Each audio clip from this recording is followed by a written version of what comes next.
3.2 Alienation and similar concepts. 3.2.1 Fetishism. Fetishism refers here to the idea of human creations which have somehow escaped, inappropriately separated out from human control, achieved the appearance of independence, and come to enslave and oppress their creators.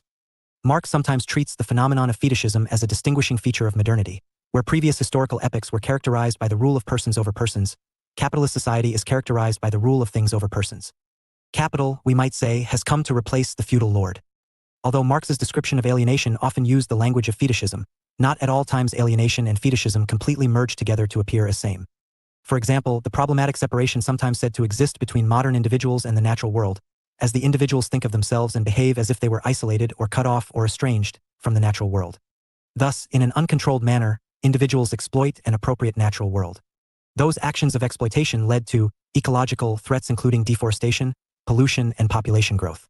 The inappropriate modern relation between humankind and nature here looks like an example of alienation. The inappropriate modern relation between humankind and nature here looks like an example of alienation. There is a problematic separation of self and other, but certain central characteristics of fetishism would appear to be missing. Most noticeably, the natural world is not a human creation which has escaped our control. Not least, 34. Alienation, oppression, and because it is not a human creation. Additionally, the impact on humankind freedom of this particular separation does not suit very comfortably the language of enslavement and oppression. Indeed, if anything, our inappropriate separation from the natural world seems to find expression in our brutally instrumental treatment of nature, rather than in nature's tyranny over us. 3.2.2 Objectification. It refers to the role of productive activity in mediating the evolving relationship between humankind and the natural world, wherein the object of work becomes more important than the worker. Here the work done is not a free and natural choice made by the worker. In such a situation, the work is not a mode of self-realization. The work becomes a compulsion. Marx maintains that productive activity might or might not take an alienated form. For instance, productive activity in capitalist societies, which are coerced, is typically said to take an alienated form, whereas productive activity in communist societies, which are based on choice, is typically predicted to take an unalienated or meaningful form. By equating alienation and objectification, one fails to appreciate that certain forms of alienation might have nothing at all to do with productive activity based on objectification. Many a times, sibling rivalry and strained interpersonal relationships have no connection with the work they are engaged in. It may be a result of miscommunication. In short, from the above discussion, it is clear that neither fetishism nor objectification is identical with alienation. Rather than being synonymous, these concepts only partially overlap. Fetishism is just a subset in a large number of cases of alienation.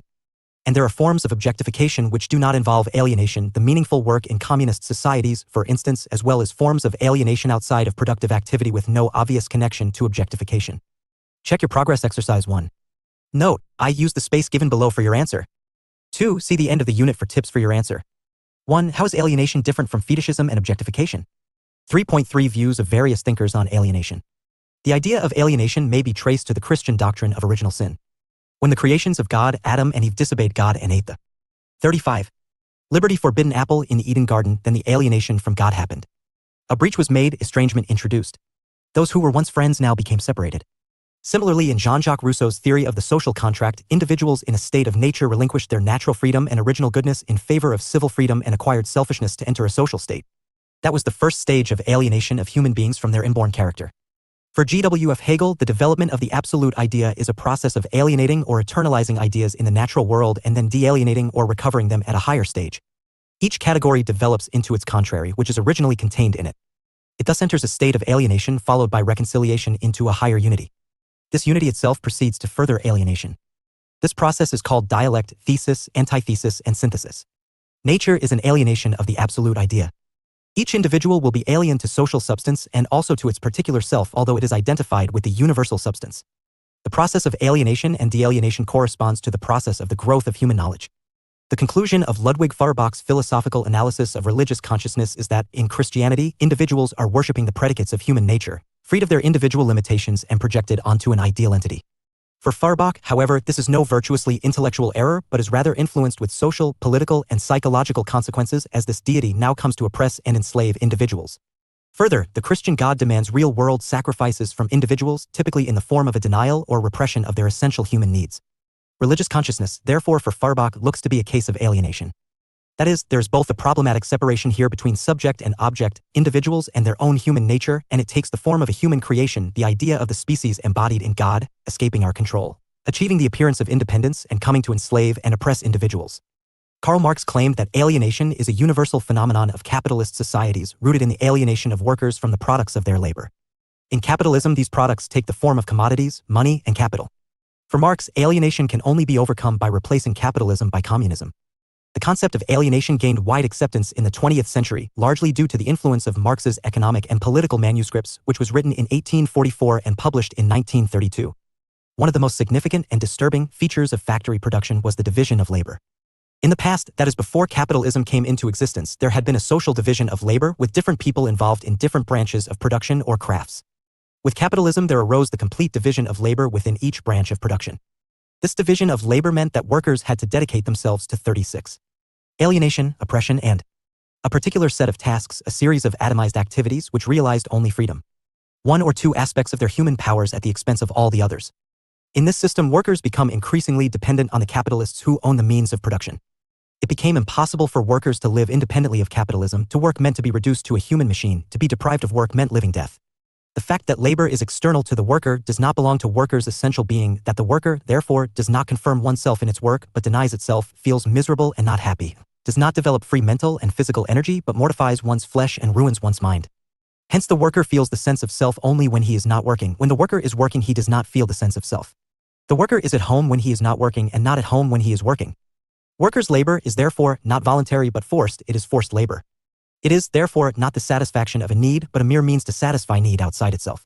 Its alien character is visibly demonstrated by the fact that as soon as no physical or other compulsion exists, it is shunned like the plague. According to Marx, there are four aspects of alienation experienced by a worker in a capitalist society.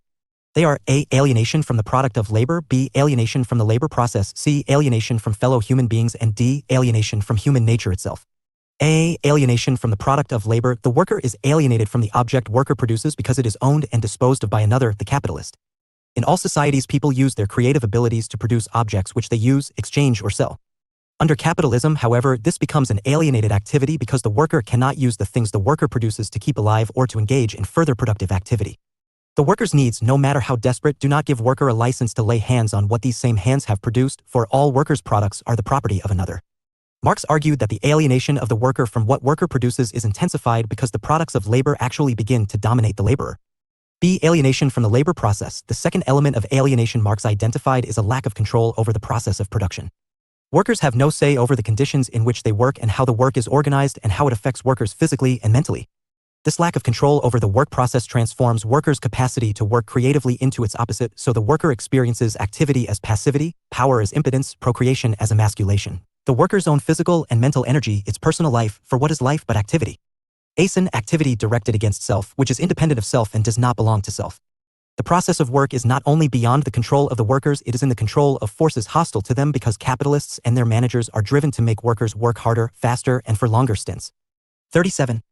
Liberty. C. Alienation from fellow human beings. This alienation arises in part because of the antagonisms which inevitably arise from the class structure of society. Workers are alienated from those who exploit their labor and control the things they produce. In addition, they are connected to others through the buying and selling of the commodities workers produce. Our lives are touched by thousands of people every day, people whose labor has made our clothes, food, and home. But we only know them through the objects we buy and consume. The commodities of each individual producer appear in depersonalized form, regardless of who produced them, where, or in what specific conditions. Commodity production means that everyone appropriates the produce of others by alienating that of their own labor. Marx described how mass commodity production continually seeks to create new needs, not to develop our human powers but to exploit them for profit. D. Alienation from human nature. The fourth element is workers' alienation from human nature itself. What makes us human is our ability to consciously shape the world around us. However, under capitalism, our labor is coerced, forced labor. Work bears no relationship to our personal inclinations or our collective interests. The capitalist division of labor massively increased our ability to produce, but those who create the wealth are deprived of its benefits.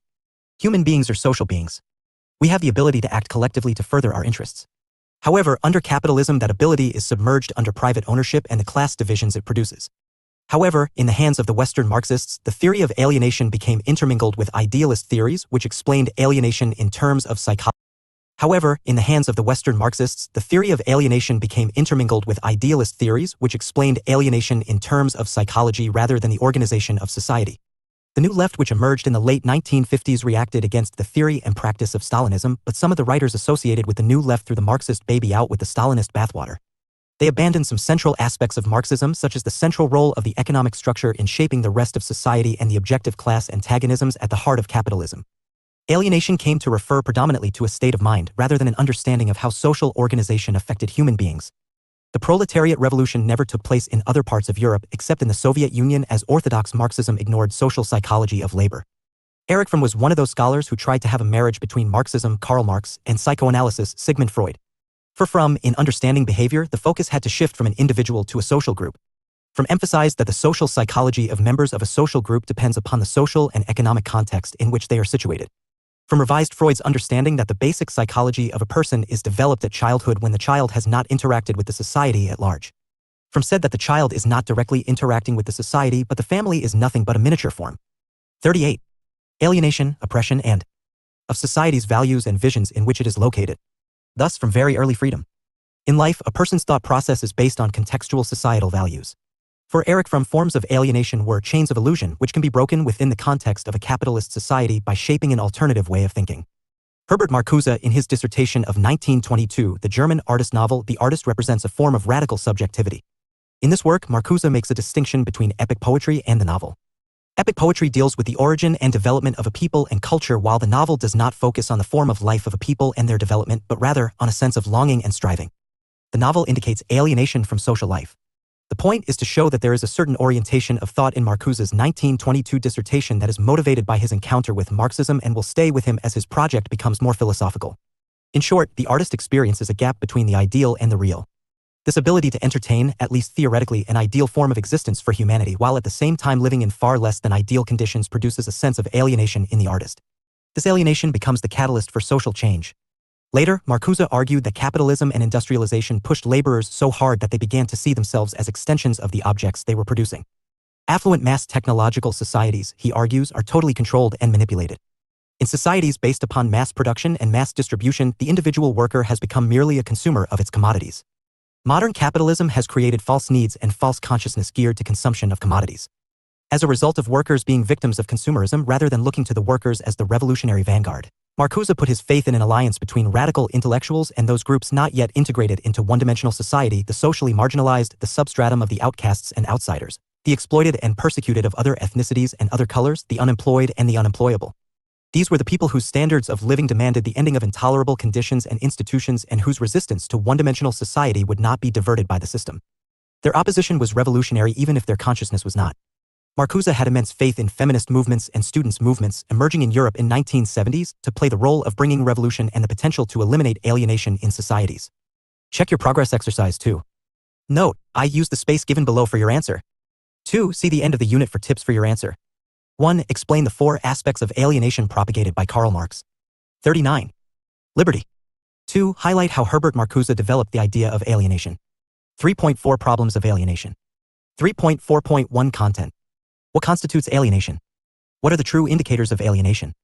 One would need to judge not only whether existing work is rightly characterized as alienated as forced, frustrating self-realization not intended to satisfy the needs of others and not appropriately appreciated by those others, but also, if so, whether it could be made meaningful and unalienated without undermining the very features which made the relevant society a capitalist one. Reaching anything like a considered judgment on these empirical and quasi-empirical issues would clearly require some complicated factual assessments of, amongst other issues, the composition and functioning of human nature and the existing social world. Even the erstwhile Soviet Union, which experimented with bringing change in society through revolution, failed to eliminate alienation experienced by workers. Therefore, we could say that even to identify the content of alienation is difficult. 3.4.2 Extent. The degree of alienation faced by people is highly contextual. First, that certain systematic forms of alienation, including alienation in work, are not a universal feature of human society. Second, that at least some systematic forms of alienation, presumably including religious alienation, are widespread in pre-capitalist societies. And third, that systematic forms of alienation are greater in contemporary capitalist societies than in pre-40. Alienation, oppression, and capitalist societies. It is extremely difficult to measure the extent onto which freedom alienation exists in any particular context. 3.4.3 Prognosis. Marx's prediction was that communist society will be free of certain systematic forms of alienation, such as alienation in work. Marx's view about communism rests crucially on the judgment that it is the social relations of capitalist society and not its material or technical arrangements which are the cause of systematic forms of alienation. For instance, he holds that it is not the existence of science, technology, and industrialization as such which are at the root of the social and psychological ills of alienation, but rather how those factors tend to be organized and operated in a capitalist society, that is, a society based on a particular class division, in which producers can only access means of production by selling their labor power and in which production and much else is driven by a remorseless search for profit. In Volume 1 of Capital, Marx writes approvingly of workers who, through time and experience, had learned to distinguish between machinery and its employment by capital and to direct their attacks not against the material instruments of production, but against the mode in which they are used. If this had not been his view, Marx could not have consistently also suggested that communist society, which on his account is similarly technologically advanced and industrial, could avoid this kind of alienation. This suggestion is strikingly optimistic. Marx is confident, for instance, that the considerable gulf between the gloomy results of adopting machinery in the capitalist present, where it increases the repetitiveness of tasks, narrows talents, promotes killing, and so on, and the bright promise of its adoption in the communist future, where it will liberate us from uncreative tasks, create greater wealth, develop all-round abilities, and so on, is easily bridged. However, Marx's reluctance to say very much in any serious detail about the future shape of socialist society prevents him from offering any serious discussion about how precisely alienation will be reduced, if not completely removed. Check your progress exercise 3. Note, I use the space given below for your answer. 2. See the end of the unit for tips for your answer. 1. Highlight the problems inherent in the concept of alienation. 41. Liberty. 3.5 Alienation, oppression, and freedom.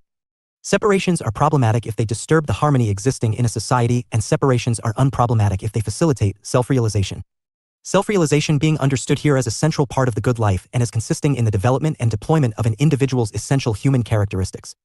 But what constitutes an individual's essential human characteristics is highly debatable. Therefore, alienation has to locate itself beyond essential human nature.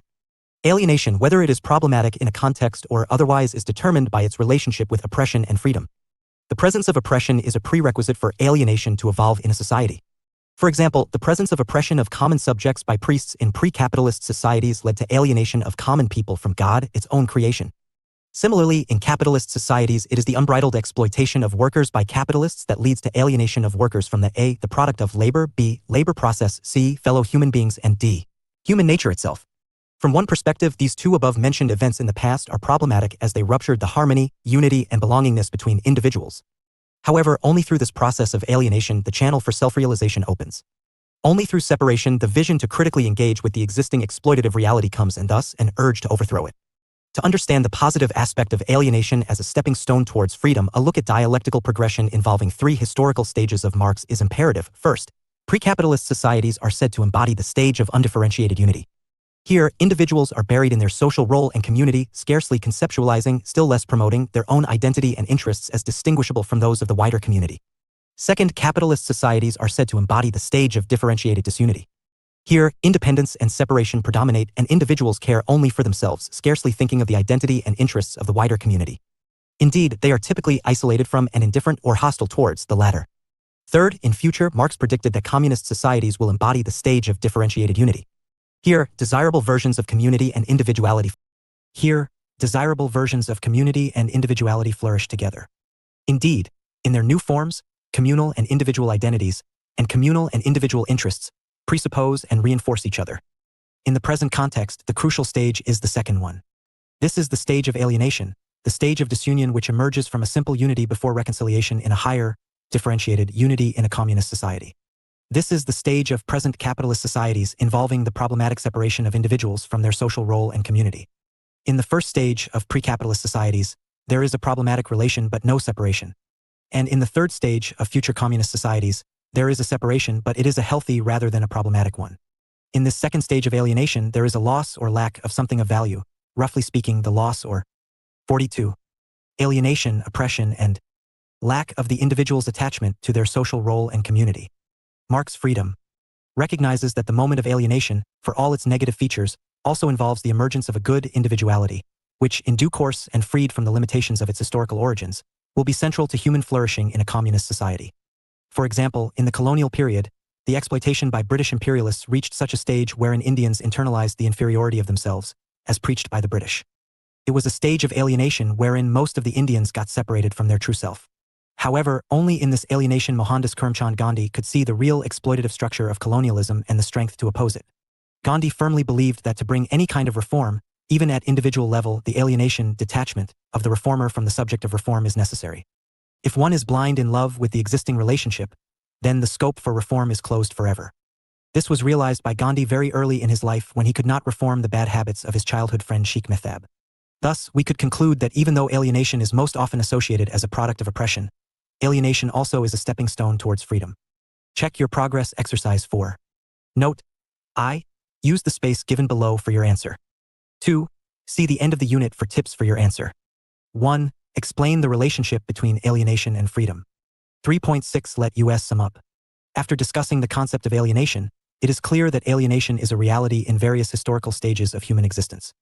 It is neither the creation of capitalist society nor will end with it. However, the degree of alienation reached its zenith under capitalism. The experience of alienation varies from one capitalist society to another. To measure alienation, to fix its content, and to predict how it will be removed from the society, all are difficult questions to answer. It is also imperative here to emphasize that alienation is a complex concept beyond the binaries of positive and negative values. In spite of origin of alienation's deep connection with oppression, alienation also has a potential to realize freedom in a given society. 43. Liberty. 3.7 References. Hardiman, Michael O. 1994. Hegel's Social Philosophy. The Project of Reconciliation, Cambridge, Cambridge University Press. Leopold, David. 2007. The Young Karl Marx. German Philosophy, Modern Politics, and Human Flourishing, Cambridge, Cambridge University Press. Marcuse, Herbert. 2002. One-Dimensional Man Studies in the Ideology of Advanced Industrial Discourse on the Origin and Foundations of Inequality Among Men or Second Discourse, in the Discourses and Other Early Political Writings, Gurevich, Victor, edition and Tr. Cambridge, Cambridge University Press, 111-232. 3.8 Answers to check your progress exercises. Check your progress exercise 1. 1. Your answer should highlight that fetishism is just a subset in a large of cases of alienation. And there are forms of objectification which do not involve alienation, as well as forms of alienation outside of productive activity with no obvious connection to objectification. Check your progress exercise 2. 1. Your answer should mention 4 aspects of alienation for Karl Marx: alienation from the product of labor, alienation from the labor process, alienation from the fellow human beings, alienation from the human nature itself. 2. Your answer should bring to light Herbert Marcuse had lost the hope that workers will rise above alienation to transform the society. For him, the role of intelligentsia and artists were crucial in bringing an end to alienation in a given society. Check your progress exercise 3. 1. Your answer should discuss the problems inherent in the concept of alienation as that of content, extent, and prognosis. Check your progress exercise 4. 1. Your answer should highlight how alienation provides separation from the object of reform and thus gives clarity to achieve freedom. 44. Block 2 Equality. Concept of equality and its various dimensions are covered in Block 2. Equality has been established in 2 forms in modern societies. The first is equality of democratic citizenship and the other is equality of conditions. Equality of democratic citizenship is mainly associated with an equal enjoyment of basic rights like the right to vote, right to freedom, etc. However, to compensate for social differences among various individuals, there is a need for substantive equality so that there is equality of condition as well. In today's context, we could say that equality has been accepted as a very important principle of organizing human life. However, intense battles rage about where and how should equality be applied. A much more contentious field is the application of the principle of equality to the distribution of wealth and income in society. Hence, discussions and debates around equality are a very important part of political theory. Unit 4 in this block is Equality Before Law and Equality of Opportunity. Unit 5 is titled Equality, Sameness and Difference. Unit 6 is Differential Treatment and Equality of Outcome, covering the important issue of affirmative action. 45, 46, 47. Unit 4, Equality Before Law and Equality of Opportunity *. Structure. 4.0 Objectives. 4.1 Introduction. 4.2 Different types of equality. 4.2.1 Formal equality. 4.2.2 Equality of Opportunity. 4.2.3 Equality of Outcomes. 4.3 Some basic principles of equality. 4.4 Some arguments against equality. 4.5 Liberal justification of inequality. 4.6 Equality and feminism. 4.7 Equality and liberty. 4.8 Let us sum up. 4.9 References. 4.10 Answers to check your progress exercises. 4.0 Objectives. The main objective of this unit is to understand the meaning of equality and address some of the important theoretical issues connected with this concept. As you go through this unit, you should be able to explain the concept of equality, discuss some of the basic principles of equality, explain formal equality, equality of opportunity, and equality of outcomes, examine some of the anti-egalitarian positions, discuss the liberal justification of inequality, and finally, evaluate the relationship between equality and liberty. Prof. Krishna Menon Center for Gender Studies, Ambedkar University of Delhi. Adapted from Unit 18, EPS 11. Equality 4.1 Introduction. The idea of equality seems to be the central concern of modern politics and political thought. Hierarchy in society based on birth was accepted as natural. For a very long time, this is no longer the case. In fact, modern political thinking starts from the assumption that all human beings are equal. The French Revolution in 1789 and the American Civil War remain two very historically significant landmarks in the articulation of the idea of democracy, equality, and freedom. Medieval hierarchies were challenged by one, and the other drew attention to inequalities based on race. However, the acceptance of the idea of equality was not easy. Writing in 1931, R.H. Tawney lamented what he described as the religion of inequality in British society. What seems to have bothered him was not just the existence of inequalities in society, but its acceptance as natural and inevitable. In the post-Second World War period, many changes have taken place and the idea of equality has gained a much wider currency. The upsurge in the colonized world added another significant dimension to the debate on equality, as has the women's movement. In today's context, we could say that equality has been accepted as a very important principle of organizing human life. However, intense battles rage about where and how should equality be applied. A much more contentious field is the application of the principle of equality to the distribution of wealth and income in society. In this context, it would be useful to mention that in recent years there has been a serious resurgence of anti-egalitarian thinking reinforced by the growing popularity of that school of political economy which argues that egalitarian measures stifle market efficiency and in the long run, make everyone worse off. Egalitarians are, thus, required to sharpen their arguments in response to a new set of challenges.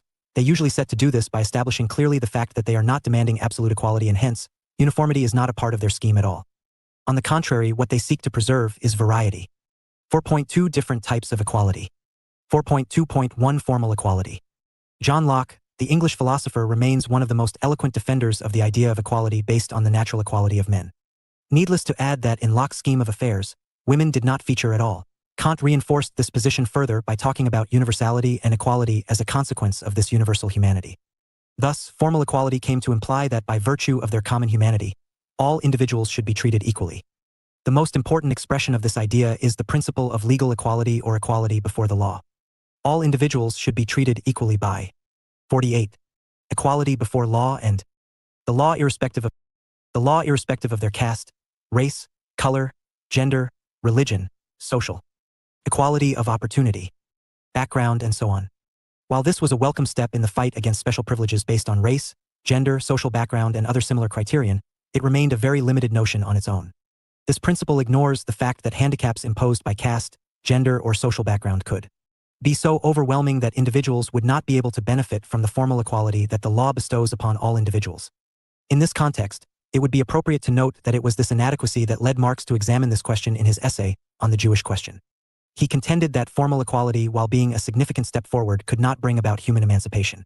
While the market did free people from the barriers imposed by social rank and other similar categories, it did nevertheless create differences based on class that were upheld by the existence of private property. This implied that individuals had starkly different market values and hence, Marxists describe formal equality in this context as market equality, which is little more than a facade to disguise the deeply unequal nature of society. Today, egalitarians have moved away from the notion that all human beings are created equally and hence, must have equal rights. This is so because of the fact that in most of the important aspects, human beings are not equal.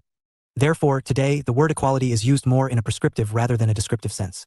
Those policies would be backed that promote the ideal of equality without having to depend upon some descriptive properties of human beings. Check your progress exercise 1. Note: I. Use the space given below for your answer. 2. Check your answer with that given at the end of the unit. 1. What was it that disturbed R.H. Tawney about the British society? 2. What is the basic philosophy guiding the principle of formal equality? 49. Equality. 4.2.2 Equality of opportunity. Understood very simply, equality of opportunity means the removal of all obstacles that prevent personal self-development. It means that careers should be open to talent and promotions should be based on abilities. Status, family connections, social background, and other similar factors must not be allowed to intervene. Equality of opportunity is an extremely attractive idea that is concerned with what is described as the starting point in life. The implication is that equality requires that all individuals begin from a level playing field. However, the consequences of this need not be egalitarian at all.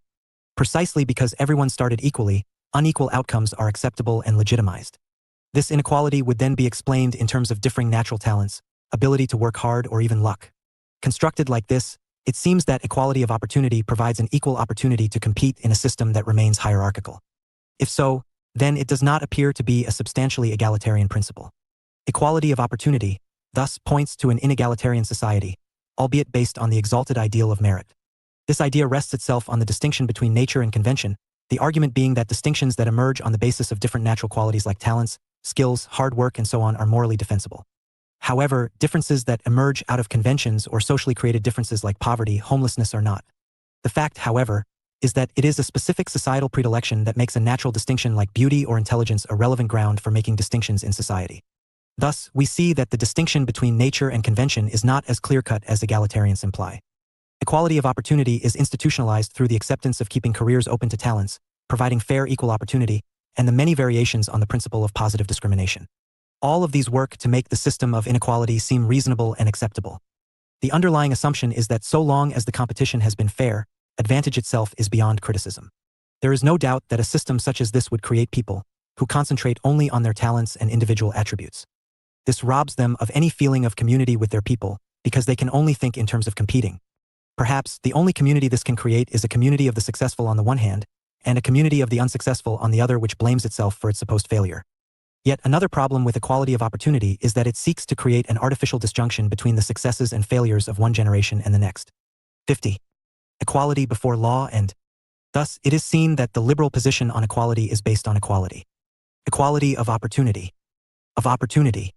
This advocacy is contrary to any substantive idea of equality because these are opportunities which lead to unequal outcomes. This principle is, thus, unconcerned with the outcomes and is interested only in the procedure. This is entirely in keeping with the liberal idea that individuals are the basic unit of society and society must make it possible for individuals to satisfy their own interests. Does this mean that egalitarians would ignore equality of opportunity? The answer is clearly no. However, they would work with a wider definition of equality of opportunity that would give everyone the means to develop their capacities in a satisfying and fulfilling way. An egalitarian society would not deny to some people the genuine opportunity to develop their capacities. The genuine egalitarian use of this opportunity would be to lead a worthwhile life. Since it is not possible to ensure that each individual leads a worthwhile life, what egalitarians would try for would be the creation of social conditions that give the opportunity to all individuals to lead worthwhile lives. Check your progress exercise 2. Note: I. Use the space given below for your answer. 2. Check your answer with that given at the end of the unit. 1. What is equality of opportunity? 4.2.3 Equality of outcomes.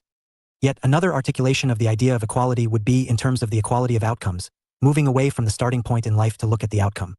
Marx, for instance, was of the opinion that any right to equality circumscribed by a bourgeois economy can only be partial. He thus argued for absolute social equality, possible only if private property was abolished. Defenders of equality of outcome believe that the guarantee of all other equalities would be inadequate so long as equality of outcome is not ensured.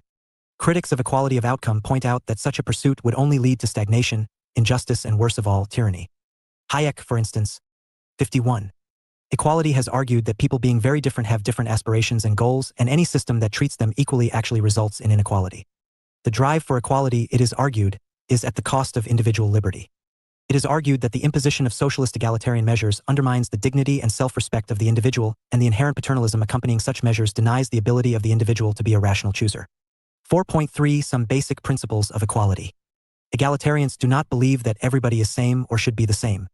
It is not a simple mathematical idea. It would help us to put down some of the core principles that egalitarians would be committed to.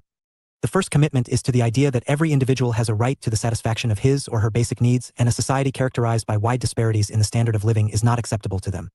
They are committed to a society where living conditions are not just bearable, but are capable of providing a satisfying and fulfilling life to all. Another significant principle is that of equal respect, which implies opposition to any form of degrading treatment or circumstances. Ideally, a society based on fellow feeling. An egalitarian position would oppose huge differences in income and wealth not only between individuals, but even between nations. It would also involve democratic control of the economy and the workplace, apart from the possibility of dignified, interesting, and safe work for everyone. Political equality, needless to add, is not just the right to vote or to stand for any public office, but a wide network of civil rights and a democratic participation in all aspects of life so that individuals are enabled to control and shape their lives in a more significant way. Sexual, racial, ethnic, and religious equality are some of the other components of the complex idea of equality. Needless to add that one cannot aim at a totally exhaustive list of equalities, and in that lies the reforming potential of the concept of equality. 4.4 Some arguments against equality. Equality, it is argued, is a concept that is untenable in reality because society and social processes are likened to a competition in which not everyone can end up being a winner. We have already noted such objections earlier in the context of our discussion on equality of outcomes. What one could say in response is that this objection emerges out of a specific construction of the nature of society and the individual. In recent times, the names of Hayek, Friedman, and Nozick are associated with the position that holds egalitarianism as a threat to freedom. Nozick is particularly critical of liberals like John Rawls and Dworkin for their commitment to welfare provisions in order to enlarge equality of opportunity. In response to those who say that inequality in society undermines self-respect, libertarians like Nozick argue that, on the contrary, it is egalitarianism that robs people of their self-respect. Nozick claims that inegalitarian societies show more respect for individuals by acknowledging the distinctiveness of each individual and the difference between individuals. Since an egalitarian 52. Equality before law and society would be bereft of any differences based on power, rank, income, or equality of opportunity. Social status, there would be no basis for self-esteem, because self-esteem is based on criteria that differentiate people. A very strong objection comes from those who believe that any attempt to establish equality results in the strengthening of the state and thereby weakens individual freedom. This is at the heart of the well-known question in Western political theory of the relationship between equality and liberty, which we will address a little later. Check your progress exercise 3. Note I. Use the space given below for your answer. 2. Check your answer with that given at the end of the unit. 1. Explain how, according to Nozick, an egalitarian society robs people of their self-respect. 4.5 Liberal justification of inequality. Liberals reject sex, race, or class as the relevant criteria for treating people differently, but they do believe that it is just and fair if inequalities are earned and deserved by virtue of their different desert or merit. Thus, liberal theory holds stubbornly that so long as inequality can be justified on the basis of rewards or desert for special qualities and abilities or special contribution to society, it is acceptable. One cannot help note here that what is meritorious, special, or a contribution to the society are all circumscribed by the specificities of the society in question. Moreover, it is very difficult to isolate the worth of an individual's contribution, and if one takes back after contributing, then is one really contributing anything at all? This whole position seems to contradict the basic liberal position that all individuals have equal worth and respect and reduces people to a bundle of talents and abilities. In recent times, however, modern liberals such as Rawls and Dworkin have rejected merit and desert as a criteria for justifying inequality. Instead, they advocate an equality of consideration based on the equal moral worth of all individuals, irrespective of their differing individual talents or skills. They base this equality on the idea that all human beings are equally endowed with the ability to make choices and formulate life plans. Rawls 4. 53. Equality instance rejects as morally arbitrary the distribution of rewards according to ability or effort, for differences in abilities and skills, he contends, are simply facts of nature and no one is to gain or suffer because of the presence or an absence of these skills or abilities. Hence, he advocates the treatment of these natural abilities as a social asset so that the basic structure of society can be arranged so that these contingencies work to the good of the least fortunate. The so-called difference principle that Rawls enunciates is, to his mind, the best principle for ensuring that natural assets do not lead to unfair advantages. The justice principle requires that social and economic inequalities should be so arranged that they are both a. to the greatest benefit of the least advantaged and b. attached to offices and positions open to all under conditions of fair equality of opportunity. This, thus, unlike the traditional liberal rights, is a much wider understanding of equality. Unequal rewards are justified not on the basis of differing abilities, but as incentives so that they benefit the least advantaged. Dworkin also expresses displeasure with the traditional liberal ideas on equality and accepts the need for some redistribution and welfare policies. McPherson has criticized Rawlsian equality on the grounds that it assumes the inevitability of institutionalized inequalities between classes. In doing this, Rawls ignores the fact that class-based inequalities create unequal power relationships among individuals of different classes and would thus impinge on other aspects of equality. 4.6 Equality and Feminism. Feminists try to look at the issue of equality through the gender lens. An important book in this respect is Susan Oken's Justice, Gender and the Family, 1980. It has been argued that equal opportunities legislation or redistributive justice through the extension of equality principles to different areas, in essence, cannot create equality as these rules and principles operate in an environment which is already contaminated by the inequality between the sexes, an inequality brought about by social practices.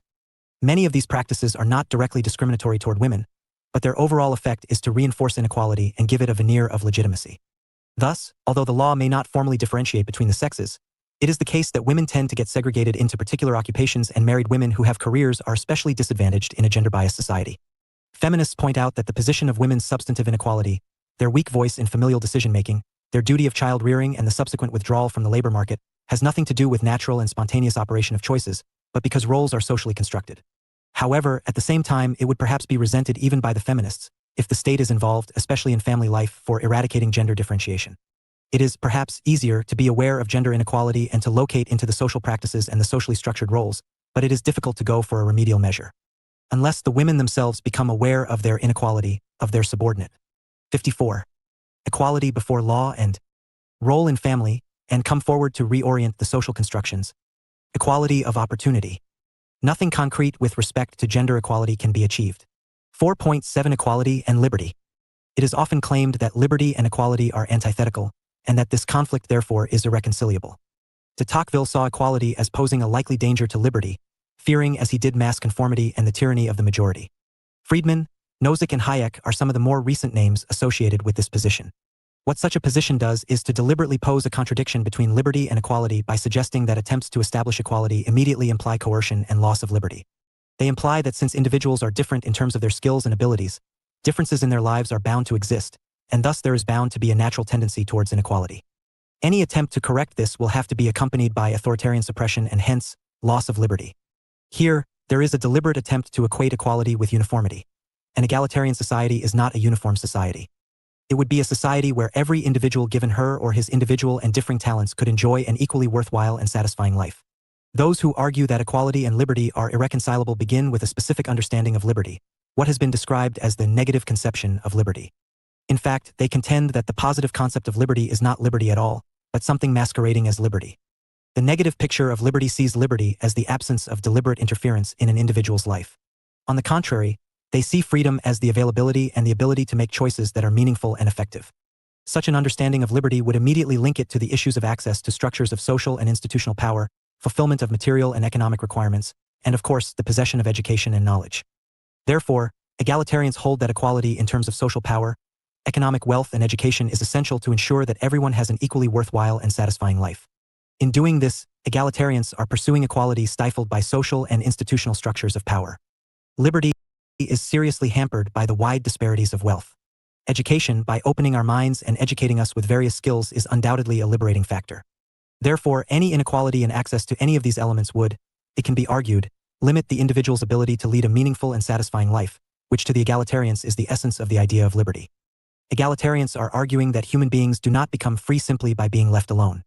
They argue that power, wealth and education are the basic sources of liberty, and a society that cannot ensure equality in these aspects cannot be a free society. Thus, we see that liberty and equality, far from being antithetical, are actually not just compatible but dependent on one another. Most of the 20th century was a time when equality barely stood in need of justification. It was seen as the central principle around which nations and societies were to organize themselves. However, towards the close of this century, there is a serious intellectual as well as a political attempt to present equality as morally undesirable. The inviolable nature. 55. Equality. Of the right to property and the essentially plural nature of society, the anti-egalitarians claim, would be severely threatened by a pursuit of equality. For point 8, let us sum up. In this unit, we tried to examine what the concept of equality means. It is particularly significant given the fact that we live in a society that is battling against various kinds of inequalities. Equality in its most restricted sense is formal equality, which subscribes to the notion of universal humanity of all human beings. Equality of opportunity, which we saw, can be used to ultimately justify inequality. Equality of outcomes stretches the meaning of the term equality. We also took stock of the modern liberal defense of equality and how it justifies inequality only if it works to the maximum advantage of the worst off in society. We also took note of the feminist critique of equality. Finally, we examined the debate about the relationship between equality and liberty and saw that a negative conception of liberty makes the two concepts appear conflictual. For point 9, references. David, Held, 1991. Political Theory Today, California, Stanford University Press. Barry, Norman. 2000. An Introduction to Modern Political Theory, London, Macmillan. Stewart, Robert M. 1986. Readings in Social and Political Philosophy, Oxford, OUP. 4.10 Answers to Check Your Progress Exercises. Check Your Progress Exercise 1. 1. Existence of inequality in British society and its acceptance as natural and inevitable. 2. By virtue of their common humanity, all individuals should be treated equal irrespective of differences. Check Your Progress Exercise 2.1. Removal of all obstacles that prevent self-development. Check Your Progress Exercise 3. 1. Since an egalitarian society would be bereft of any differences, there would be no basis for self-esteem as it is based on criteria that differentiate people from one another. 56. 57. Unit 5. Equality. Sameness and difference asterisk. Structure.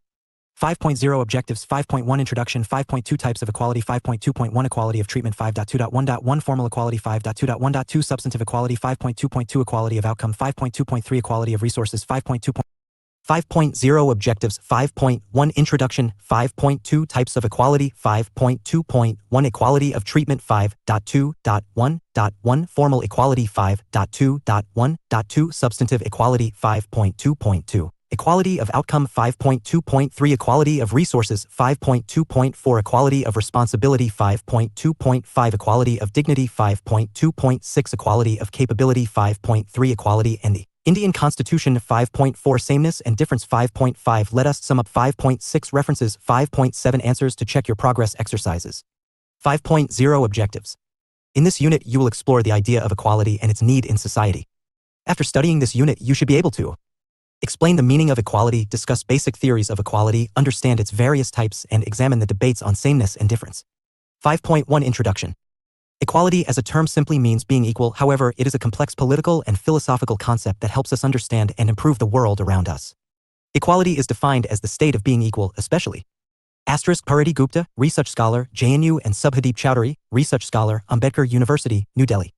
Equality in status, rights, or opportunities as per the Oxford Dictionary, and it is through these mechanisms that it tackles its opposite and a historically existing social problem in the world today, inequality.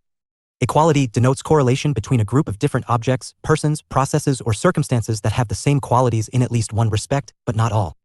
In this way, it is different from the idea of being identical or of sameness. The concept of equality does not thus assume that things or people are exactly the same or clones of each other, but that they are similar. It can be used in both descriptive and prescriptive senses, depending on the common standard against which two objects are compared and their similarity/difference is judged. In its descriptive usage, the common standard is itself descriptive, i.e., it describes a measurable quantity, such as two people being equally tall.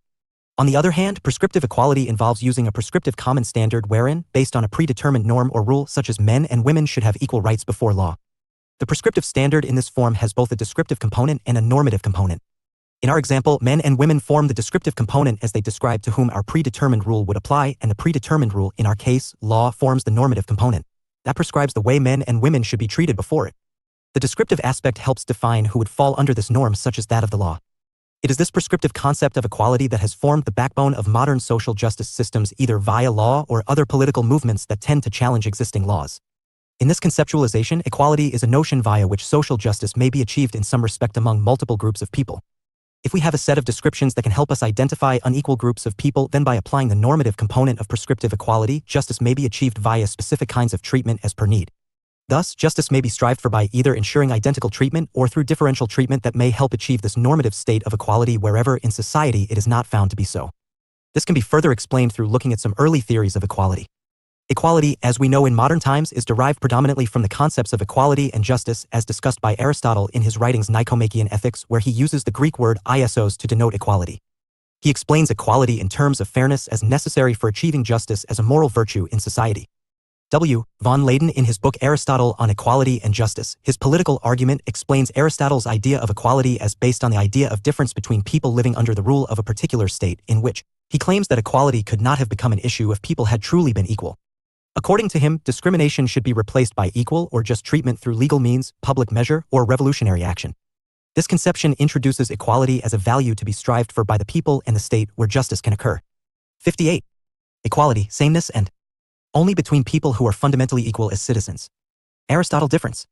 As an early thinker gave a limited conception of equality confined to the concept of citizenship under a state, and thus its applicability was limited to a narrow class of people. Other scholars such as Thomas Hobbes, John Locke, John Stuart Mill, and Karl Marx have expanded on the concept. Hobbes imagines the human free of political, legal, and moral constraint existing in the state of nature. This situation, according to him, would be that of mutual fear due to natural equality. With this, the claim is that no one is subservient or prominent in strength to not be vulnerable to other. Locke argued on natural and biblical grounds that human beings are born free and equal with natural rights to life and liberty. In his work, The Second Treatise, Locke focused on the need for social contract to protect equal rights and so that people may escape conflicts over property. He believed material inequalities to be inevitable as men have voluntarily given money value. According to Jean-Jacques Rousseau, Locke had failed to resolve the conflict in the way of civic peace and individual liberty that arose because of such unequal distribution. This could be solved by equal redistribution of public holding amongst all citizens under the contract. It was this idea that propelled the French Revolution and its following pillars of liberty, equality, and fraternity. Authors such as Marx and Mill, who were informed by the French Revolution, have focused on aspects of economic inequality. While Mill believed that sharing of property would lead to a loss of initiative, Marx believed in the opposite. Karl Marx and Engels in the Communist Manifesto focused on the historical process of economic inequality between the worker and the property-owning class.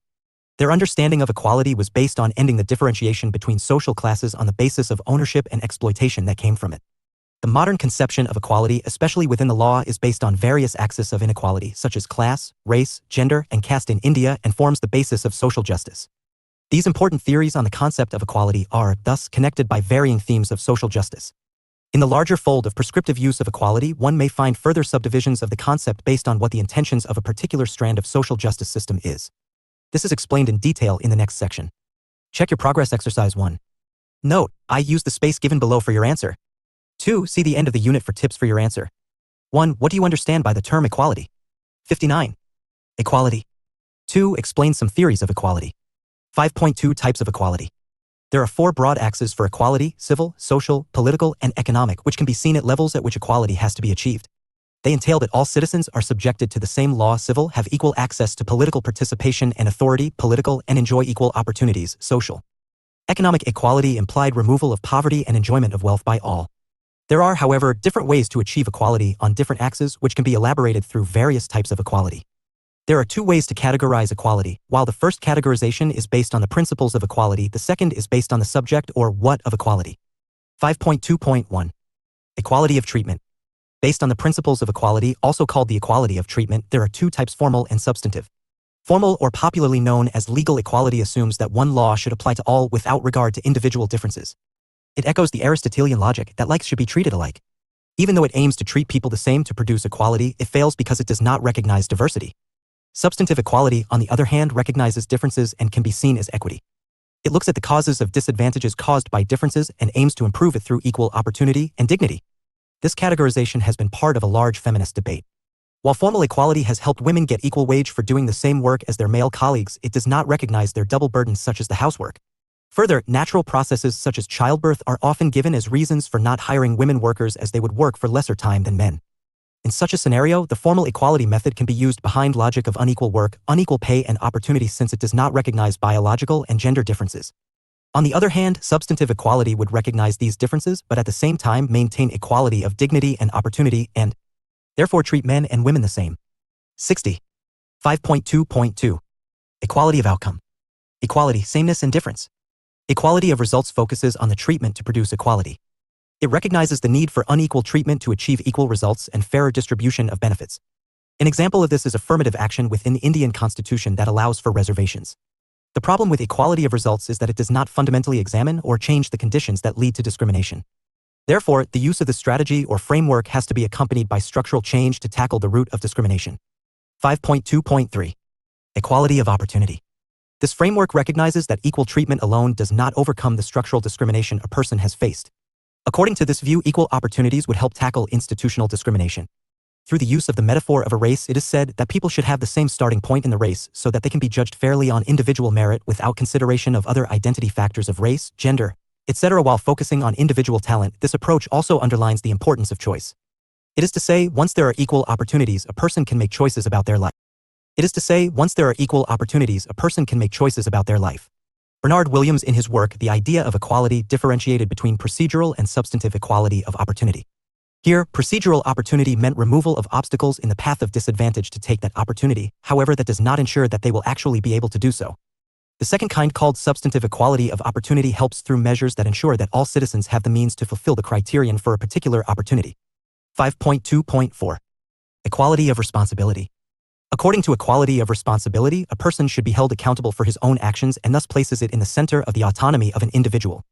Proponents of this view believe that while unfair distribution of resources and goods is fair if it is caused by the person's personal decision, it is unfair when it arises out of conditions not within the person's control.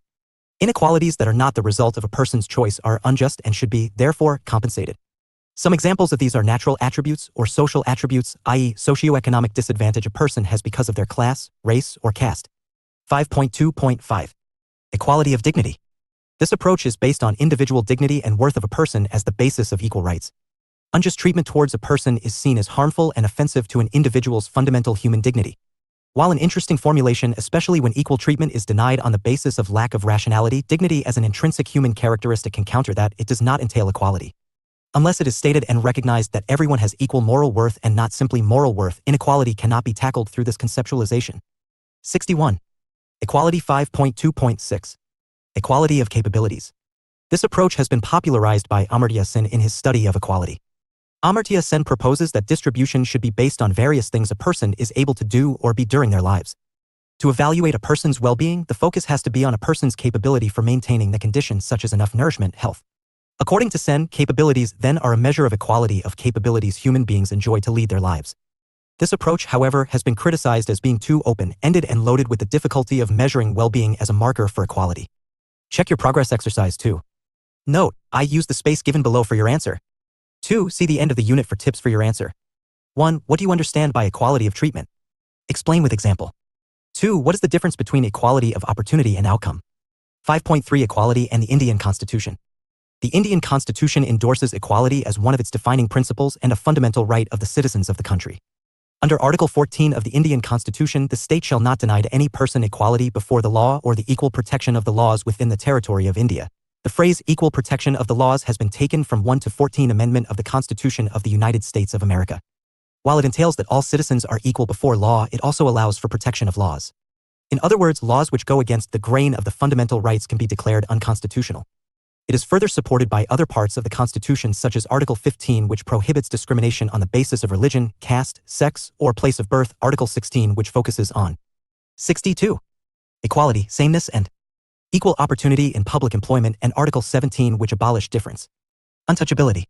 According to the Supreme Court of India's judgment in the case of E.P. Royappa versus State of Tamil Nadu and ANR, equality and arbitrariness are sworn enemies and thus, the state cannot be arbitrary in treatment towards individuals coming from different sections of society in such matters as public employment. Thus, equality was held to be antithetical to arbitrariness in state action. Furthermore, in 1976, a 7-judge bench of the Supreme Court in the case of State of Kerala v. N.M. Thomas, 1976, 2 SCC 310 held that Article 14, 15, and 16 were equality rights and sought to achieve real equality. It was held that Section 15.4 and 16.4, which allowed for special provisions and reservations for the marginalized, were not exceptions to 15.1 and 16.1 and, in fact, flow from them to bring to reality the goal of equality. This was concretized with another judgment in 1992 which upheld this principle. The Constitution, therefore, aims to provide formal as well as absolute equality. This would also necessitate actions by the state for the removal of inequality and promote the sentiment of unity in diversity among the citizens of India. This is even more prominently evident in Article 25 of our Constitution that promotes equality of religious practices to guarantee the religious freedom of diverse communities in India. A more recent instance of reinstatement of constitutional equality was the reading down of Section 377 of the Indian Penal Code. The colonial law criminalized same-sex relationship between citizens as unnatural and therefore punishable until recently.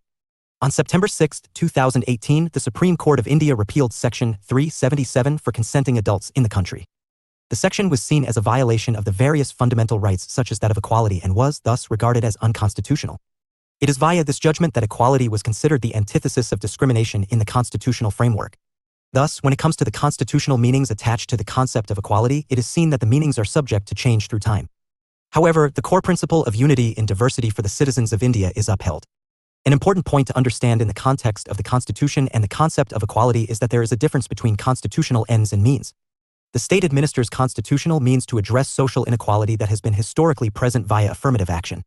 The concept of equality before law is addressed at either minimizing or eliminating inequalities in terms of income, status, access to the facilities and opportunities made possible by the state. It also implies securing adequate means of livelihood and promoting educational and economic interests of weaker sections of society. This specifically includes the protection of scheduled castes and scheduled tribes from social injustice and all forms of exploitation. Equality, a positive right, postulates not merely legal equality but also real equality. Thus, in this vein, reservations and other special provisions extended by the state from time to time for the protection of minority rights is meant to address social inequality that already exists and protect those who are unequally placed in 63. Equality society. They are, thus, the means of achieving equality at a certain point of time in the future and are not ends in themselves. Check your progress exercise 3. Note, I use the space given below for your answer. 2. See the end of the unit for tips for your answer.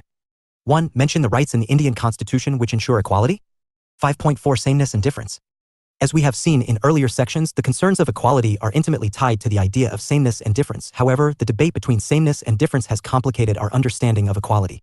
Feminists and race theorists have been the ones who have largely contributed to the debate and expanded scholarship on the issue of sameness and difference. As we also discussed earlier, the Constitution of India guarantees equality as an antithesis of discrimination, and by doing so also recognizes the sameness versus difference principle. The principle of treating likes alike and unlikes unalike, on which equality within the justice system works, is one that depends on classification of the people and was first derived by Aristotle. Most Western legal frameworks on equality are derived from this principle, and so was our Constitution's Article 14. Read along with Article 15 of the Constitution that prohibits discrimination on the grounds of religion, race, caste, sex, place of birth, or any of them. Article 14 reflects how firstly the state is supposed to treat different kinds of citizens in the same way and not treat different kinds of people differently when it comes to a common standard of treatment. However, for purposes of social justice, people who are classified similar are treated the same, and those classified differently are treated differently, as in the case of reservations for disadvantaged sections of society. Furthermore, Gurpreet Mahajan shows us in her work Negotiating Cultural Diversity and Minority Rights in India how multi-level federalism is also practiced in India within the constitutional fold to uphold equality of minorities and in order to grapple with identity-based ethnic conflict. Breaking away from contemporary theories of multiculturalism that recommend self-governance of communities as a way to address such conflicts, Mahajan recommends multi-level federations or sub-federations instead as a more effective means to address minority rights in culturally and territorially diverse regions. She also expands on the challenging 64. Equality, sameness, and issue of addressing linguistic equality in India, where hundreds of different languages are spoken by various communities. Her central recommendation on this front is that emerging democracies such as India need to better address linguistic diversity with respect, recognition, and equal opportunities to enter what she calls the public arena. Even though modern theories of equality as written down in our Constitution may have arisen in the West, we find that they have been heavily informed by specific experiences of the non-West. In the Aristotelian conception of equality, affirmative action which treats unlikes unalike on the basis of difference does not appear. Neither was it able to solve the hierarchical relations between men and women. When the concept of equality was being imagined in the West, women and men were seen as being different on the basis of their sex, and hence the Aristotelian dictum could justify the different treatment met out to them. Women were not simply seen as different but also inferior, which justified them having no voting rights. When men and women do different jobs, they are simply paid different on the unlikes being treated unalike model, even when the job values are comparable. Further, the social sanctions and causes for women and men taking up different jobs are not taken. Under this theory of equality, then, if someone is different, i.e., if someone is coming from a different group, they can not only be treated unequally but even less. The suffragist movement for women's voting rights, that was launched in the USA in the early 20th century had argued against differentiation in the legal system on the basis of sex, hence focusing on legal rights through the ambit of sameness. However, even the suffragist movement failed to address voting rights for black men and women, and thus equality was envisioned only within the racial identity of whiteness. Much of Western feminism in its formative stages has suffered from a narrow lens of white and European people. In the later 20th century, black feminist and lawyer Kimberly Crenshaw theorized intersectional feminism to address social justice and equality in terms of resisting marginalization experienced by people who belong to the intersections of multiple axes of power and social hierarchies, such as class, race, gender, etc. Thus, a black woman living in the USA would not only experience marginalization on account of her being black, but also on account of her being a woman and vice versa. When applied to the Indian context, intersectional feminism, caste becomes a prominent category of stratification along with other more universally present axes of marginalization such as class or gender. Joan W. Scott in her work, Deconstructing Equality versus Difference writes that a central focus on sameness makes it appear as it is the only ground on which equality can be demanded, even when feminist political ideas have long been based on difference as well.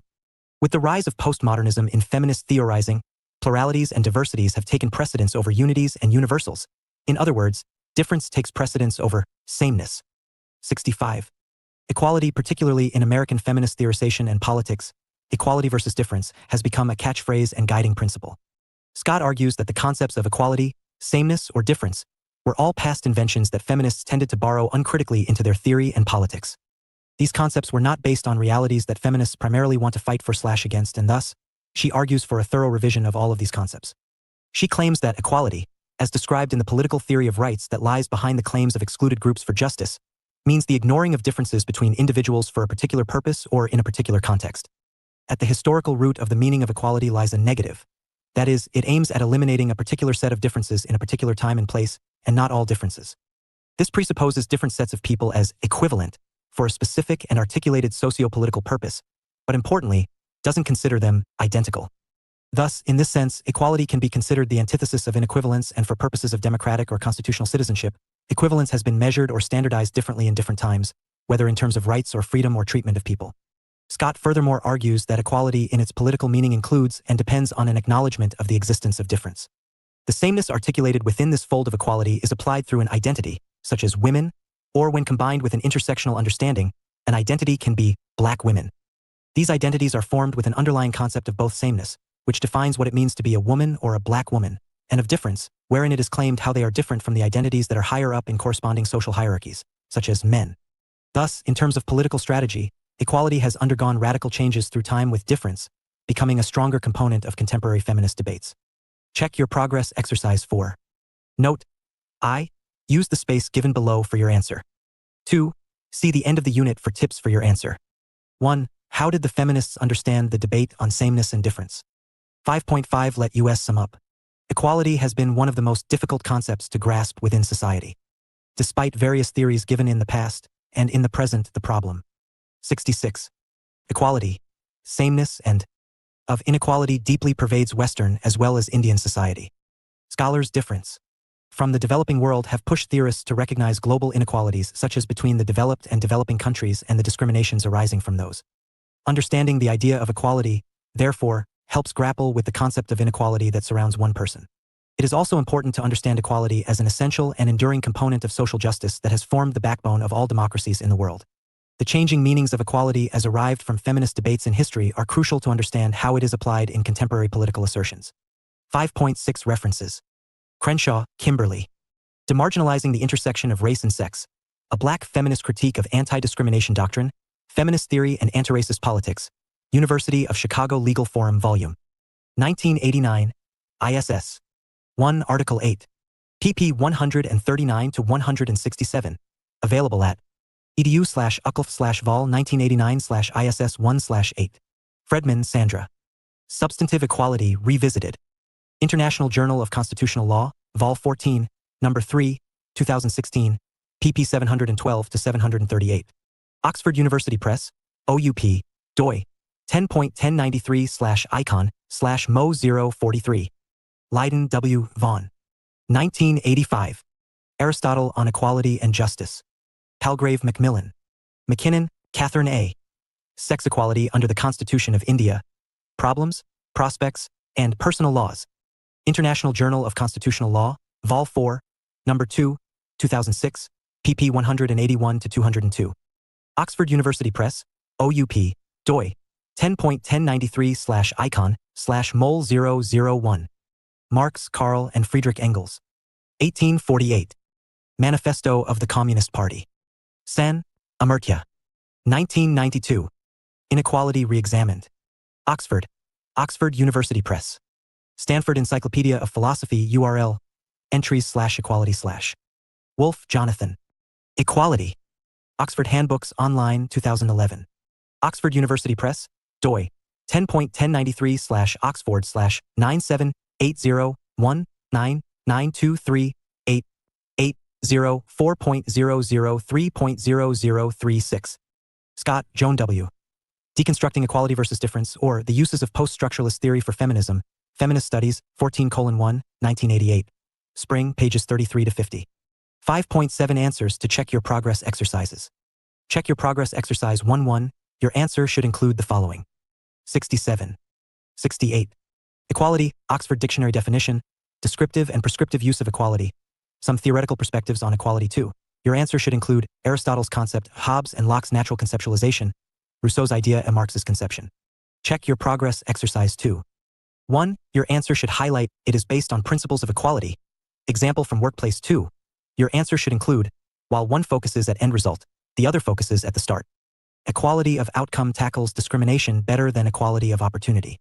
Check Your Progress Exercise 3. 1. Your answer should include Articles 14 to 17 of Indian Constitution. How they came to be known as equality rights through court judgments. Check Your Progress Exercise 4. 1. Your answer should include a history of feminist theoretical understandings of equality. The meanings of sameness and difference as applied politically through time. Examples from Indian Constitution. 69. Unit 6, Differential Treatment and Equality of Outcomes. Important issue, affirmative action, *. Structure. 6.0 Objectives 6.1 Introduction 6.1.1 What is differential treatment? 6.2 Why differential treatment? 6.2.1 Need for social justice. 6.2.2 Social and political inclusion of the weaker and vulnerable sections. 6.3 Equality of outcomes 6.3.1 What is equality of outcome?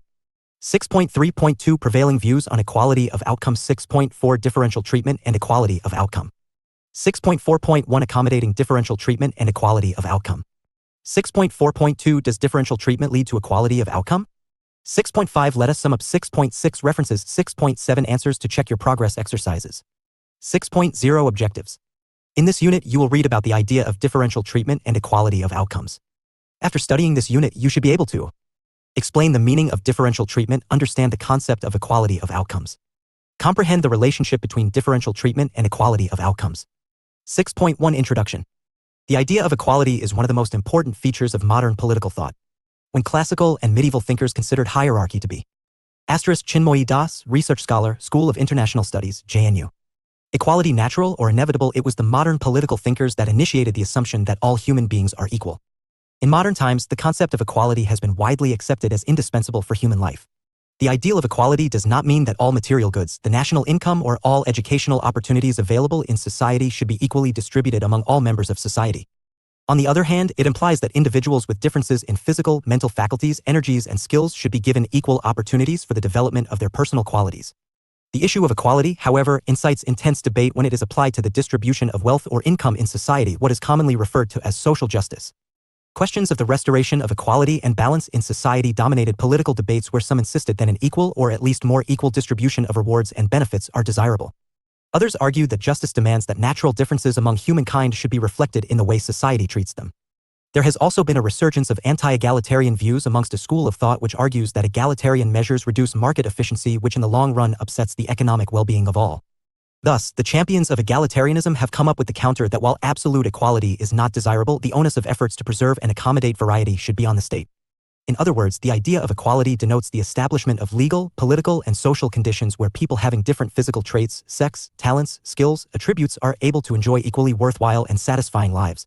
Equality, in other words, is not about blanket uniformity, but rather it is about leveling those conditions of social existence which are thought to be crucial to human well-being. The principle of equality has assumed a number of forms, and the most significant among them are formal equality, equality of opportunity, and equality of outcomes. Formal equality denotes that all human beings are possessors of equal rights, and thus, by virtue of their common humanity, all individuals should be treated equally.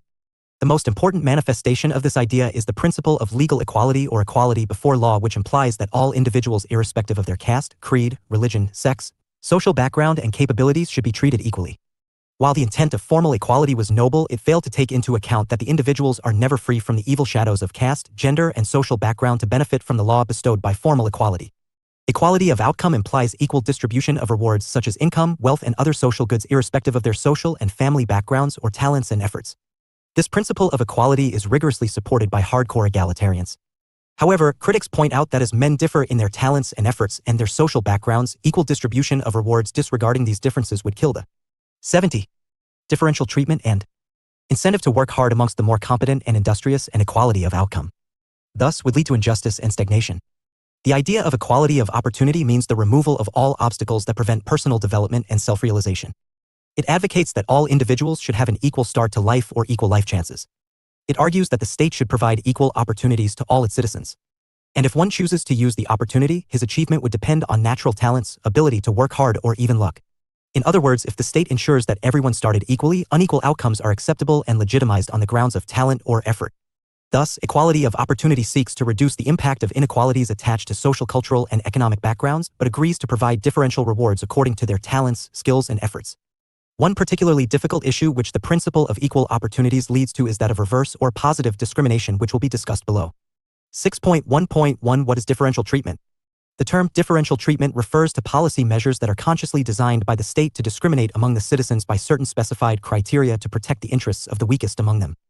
It is a policy through which special privileges are granted to underprivileged sections of society who in the past or the present have been the victim of social, caste, or racial discrimination. These are affirmative action programs undertaken by the state to bring equity and justice among all sections of society. This principle of protective discrimination is also known as reservation, reverse discrimination, positive/affirmative action. preferential treatment, etc. These provisions together form the framework for the analysis of the concept of social justice in various egalitarian societies. Its objective is to reduce the persistent discrimination or inequality in society by giving preferential treatment to the backward marginalized sections in the distribution of valued social goods and opportunities. The main agenda for introducing differential treatment is to protect the weaker sections of society who have been socially and historically neglected and exploited, and to free the disadvantaged sections of the society from the hegemony of the powerful and resourceful by way of creating ample opportunities for their participation. 6.2 Why differential treatment? Ideally, the state regards all citizens as equal in the eyes of the law, and so they shall be treated equally by it. However, a modern liberal state has recognized the necessity and avenue for differentiated treatment among its citizens by their socioeconomic backgrounds. If a significant part of the population of a nation is plagued by discriminatory social practices. 71. Equality practiced in the past, and such an affliction has hampered their right to a dignified life and primary access to state resources, then that part of the population is considered fit for being treated preferentially. Scheduled castes and scheduled tribes in India and blacks in the USA. To reform and regenerate the society from social evils, certain definite and bold measures for the eradication of these social maladies had become the need of the hour. Democracy becomes meaningless without transforming vertical inequality into horizontal inequality. To remedy the situation and compensate for the past injustices perpetrated against the disadvantaged groups, preferential treatment in favor of these groups is sought to be provided by the state agencies. This system of preferential treatment is known as protective discrimination, or differential treatment. 6.2.1 Need for social justice. Our society has always been full of inequalities and injustices. Since ages, societies existed as a stratified, hierarchical society where a particular segment of society faced discriminatory social practices, leading them to live their lives without the realization of basic human rights. Because of the widespread prevalence of racial or class disparities, their education, wages, living conditions, social status was dictated by the whims of upper strata of society, reducing them to destitution. The economic backwardness brought social humiliation, thus pushing them to the lower strata of society that consequently deprived them even of the dignity of life. In a society fragmented by caste, racial, caste, or gender divisions, dominant sections occupying the major portion of resources pulled the levers of power. It facilitated them to enforce their whips, detrimental to the interests of lower segments of society. For centuries, this practice existed where the weak and the vulnerable had to serve the ruling classes without being able to voice their grievances and without any mechanism to address them. This inhuman and barbaric practice continued for centuries, which created a wide gap between power-holding upper strata of the population and the toiling class was at the receiving end of such discrimination. Accordingly, the judiciaries across the world have provided various institutional avenues for social empowerment of the weaker sections of society. One significant measure among them is the policy of protective discrimination, which involves the deliberate act of preferential treatment by the state in favor of particular groups of people by race, religion, gender, and even spatial location. 6.2.2 Social and political inclusion of the weaker and vulnerable sections. The practice of protective discrimination or differential treatment was introduced to uplift the conditions of the deprived sections to bring them at par with the mainstream of society. This policy of affirmative action is also called reverse discrimination because it guarantees differential treatment to certain deprived sections just as overtly as it was used or discriminated. 72. Differential treatment and against them in the past. Taking into consideration the economic and social equality of outcome. Reality of our societies, the idea of affirmative action holds ground for delivery of social justice and the consequent full realization of democracy. It is important to remember that the concepts of justice and equality are not opposing ones, as the claims of justice and equality do not clash with one another. The practice of providing preferential treatment to those who were discriminated and denied basic facilities for centuries does not in any sense stand against the principles of justice. Rather, such preferential treatment essentially seeks to build the properties and environment of justice. Justice consists in rightful allocation of benefits and burdens. Equality would be meaningful only when it is accompanied by a sense of justice. The exercise of granting and providing social justice to the needy ones leads to the strengthening of the claims of equality as it strives to bring unequals hitherto on parity with today's equals. Thus, through the principle of differential treatment, egalitarian societies attempt social and political inclusion of the weaker and deprived sections. Check your progress. Exercise 1. Note: I. Use the space given below for your answer. 2. See the end of the unit for tips for your answer. 1. Why is differential treatment necessary? 6.3 Equality of outcomes. Equality of outcomes is a substantive conception of equality which attempts to provide substance to the concept of equality. While formal equality dictates behavior through the application of rules and procedures consistently, equality of outcomes, on the other hand, seeks to inject a principle of morality into the application of equality. Equality of outcome stands on the idea that the principle of equal treatment sometimes requires different treatment for certain grounds of disadvantage. The social philosophy behind this conception of equality is an egalitarian understanding of social justice and good life. This concept of equality finds expression through a range. 73. Equality of policies and legal mechanisms in various jurisdictions of the world in the form of reverse discrimination, positive discrimination, and affirmative action. 6.3.1 What is equality of outcome? As has been mentioned above, the idea of equality of outcome is the most radical and controversial face of egalitarianism. Equality of outcome implies equal distribution of rewards such as income, wealth, and other social goods irrespective of the social and family backgrounds or talents and efforts. The idea of equality of outcome necessitates the introduction of far more dramatic measures by the state for necessary changes to be visible in society. This emphasis on outcomes, rather than opportunities, shifts attention away from the starting point of life to its end results. In other words, equality of outcome emphasizes equal distribution of rewards among all sections of society and does not take into account the starting points, efforts, skill, and talent of individuals. As such, the idea of equality of outcome not only differs from formal equality and equality of opportunity but could also possibly contradict them. The demand for equal outcomes is mostly associated with the idea of material equality, social circumstances, and also wages. Many see equality of outcome as a prerequisite for securing individual liberty, as a certain level of material prosperity is essential to lead a worthwhile life. 6.3.2 Prevailing views on equality of outcome. The idea of equality of income is widely accepted by the socialists, the communists, and the anarchists, who view that it is the most vital form of equality, since without it other forms of equality are futile.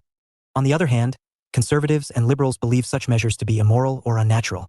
For instance, Rousseau was of the view that the only natural inequality among men is that which results from differences in physical strength. The emancipation of new forms of inequality due to private property is not in accordance with the law of nature, and thus should be contested. He belonged to a school of thought which recognized the significance of material inequality in society and at the same time sought for individual liberty and economic incentives. Although a keen advocate of private property, he nevertheless recognized the dangers of social inequality, one who viewed that no citizen shall be rich enough to buy another and none so poor as to be forced to sell himself.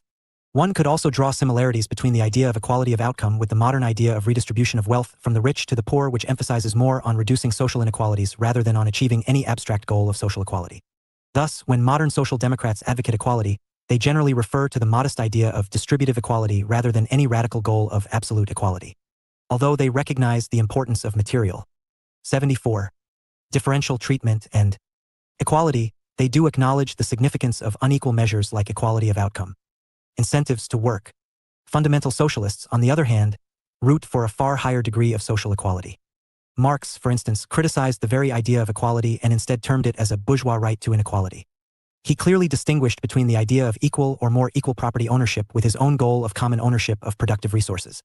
According to him, only when one advocates for the abolition of all forms of private property, however equally distributed it be, the idea of absolute social equality could be achieved. Marx envisions a communist, classless society where human emancipation is possible only when people are free from economic inequalities. Thus, a clear parallel could be drawn between Rousseau and Marx when they both talked about the possibility of exploitation of the poor by the richer sections because of economic inequalities. As Rousseau laments how the poor get duped by the promises made by the rich to secure the consent of the former to institute legitimate power, Marx also shows how the ruling class produces a legitimating ideology to perpetuate the system of economic exploitation. Thus, the advocates of both moderate and radical forms of equality of income agree that it is the most vital form of equality, since without it other forms of equality remain futile. They argue that equal legal and civil rights make no sense to citizens who do not have a job or a roof over their head. Critics, however, point out that the pursuit of equality of outcome leads to stagnation, injustice, and ultimately tyranny. 6.4 Differential treatment and equality of outcome. Talking about equality, we do not talk of legal equality only in the sense of equality of opportunity, but also equality of conditions and equality of outcome or results. Since the son of a doctor and the son of a laborer do not get equal opportunities, justice as fairness demands that the social environment must be changed if equal start for everyone is to be provided. However, for that, we need collective consent and decision to give favored treatment to the deprived and marginalized sections of society. In addition to that, equality before law and equal protection of law mandate that everyone should be treated alike. Although by legal equality, equality of opportunity has been achieved, the eradication or reduction of economic and social inequalities prevalent in society is yet to be accomplished. The hegemony of the richer sections in gaining access to the resources of the state for centuries has created an extremely asymmetrical society that affects the compositeness of the whole society, since there are wide disparities in political as well as the social system. In this situation, the empowered and powerful sections of society more often wish to continue with the status quo and may resist any change in the existing discriminatory distributive 75. Equality pattern. The deprived and marginalized ones, on the other hand, may want a complete revolution of the social system and aspire for drastic measures by the state to ameliorate their social and economic position. Thus, both groups voice their demands and put pressure on the state agency to get them fulfilled, which puts the state in a quandary. 6.4.1 Accommodating differential treatment and equality of outcome. The U.S. has been one of the pioneers in introducing this policy, which was associated with affirmative action on race issues that discriminated in favor of disadvantaged groups in the hope of compensating for past injustices. Such a policy has been justified in terms of equal opportunities. It was recognized that when racial minorities, for example, are socially underprivileged, merely to grant them formal equality does not give them a meaningful opportunity to gain an education, pursue a career, or enter political life. Thus, in the U.S., equality of outcomes policies have been adopted through quota systems within university admissions procedures. This was recognized, for instance, in the U.S. Supreme Court case Regents of the University of California versus Bakke, 1978, which upheld the principle of reverse discrimination in educational admissions. In this sense, reverse discrimination operates rather like the handicap system in golf to ensure fair and equal competition between unequal parties.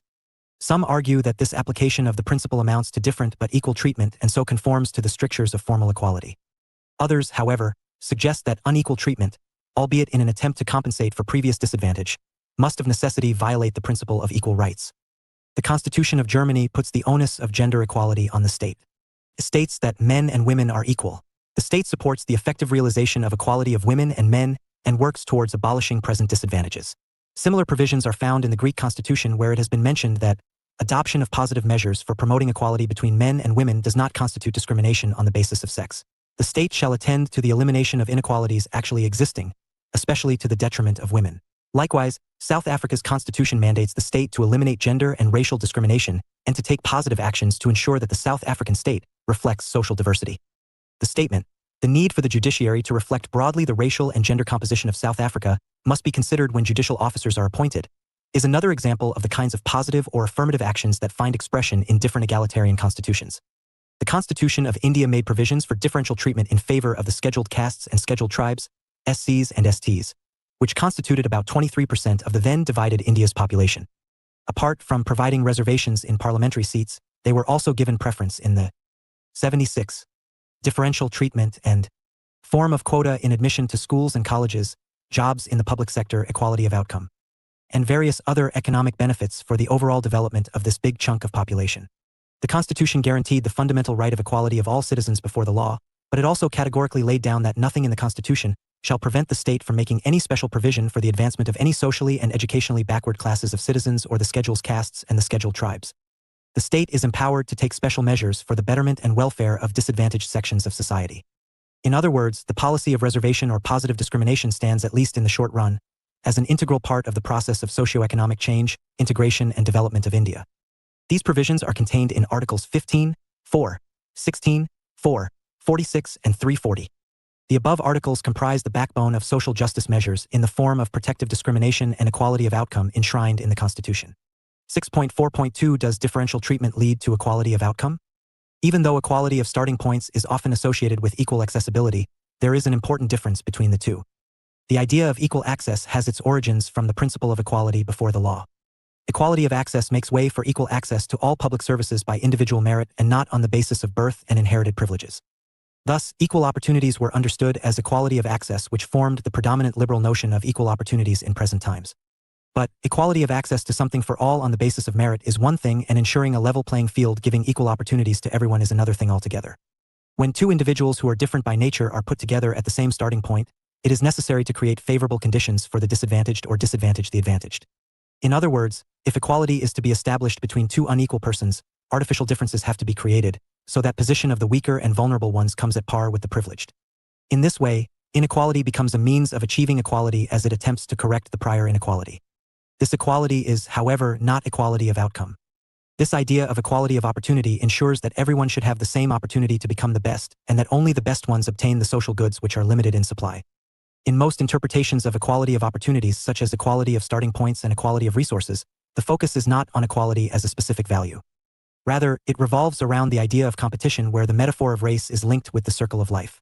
According to Kavanaugh, two concepts of meritocracy come into play behind people's obsession of seeing the process of education or seeking employment as a race. The first concept assumes that a competition is the only way for us to successfully recognize that someone deserves his or her success. The second concept of meritocracy does not see competition as 77. Equality, a means of enabling people to deserve their own success, but as a way of identifying an individual's natural talents. However, in neither of the two cases, the argument begins with a reference to equality. Rather, it starts with a reference to competition, which is again anti-egalitarian, as it does not emphasize the equality between people but promotes and recognizes the differences between them.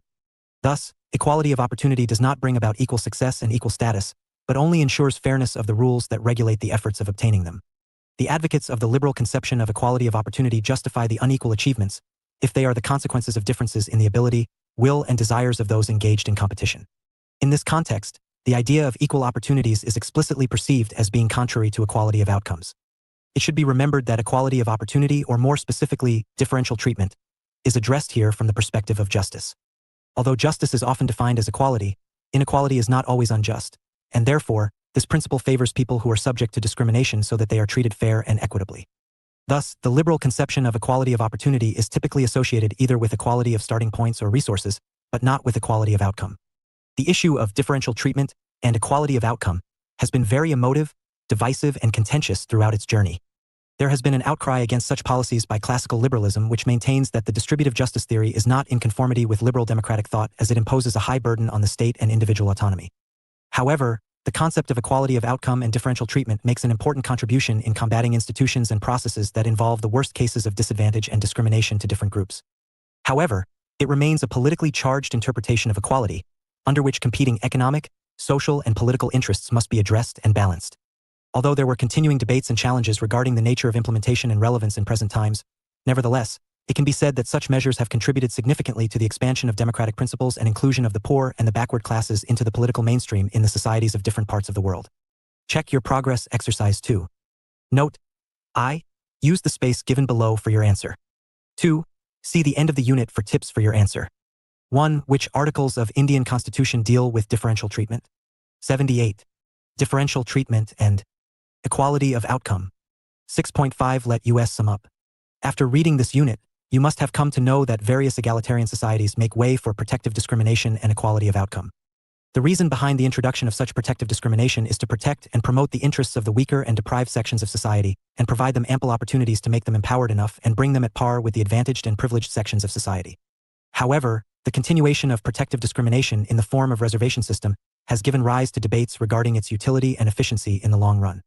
Supporters of protective discrimination believe that the concepts of justice and equality are not opposing ones, as the claims of justice and equality do not clash with one another.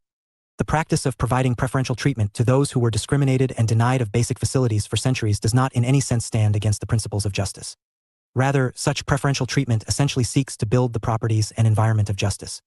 Justice consists in rightful allocation of benefits and burdens. Equality would be meaningful only when it is accompanied by a sense of justice. The exercise of granting and providing social justice to the needy ones leads to the strengthening of the claims of equality, as it strives to bring unequals hitherto on parity with today's equals. On the other hand, those who are opposed to the idea of differential treatment and equality of outcome view that the idea of compensating for the wrongs carried out by their ancestors for decades without any definite indication of its culminating period presents an unfair situation. They are also of the view that the practice of protective discrimination essentially leads towards increasing of the functions and jurisdiction of the state, which in turn restricts the liberties and rights of the people in general and of the empowered in particular.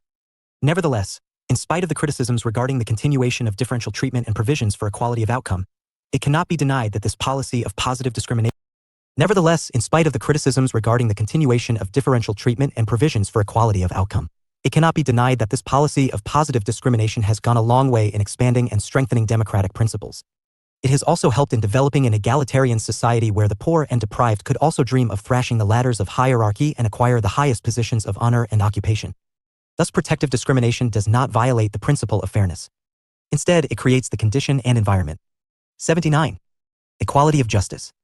In today's society, where discrimination on the basis of race and sex still exists in subtle or not so subtle ways, need for such affirmative action favoring the weak and the deprived is real. At the same time, the fruits of these provisions would be only realized when its benefits reach those who most deserve them, and for that, the resultant outcomes need to be scrutinized from time to time. 6.6 References. Acharya Ashok. 2008. Affirmative Action. In Rajiv Bhargava and Ashok Acharya, eds. Political Theory and Introduction. New Delhi, Pearson. Abbas, Hovieta and Kumar, Ranji Kumar. 2012. Political Theory, New Delhi, Pearson. Aurora, ND and SS Avasti. 2007. Political Theory and Political Thought. New Delhi, Haranan Publications. Haywood, Andrew. 2004. Political Theory and Introduction, New York, Palgrave Macmillan. Rawls, John. 1971. A Theory of Justice. Harvard, Harvard University Press. Vinod M. J. and M. Deshpande. 2013. Contemporary Political Theory. New Delhi, PHI Learning Private Ltd. 6.7 Answers to Check Your Progress Exercises. Check Your Progress Exercise 1. 1. Your answer should highlight following points to transform vertical inequality into horizontal inequality to compensate for past injustices against weaker sections. Check Your Progress Exercise 2. 1. Your answer should highlight Articles 15, 4, 16, 4, 46, and 340 of Indian Constitution. 80. Block 3. Justice. Block 3 discusses the concept of justice, a normative concept that is integrally connected with liberty and equality. Justice is the central force of all societies and is necessary to maintain order and harmony in a state.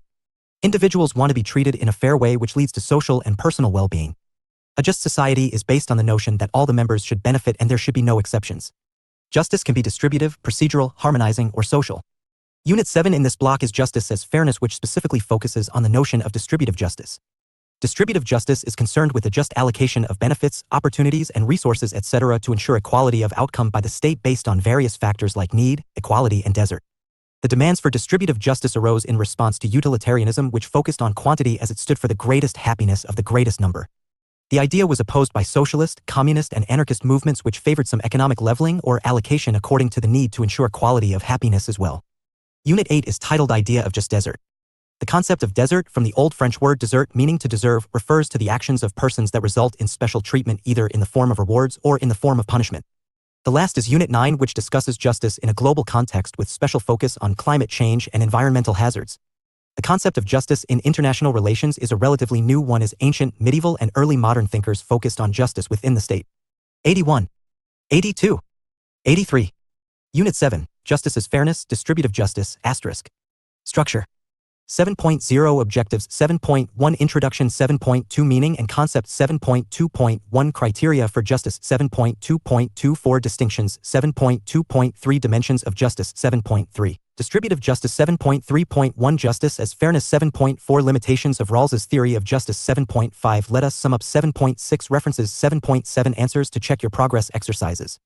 7.0 Objectives. In this unit you will explore the idea of justice in political science. After studying this unit, you should be able to explain the meaning of justice, distinguish between its various dimensions, understand the idea of distributive justice and its limitations. 7.1 Introduction. Justice is the central force of all the societies and is necessary to maintain order and harmony in a state. Individuals want to be treated in a fair way, which leads to social and personal well-being. A just society is based on the notion that all the members should benefit and there should be no exceptions. Classically, justice is treated as one of the four cardinal virtues, other three being prudence, temperance, and fortitude. From Plato to John Rawls, many scholars see justice as the first virtue of a society or social institutions. Rawls, in his 1971 book, A Theory of Justice, has said that justice is the first virtue of social institutions. Justice has central place in ethics, legal, and Dr. Raj Kumar Sharma, consultant, Faculty of Political Science, IGNOU. Justice Political Philosophy. There are many dimensions of justice, and this unit deals with distributive justice as propounded by John Rawls. 7.2 Meaning and Concept. The word justice has been derived from the Latin word jus or justice, meaning rights or law, or justitia/justice meaning justness or reasonableness. Due to its multidimensionality, it is very difficult to define the concept of justice. The dilemma is aptly summed up by D.D. Raphael, as he says justice is Janus-like or dual-faced, as it can be conservative and reformative at the same time. In contemporary world, justice determines the criteria to allocate benefits like goods, services, opportunities, and honors, as well as burdens in a society, particularly in a situation of scarcity. Justice is not a static but a dynamic concept which adapts according to changing times. Like slavery and women's subordination were justified in ancient times, but with gradual social changes, these practices are no more justifiable today. Another aspect of justice is that it tries to reconcile aspects of individual liberty and social equality. Liberty will not be in sync with justice until its benefits are equally extended to all members of society. If liberty is seen as absolute, it will come in conflict with equality. Hence, there have to be certain limits on liberty so that it does not pose threats to others. Equality, in turn, can exist in true sense when the deprived sections are given special measures to ensure equality of outcome as against equality of opportunity. In one of the earliest interpretations on justice, Plato, in his book, Republic, sees justice as a virtue of social order, meaning the principle of justice must be based on the nature of the social setup. He saw justice both as a principle of individual right conduct and an ideal social order. Justice prevails, according to Plato, when each person does what he is best suited to do as per their faculties of reason, wisdom, and courage. Aristotle distinguished between three types of justice. First, distributive justice refers to distribution of divisible things like wealth and benefits. Second, corrective or remedial justice is done when a person causes harm to another, and justice is done to the victim by eliminating the disadvantage. Third, commutative or reciprocal justice refers to fair exchange in voluntary transactions. It must be mentioned that distributive justice is applicable to political aspects, corrective in civil and criminal aspects, while reciprocal justice applies to economic transactions. For Aristotle, justice incorporates concerns of equality, proportionality, and maintenance of equilibrium in the society, unlike Plato's emphasis on hierarchy. For Jeremy Bentham, justice had a utilitarian dimension as he argued for the greatest happiness of the greatest number. Bentham subordinated justice to utility, and he was against judicial activism to interpret laws.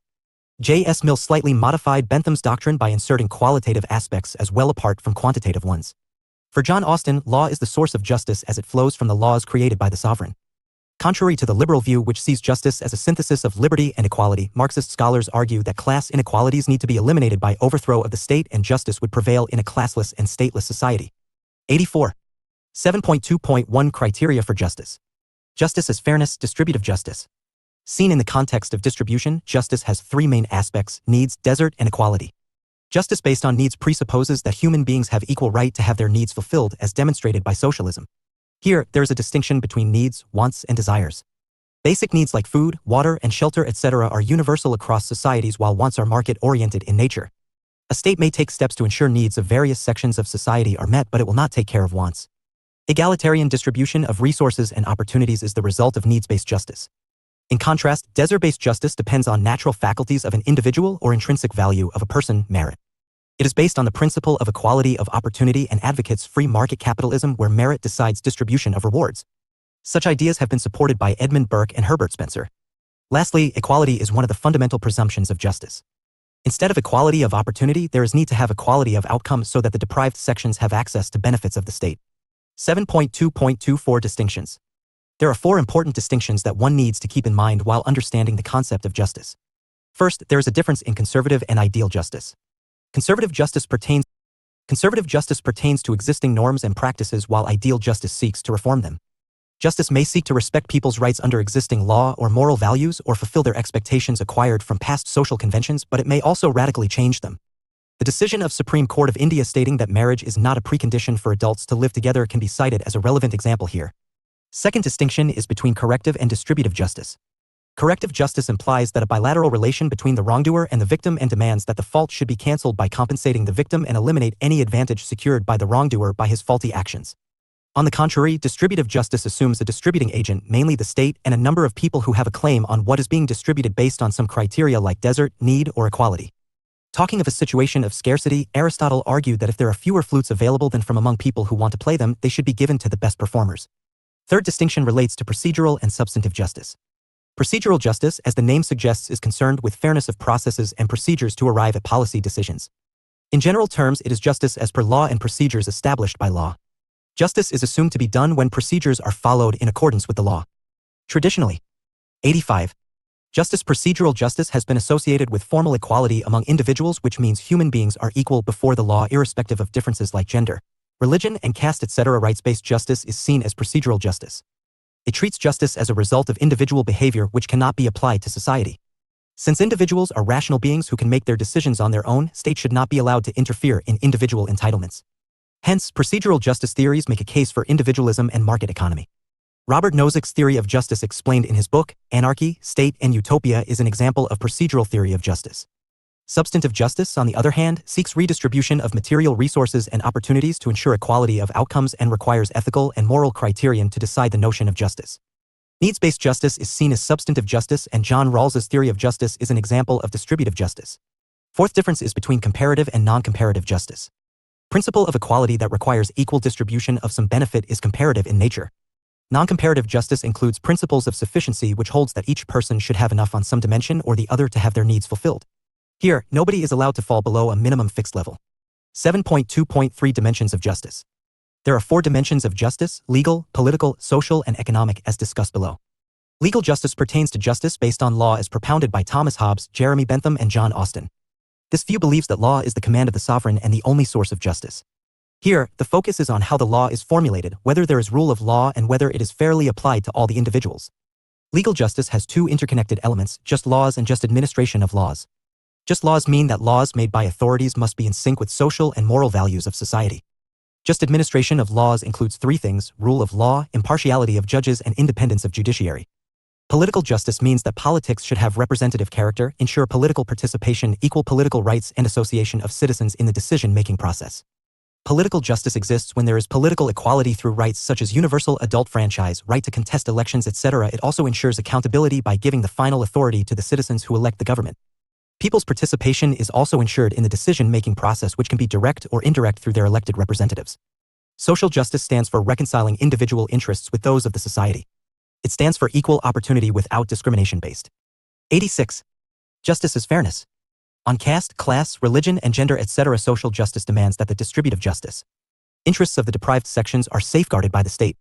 The overall belief here is that the community interests as a whole will be better served if development of the marginalized sections is ensured. The idea of social justice became more popular with proliferation of liberal and democratic ideas and introduction of legal and political justice. Economic justice has been the basis of the socialist movement. It pertains to just distribution of economic resources, benefits, and opportunities to achieve a just economic order. The liberal and welfare perspectives treat economic justice in terms of fair and adequate chances to earn livelihood and economic benefits. It is mainly redistributive justice supported by neoliberals like Harold Laski, L.T. Hobhouse, and John Rawls. They advocate state intervention to protect weaker sections. The anarchists, socialists, and Marxists, on the contrary, relate economic justice to the abolition of private property. The Marxist position is that all other dimensions of justice are a reflection of economic justice, and without realization of economic justice, other types of justice cannot be achieved. Economic justice also stands for the end of alienation and exploitation as per the Marxist tradition. Economic justice stands for equal pay for equal work and provision of social security to ensure development of the needy ones. Check your progress exercise 1. Note, I use the space given below for your answer. 2. See the end of the unit for tips for your answer. 1. Discuss Aristotle's views on justice. 2. What criteria are normally seen to administer justice? 87. Justice. 3. What is the difference between procedural and substantive justice? 7.3 Distributive justice. Distributive justice is concerned with just allocation of benefits, opportunities, and resources, etc. to ensure equality of outcome by the state based on various factors like need, equality, and desert. The demands for distributive justice arose in response to utilitarianism, which focused on quantity as it stood for greatest happiness of the greatest number. The idea was opposed by socialist, communist, and anarchist movements which favored some economic leveling or allocation according to the need to ensure quality of happiness as well. Distributive justice is important for a society's efficient functioning and welfare of its members. True equality gives members a sense of membership in a society, especially the sections which are marginalized. This is important to avert political violence and avoid challenges to the state authority from internal threats. Unequal distribution can be a cause of social unrest, and redistribution of benefits can help in relieving tensions. Aristotle believed that unequal distribution of property is one of the causes of injustice and civil war in a city. He further stated that men desire equality and hence honor and rewards should be distributed as fairly as possible to avoid a revolution. For example, India resorted to land reforms after independence to eliminate social injustice and ensure equality in the agriculture sector. The most influential theory of distributive justice over the last half-century has been John Rawls's theory termed as justice as fairness, given in his 1971 book, A Theory of Justice. He developed a rival to utilitarianism, a dominant theory of his times which Rawls saw as a morally flawed theory. The flaw is that utilitarianism justifies sacrificing the good of some individuals for the sake of the happiness of the greatest number. Utilitarians believe in aggregate happiness produced by justice and not the welfare of each individual. Rawls was inspired by Immanuel Kant's moral idea that gave due importance to equality and freedom of each human being, liberal egalitarian. Kant argued that each human being should be seen as an end in himself and not as a means to an end. Through his theory of justice, Rawls gave central place to the moral principle of equality and freedom of each individual. 88. 7.3.1 Justice as fairness. Justice as fairness, distributive justice. After the Second World War, there was the emergence of behavioral approach and emphasis on value-neutral and fact-based political theory.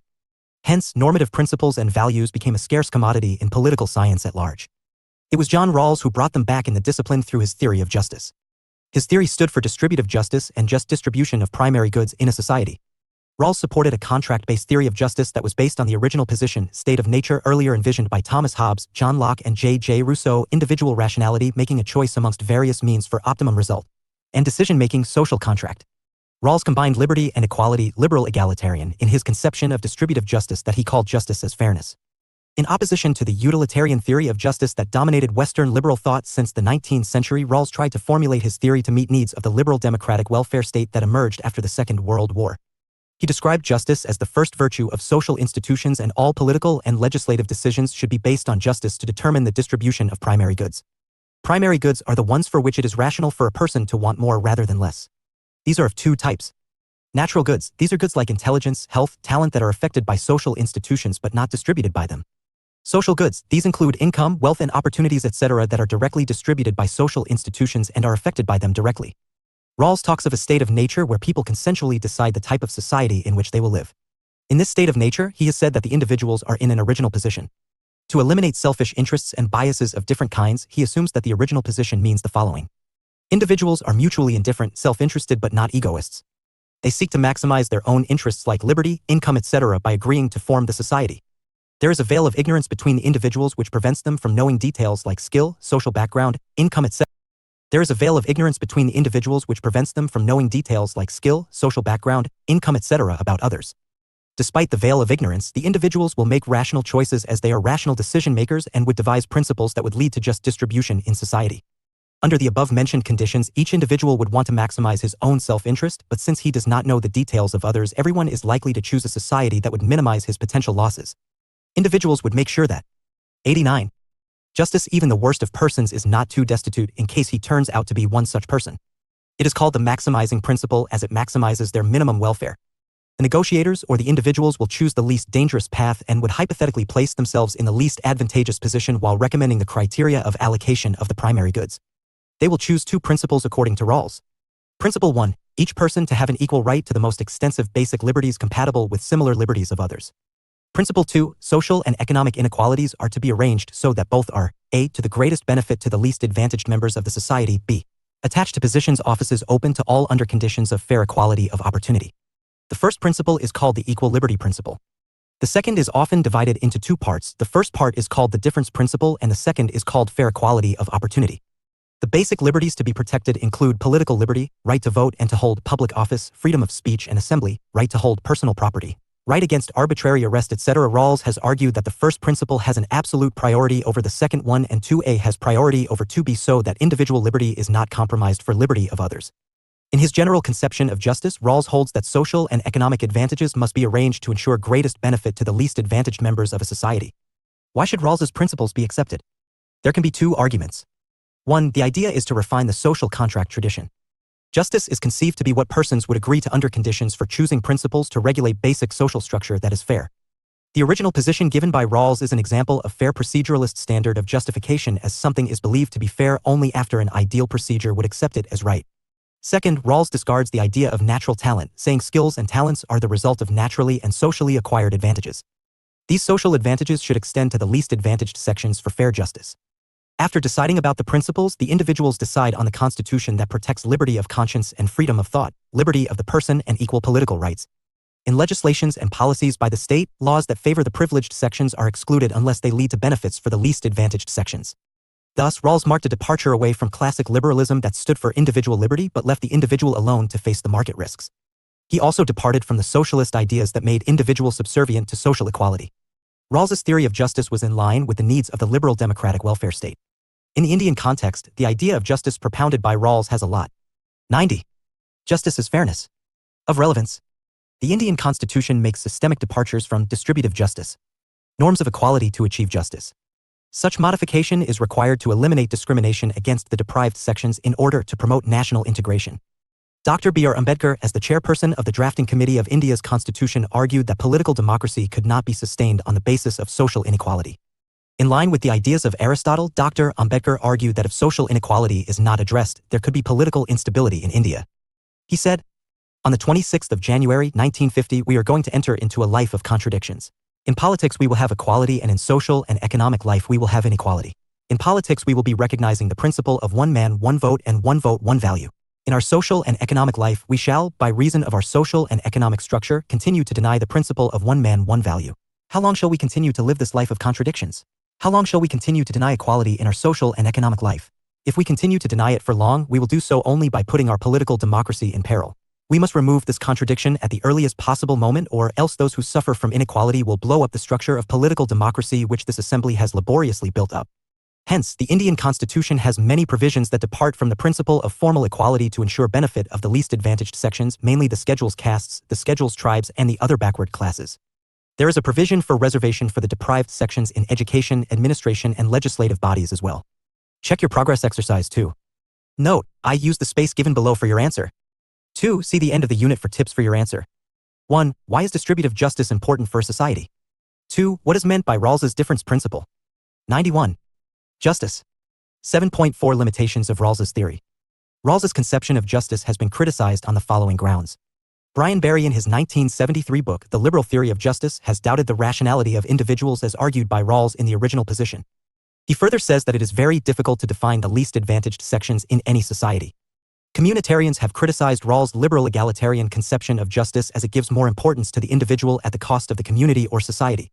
Michael Sandel in his 1982 book, Liberalism and the Limits of Justice, calls Rawls' individual as disembodied who is not a part of the society. Another communitarian theorist, Charles Taylor, criticizes Rawls' atomistic conception of the individual. For Rawls, individual comes ahead of society, while for the communitarians, the society is first and then the individual. Communitarians further argue that individual choices have a social context and they may not choose Rawls's principles in the original position.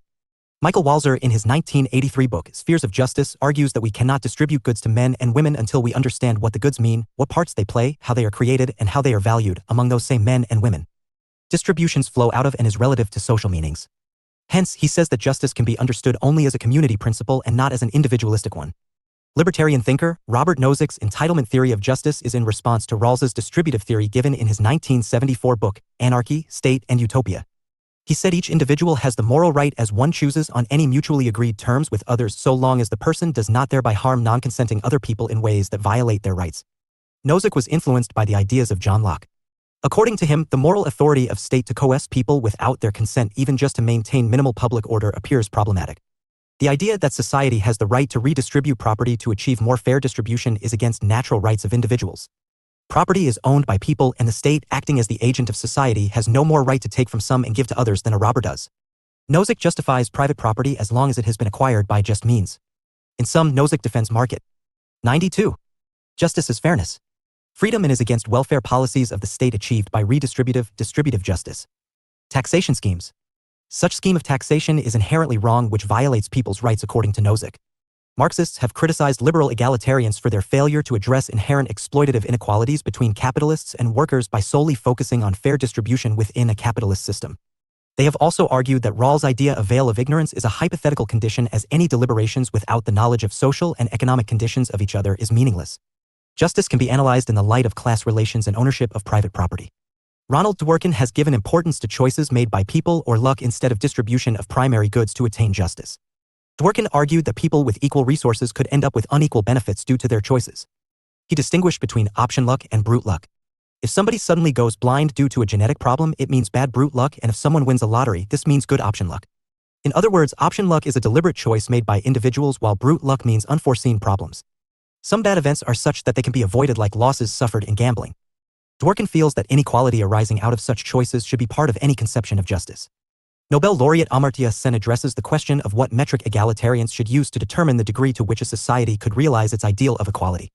He has addressed the debate over two candidate metrics, welfare, utility, on one hand, and Rawlsian primary goods on the other.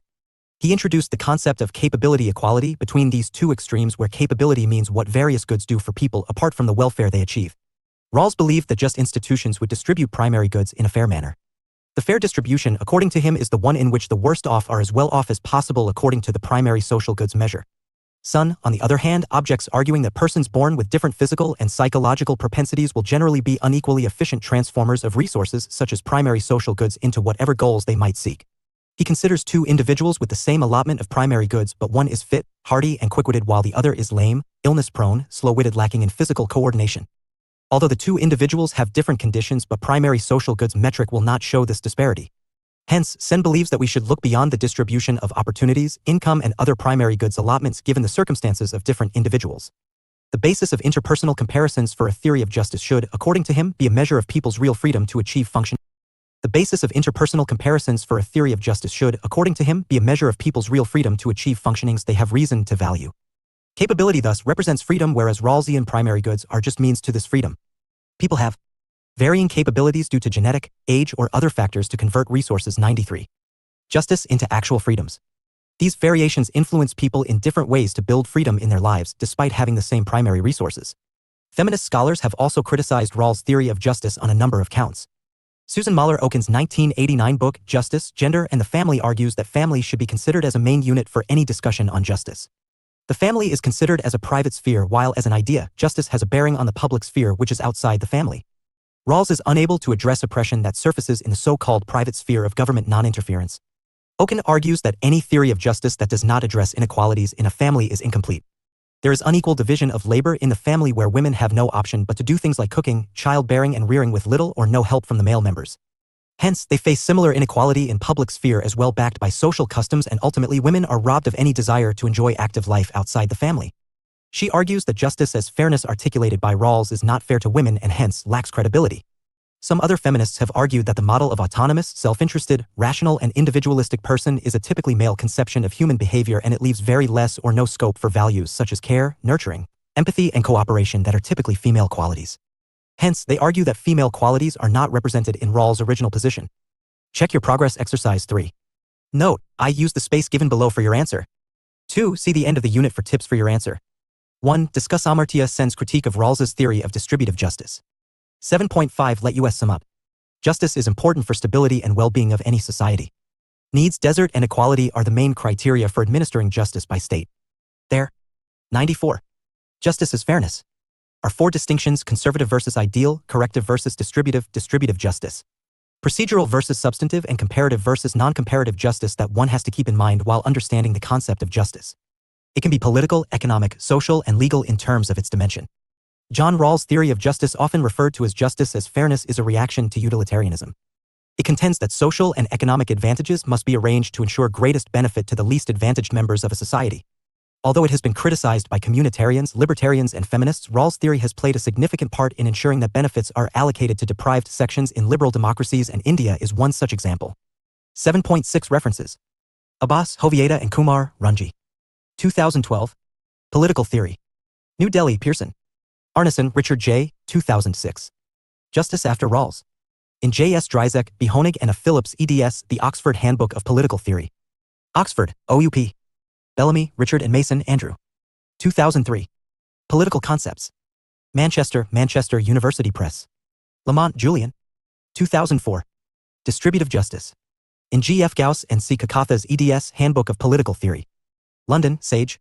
Lamont, Julian. 2017. Distributive Justice. Stanford Encyclopedia of Philosophy, URL. Mays, Michelle. 2013. Distributive Justice. Conflict Information Consortium, University of Colorado. URL. org/essay/distributive justice. Menon, Krishna. 2008. Justice. In Rajiv Bhargava and Ashok Acharya, eds. Political Theory. Noida, Pearson. Miller, David. 2017. Justice. Stanford Encyclopedia of Philosophy, URL. 7.7 Answers to check your progress exercises. Check your progress exercise 1. 1. Your answer should highlight 3 types of justice: distributive, corrective, and commutative. 2. Your answer should include 3 criteria: need, desert, and equality.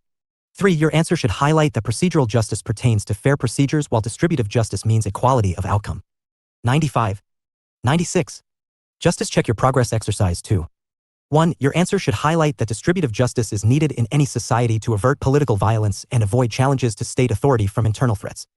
Also include Aristotle's views on revolution. 2. Highlight that it stands for greatest benefit to the least advantaged members of a society. Check your progress exercise 3. 1. Your answer should highlight the following: concept of capability equality. Mere distribution of primary goods is not enough. Individual capability to convert those goods into freedom and justice is also important. 97. Unit 8. Idea of just desert asterisk. Structure. 8.0 Objectives. 8.1 Introduction. 8.2 Constituents of desert. 8.2.1 Deserver of desert. 8.2.2 Deserved modes of treatment. 8.2.3 Desert bases. 8.3 Desert and similar concepts. 8.3.1 Desert and merit. 8.3.2 Desert and entitlement. 8.4 Desert and justice. 8.5 Arguments against the concept of desert. 8.5.1 Metaphysical. 8.5.2 Epistemological. 8.5.3 Libertarian. 8.6 Let us sum up. 8.7 References. 8.8 Answers to check your progress exercises. 8.0 Objectives. In this unit you will be reading about the concept of desert and how desert is different from responsibility, merit, and entitlement. It further highlights how the concepts of desert and justice have been interlinked by various thinkers.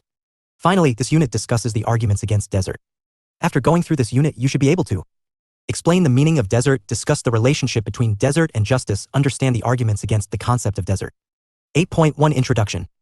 The concept of desert, from the Old French word dessert meaning to deserve, refers to the actions of persons that result in special treatment either in the form of rewards or in the form of punishment. Philosophers have made use. Rashmi Gopi, Assistant Professor, Miranda House, University of Delhi. Justice of the concept of desert in several aspects. Some have advocated versions of the idea that justice obtains when goods and evils are distributed according to desert. Others have suggested that happiness may be the greatest good, but it has intrinsic value only when enjoyed by someone who deserves it. In theories about moral obligation, some theorists have defended the idea that right actions lead to results in which higher benefit is preferentially circulated to people who deserve it. In political philosophy and philosophy of law, a number of theorists have used the concept of desert to discuss the justification of penalties for violations of law. In this background, it becomes necessary to understand how the concept of desert has been theorized by various philosophers and how it has been utilized in practice. In the next section, the focus is on how philosophers have defined what constitutes desert. 8.2 Constituents of desert. The three main constituents of desert are deserver of the desert, deserved modes of treatment, and basis of desert. 8.2.1 Deserver of the desert. In his important work on desert and justice, Joel Feinberg formulated a series of desert claims which were not challenged by people at large. A student might deserve a high grade for writing a good paper. An athlete might deserve a prize for excelling in a competition. A successful researcher might deserve an expression of gratitude for finding something useful. A criminal might deserve the contempt of the community for having committed crimes. Immanuel Kant advocated that a person should deserve happiness for being morally excellent. In all the above-mentioned cases, the deserver is a person. However, Feinberg himself agreed that even non-persons may also be a deserver. For example, a beautiful ancient city deserves to be preserved. In political philosophy, predominantly the deserver is seen as an individual or a group of people. 8.2.2 Deserved modes of treatment. When desert claims are made, there is an inherent understanding of the treatment expected out of it. To be precise, what mode of treatment a person is expecting on the basis of desert claim. Feinberg cites following as the deserved modes of treatment: grades, wages, prizes, respect, honors and awards, rights, love and benefits.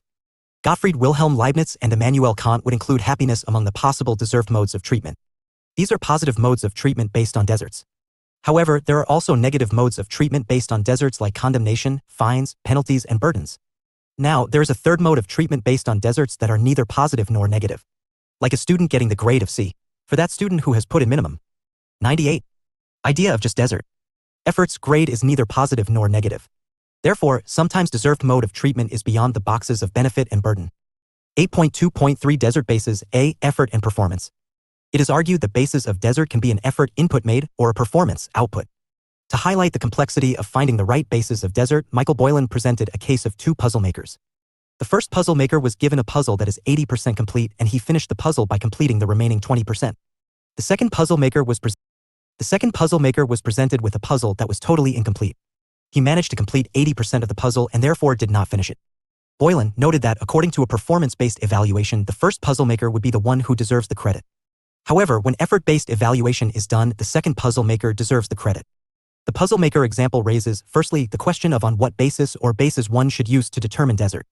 Secondly, it makes it clear that both effort and performance can be relevant bases of desert, and it is a complex process still to determine how to correctly weigh the two in a given situation. B. Role of responsibility. Some thinkers have argued that at least some type of responsibility is a necessary condition for all desert. Whereas some thinkers like Feldman have argued that, in at least some cases, one can deserve some mode of treatment without anyone being responsible for the desert base that gives rise to that mode of treatment. An example of responsibility without desert could be cases in which a victim of theft is said to deserve compensation even though that person was not responsible for having the money stolen.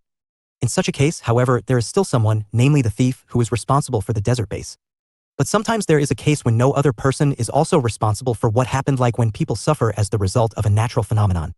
For example, a tsunami victim can deserve financial support as a result of the suffering through that natural disaster. Therefore, one can conclude that in certain cases desert require responsibility, and in certain cases desert is not dependent on responsibility.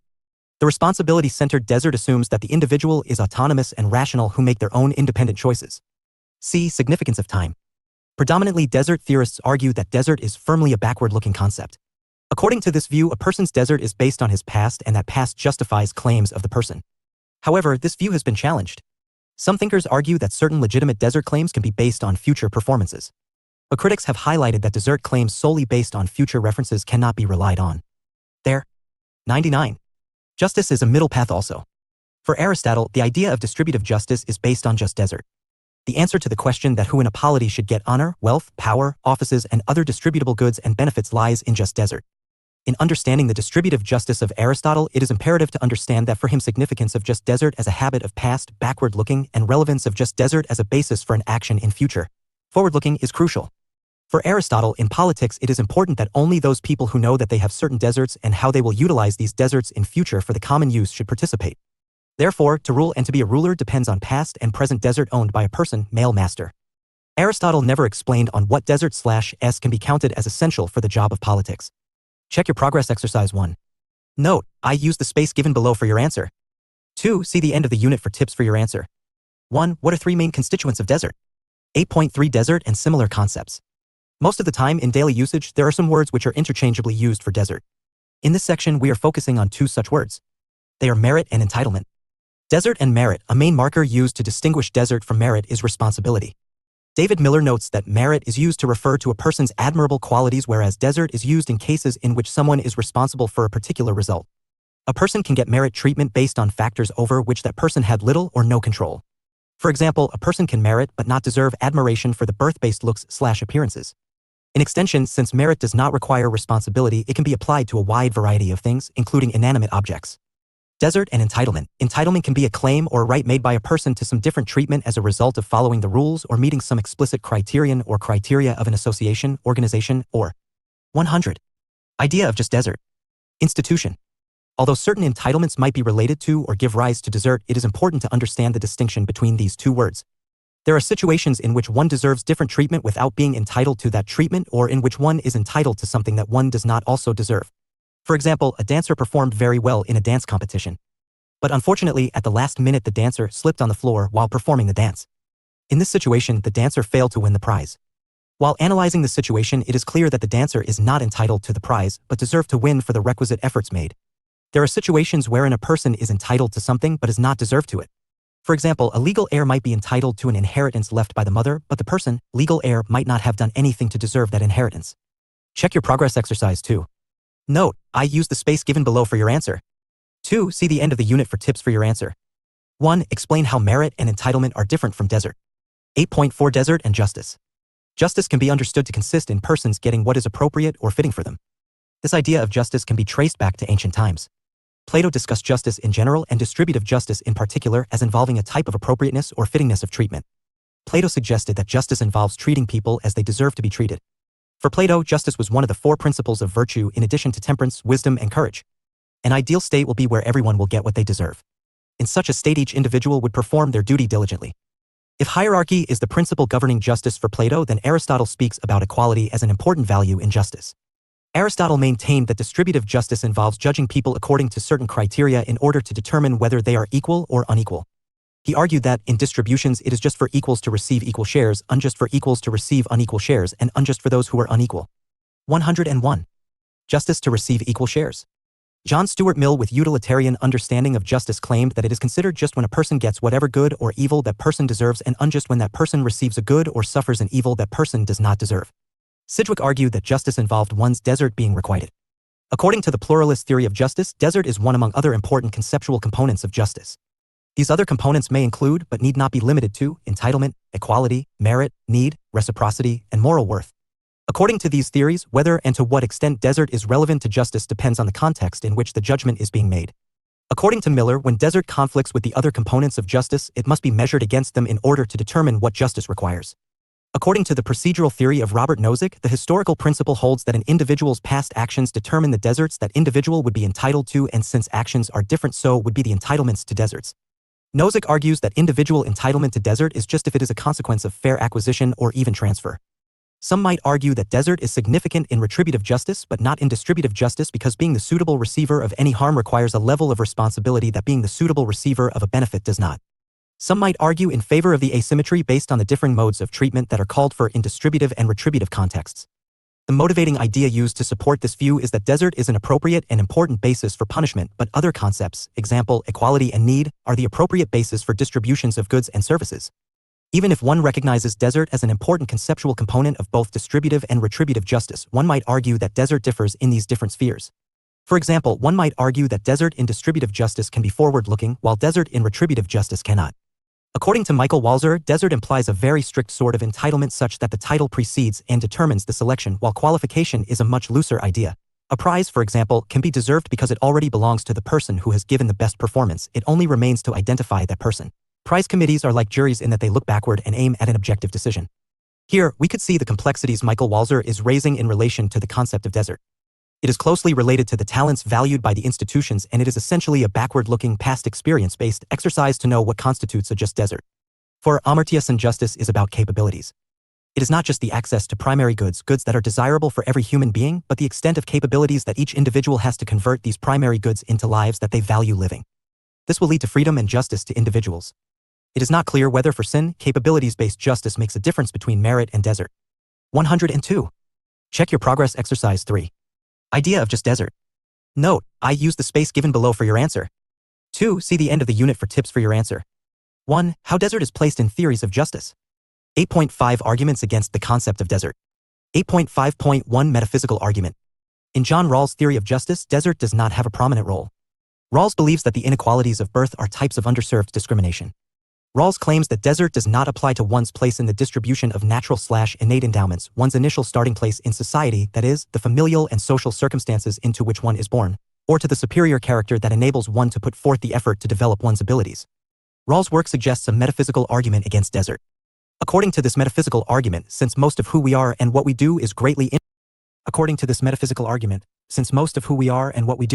influenced by undeserved natural endowments and by the undeserved circumstances into which we are born, one cannot deserve anything, or, at best, one can deserve very little. According to a common interpretation, Rawls believes that desert should not have any role in distributive justice, since these undeserved factors have a major influence on all would-be desert bases. That is the reason why Rawls emphasizes on the original position in the concept of justice, wherein every individual will be in a veil of ignorance. Here, we could say that veil of ignorance is crucial for Rawls to erase desert claims based on past, backward-looking. 8.5.2 The epistemological and pragmatic arguments. David Hume was critical of those theories of distributive justice in which merit was assigned a prominent role. While, as discussed above, there are differences between the concepts of desert and merit, and though Hume's use of the term merit differs from more modern usages, the kinds of arguments that Hume presented against merit are often used against desert in existing discussions.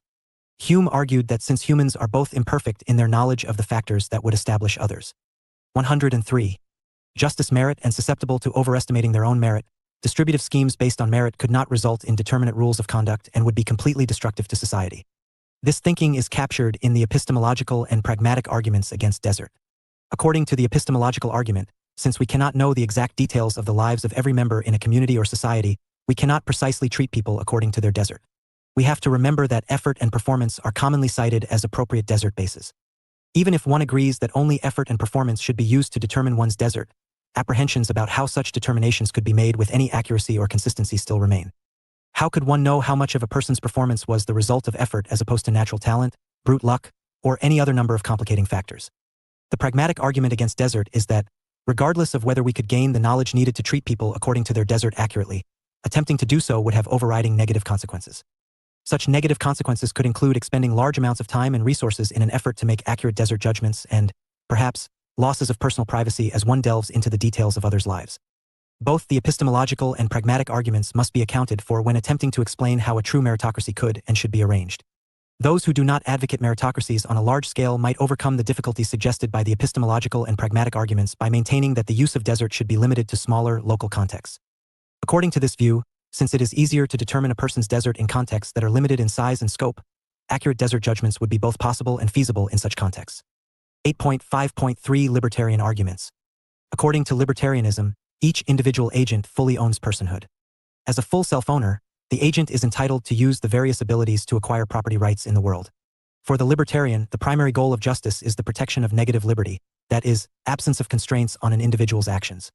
Libertarians are divided into two groups, namely right and left. For the right libertarian, desert could be a concept for the individual to consider in their personal decision-making processes, but not one that the state should use to try to guide allocations or distributions of resources. As with right libertarianism, left libertarianism is based on the idea that each individual agent fully owns personhood. But the left libertarian view about the appropriation and accumulation of natural resources differs greatly from the right libertarian view.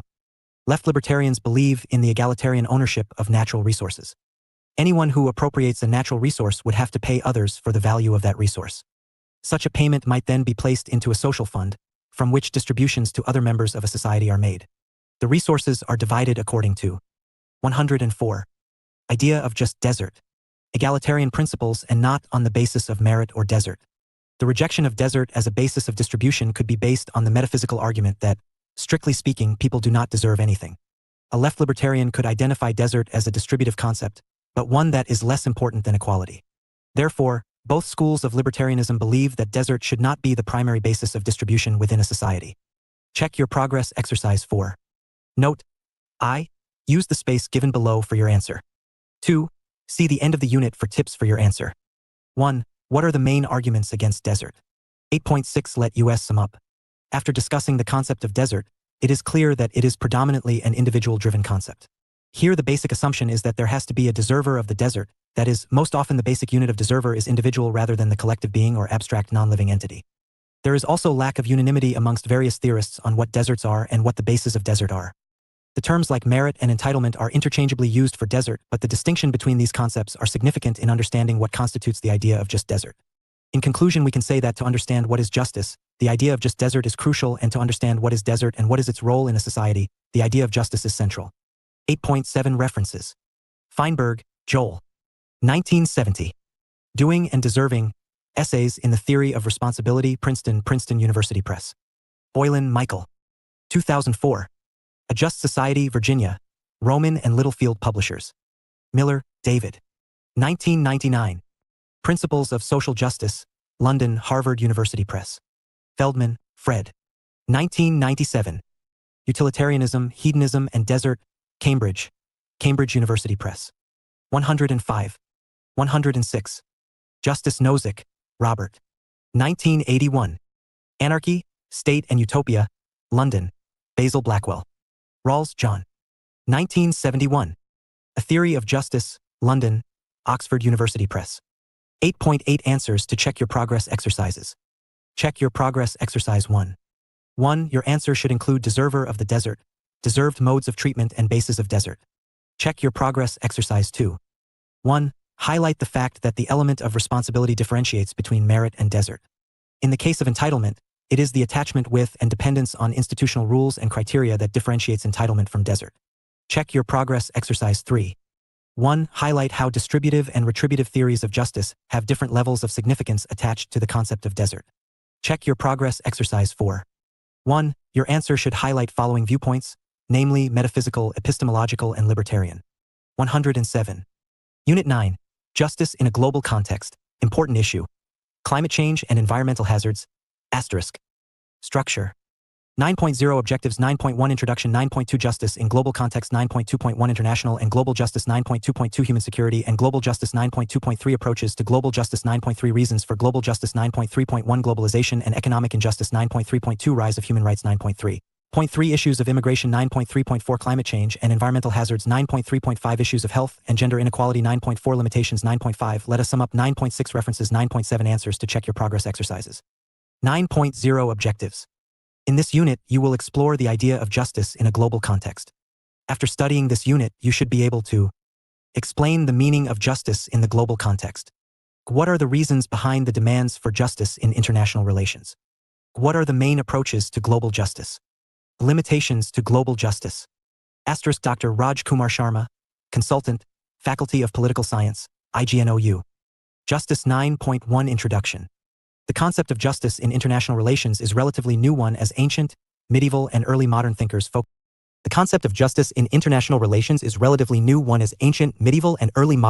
focused on justice within the state. Delivering justice was mainly the duty of the state, and the international dimension of justice remained neglected. In the contemporary times, however, there is growing interest in international aspects of justice due to the revival of interest in normative political philosophy since the 1960s. Intensification of globalization and a shift in how global politics is understood away from state-centric approach. There is a realization that in an interconnected and globalized world, the problems and their solutions have to be global. The succeeding paragraphs will deal with the concept of justice in global context, its main approaches and limitations of this concept. 9.2 Justice in Global Context. In the Western tradition, international justice can be found in the tradition of natural law, which is a system of rights or justice common to all human beings and derived from nature and not the rules of society. According to W. Friedman, the history of natural law is a tale of the search of mankind for absolute justice and its failure. Greek Stoics had professed that we have a moral relationship with those beyond our state and believed they were citizens of the world.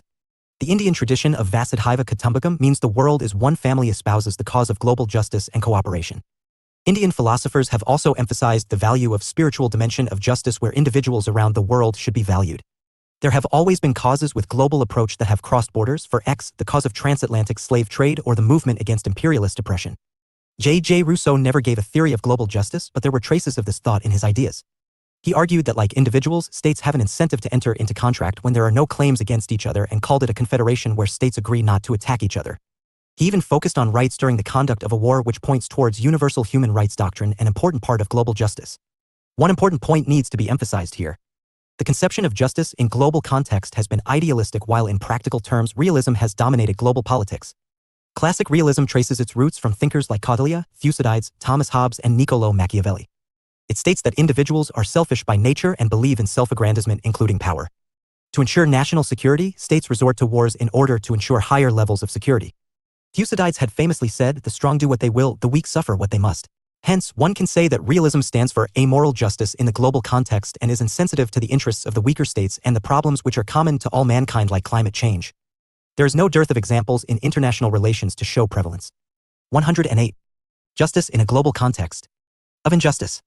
Treaty of Versailles signed after the First World War and the war crimes trial at Nuremberg and Tokyo after the Second World War are examples of justice by victorious states.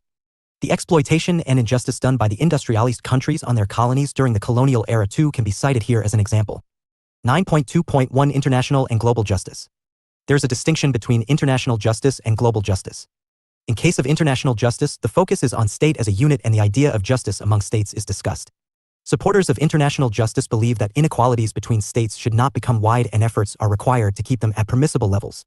Global justice is a component in normative international relations theory that focuses on the moral obligation of the world's rich to the world's poor. Here, the key theme is redistribution of wealth to reduce poverty and inequality. In global justice, the focus is not on the states, but human beings, and it seeks to discuss what justice means to the human beings around the world.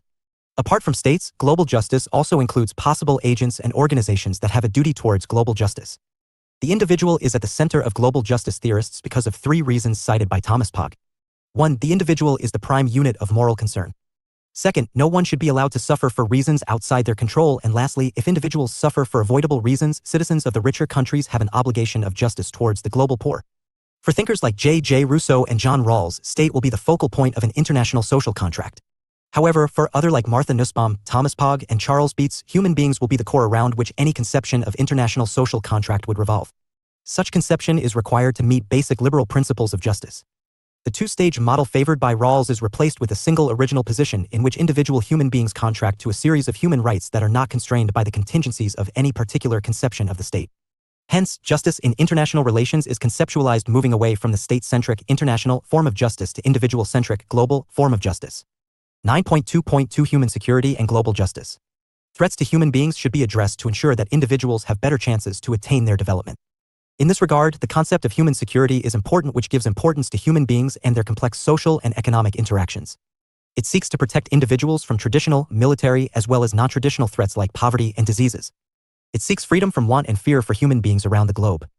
Mahbub ul Haq, an economist from Pakistan, drew attention towards human security in 1994 in the United Nations Development Programme's UNDP Human Development Report. This report highlighted 7 threats. 109. Justice to human beings, community, economic, environmental, food, health, personal, and political.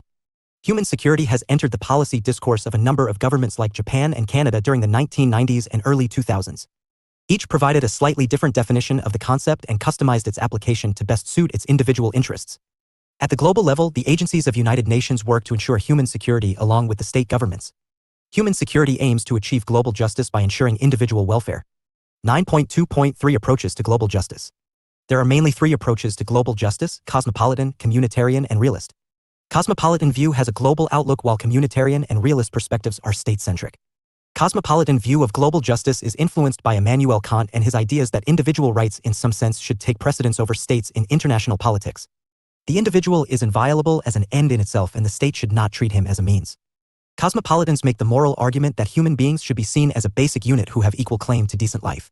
The issues of culture, nationality, sex, and race should not be a hindrance in achievement of this objective. They believe that as a result of globalization, a basic structure has emerged which impacts lives of people around the world. Cosmopolitans also argue that there is an urgent need to reform global institutions like the World Trade Organization, World Bank, and International Monetary Fund to make them in accordance with the principles of global justice. Cosmopolitans say there is need to have global citizens who are committed to global values instead of national affiliations. Hence, one can say that national borders are irrelevant to cosmopolitans. They stand for global institutions for X to monitor commitment of various governments towards human rights. John Rawls in his work, The Law of Peoples, 1999, has addressed some of the issues pertaining to global justice. In his 8 principles, he seeks respect for human rights and duty to assist other people who are deprived of a good living. However, he is a statist since he distinguishes between domestic and global society on the basis of independence and national self-determination. He also suggests that the West is not obliged to transfer resources to global poor as help from outside cannot develop capacity of people to take of their needs, and hence, political and social injustices will continue.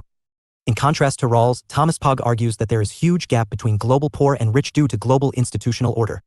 This order is sustained through collaboration between powerful governments in the North, authoritarian rulers in developing world, and business elites with global interests.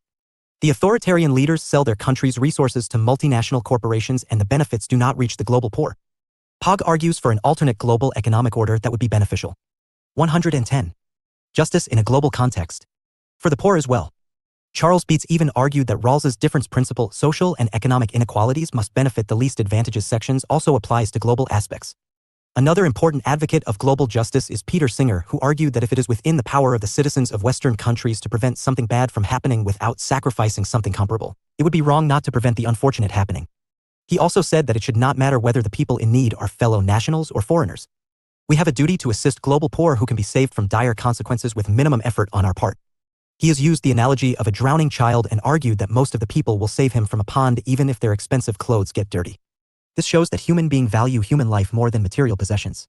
Singer stood against the idea that national boundaries are important and one should value fellow citizens over citizens from other countries.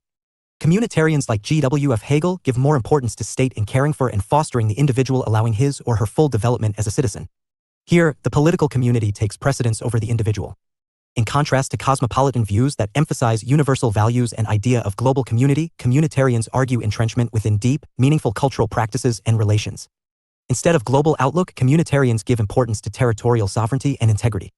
Thomas Nagel opines that there is a direct link between justice and collective practices and institutions which can be established only under a sovereign authority. He argues that global justice will not exist as it is linked to associative institutions which are not available at the global level. According to him, justice is something we owe through our shared institutions only to those we stand in a strong political relation. It is, in the standard terminology, as associative obligation. David Miller says that the idea of justice flows from specific cultural contexts which contradict the notion of global justice. For him, citizenship and nationality matter the most, which lead to special entitlements and duties. These concepts are not applicable at the global level and hence, the idea of global justice is a non-starter for him. Lastly, the realist conception of international relations is not conducive to the idea of global justice. Realism stands for state sovereignty and security against individual well-being, human security. Realists would argue that states are constantly preparing for war and international system is anarchic.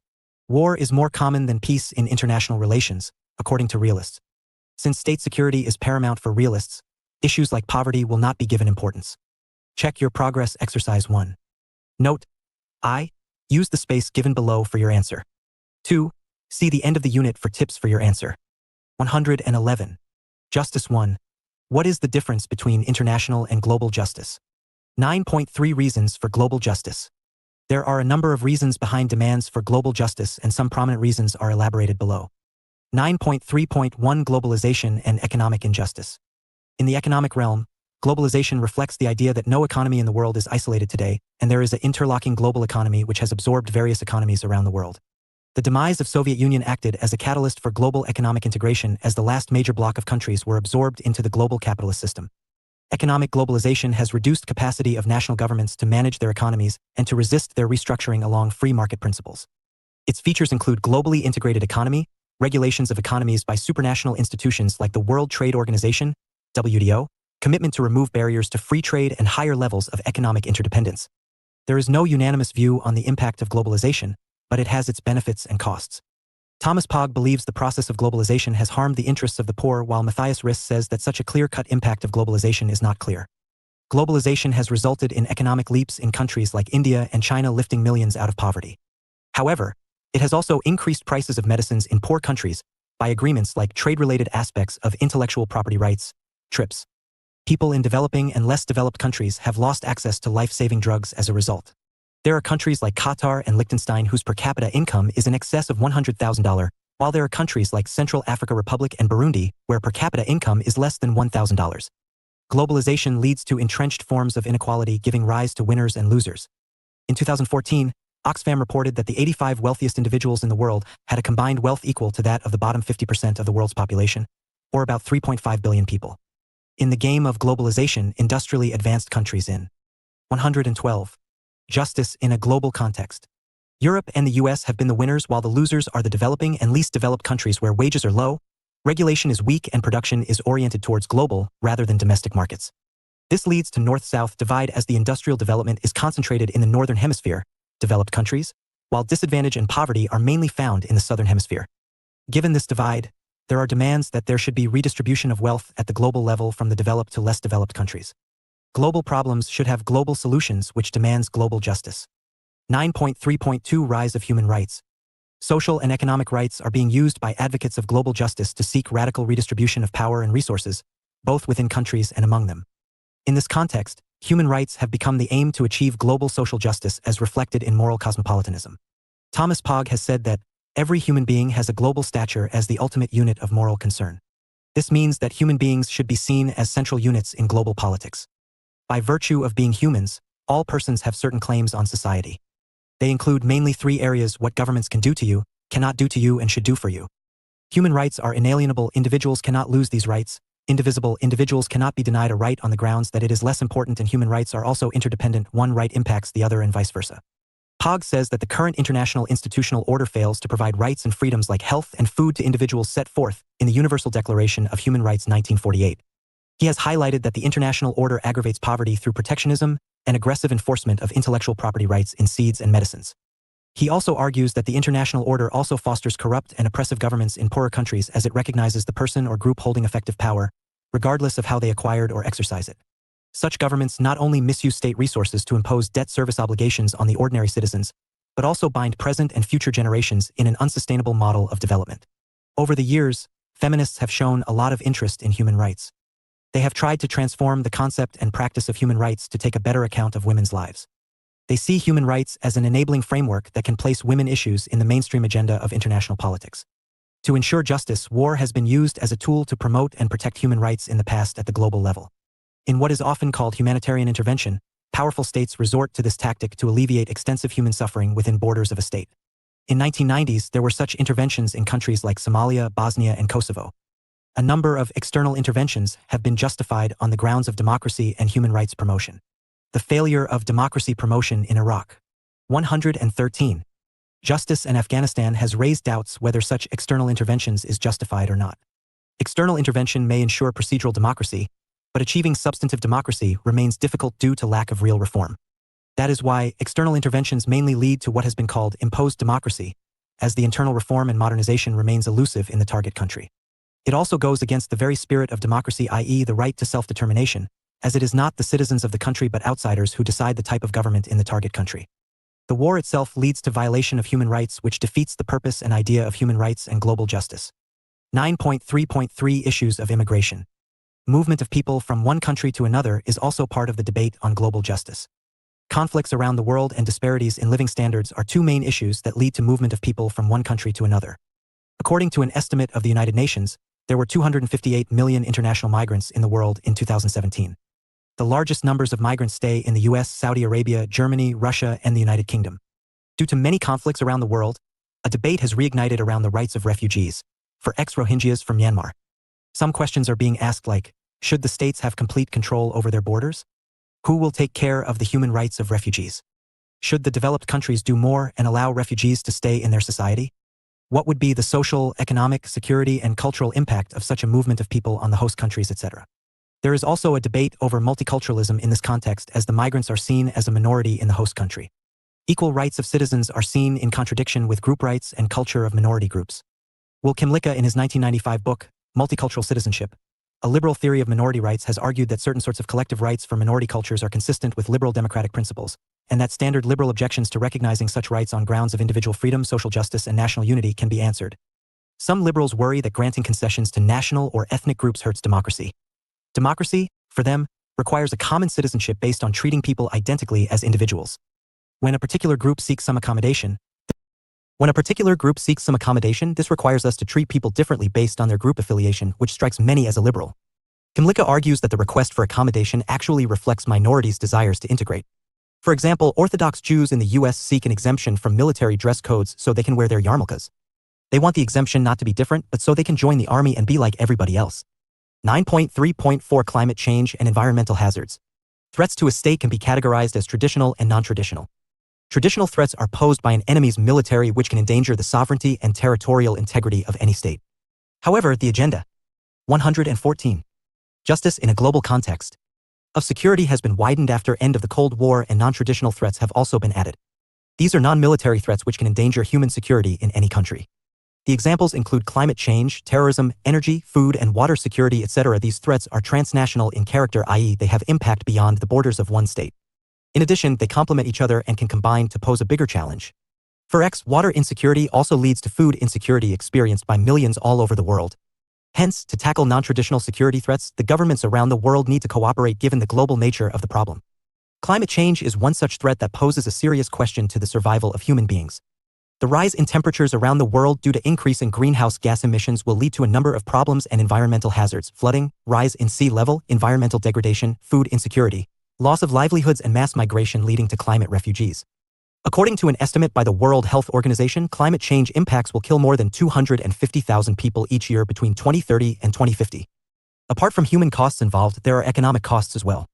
Scientists from the Stanford University have calculated that if nothing is done to tackle climate change, the global gross domestic product will fall by 30% in 2100 compared to 2010 level. The government of India, in a report in 2017, has said that climate change costs India around $10 billion every year.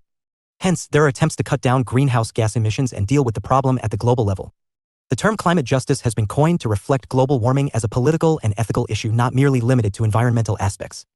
Concerns of human rights and social justice are part of climate justice, as indigenous people and residents of developing and least developed countries will be the biggest sufferers due to climate change. Small countries like Tuvalu and Maldives are facing the threat of sea level rise. A World Bank report says that if climate change is not tackled properly, Maldives could submerge by the year 2100. Issues of distributive justice are involved as climate change negotiations focus on cutting down the emissions, and the critical questions are which countries are responsible for climate change and which countries will cut down emissions and by how much. The general belief is that the industrialized countries have contributed more to climate change compared to the developing or least developed countries. Here, there are three principles that are generally discussed about how to allocate responsibility to cut down emissions. 1. Polluter pays principle. This principle advocates that the countries which have polluted more should pay to address climate change. India supports common but differentiated responsibility (CBDR) principle, which is based on polluter pays principle. It says that the developed countries have more responsibility to tackle climate change compared to developing. 115. Justice countries and the emission cuts will be different for both the sides. The environment is a common heritage of mankind, but the responsibility to protect it will be differential for various countries. 2. Beneficiary pays principle, also called user pays principle. It argues that the beneficiary of goods and services should pay for the costs that are imposed on the environment by such usage. For example, some countries impose green tax to be charged by consumers over use of goods that are not environment friendly. 3. Ability to pay principle. In contrast to the beneficiary pays principle, the ability to pay principle argues that the ability of the consumer to pay should be the determining criteria to decide who pays. This puts the burden to pay on wealthy classes. 9.3.5 Issues of health and gender inequality. There is widespread disparity in health sector at the global level. Life expectancy varies across the globe, and generally, the developing and least developed countries have lower life expectancy compared to the developed countries. Countries like Sierra Leone, Angola, and Central African Republic have life expectancy close to 50 years, while Japan, Switzerland, and Singapore have life expectancy of 83 years. Poverty and gender are two critical factors that decide impact on health of an individual. In the developing world, around 10 million people die of health problems that can otherwise be managed and prevented, including diarrhea, tuberculosis, and malaria.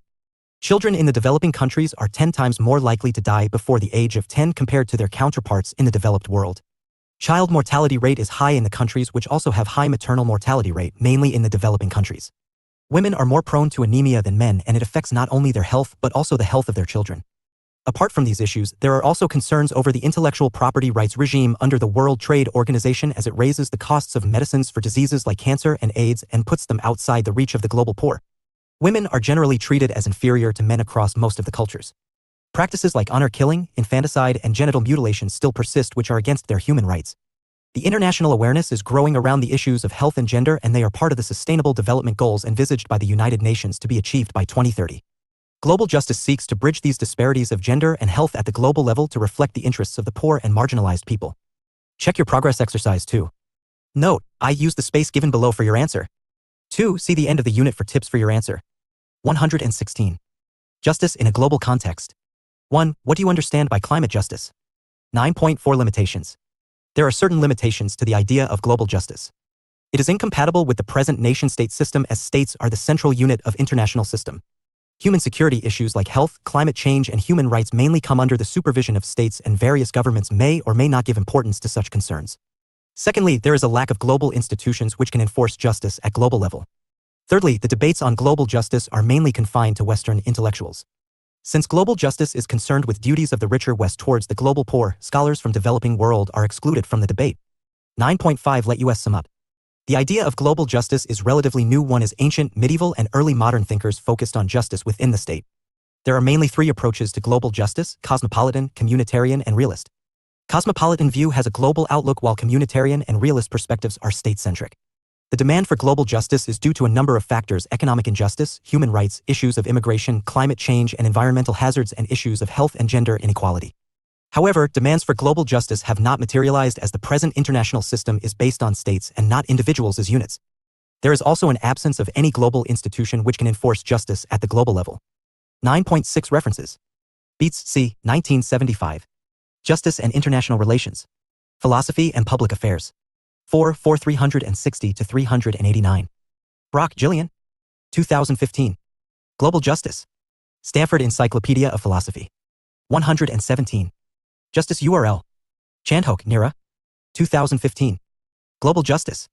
In B. S. Chimney and S. Malavarapu, eds. International Relations, Perspectives for the Global South.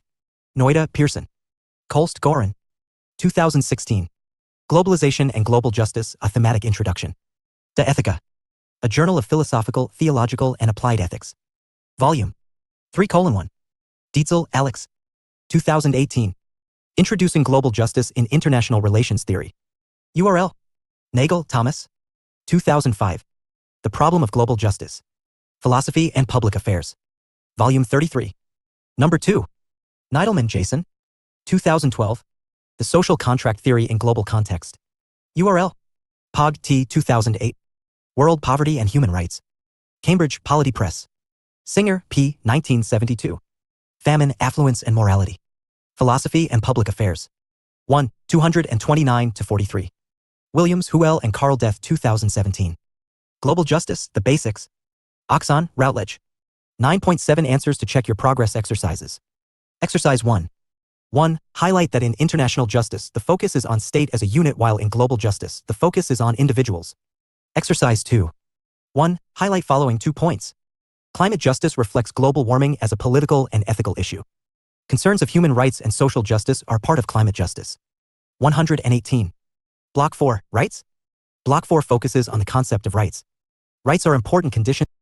Rights are important conditions of social life without which no person can generally realize his best self. These are the essential conditions for the health of both the individual and society.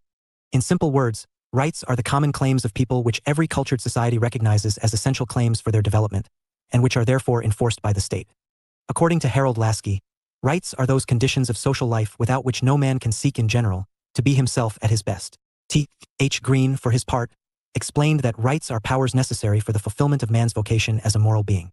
If democracy is to be government of the people, it has to exist for them. Such a democratic government can best serve the people if it maintains a system of rights for its people. States never give rights, they only recognize them. Governments never grant rights, they only protect them. Unit 10 in this block is titled The Idea of Rights, Entitlements and Boundaries. Unit 11 is Basis of Rights, Legal, Moral, and Natural. Unit 12 is Rights and Obligations with special focus on human trafficking. 119, 120, 121. Unit 10, The Idea of Rights, Entitlements and Boundaries *. Structure. 10.0 Objectives. 10.1 Introduction. 10.2 Understanding Rights. 10.2.1 Difference between rights and entitlements. 10.3 Types of rights. 10.3.1 Natural rights. 10.3.2 Moral rights. 10.3.3 Legal rights. 10.3.4 Human rights. 10.4 Theories of rights. 10.4.1 Theory of natural Rights 10.4.2 Historical Theory of Rights 10.4.3 The Legal Theory of Rights 10.4.4 The Social Welfare Theory of Rights 10.4.5 The Marxist Theory of Rights 10.4.6 Late 20th Century Liberals 10.5 Let us sum up 10.6 References 10.7 Answers to Check Your Progress Exercises 10.0 Objectives. In this unit, you will be reading about the concept of rights and the theoretical framework associated with them. After going through this unit, you should be able to explain the meaning of rights, discuss types of rights, and enumerate the main theories associated with rights. Asterisk Dr. Ankita Dutta, Research Fellow, Indian Council of World Affairs, New Delhi. Rights 10.1 Introduction. A right is described as an entitlement or a justified claim to a certain kind of positive and negative treatment from others, to support from others or non-interference from others. In other words, a right is something to which every individual in the community is morally permitted. Rights are important conditions of social life without which no person can generally realize his best self. These are the essential conditions for the health of both the individual and society. In simple words, rights are the common claims of people which every cultured society recognizes as essential claims for their development, and which are therefore enforced by the state. According to Harold Lasky, rights are those conditions of social life without which no man can seek in general to be himself at his best. T.H. Green, for his part, explained that rights are powers necessary for the fulfillment of man's vocation as a moral being. Other theorists like Isaiah Berlin defined rights in terms of positive liberties and negative freedoms. A positive right is an entitlement to a right to free expression, for instance, entitles one to voice opinions publicly. A negative right is a freedom of person is a right to be free of bodily interference. Most rights are both positive and negative. 10.2 Understanding rights. There are many definitions of rights, but a generic definition of rights states that it is a legal or moral recognition of choices or interests to which particular weight is attached. Freedom is the central idea of rights. The individual shall have the full freedom to select the required number of alternatives. The system of rights, according to Oxford Dictionary, denotes some sort of distribution of freedom. The rights have also been called justified and recognized expectations. It is justified in the sense that when one claims rights, there shall be sufficient justification behind the claims and, at the same time, the claims should be recognized. The claims have been termed by L.T. Hobhouse as expectation. It is so people expect them for their betterment. Another definition is with respect to the idealist overview. T.H. Green defines rights as the capacity on the part of the individual of conceiving a good as the same for himself and others and of being determined to action by that conception is foundation of rights, and rights are the condition of that capacity being realized. No right is justifiable or should be a right except on the ground that directly or indirectly it serves this purpose. Andrew calls rights as entitlements. Rights are entitlements to act or be treated in a particular way. Modern political thinkers are accustomed to treat rights mainly as entitlements. It is a type of entitlement in the sense that an individual who has rights means that he is entitled to have something. 122. 10.2.1 Difference between rights and entitlements. Idea of right, entitlements and boundaries. Rights for most part are natural laws. Other people can take them away, and may also defend them for you, but they cannot give them to you. Rights include the freedom to do as one pleases, within certain limitations, and the opportunity to excel, achieve, and succeed. They also consist of the freedom from being harmed by or unduly burdened or inconvenienced by the government and others, as well as the privilege to serve or give in any way that one chooses. The concept of rights first appeared in the theory of natural law which existed in the state of nature. In the state of nature, people enjoyed certain rights sanctioned by natural law. The natural law, in fact, ruled the society and nobody had any power to violate the natural rights and natural law. It was also maintained that both natural law and natural rights were based on morality. In other words, both were moral order. Any human authority like the state or the government had no power to curtail the natural rights or interfere with the natural law. Examples of rights in contemporary world include those set forth in the Indian Constitution, such the freedom of speech, religion, and assembly, etc. Rights do not include money, material items, or services. Therefore, you do not have a right to forcibly take these things from others or authorize the government to perform this kind of confiscation for you. Entitlements, on the other hand, are established by governments via elected representatives or direct votes by the people. They include money, material items, services, and various forms of aid and assistance. Entitlements can be initiated or revoked at any time. Entitlements can be fully or partially earned. However, many entitlements are completely unearned. Examples of these would be welfare schemes, medical aid, etc. In short, rights are freedoms from oppression by the state or by society, through ethnicity, religion, and gender. These rights do not entail government handouts. Entitlements, however, are welfare measures entailing government handouts. Rights are not limited by budget constraints, but entitlements are. So, rights are universal but entitlements are not. 10.3 Types of rights. Rights are crucial for the development of a human society and personality. This development depends on the types of rights available to individuals, as different nation-states recognize different sets of rights. This is precisely why we have a classification of rights as natural rights, moral rights, legal rights, and human rights. 10.3.1 Natural rights. Many scholars believed that people inherit certain rights from nature. Before they came to live in society and state, they used to live in a state of nature. In it, they appreciated certain natural rights like the right to life, right to liberty, and right to property. Natural rights are parts of human nature and reason. This strand of political theory maintains that an individual enters 123 rights into society with certain basic rights and that no government can deny these rights. In classical political philosophy, natural right denotes the objective rightness of right things, whether the virtue of a soul, the correctness of an action, or the excellence of a regime. For Aristotle, the virtues and actions that contribute to the good life, and the activities intrinsic to the good life are naturally right. The modern idea of natural rights grew out of these ancient and medieval doctrines of natural law. Rights are the products of social living. These can be used only in a society. Rights have behind them the recognition of society as common claims for development, and that is why the state protects these rights. In the 17th century, John Locke identified as natural rights the right to life, liberty, and property. A century later, Thomas Jefferson defined them as the right to life, liberty, and the pursuit of happiness. Such rights were described as natural in that they were thought to be God-given and therefore to be part of the very core of human nature. Natural rights did not exist simply as moral claims but were, rather, considered to reflect the most fundamental inner human drives. They were the basic conditions for leading a truly human existence. 10.3.2 Moral rights. Moral rights are based on human consciousness. They are supported by moral force of human mind. These are based on human sense of goodness and justice. These are not assisted by the force of law. Sense of goodness and public opinion are the sanctions behind moral rights. If any person disrupts any moral right, no legal action can be taken against him. The state does not enforce these rights. Its courts do not recognize these rights. Moral rights include rules of good conduct, courtesy, and of moral behavior. These stand for moral perfection of the people. Moral rights were first acknowledged in France and Germany before they were included in the Berne Convention for the Protection of Literary and Artistic Works in 1928. Canada recognized moral rights in its Copyright Act. The United States became a signatory to the convention in 1989 and incorporated a version of moral rights under its copyright law under Title 17 of the U.S. Code. There are two major moral rights under the U.S. Copyright Act. These are the right of attribution, also called the right of paternity, and the right of integrity. 10.3.3 Legal rights. Legal rights are rights which are enshrined in law and are, therefore, enforceable through the courts. These rights can be enforced against individuals and also against the government.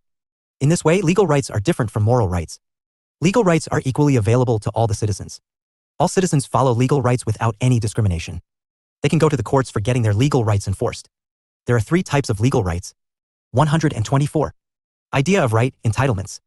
A. Civil rights. Civil rights are those rights which provide opportunity to and boundaries. Each person to lead a civilized social life. These fulfill basic needs of human life in society. Right to life, liberty, and equality are civil rights. Civil rights are protected by the state. B. Political rights. Political rights are those rights by virtue of which inhabitants get a share in the political process. These allow them to take an active part in the political process. These rights include right to vote, right to get elected, right to hold public office, and right to criticize and oppose the government. C. Economic rights. Economic rights are those rights which provide economic security to the people. These empower all citizens to make proper use of their civil and political rights. This right represents the basic needs of every person in terms of food, clothing, shelter, and medical treatment. Without the fulfillment of these, no person can really enjoy his civil and political rights. It is therefore essential that every person must get the right to work, right to adequate wages, right to leisure and rest, and right to social security in case of illness, physical disability, and old age. In his seminal work, Fundamental Legal Conceptions, 1923, Wesley Hofeld identifies four types of legal rights. First, there are privileges or liberty rights which allow a person to do something in the simple sense that they have no obligation not to do it. They are at liberty to do it. Second, there are claim rights on the basis of which another person owes another a corresponding duty, for example, the right of one person not to be assaulted or cheated by another. Third, there are legal powers which are best understood as legal abilities, i.e. empowering someone to do something, for example, the right to vote. Fourth, there are immunities, according to which one person can avoid being subject to the power of another, for instance, the right of disabled people not to be drafted into the army. There is some intrinsic difference between moral rights and legal rights. Legal rights require for their justification an existing system of law. Legal rights are, roughly, what the law says they are, at least insofar as the law is enforced. Legal rights gain their force first of all through legislation or decree by a legally authorized authority. But moral rights must gain their validity through some source other than legal rights, since people can appeal to moral rights to criticize the law or advocate changes in the law or legal rights, and people cannot do this if moral rights were based upon the law. 10.3.4 Human rights. The idea of human rights developed out of the natural rights theories of the early modern period. These theories arose primarily out of the desire to establish some limits upon how individuals may be treated by others, especially by those who wield political power. Human rights are one of the significant aspects of human political reality. These are the moral rights of the 125 rights highest order. It is intrinsic to all humans without any discrimination of race, sex, nationality, ethnicity, language, religion, and color, etc. Human rights comprise of civil and political rights such as the right to life, liberty and freedom of expression, and social, cultural, and economic rights including the right to participate in culture, the right to food, and the right to work and receive an education. Human rights are protected and supported by international and national laws and treaties. The Universal Declaration on Human Rights (UDHR) was the first international document that spelled out the basic civil, political, economic, social, and cultural rights that all human beings should enjoy. The declaration was ratified unanimously by the UN General Assembly on December 10, 1948. Under human rights treaties, governments have the prime responsibility to protect and promote human rights. However, governments are not solely responsible for ensuring human rights. The UDHR states, every individual and every organ of society shall strive by teaching and education to promote respect for these rights and freedoms and by progressive measures, national and international, to secure their universal and effective recognition and observance. The Protection of Human Rights Act 1993 described human rights as rights relating to life, liberty, equality, and dignity of the individuals guaranteed by the Constitution or embodied in international covenants and enforceable by courts in India. The United Nations Center of Human Rights defines human rights as those rights which are inherent in our nature and without which we cannot live as human beings. The historical development of human rights can be traced through various documents, primary being Magna Carta of 1251. The signing of Magna Carta, or Great Charter, is the most important early influence to establish constitutional law and a defining moment in the fight for freedom. In 1215, after King John of England violated a number of ancient laws and customs by which England had been governed, his subjects forced him to sign the Magna Carta, which enumerates what later came to be thought of as human rights. Among them was the right of the church to be free from governmental interference, the rights of all free citizens to own and inherit property and to be protected from excessive taxes. It established the right of widows who owned property to choose not to remarry and established principles of due process and equality before the law. Another breakthrough in the development of human rights was the Petition of Right, produced in 1628 by the English Parliament and sent to Charles I as a statement of civil liberties. The Petition of Right was based upon earlier statutes and charters and asserted four principles. First, no taxes may be levied without consent of Parliament. Second, no subject may be imprisoned without cause shown. Reaffirmation of the right of habeas corpus. Third, no soldiers may be quartered upon the citizenry. Four, martial law may not be used in time of peace. Human rights are rights to which people are entitled by virtue of being. 126. Idea of right, entitlements. Human. They are therefore universal rights in the sense that they belong in boundaries to all human beings rather than to members of any particular nation, race, religion, gender, social class, or whatever. Human rights are also fundamental rights in that they are inalienable, they cannot be traded away or revoked. This was clearly expressed in the words of the American Declaration of Independence, 1776, written by Thomas Jefferson, which proclaimed, "We hold these truths to be self-evident, that all men are created equal, that they are endowed by their Creator with certain inalienable rights." Many have further suggested that human rights are absolute rights in that they must be upheld at all times and in all circumstances. In 1789, the people of France brought about the abolishment of the absolute kingdom and set the stage for the establishment of the First French Republic. After the storming of the Bastille and the abolition of feudalism, the Declaration of the Rights of Man and of the Citizen, La Déclaration des droits de l'homme et du citoyen, was espoused by the National Constituent Assembly as the first step toward writing a constitution for the Republic of France. The declaration decreed that all inhabitants are to be guaranteed the rights of liberty, property, security, and resistance to oppression. It said that the need for law derives from the fact that the exercise of the natural rights of each man has only those borders which assure other members of the society the enjoyment of these same rights. Therefore, the declaration saw law as an expression of the general will intended to promote this equality of rights and to forbid only actions harmful to the society. Another milestone in the development of human rights was in 1864. 16 European countries and several American states attended a conference in Geneva at the invitation of the Swiss Federal Council, on the initiative of the Geneva Committee. The diplomatic conference was held to adopt a convention for the treatment of wounded soldiers in combat.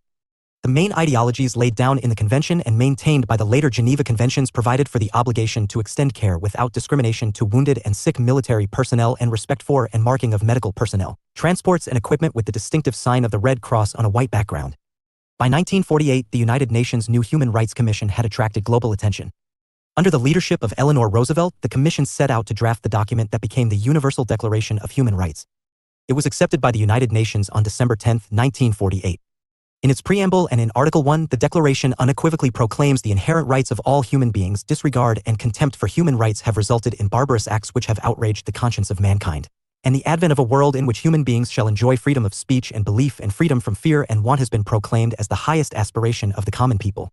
All human beings are born free and equal in dignity and rights. The member states of the United Nations promised to work together to encourage the 30 Articles of Human Rights that for 127 rights the first time in history had been assembled and codified into a single document.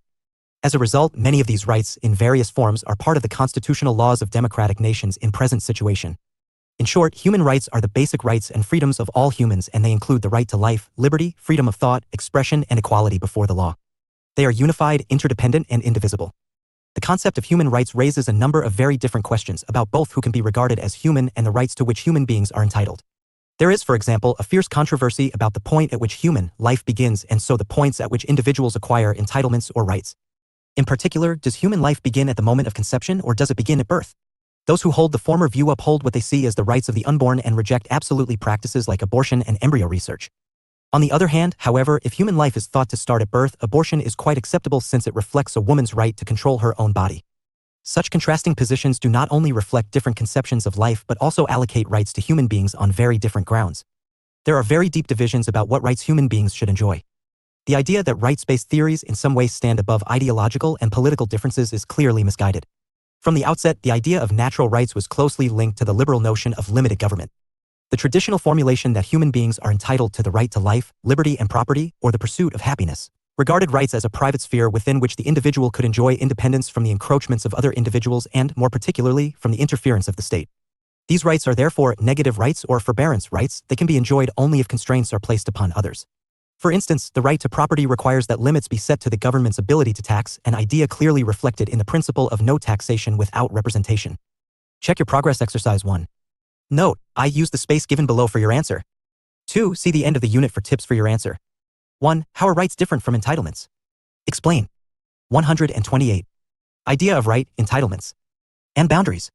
2. What are human rights and how are they different from other types of rights? 10.4 Theories of rights. The following section enumerates the various theories of rights. 10.4.1 Theory of natural rights. The theory is based on the assumption that certain rights belong to man by nature. They regard natural rights as immunities and freedoms of man which are highly conducive to perfect living in society. According to the theory of natural rights, people inherit several rights from nature. Before they came to live in society and state, they used to live in a state of nature. Natural rights are parts of human nature and reason. This strand of theory maintains that an individual enters into society with certain basic rights and that no government can deny these rights. In classical political philosophy, natural right represents an objective rightness of the right things, whether the virtue of a soul, the correctness of an action, or the excellence of a regime. Aristotle stated in Politics that no one would call a man happy who was completely lacking in courage, temperance, justice, or wisdom. A man who was easily terrified, unable to restrain any impulse toward food or drink, willing to ruin his friends for a trifle, and generally senseless could not possibly lead a good life. Even though chance may occasionally prevent good actions from having their normal consequences so that sometimes cowards fare better than brave men, courage is still objectively better than cowardice. The virtues and actions that contribute to the good life and the activities intrinsic to the good life are naturally right. The modern idea of natural rights grew out of the classical doctrines of natural law. Rights are the products of social living. These can be used only in a society. Thomas Hobbes included a discussion of natural rights. 129. Rights in his moral and political philosophy. Hobbes' conception of natural rights extended from his idea of man in a state of nature. He argued that the essential natural right was to use his own power as he will himself for the preservation of his own nature, that is to say, of his own life, and consequently of doing anything which in his own judgment and reason he shall conceive to be the optest means thereunto. He further added that in his natural state man's life consisted entirely of liberties and not at all of laws. It followeth that in such a condition every man has the right to everything, even to one another's body.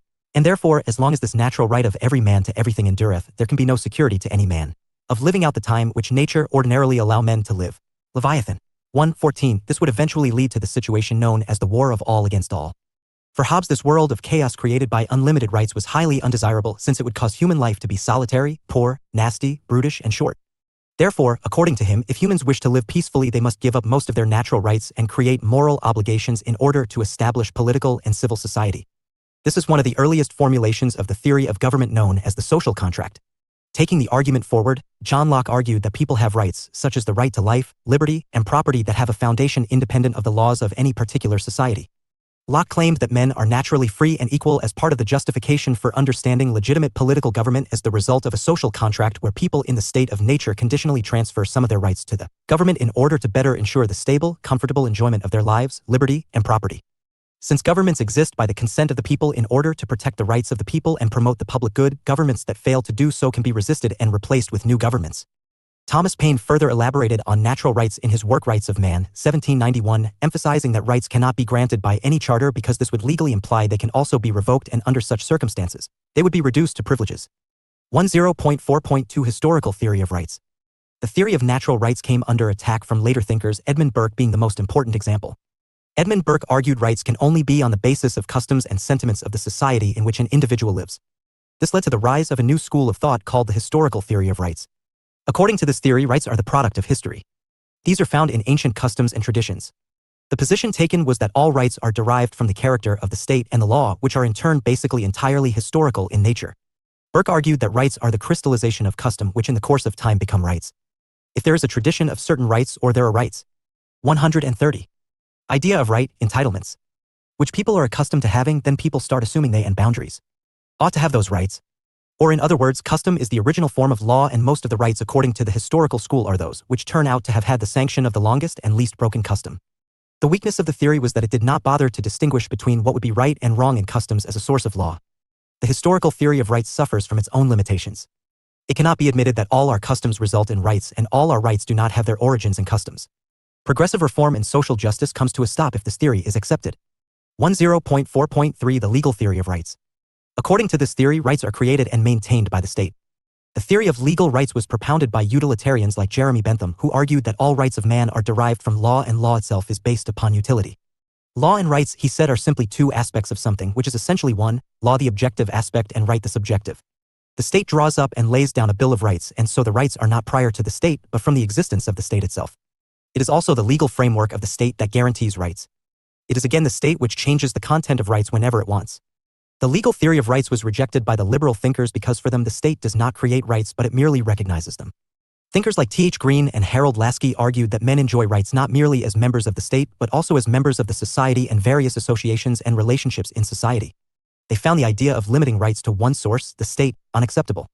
They argued that if the state and the law are the sole source of rights, then there is no right against the state. They saw the need to resist the state in certain circumstances. As Lasky argued, the material source of rights is the community's sense of justice and not the law. Law is nothing but the concretization of the feelings of the community, and hence, the obedience to the state is obedience to right and not might, and obedience to the law is obedience to justice and not authority. 10.3.4 The social welfare theory of rights. The social welfare theory of rights appears to be a combination of the various theories of rights that came before it, like those that were based on natural rights, legal or historical. This theory was developed by the liberal thinkers to support their idea of a welfare state. The major contributors were T.H. Green, L.T. Hobhouse, Harold Lasky, Ernest Barker, etc. Their central proposition was that a law, custom, natural right, etc. should all yield to what is socially useful or socially desirable. Harold Lasky was the main proponent of this theory, and he commented on the concept of rights in his book A Grammar of Politics. For him, the concept of rights emerges only in the context of a society. A right is at once a private claim of the individual. 131. Rights and a right shared with others together in a community situation.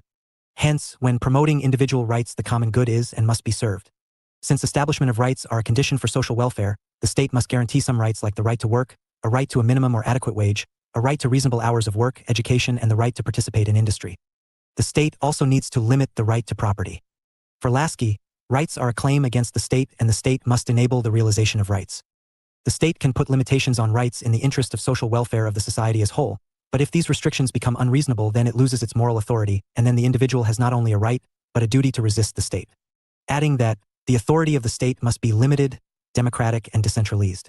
The state must not be alien to the citizen, and there must be active and proper communication between the two. 10.3.5 Marxist School of Thought. The Marxist school of thought on the concept of rights is understood to be a critique of the liberal bourgeois understanding of rights. Marx had argued that economic inequalities lead to political inequalities and make most constitutionally guaranteed liberal rights meaningless. For Marxist thought, most rights guaranteed in a liberal constitutional setup are abstract and useless really, unless institutional changes were introduced by law to make the rights a living reality. For them, equality of rights is an essential condition for achieving social justice, but it is not enough. That is because the rich are always protected and given justice differently from the poor due to the influence of the money power. The rights in bourgeois society are, therefore, partial in character, partial in the sense that only a very limited number of persons get the freedom to have rights. The three organs of government are under the control of the powerful class and they work at its behest. Rights of the majority are always suppressed by the dominant class. Marxists have admitted that in a bourgeois society attempts are always made to expand the number of rights, and in reality this is done. But the rise in the number of rights does not benefit the deprived sections of population. Moreover, the separation between the two classes stands in the way of exercise of rights by the working class. Hence, Marx declared every right is in general a right of inequality in a liberal setup. According to Marx, the class which controls the economic structure of society also controls political power, and it uses this power to protect and promote its own interests rather than the interests of all. In the socialist society which follows the capitalist society, as the Marxian framework suggests, the socialist state, through the proletarian laws, would protect and promote the interests/rights of the working class. As the socialist society, unlike the capitalist society, is a classless society, its state and laws protect the rights not of any particular class, but of all the people living in the classless society. 132. 10.4.6 Late 20th century liberals. Idea of right, entitlements and boundaries. In the later part of the 20th century, a new wave of liberal theorists on the concept of rights emerged with the writings of scholars like John Rawls and Robert Nozick. While Nozick argued for uninhibited free markets and free trade capitalism and a minimal state, Rawls argued for the welfare state concept while preserving the capitalist system. Nozick argued that individuals must be the ends and not the means, and hence, individuals' rights were supreme and society cannot restrict them. Respect for rights, he suggested, was respecting people's rights to be equal. He negated the idea of welfare rights of the individual as held in the positive liberal tradition. He also suggested that all political institutions are coercive by definition and must command the unanimous assent of the governed. Every individual lives in his own exclusive domain and must not be disturbed. John Rawls, on the other hand, used the words rights and justice interchangeably. All rights emerge from justice. To do justice, rights are granted, and they may also be taken away for the same reason. He was of the view that rights should guarantee a fair share of economic resources and social equality. But Rawls does not wish to change the basic structure and nature of the market economy with its inevitable creation of extreme material inequalities, but wants the system of taxation to be designed which would eventually lead to some level of redistribution of goods to the worse off in society. He advocated that people's rights to social goods should not be dependent upon their natural endowments. Check your progress exercise 2. Note: I. Use the space given below for your answer. 2. See the end of the unit for tips for your answer. 1. Discuss the theory of natural rights. 2. What is the Marxist view of rights? 133. Rights. 10.5 Let us sum up. There are numerous theories of rights which explain the nature, origin, and meaning of rights. The theory of natural rights describes rights as nature. The historical theory of rights pronounces rights as products of traditions and customs. The theory of legal rights recognizes rights as legal. The social welfare theory of rights regards rights as social to be exercised in the interest of both the individual and the society. There are at least two different accounts of the meaning of rights. According to one of them, rights are relations between two terms, someone and a good. To the other, rights are relations between three terms, an individual, some person, and an action or according something. They are different, but they are not altogether incompatible. Following the rights as entitlements interpretation, rights are moral or legal entitlements. That is, moral or legal relations of persons to goods, of benefits granted to persons by a human law, moral or legal. As a kind of rights, human rights are seen as entitlements of persons or individuals to essential goods, of which it can be inferred claims against other persons or against governments and officials. 10.6 References. Bhargava, R. and Ashokacharya. ed. 2015. Political Theory, An Introduction. New Delhi, Pearson. Haywood, Andrew. 2004. Political Theory. 3rd edition. Hampshire. Palgrave Macmillan. Lasky, H. 1925. A Grammar of Politics. Oxon Routledge. Vinod, M.J. and M. Deshpande. 2013. Contemporary Political Theory. New Delhi, PHI Learning Private Ltd. 10.7 Answers to Check Your Progress Exercises. Check Your Progress Exercise 1. 1. Your answer should highlight that while rights are not necessarily given by a government, entitlements are and can, therefore, be taken away by a government. 134. 135. Idea of right, entitlements, and boundaries. 2. Your answer should highlight following points: how human rights developed out of the theory of natural rights, and mention landmarks like Magna Carta of 1251 and others. How human rights are independent of any government. Check Your Progress Exercise 2. 1. Your answer should highlight following points: certain rights belong to men by nature, include views of Hobbes and Locke. 2. Your answer should highlight that the Marxist understanding of rights is a critique of the liberal bourgeois understanding of rights. 136. Unit 11. Basis of Rights. Legal, moral, and natural asterisk. Structure. 11.0 Objectives. 11.1 Introduction. 11.2 Rights. Meaning and Nature. 11.2.1 Meaning of Rights. 11.2.2 Nature of Rights. 11.2.3 Various Rights 11.3 Theories of Rights 1.3.1 Theory of Natural Rights 1.3.2 Theory of Legal Rights 1.3.3 The Historical Theory of Rights 1.3.4 The Social Welfare Theory of Rights 1.3.5 The Marxist Theory of Rights 11.4 Human Rights 11.5 Let us sum up 11.6 Some useful references 11.7 Answers to check your progress exercises 11.0 Objectives. In this unit, you will be reading about the concept of rights and the theoretical framework associated with them. After going through this unit, you should be able to explain the meaning of rights, discuss their nature, enumerate the main theories associated with rights. 11.1 Introduction. Rights are rightly called social claims which help individuals attain their best selves and help them develop their personalities. If democracy is to be government of the people, it has to exist for them. Such a democratic. *ND Aurora, Reader, Political Science DAV College, University of Delhi, adapted from Unit 3, MPS 001. Basis of rights, legal. Government can best serve the people if it maintains a system of rights for moral and natural. Its people. States never give rights, they only recognize them. Governments never grant rights, they only protect them. Rights emanate from society, from peculiar social conditions, and therefore they are always social. Rights are individuals' rights, they belong to individuals, they exist for individuals, they are exercised by them so as to enable them to attain full development of their personalities.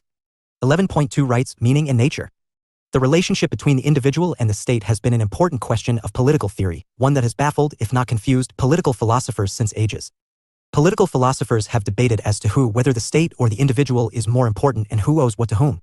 There are philosophers, Plato for example, who believe that the state alone can give justice and that the job of the individual is to do his duties to the best of her abilities and capacities. We call these philosophers the idealists. There are others, John Locke for example, who hold the view that the state as a means exists for an end, and the end is the individual, meaning thereby that individual rights are sacrosanct and inviolable. That individuals have rights is a phenomenon of modern age as it began in the 15th to 16th centuries Europe. That these rights are guarantees against state absolutism and, therefore, they have their origin in society are things that became known in the modern age alone. Rights belong to individuals, and therefore they are not of the state. Rights are individuals' rights, and therefore they are conditions necessary for their development. Rights are the product of our social nature and as such the result of our membership of society. 1.2.1 Meaning of rights. Rights are claims, social claims necessary for the development of human personality. They are not entitlements a person is possessed with. In ancient and medieval times, some people were entitled to enjoy privileges. But to these privileges nobody could give the name of rights. Rights are not privileges because they are not entitlements. There is a difference between rights and privileges. Rights are our claims on others as are others' claims on us. Entitlements on the other hand are privileges granted to some and denied to others. Rights are universal in the sense that they are assured to all. Privileges are not universal because they are possessed by few. Rights are given to all without any discrimination. Privileges are given to some, the selected few. Rights are obtained as a matter of right, privileges as a matter of patronage. Rights emanate in democratic societies. Privileges are features of undemocratic systems. Jefferson's declaration that men are endowed by their creator with certain inalienable rights was one which indicated the naturalness of rights, i.e., men have rights because they are, by nature, human beings. That men, including women, have rights or that they should have rights is a fact no one would like to dispute. But this fact, 137. Rights does not state anything more or less than that. There is no definition stated in this fact. Holland defines rights as one man's capacity of influencing the act of others not by his own strength but by the strength of society. His definition describes rights as a man's activities blessed by society, which means that Holland is describing rights only as a social claim. That there are other aspects of rights in a definition of rights has not been given due place. Wilde, in his definition of rights, gives a casual treatment to the social claim aspect when he says, a right is a reasonable claim to freedom in the exercise of certain activities. Bosanquet and Lasky, in their definitions of rights, include the position of society, state, and man's personality, but they too ignore the important aspect of duty as a part of rights. Bosanquet says, a right is a claim recognized by society and enforced by the state. According to Lasky, rights are those conditions of social life without which no man can seek, in general, to be himself at his best. A working definition of rights should involve certain aspects. Among these, the social claim aspect is one which means that rights originate in society and, therefore, there are no rights prior to society, above society, and against society. Another aspect of rights is the development of personality aspect, which means that rights belong to the individual and they are an important ingredient which help promote one's personality. This aspect includes the individual's right to oppose the government if the latter's action is contrary to the individual's personality. The definition of rights, furthermore, must include the state's role in the framework of rights. This aspect lays emphasis on the fact that the state does not grant rights, it only maintains them. Lasky said that a state is known by the rights it maintains. Rights are rights because they are politically recognized. Rights are socially sanctioned claims insofar as they are preceded by duties an individual has as a member of society. Duties came before rights and not after them. It is, in the sense that duties are prior to rights, and it is what makes rights limited in their nature and in their exercise. There are no absolute rights. Absolute rights are a contradiction in terms. The distinction between rights as liberties and rights as claims has become a matter of importance to social and political theory, as Raphael rightly asserts. 11.2.2 Nature of rights. It is rather easy to identify as to what lies at the roots of rights on the basis of what has been hitherto discussed. The nature of rights is hidden in the very meaning of rights. Rights are not only claims, they are in the nature of claims. Rights are claims, but all claims are not rights. Rights are those claims which are recognized as such by society. Without such recognition, rights are empty claims. Society is organized in character, and an individual obviously cannot have any right apart from what the society concedes. To quote Hobhouse, rights are what we may expect from others and others from us, and all genuine rights are conditions of social welfare. Thus, the rights anyone may claim are partly those which are necessary. 138. Basis of rights, legal, for the fulfillment of the function that society expects from him. They are moral and natural, conditioned by, correlative to, his social responsibilities. Rights are social. They are social in the sense that they emanate from society at any given point of time. They are social because they are never, and in fact can never be, antisocial. They are social because they had not existed before the emergence of society, and they are social because they cannot be exercised against the common good perceived by society. Rights as social claims create conditions necessary for the development of human personality. These conditions are created, they are made, and they are provided. The state, distinct from society, creates and provides and makes these conditions. The state, by creating conditions, makes rights possible. It therefore lays down a ground where rights can be enjoyed. It is not the originator of rights, but is only the protector and defender of rights. It is not within the jurisdiction of the state to take away the rights of the individual. If the state fails to maintain rights in the sense of conditions necessary for individuals' development, it forfeits its claim to their allegiance. Rights are responses to society where they exist. The contents of rights are very largely dependent upon the custom and ethos of society at a particular time and place. As the society and its conditions change, so change the contents of rights. It is in this sense that we say that rights are dynamic. No list of rights which are universally applicable for all times to come can ever be formulated. Rights and powers have to be distinguished. Nature has bestowed every individual with a certain amount of power to satisfy his/her needs. Power is a physical force, it is sheer energy. On the basis of mere force, no system of rights can be established. If a person has power, it does not necessarily mean that he has a right. He/she have a right as a member of the society, as a social being. An isolated person has no rights. What he/she has is energy, physical force, and process. As individuals, we have powers. As social beings, i.e. as members of society, we have rights. Likewise, as isolated individuals, we have no rights, and as social beings, we have no powers, no right to say or do or act the way we want. Rights are responses to what we do. They are in the nature of returns or rewards. They are given to us after we have given something to society, to others. It is after owing that we own. Rights are not only the returns of our duties, but also they correspond to what we perform. Rights are the rewards given to us by others in response to the performance of our duties towards others. Rights are not absolute in character. The welfare of individuals as members of society lies in a compromise between their rights as individuals and the interest of the society to which they belong. A list of rights must acknowledge the fact that there cannot be such a thing as absolute as uncontrolled, for that would lead to anarchy and chaos in society. 11.2.3 Various rights. Rights are the essential conditions of human personality. The development of human personality depends on the system of rights available to individuals.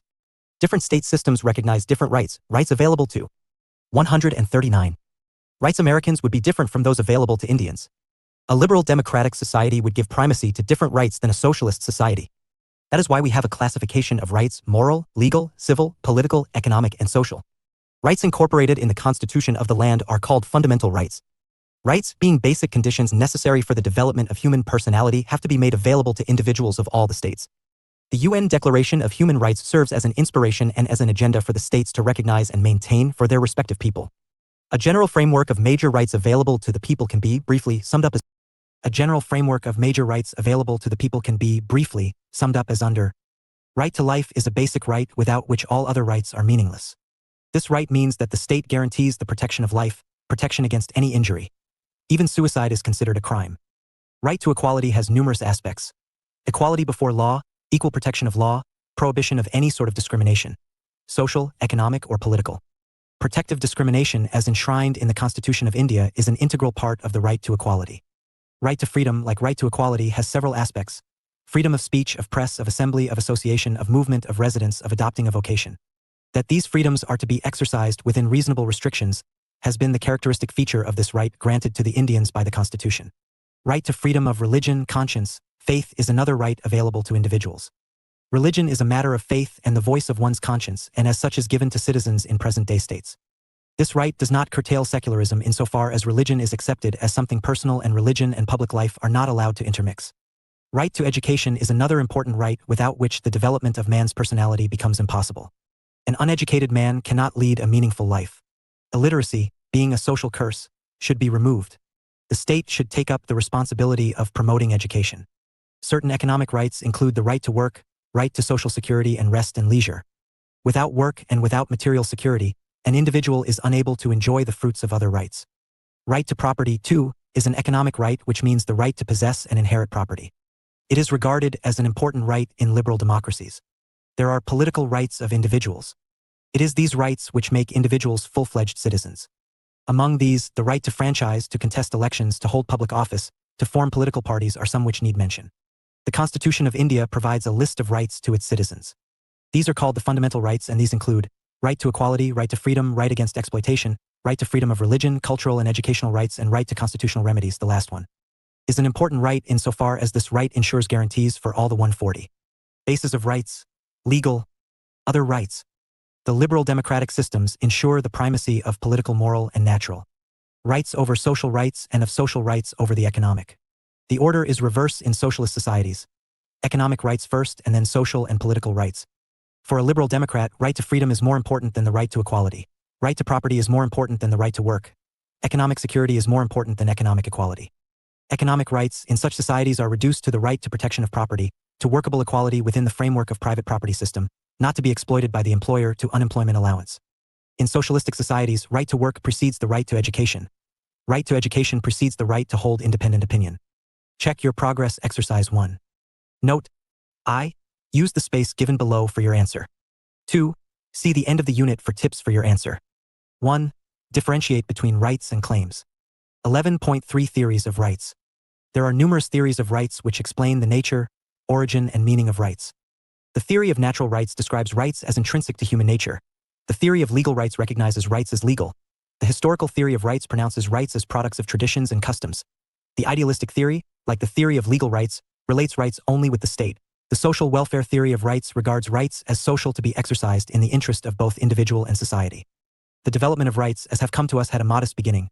Civil rights with the contractualists, rights as the outcome of traditions with the historicists, rights as ordained by law with the jurists, political rights with the Democrats, social rights with the sociologists and the pluralists, socioeconomic rights with the socialists and the Marxists, and human rights with the advocates of the United Nations.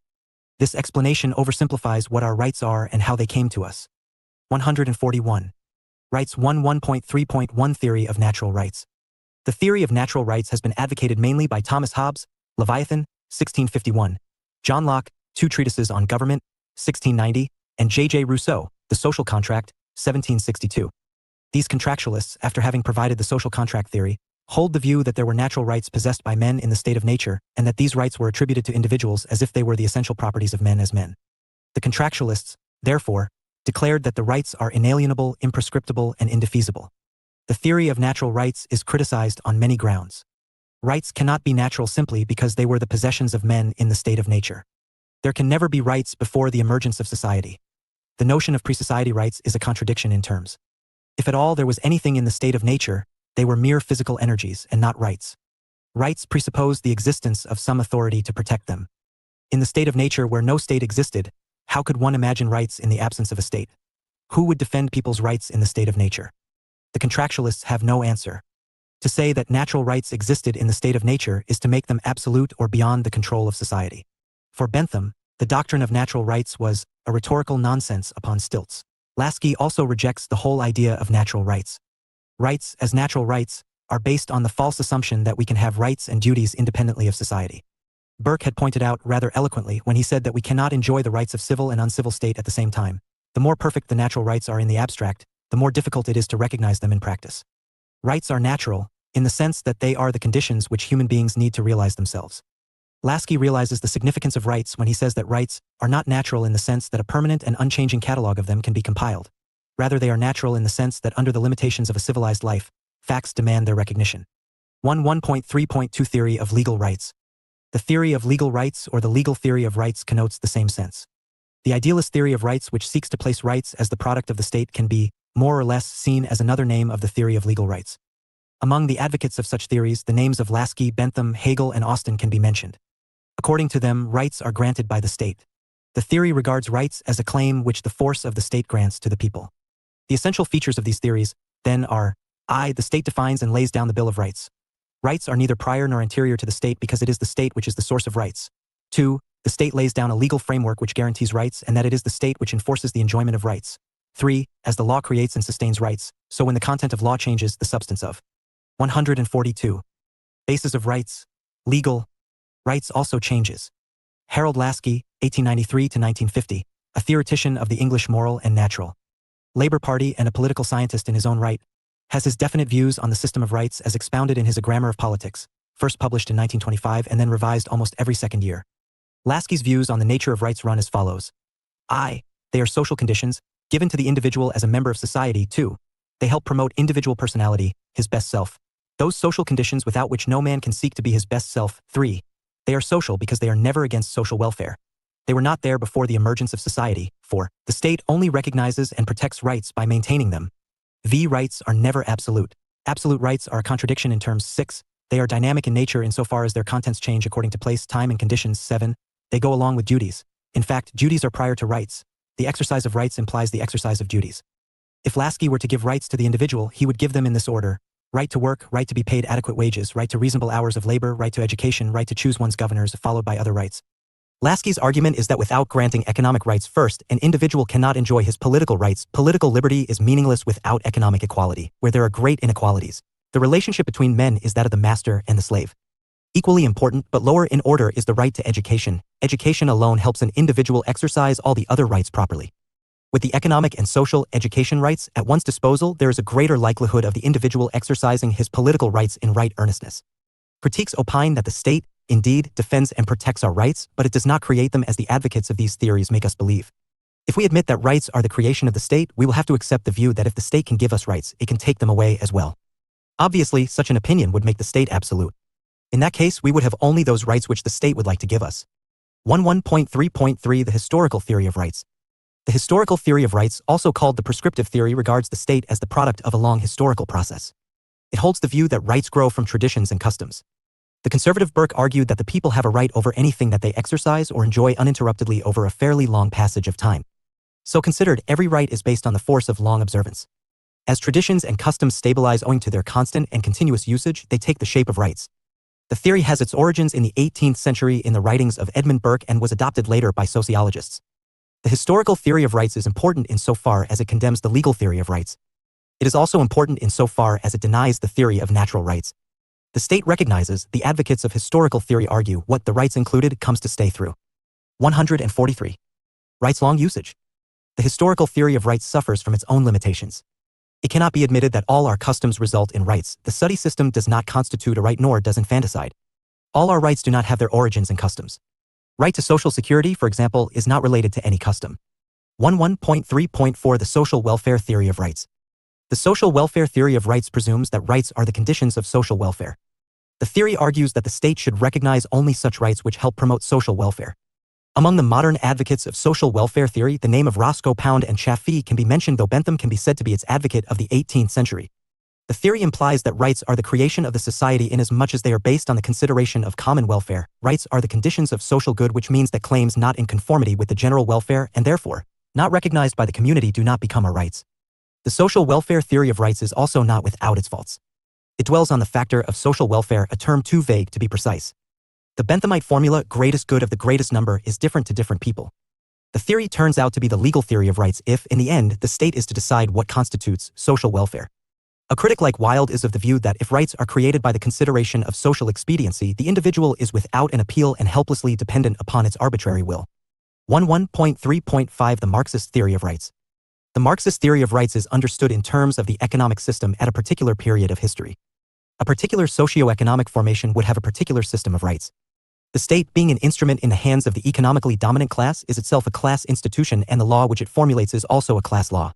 So considered, the feudal state, through feudal laws, protects the system of rights, privileges, for example, favoring the feudal system. Likewise, the capitalist state, through capitalistic laws, protects the system of rights favoring the capitalist system. According to Marx, the class which controls the economic structure of society also controls political power, and it uses this power to protect and promote its own interests rather than the interests of all. In the socialist society which follows the capitalist society, the socialist state, through the proletarian laws, would protect and promote the interests/rights of the working class. As the socialist society, unlike the capitalist society, is a classless society, its state and laws protect the rights not of any particular class but of all the people living in the classless society. The Marxists say that the socialist state, as an instrument of social, political, and economic change, would seek to establish socialism which will be based on the principle of from each to his ability to each according to his work. The 144 basis of rights, legal system of rights for all would follow this pattern: economic rights, work, moral, and natural. Social security, first, followed by social rights, education, and political rights, franchise rights. The Marxist theory of rights, like Marxism itself, suffers from its deterministic ideology, though its emphasis on non-exploitative socialist system is its characteristic feature. Neither the economic factor alone provides the basis of society nor the superstructure is the reflection of only the economic base, for non-economic forces also play their role in determining the superstructure. Check your progress exercise 2. Note, I use the space given below for your answer. 2. See the end of the unit for tips for your answer. 1. Discuss the natural theory of rights. 2. How do Marxists view the concept of rights? 11.4 Human rights. Ramphal has very rightly stated that human rights were not born of men but they were born with them. They are not as much a result of the 145 rights efforts of the United Nations as emanations from basic human dignity. They are human rights because they are with human beings as human beings. Human rights may generally be defined as those rights which are inherent to our nature and without which we cannot live as human beings. They are essential because they help us to use and develop our faculties, talents, and intelligence. They base themselves on mankind's increasing demand for a life in which the inherent dignity and worth of each human being will receive not only protection but also respect as well. Human rights lie at the root of all organizations. They permeate the entire UN Charter. In the preamble of the UN Charter, there is a determination to affirm faith in fundamental human rights, in the dignity and worth of the human person, in the equal rights of men and women and the nations, large and small. There is a reference to the promotion of universal respect for human rights in the Charter's Articles 13, 55, 62, 68, and 76. The Commission on Human Rights, working under the UN Economic and Social Council after spending about 2.5 years under the chairmanship of Roosevelt, drafted what is known as the Universal Declaration of Human Rights. When the UN General Assembly approved this declaration on December 10, 1948, the day came to be celebrated as the Human Rights Day. Among the 30 articles that are a part of the Declaration of Human Rights, there is a list of traditional rights from Articles 3 to 15. These rights include right to life, liberty, to security, freedom from arbitrary arrest, to a fair trial, to equal protection of law, freedom of movement, to nationality, to seek asylum, etc. There are other important rights contained in Articles 16 to 21. These include equal rights to men and women, to marry, to form the family, to property, to basic freedoms such as those of thought and expression, right to peaceful assembly and association, as well as a share in the government of one's own country. There are economic rights enshrined in Articles 22 to 27. These include right to work, protection against unemployment, just remuneration, right to form trade unions, right to have rest and leisure, to adequate standard of living, education, and of participation in the cultural life of the country. Articles 28, 29, 30 ensure social/international order, duties towards the community wherein alone the free and full development of man's personality is possible, and the guarantees of these rights respectively. The Universal Declaration of Human Rights is the first segment of the International Bill of Human Rights. It is followed by the International Covenant on Economic, Cultural, and Social Rights, the International Covenant on Civil and Political Rights, and the Optional Protocol, all adopted in 1966. Check your progress exercise 3. Note, I use the space given below for your answer. 2. See the end of the unit for tips for your answer. 146. Basis of rights, legal. 1. What are Lasky's views on the concept of rights? Moral and natural. 2. What are the various rights included in the UN Declaration on Human Rights? 11.5 Let us sum up. Rights are social claims necessary for the development of human personality. These belong to the individuals and they provide conditions without which they cannot seek to be themselves. They are social, given by society and secured by state. Even the state cannot take them away from individuals. They reflect a particular stage of development of society. As society changes, so do the character and content of rights. Theories regarding rights reflect partial treatment about their meanings, origin, and nature. The theory of natural rights is correct so long as it lays emphasis on the fact that rights are natural because they are in the nature of social claims. Likewise, the legal theory of rights speaks the truth insofar as it makes the state the guarantor of our rights. Rights are of numerous kinds. Those rights which are available to human beings include right to life, equality, security of person and property, freedom, education, work, freedom of religion, to vote, to hold public office. Liberal democratic societies lay more emphasis on the personal and the political rather than economic and social rights. Socialist societies advocate the opposite arrangement of rights. Lasky as 147. 148. Rights a liberal leaning towards the left, considers rights essential for individual development. but grants economic rights followed by social and political rights. The UN Declaration of Human Rights provides for a list of basic rights available to human beings as human beings. 11.6 Some useful references. Bellamy, Richard and Mason, Andrew, 2003. Political Concepts, Manchester, Manchester University Press. Bhargava, Rajiv and Ashokacharya, eds. 2008. Political Theory, An Introduction. Noida, Pearson. Lasky, H. 1925. A Grammar of Politics. Oxon Routledge. Scruton, Roger. 2007. The Palgrave-Macmillan Dictionary of Political Thought. Hampshire, Palgrave-Macmillan. Vinod, M.J. and M. Deshpande. 2013. Contemporary Political Theory. New Delhi, PHI Learning Private Ltd. 11.7 Answers to Check Your Progress Exercises. Check Your Progress Exercise 1.1. Your answer should elaborate that all claims are not rights. Check Your Progress Exercise 2. 1. Your answer should highlight that all rights inherent to human beings are natural rights. 2. Highlight that rights are a class phenomenon and socioeconomic rights have primacy over the political. Check Your Progress Exercise 3. 1. Your answer should list and describe rights as given in Lasky's A Grammar of Politics. 2. See the UN Declaration. 149. Unit 12. Rights and Obligations. Important issue. Human trafficking. Asterisk. Structure.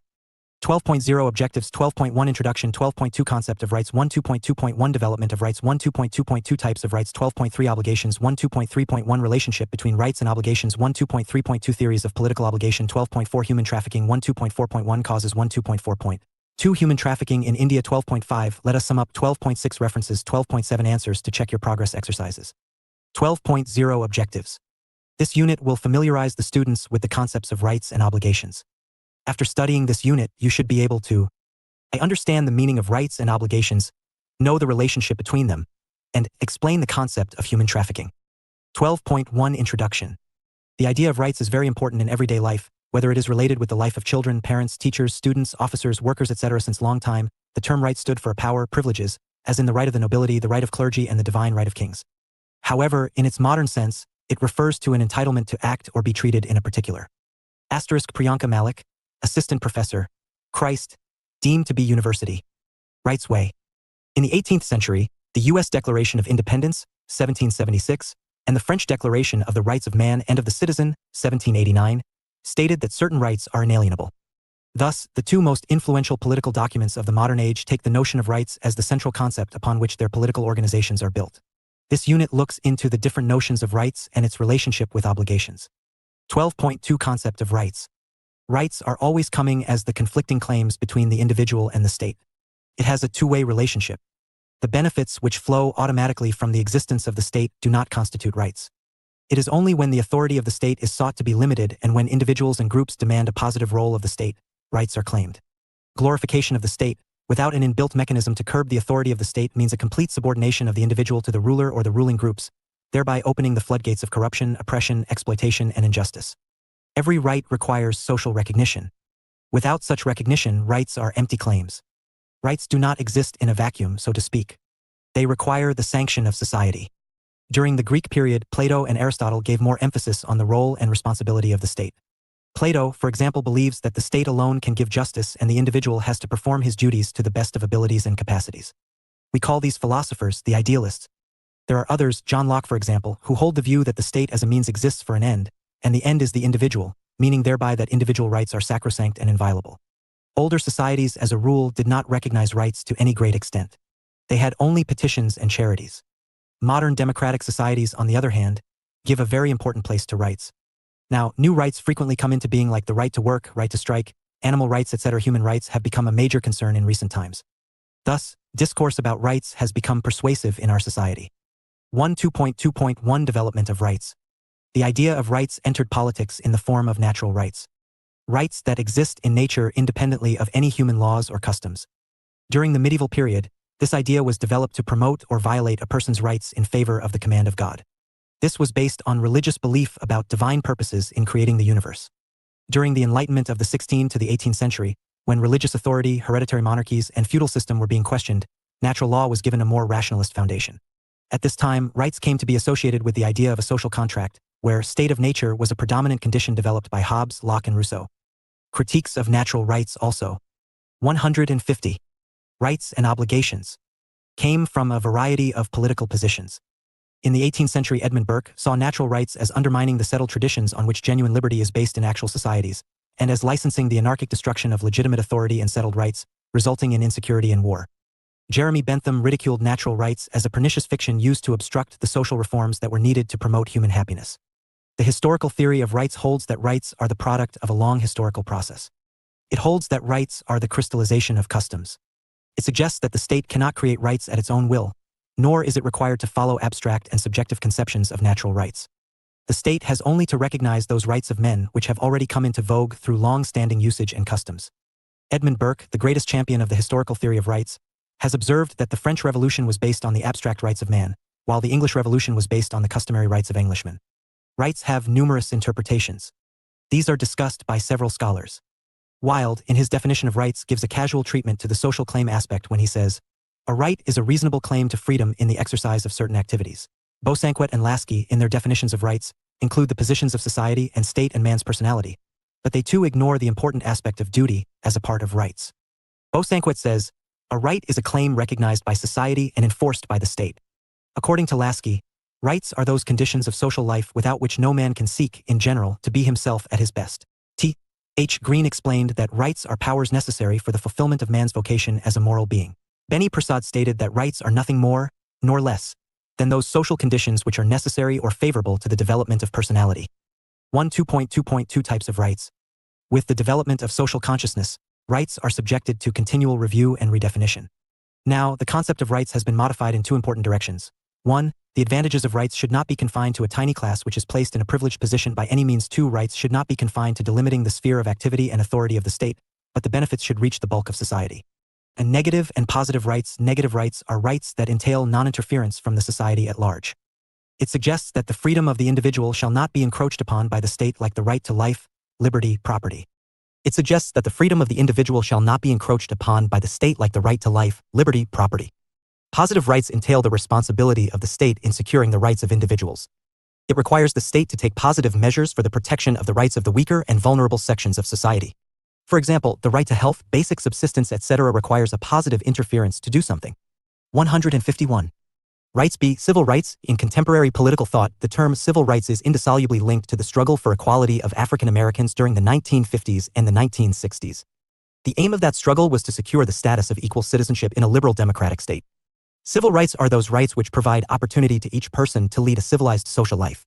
These fulfill basic needs of human life in society. Right to life, liberty, and equality are civil rights. Civil rights are protected by the state. C. Political rights. Political rights are given to the individual as a part of being the citizen of a country and get a share in the political process. These enable them to take an active part in the political process. These rights include the right to vote, right to get elected, right to hold public office, and the right to criticize and oppose the government. These rights are available to the people in a democratic state.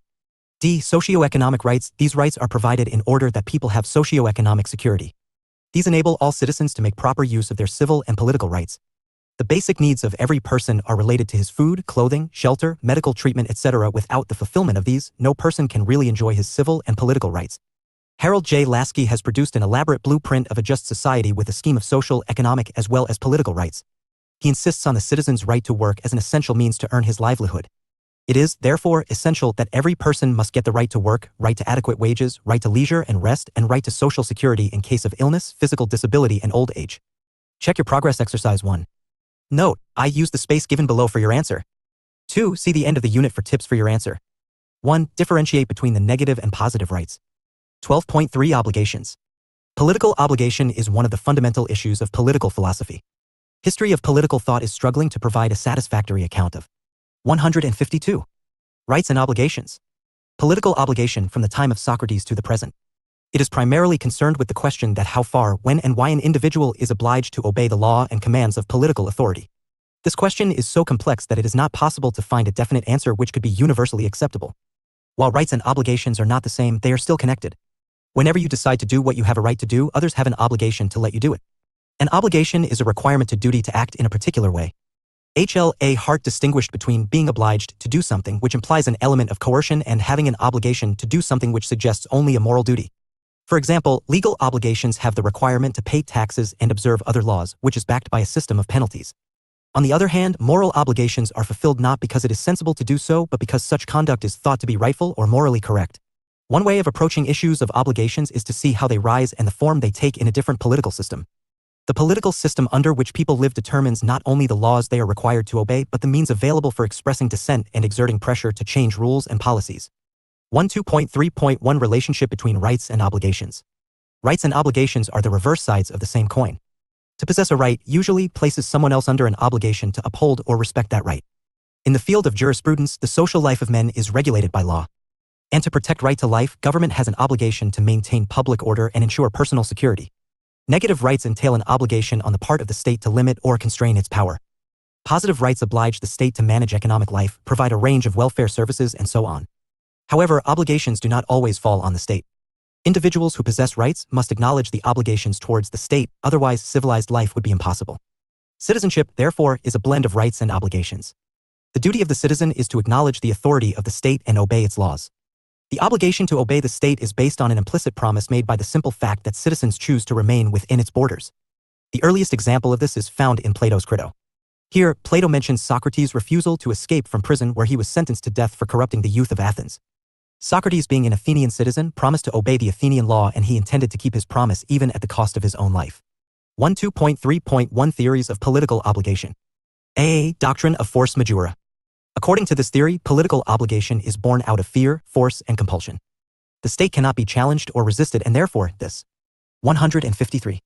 Rights theory has put forward the concept of unlimited obligation. It regards the superior strength of the state as the source of political obligation. According to this view, the state is so powerful that the individual has no option but to obey its laws and commands.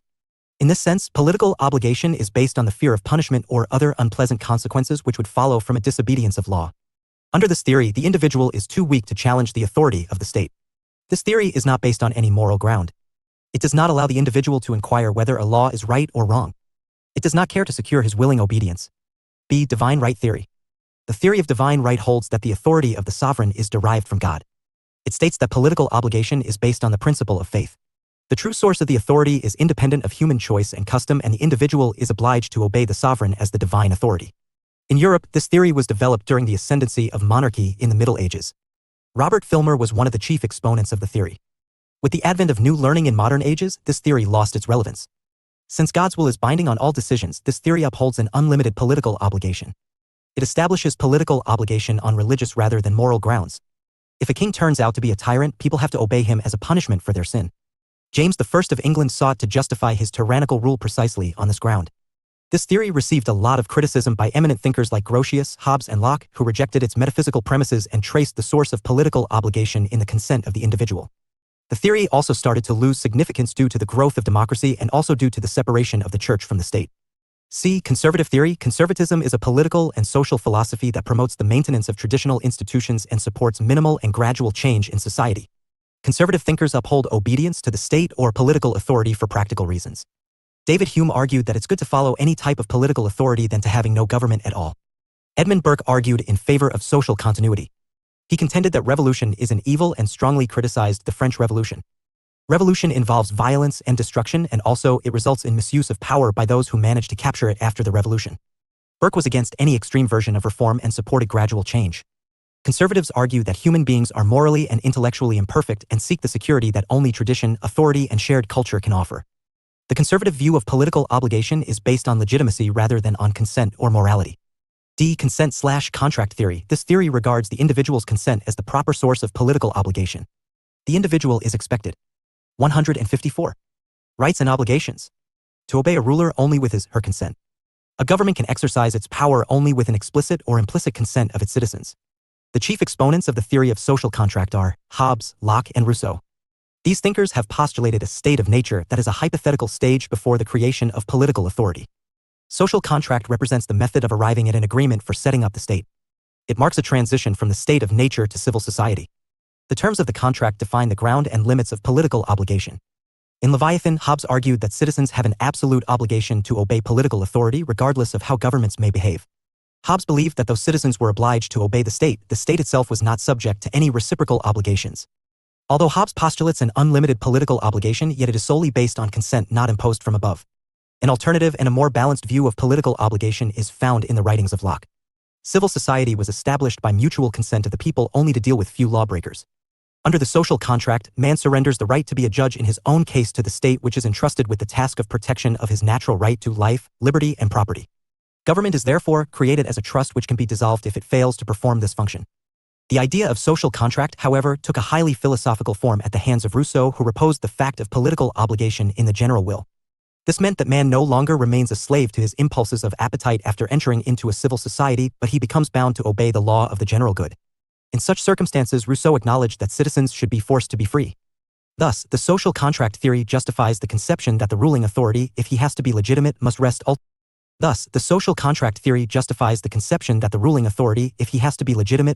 ultimately on the consent of the governed. Among the exponents of the social contract, Locke creates a limited political obligation. Hobbes and Rousseau postulate unconditional consent and absolute sovereignty.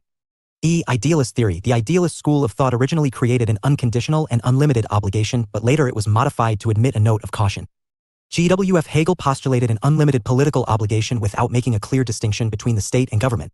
He gave a divine reason for the origin of the state when he said, "State is the march of God on earth." In the 19th century, T.H. Green modified the idealist tradition when he declared that a government cannot claim an unconditional obedience of its citizens. Green argued that an individual owes his allegiance to society, not to the state or government. In his lectures on the principles of political obligation, he argued that the state itself is obliged to promote the common good as conceived by its citizens, and that individual is obliged to obey only those laws which will promote the common good. Green said, "Will not force is the basis of state." Thus, Green's view of political obligation is based on the moral nature and capacity of human beings. 155. Rights idealistic theories have been criticized on the ground of being too abstract. It places ordinary things in a highly philosophical or metaphysical form that cannot be understood by a man of average understanding. The idealists are reluctant to accommodate the right to resistance in their doctrine of political obligation. Marxist theory. Marxist theory is different from other theories of political obligation. It comes against the concept of political obligation towards state. According to this theory, the state is by no means the organized power of the community. It is, rather, the organized power of the dominant class, which controls the major means of production. As per the Marxist view, society is divided on the basis of class haves and haves not. Haves always play a dominant role in society. In such a society, the purpose is not the general welfare, but helping the strongest group to increase their wealth and power by exploiting weak competitors as well as the dependent class. In such a class-divided society, the individual can have no political obligation towards the state. The case of political obligation arises when the new state comes into being after the revolution. This new state is considered by Marx as a dictatorship of the proletariat. The dictatorship of the proletariat means concrete democracy, i.e. the coercive power of a majority over a minority. However, the idea of political obligation ceases to exist with the withering away of the state in the last stage of development, called communism, and finds its final conversion into the injunction of social obligation. Anarchist theory. The anarchist view holds that society can and should be organized without the coercive authority of state. It had its greatest influence in the late 19th and the early 20th century when several revolutionary movements in Western countries favored this mode of thought. All anarchists agree on the need to dispense with a compulsory form of authority, that is the state. They want to build a society wherein all human beings shall freely and spontaneously adjust with each other without requiring an external force to regulate their relations. Anarchists like P.J. Proudhon and Peter Kropotkin argued that all governmental authority is illegitimate because the state is indeed a coercive institution which is suited only to a corrupt and unjust society. Although classical anarchists such as Proudhon, Bakunin, and Kropotkin rejected the claims of political authority, they nevertheless recognized that a healthy society demands sociable, cooperative, and respectable behavior from its members. This amounts to a theory of social obligation that in some ways parallels the more traditional notion of political obligation. Political obligation is a complex issue. The idea of political obligation is not a political but a moral affair. Government is only an external agency. A good government is a product of human ingenuity. The power of reasoning is still retained by human beings themselves. It cannot be transferred to the instrument created by them. However, it is necessary to realize that the individual owes political obligation to political authority. Green suggested political obligation towards the organized power of society as distinguished from the state. 156. Rights and obligations. State is necessary to maintain law and order, however public opinion should also be crystallized and mobilized. Check your progress exercise 2. Note, I use the space given below for your answer. 2. See the end of the unit for tips for your answer. 1. What is political obligation? 12.4 Human trafficking. In modern times, functions and role of the state has changed drastically, particularly after the emergence of the concept of human rights. Concept of human rights is a broad one, but it basically entitles rights to an individual by virtue of being a human being. Human rights include civil and political rights of human beings. The concept rules out any discrimination between human beings on the grounds of race, language, color, sex, religion, nationality, etc. One of the important aspects of human rights is that it provides right to life, liberty, security, prohibition of slavery, slave trade, and servitude for everyone. Human rights completely disregards any form or type of human trafficking. The role and responsibility of state is very high to deal with any kind of human rights violation. Human trafficking is a major concern in the modern era of globalization. Globalization has increased the movement of goods, services, and people. It also helps in enhancing the modern era of slavery in the form of human trafficking. Slavery is an old concept. Different forms and magnitudes of slavery were present even in the ancient Greek period. Modern slavery is not defined in law. It is used as an umbrella term that focuses attention on commonalities across these legal concepts, including forced labor, debt bondage, forced marriage, other slavery, and slavery-like practices, and human trafficking. 12.4.1 Causes of human trafficking. It is not easy to identify the root causes of human trafficking. Causes of trafficking are various and often differ from one country to another. Trafficking is a complex phenomenon. 157. Rights and is often influenced by social, economic, cultural, and other factors. These factors may vary on the basis of individual or region-specific circumstances. Some of the common factors are related with poverty, oppression, lack of social and economic opportunities, human rights violation, war or conflict-ridden zone. Trafficking can further be increased in a political unstable region, which leads to militarism, civil unrest, internal armed conflicts. Further, human trafficking is a major concern in a natural disaster-prone region. The destabilization and displacement of populations increase their vulnerability to exploitation and abuse through trafficking and forced labor. After the 2015 disastrous earthquake in Nepal, human trafficking has increased, particularly affecting women and children from socially and economically disadvantaged groups such as Tamang and Dalit communities. Similarly, war and civil strife may lead to a massive displacement of populations, leaving orphans and street children extremely vulnerable to trafficking, as we can see in several West Asian countries, particularly recently in Syria. Another very common reason for human trafficking is the demand of cheap labor. Because of a high rate of population growth, unemployment, and poverty, people readily agree to migrate from one place in the hope of better opportunities. These people are used as a forced laborer in construction works, agricultural field, and in domestic helps. The victims of trafficking can rarely protect themselves from business owners and brokers because they have very few alternatives. Human trafficking is considered illegal in India and remains a significant problem under the present socio-economic and political circumstances. According to the Ministry of Women and Child Development, nearly 20,000 women and children were victims of human trafficking in India in 2016. That is around a 25% rise compared to 2015. In South Asia, India is the center for fastest growing human trafficking. Women and children from Nepal and Bangladesh are illegally migrated to India for different forms of exploitation. People from the lower caste or the tribal communities and the women and children from the excluded groups of society are generally victims of human trafficking. India also has the highest number of child labor in the world. According to the Labor Ministry, 12.6 million children in the age group of 5 to 14 years are presently working in India. In terms of constitutional and legal provisions, any form of human trafficking is completely banned in India. The state also has the power to impose any law for offenders. Article 23 of the Indian Constitution talks about prohibition of traffic in human beings and forced labor. Traffic in human beings and bigar and other similar forms of forced labor are prohibited, and any contravention of this provision shall be an offense punishable in accordance with the law. Overall, human trafficking is the third largest organized crime after drugs and the arms trade across the globe. Till date, there is no clear data regarding the number of persons or kids trafficked in any region. Several cases of human trafficking are not reported. It is a complex problem in any society. Only lawmaking is not an effective step to eliminate this crime. 158. Rights and obligations. An effective legal watch system with proper implementation is an urgent requirement. The issue of trafficking is more an issue of society than a simple law enforcement procedure. So, civil society needs to take it more seriously. A collaborative effort between government and civil society organizations is very important. In India, the government must implement all the laws in an effective way to eliminate human trafficking and associated crimes. Check your progress exercise 3. Note, I use the space given below for your answer. 2. See the end of the unit for tips for your answer. 1. What are the causes of human trafficking? 12.5 Let us sum up. Rights and obligations are the reverse sides of the same coin. To possess a right usually places someone else under an obligation to uphold or respect that right. In the field of jurisprudence, the social life of men is regulated by law. And to protect right to life, government has an obligation to maintain public order and ensure personal security. Negative rights entail an obligation on the part of the state to limit or constrain its power. Positive rights oblige the state to manage economic life, provide a range of welfare services, and so on. However, obligations do not always fall on the state. Individuals who possess rights must acknowledge the obligations towards the state, otherwise civilized life would be impossible. Citizenship, therefore, is a blend of rights and obligations. The duty of the citizen is to acknowledge the authority of the state and obey its laws. 12.6 References. Bhargava, Rajiv and Ashok Acharya. eds. 2008. Political Theory, An Introduction.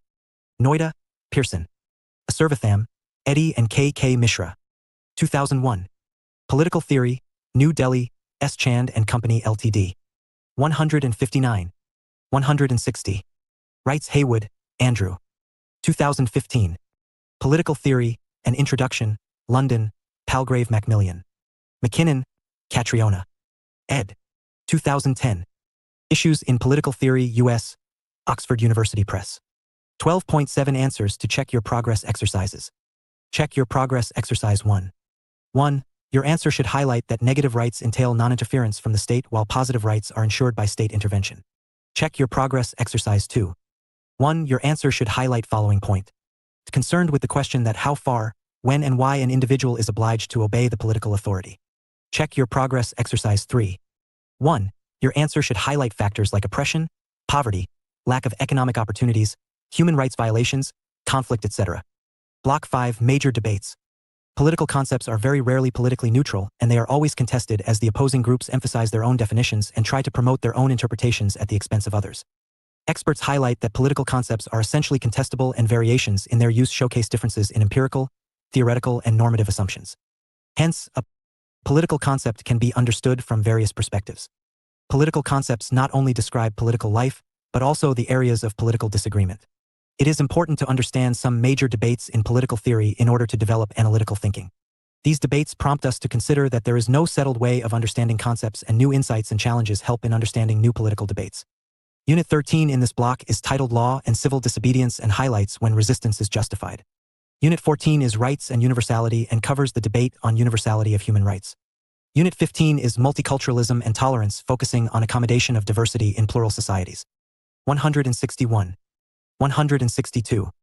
163. Unit 13. Law and Civil Disobedience. When is resistance justified?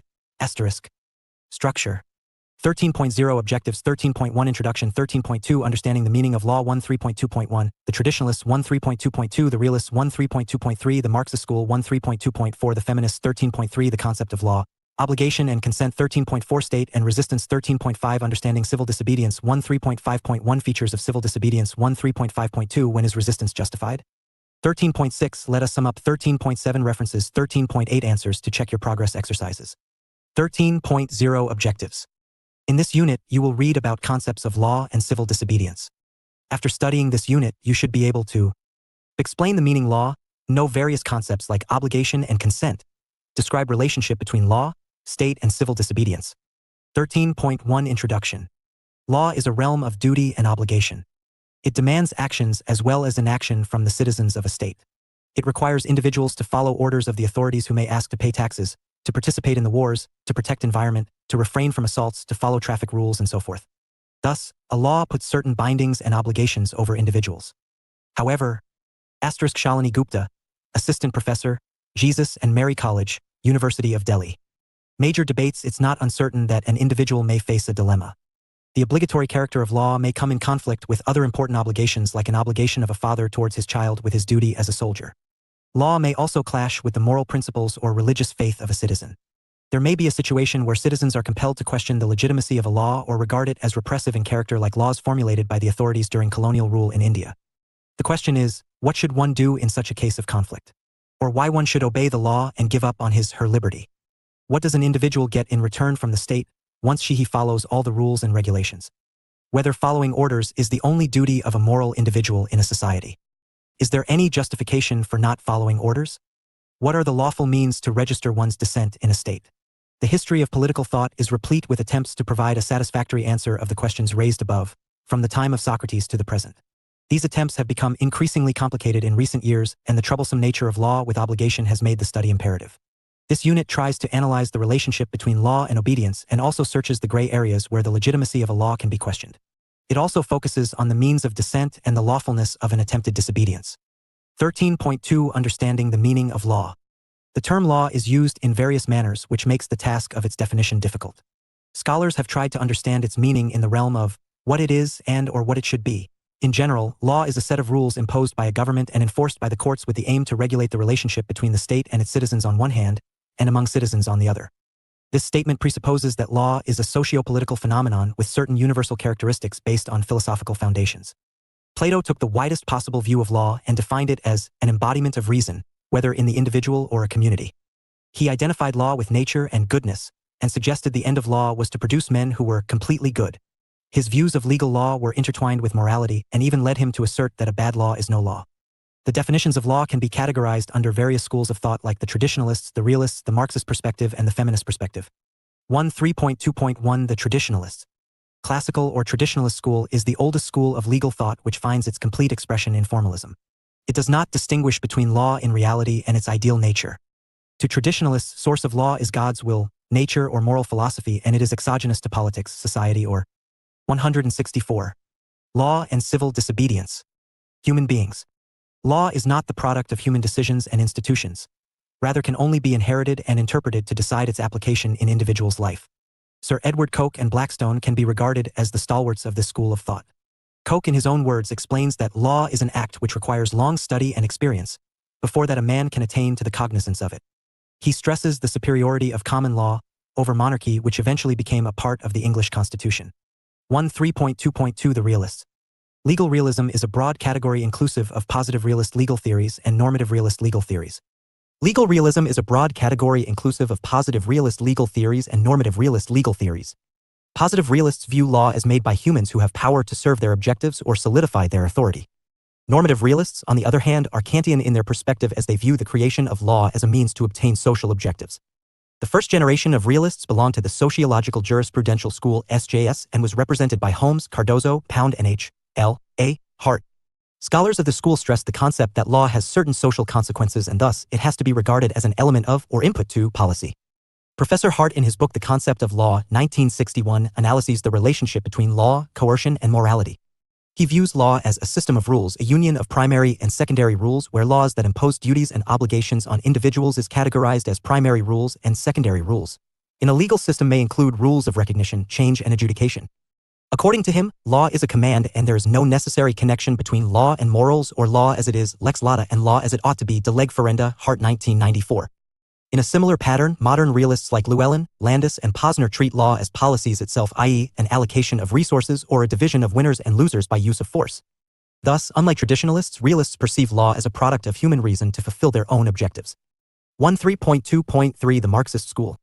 The works of sociologists such as William Chambliss, Milton Mankoff, Frank Pierce, Mannheim, and Laureen Snyder is remarkable to understand the concept of law from the Marxist perspective.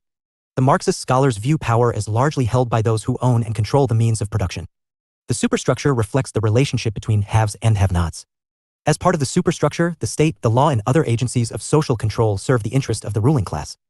Marxists argue that laws are not an expression of value consensus as suggested by traditionalists or normative realists, but a reflection of ruling class ideology. Thus, they argue that a general commitment to laws by the members of society as a whole is an aspect of false consciousness, since, in practice, laws benefit only the ruling minority. Marxists argue that laws were used in a capitalist state to protect property. As Mannheim explains, the history of criminal legislation. 165. Major debates in England and many other countries shows that excessive prominence was given by the law to the protection of property. In a similar pattern, Snyder notes that the capitalist state is often reluctant to pass laws which regulate large capitalist concerns and which might threaten their profitability, and elucidates, the state is reluctant to pass or enforce stringent laws against pollution, worker health and safety, or monopolies. Such measures frighten off the much sought-after investment and engender the equally dreaded loss of confidence. Neo-Marxists are also critical of capitalist societies and the existence of unequal distribution of power and wealth within such societies. Ian Taylor, Paul Walton, and Jock Young accept that the key to understand crime lies in the material basis of society. Thus, it can be understood that both Marxist and Neo-Marxists are critical of the existing capitalist structure and view the objective, formulation, and implementation of law exists only for the interests of the powerful haves, or bourgeoisie of the society. 3.2.4 The Feminists. Feminist philosophy identifies law as a very important source for reaffirming patriarchy in society. The feminist critics argue that one of the primary purposes of law as traditionally understood is to promote stability and order in society. Since in society men have always remained at prominent and powerful position, they used law as an instrument to reinforce adherence to predominant male-biased norms, representing them not only as the official values of a society, but even as natural, universal, and inevitable. One of the major issues being discussed at the first national gathering of the American feminists held at Seneca Falls, New York in 1848 was the patriarchal nature of laws and the manner in which it is used to suppress women in the state. The Declaration of Sentiments and Resolutions pointed to the denial of the vote, divorce law wholly regardless of the happiness of women, and marriage law that made a wife civilly dead among the injuries and usurpations on the part of man toward woman, having in direct object the establishment of an absolute tyranny over her. Thus, the criticism of law became an important part of the early feminist movement, which succeeded in eradicating the most blatant examples of legal sexism. In 1960s and 1970s, many scholars focused on gender as their central theme of research with the feminist aim of to question everything. The concept of feminist jurisprudence started gaining momentum. The phrase was first used by Anne Scales in her article Toward a Feminist Jurisprudence, published in 1978. The feminist jurisprudence is a reaction to existing order where law is seen as a process for interpreting and perpetuating a universal, gender-neutral concept of public morality. Feminist scholars argue that it fails to acknowledge and respond to the interests, fears, values, and experiences of women in society and is not gender-neutral, rather male-biased in character. Thus, feminist philosophers view law as an instrument. 166. Law and civil disobedience. Of suppression and bias in the hands of males in society. However, liberal feminists also argued that law should be used to bring about gender equality in society. They argued that law can be used to ensure equal political and civic rights for women in society. Thus, as we can understand from the above discussion, the question of what is law and what it should be has opened a Pandora's box with various scholars having divergent opinions. Although it is also to be noted that law is an inevitable part of a cognizant society, which makes it imperative to understand the various types as well as characteristics of a good law. Check your progress exercise 1. Note, I use the space given below for your answer. 2. See the end of the unit for tips for your answer. 1. Explain the Marxist perspective on law. 13.3 The concept of law, obligation, and consent. The section above, although provides an understanding of the meaning of law, still one question remains pertinent: why one should obey laws. Do we obey laws due to fear and/or obligation, or our consent? If we obey laws by consent, what is the basis of this consent? This section will be focusing on these realms. Political scientists, while discussing the reasons for consent, assert that apart from prudential and self-motivated reasons like to avoid punishment or social humiliation, it is the moral responsibility of the individuals to obey the laws of the state. There are various theories supporting the reasons for political obligation. They can be understood as explained below. 13.3.1 Divine Command. In the history of political thought, the concept of divine law and divine rule had always maintained its prominent position. Particularly in the medieval era, kings were regarded as representatives of God on earth, thus it was the duty of citizens to obey the laws which were regarded as divine commands. It can be explained from the text of Paul's epistle to the Romans, where he states, "For there is no authority except from God, and those that exist have." 167. Major debates been instituted by God. Therefore he who resists the authorities resists what God has appointed, and those who resist will incur judgment. 13.3.2 The social contract. The philosophers of social contract tradition argue that state was created by man to suit his particular purposes. The tradition developed in 17th century when Thomas Hobbes and John Locke used the theory to prove rather different ends. Both the philosophers explain, although differently, that there were certain inconveniences being faced by man in the state of nature due to the absence of the existence of clear laws and authority. Thus, state was created when man agreed to enter into contract where all gave their consent to give up some amount of liberty for the establishment of an authority to maintain a peaceful society. Thus, it is the moral and political obligation of the individuals to obey laws. 13.3.3 Contemporary theories of political obligation. Contemporary political philosophers elucidate that political obligation is acquired through some moral transaction between the citizen and his compatriots, or between the citizen and the state. Its justification is sought on the basis of consent, gratitude, fair play, membership, or natural duty. Some philosophers advance a combination of two or more of these approaches, and others believe that a pluralistic theory is necessary. Although the attempts to justify a general obligation to law can be understood from the following arguments. 13.3.4 Fairness. The principle of fairness applies to a political society where its members regard it as a cooperative enterprise. In this cooperative arrangement, everyone participating gets certain benefits because of certain restrictions applied overall. Thus, to enjoy the benefits without submitting to the agreed restrictions will not be fair and will create imbalance in society. Although the principle can be traced back to Socrates, its classic formulation can be traced into the arguments of H.L.A. Hart, who states, when a number of persons conduct any joint enterprise according to rules and thus restrict their liberty, those who have submitted to these restrictions when required have a right to a similar submission from those who have benefited by their submission. This principle was subsequently adopted by John Rawls as well. Thus, duty of fair play becomes one of the most highlighted arguments to support the concept of political obligation. 13.3.5 Gratitude. The concept of gratitude in the debate on political obligation can be traced back to the noted work of Plato in his book Crito, but the modern-day analysis can be found in the works of Symonds and A.D.M. Walker. According to this argument, all the citizens owe a debt of gratitude to the state and its 168. Law and civil disobedience. Machinery for the benefits that is provided by it. This debt is owed by the citizens regardless of the fact whether these benefits are accepted or merely received, and the debt is repaid through obedience to law. 13.3.6 Consent. The concept of political obligation is justified and grounded in the consent. The concept of political obligation is justified and grounded in the consent of the individuals governed. Leslie Green explains, in Hobbes, Locke, Rousseau, and Kant we find many variations on the claim that our duties to law are determined by some form of individual agreement, whether express or tacit. Promises, contracts, oaths, and vows all fall into this general area. In its core meaning, consent of these sorts is not only voluntary, it is performative. It is given with the intention of changing the rights, duties, powers, or liabilities of another, and it succeeds in part because it is known to be done with that intention. Thus, the theories above try to provide an answer to the question, why do we obey the laws in their own peculiar manner, but they do exhaust the existence of other possible answers. Political philosophers like Klosko, Dudley Knowles, and Jonathan Wolfe have explicitly focused over a pluralistic or multiple principle approach to the concept of political obligation. They argue that there is no single answer to the multifaceted problem of political obligation, and thus, the search for why continues in the study of law and politics. Check your progress exercise 2. Note: I. Use the space given below for your answer. 2. See the end of the unit for tips for your answer. 1. What are the reasons behind political obligation? 13.4 State and resistance. With the development of state and its complex functions, many tools were required to maintain the peace and stability, and rule of law is one among them.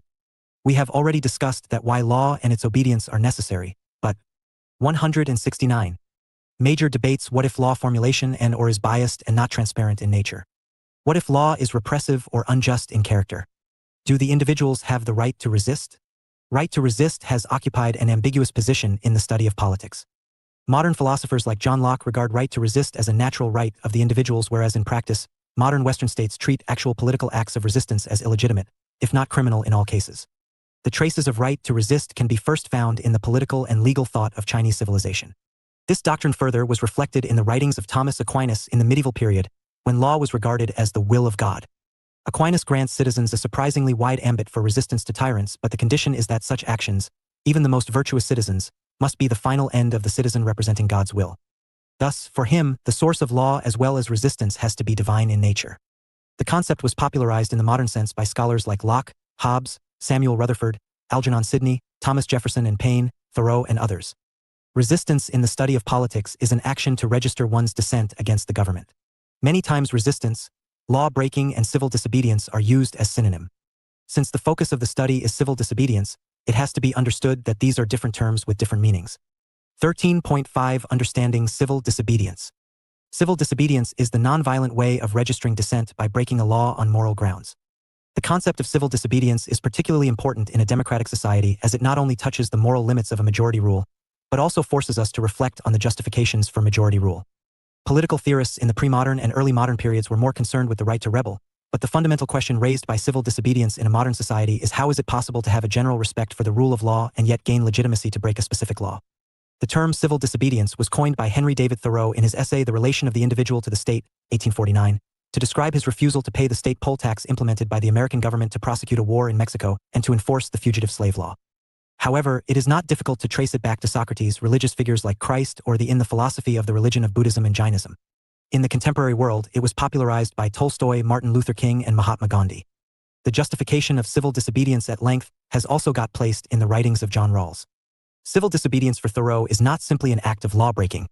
Rather, conscience and duty is the central aspect of the argument. His famous essay opens with the maxim that government is best which governs least.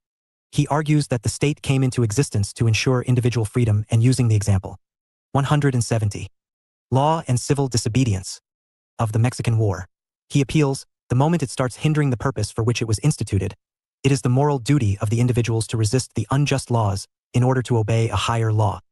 In a similar way, Tolstoy also focuses on the conscience while discussing civil disobedience, which he variously calls law of love or the law of non-resistance.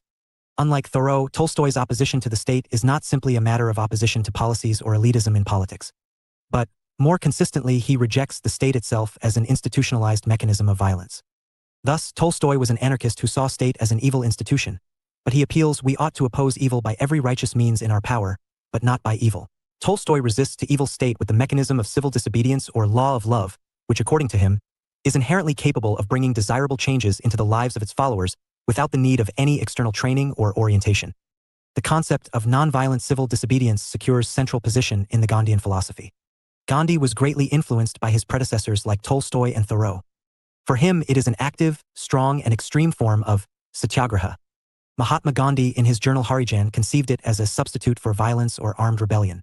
It is a non-coercive method which any law-abiding citizen can adopt, provided he is saturated with the spirit of nonviolence and is ready for utmost sacrifices. Thus, for Mahatma Gandhi, civil disobedience, which should be used as a last resort, is a complete, effective, and bloodless substitute of armed revolt. John Rawls' discussion on civil disobedience in his book A Theory of Justice, 1972, goes to the heart of the moral basis of democracy. For Rawls, civil disobedience is an appeal to the sense of justice of majority in a democratic society. He explains that civil disobedience has a role only in a society where there is partial, rather than strict, compliance with principles of justice. He states, in a fully just society there would be no need for civil disobedience, and in an unjust society there is no sense of justice which one can appeal to. For him, civil disobedience involves a judgment not between just and unjust laws, but between different types of unjust laws, as there are various other legal means in a democratic society to register one's dissent. He suggests civil disobedience is justified when a particular group, recurrently rather than occasionally, bears the burden of injustice. The colored community in the southern states of the United States up until the civil rights legislation of the 1960s is an obvious example. 3.5.1 Features of civil disobedience. Civil disobedience may be defined as selective and public performance of actions, commissions, or omissions, truly believed to be illegal for reasons which agent takes to be morally compelling. There are certain peculiar characteristics of civil disobedience which can be understood as following. A. Nonviolence. Civil disobedience is often defined as nonviolent in character. Other definitions allow an act to be included under the banner of civil disobedience if it involves violence which was not instigated by the 171 major debates protesters but by opponents or the police, or was solely against property. However, in its classical sense, it has to be completely nonviolent. Rawls states that violent acts are incompatible with civil disobedience as a mode of address. Indeed, says Rawls, any interference with the civil liberties of others tends to obscure the civilly disobedient quality of one's act. B. Conscientiousness. One of the most highlighted feature of civil disobedience is that it is based on the foundation of sincerity and moral conviction of its practitioner. As in Mahatma Gandhi's Satyagraha, moral purity and insistence on truth is central to the concept. For Rawls, civil disobedience is needed only when the policymakers have not respected the principles of justice. Thus, conscience, morality, and justice are one of the most important aspects of civil disobedience. C. Communication. Practitioners of civil disobedience generally have both forward-looking and backward-looking aims. They seek not only to convey their disavowal and condemnation of a certain law or policy, but also want to draw public attention and thereby to instigate a change in the law or policy. For example, the Pride Parade by LGBTQ community is a peaceful way to present their dissent with the existing system. The mode of communication may vary in several ways, like it can be individual or collective, it may be direct or indirect, and at the same time, it can be cooperative or uncooperative with the authorities. Generally, civil disobedience is collective, but there are examples of individual acts of civil disobedience as well. The act of Mordecai Vanunu revealing Israel's secret possession of nuclear weapons or Iram Sharmila's fight against human rights violation in Manipur, India can be regarded as a notable example. Civil disobedience may be direct where the law broken is the law protested, for X, Gandhi's Salt March and breaking the Salt Law, and it can be indirect where one law is broken in protest of another, for X, non-payment of taxes by Thoreau to register his dissent against Mexican War. D. Publicity. This feature is a mandatory condition according to Rawls for an act to be considered that of civil disobedience. He asserts that civil disobedience is a communicative act where the majority is being given fair notice of an unjust law. It also includes not only providing information through a covert action, rather it is an appeal or address to the majority. Thus, the civil disobedient is willing to accept the penalties for law-breaking.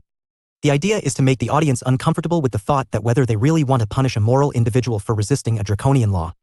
Apart from the above-discussed features, Rawls also suggests that civil disobedience must take place within the fidelity to law. The aim of civil disobedience is not to threaten the stability of the political system, rather it seeks to strengthen it by removing injustice such that the system will be able to instill improvements. In this sense, the civil disobedience seem to demonstrate their faithfulness to the higher law. 172. 13.5.2 When is resistance justified? Law and civil disobedience. The sections discussed above clearly provide the relationship between law and civil disobedience. It has also tried to analyze various nuances related to the concepts of law and civil disobedience. Still, the question remains looming whether civil disobedience is justified. The concept of civil disobedience still remains debatable, as there are scholars who question the concept on the basis of its relevance, particularly in a democratic society, nature, and high ideals. This section will try to understand these issues. Civil disobedience is a controversial issue as it involves questioning the tenets of law, which is illegal in character. Critics argue the act of advocating rebellion and the justification of disobedience is in conflict with the concept of rule of law. Critics base it on the twin arguments of Socrates to obey the laws, even unjust laws. Firstly, he argued that all the individual who are receiving the benefits from the state have a moral duty to reciprocate by following orders. An objection to this argument is given by Simmons, who argues that public benefits are funded by taxes of the citizens and members of government are not doing any sacrifice, rather it's a job for which they are paid handsomely. Secondly, he argued that if one does not accept the laws, the individual always has the option to emigrate. The continued residence in the state will be treated as tacit consent to the law of the land. This argument has been objected to as mere residence in the state cannot be regarded as agreement or consent to the unjust laws. At the same time, the residents do not have the alternative to continued residence because emigration is very costly, and as human beings, an individual is emotionally attached with his place of residence, so the supposed consent to the law is not voluntary, rather it is binding on the citizens. Further, Dicey's concept of rule of law is based on three principles, i.e. supremacy of law, same law and courts for all citizens, and general principles of the Constitution are developed by judicial decisions. But civil disobedience is justified when any one or all these parameters are not met by the government. David Hume asserts that the obligation to follow the law is rooted in the value of government under law. Democratic laws may aim to provide rights and power to the individuals, but these may prove, in reality, to be empty. The police may be hostile and the courts can be biased. Moreover, the majority may exhibit, even in honest elections, a rigid disconcern, intolerable and biased attitudes towards the minority. In such a situation, nonviolent civil disobedience will not only provide voice to the oppressed but will also strengthen the values of true democracy. Another point of criticism is raised by consequentialists who argue that disobeying laws may result in bad consequences like political instability or anarchy. An objection to this argument is civil disobedience is selective and conscientious in nature, which will not have dire consequences. Indeed, 173. Major debates: in some circumstances, disobeying the law has better consequences than obeying it. The Civil Rights Movement in America by Martin Luther King can be regarded as the most suitable example in this premise. The justification of civil disobedience is also questioned on the basis of moral duty of an individual to follow the laws. This argument has been opposed by underlying the difference between the legal aspect of law and morality of a law. There may be a situation when the law formulated is in direct conflict with the morality of the citizens. Ronald Dworkin explains, if a law wrongly invades moral rights of an individual, Nazi laws against helping Jews or 19th century American laws against helping fugitive slaves, they have a right to break that law. In such a situation, civil disobedience becomes an instrument to uphold the moral values in society. Another harm usually identified with civil disobedience is that it may encourage general disrespect for law and work as a divisive force in the country. However, it has to be understood that in a situation when there is hopelessness and when the government refuses to listen to conventional forms of communication, civil disobedience without causing much harm, as it is nonviolent in nature, can be the best viable option for the citizens as well as the state. For example, the Chipko movement that began in 1973 for the protection of trees in India. Thus, civil disobedience rather than dividing the society may contribute towards a better dialogue, not only among citizens but also between citizens and the state. Civil disobedience and dissent also contribute to the democratic exchange of ideas and strengthen the concept of liberty. J.S. Mill, in his essay on liberty, believes in absolute liberty in case of freedom of thought and expression and argues, if all mankind minus one were of one opinion and only one person were of contrary opinion, mankind would no more be justified in silencing that one person than he, if he had the power, would be justified in silencing mankind. Thus, it can be argued that civil disobedience is the practical manifestation of absolute liberty in case of freedom of speech and expression. Rawls, while providing justification to civil disobedience, explains justified civil disobedience can serve to inhibit departures from justice and to correct departures when they occur, thus it can act as a stabilizing force in society. Civil disobedience movement by Nelson Mandela against the apartheid government in South Africa can be regarded as the most suitable example in this regard.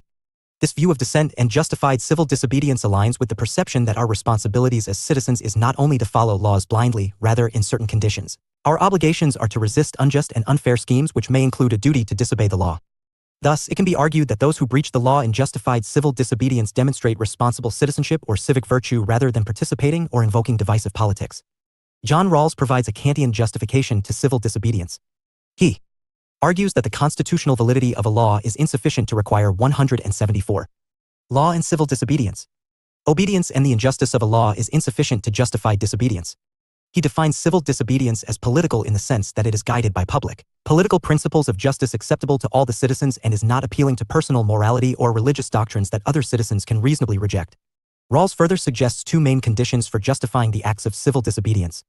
First, civil disobedience should be selective to instances of substantial and clear injustice, namely violations of.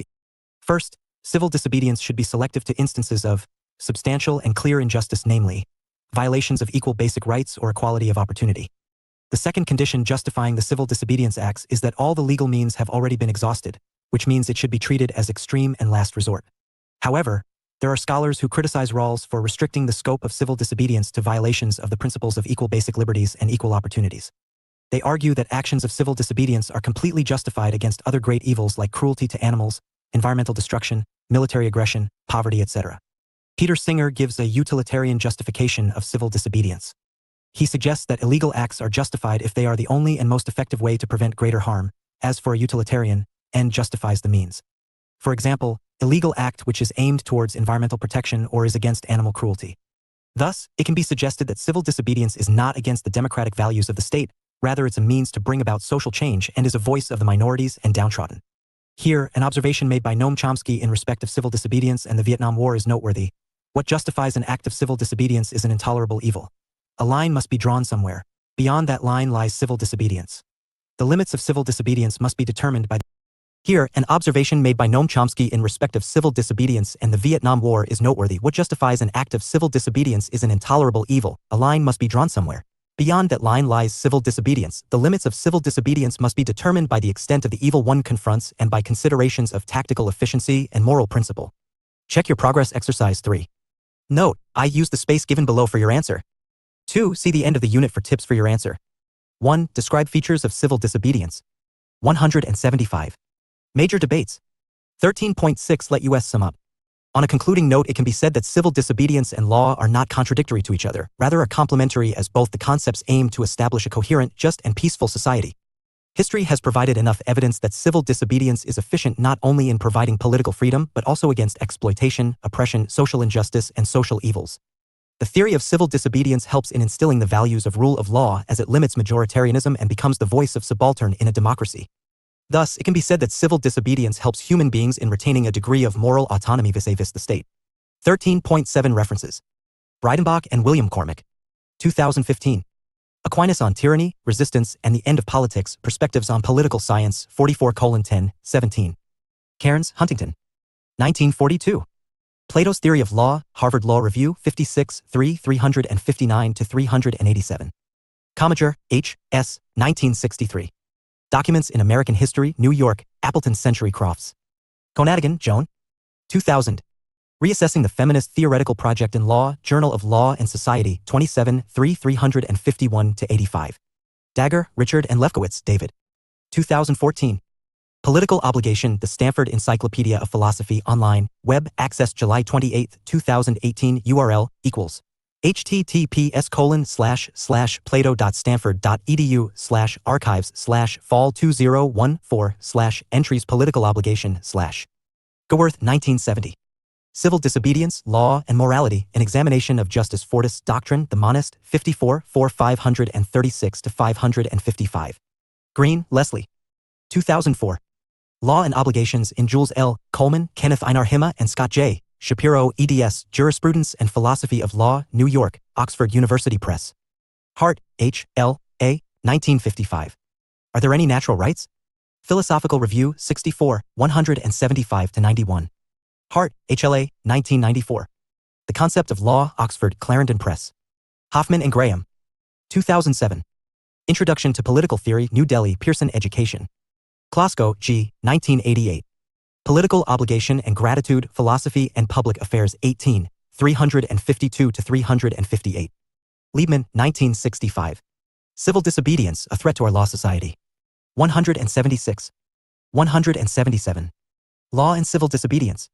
American Bar Association Journal, 51, 645-647. McNulgast, 2005. The Political Economy of Law, Decision-Making by Judicial, Legislative, Executive, and Administrative Agencies, URL, https:// Milligan, Tony. 2013. Civil Disobedience, Protest, Justification, and the Law, New York, Bloomsbury Publishing. Minda, Gary. Unit 14, Rights and Universality Are Human Rights Universal? Asterisk. Structure. 14.0 Objectives 14.1 Introduction 14.2 Concept of Human Rights 14.2.1 Justifications for Human Rights 14.3 Historical Development 14.4 Nature of Human Rights 14.5 Types of Human Rights 14.5.1 Civil and Political Rights 14.5.2 Economic Social and cultural rights 14.5.3 Solidarity or group rights 14.6 Human rights at international level 14.7 Debate over universality of human rights 14.8 Limitations of human rights 14.9 Let us sum up 14.10 References 14.11 Answers to check your progress exercises 14.0 Objectives. This unit will introduce and explain the concept of human rights. After studying this unit, you should be able to explain the meaning of human rights, know various types and characteristics of human rights, analyze some of their limitations and shortcomings. 14.1 Introduction. The idea of human rights is not new and its roots can be found even in the ancient times. The defense of human rights is visible from the Babylonian laws to Upanishads. They are norms which intend to protect all people from severe political, social, and legal abuses without any type of discrimination. Dr. Raj Kumar Sharma, Consultant, Faculty of Political Science, IGNOU Geetanjali Attri, Research Scholar, School of Social Sciences, JNU. Rights and Universality. Article 1 of the United Nations Declaration of Human Rights, UDHR, says all human beings are born free and equal in dignity and rights. Existence of human rights conveys that there are some universally applicable standards of justice and in this sense, they may compete with state sovereignty. Another important issue is whether human rights are truly universal, applicable to all individuals across diverse societies. In the succeeding paragraphs, all such important issues related to the concept of human rights are discussed in detail. 14.2 Concept of human rights. Human rights are the rights that belong to all individuals by virtue of their humanity which could potentially lead to establishment of a just society. They are capabilities and values which protect the interests of human beings around the world irrespective of distinctions like religion, race, sex, nationality, language, etc. They are regarded as a secular and modern version of natural rights. Susan Mahler-Oken says human rights are claims to something of crucial importance to human life. Scott Davidson connects human rights with protection of human beings from government in certain areas of their lives and creation of those social conditions by the state in which individuals can attain their fullest potential. Under human rights, the individuals are the rights holders while government and society are the duty bearers. Here, the government and society are duty-bound not to infringe upon the rights of individuals. In fact, government should ensure that human rights can be enjoyed by various individuals through domestic legislation. Human rights place human beings at the center of domestic and international governance. Here, it is important to mention the relationship between human rights and human security. According to the UN Commission on Human Security, the concept of human security seeks to protect the vital core of all human lives in ways that enhance human freedoms and human fulfillment. The relationship between human security and human rights is complementary and interdependent. They mutually reinforce each other as human security identifies the rights at stake in a particular situation while human rights help in promotion of human security. The objectives of both human rights and human security overlap. The threats like war and conflict which lead to human insecurity also hinder enjoyment of human rights. Hence, protecting and promotion of human rights is also the basis for promotion of human security. 14.2.1 Justifications for human rights. Human rights exist at both international and national levels. Various treaties at international level have turned human rights into international law. At the national level, human rights exist through decisions of judiciary, legislations, and customs. For X, the U.S. Constitution prohibits slavery and servitude. One justification for human rights is that they are inherent to human beings as they are God-given. The U.S. Declaration of Independence says that people have 179 major debates been endowed by their creator with natural rights to life, liberty, and pursuit of happiness. Others believe that human rights are part of human morality based on reason and value. For X, there is consensus that intentional murder of an innocent person should not be committed by anyone.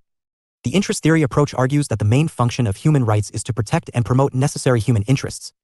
Its objective is to find biological and social prerequisites which allow human beings to lead a minimally good life. The universality of human rights is based on indispensable and some basic attributes for human welfare across all cultures. For X, need for food.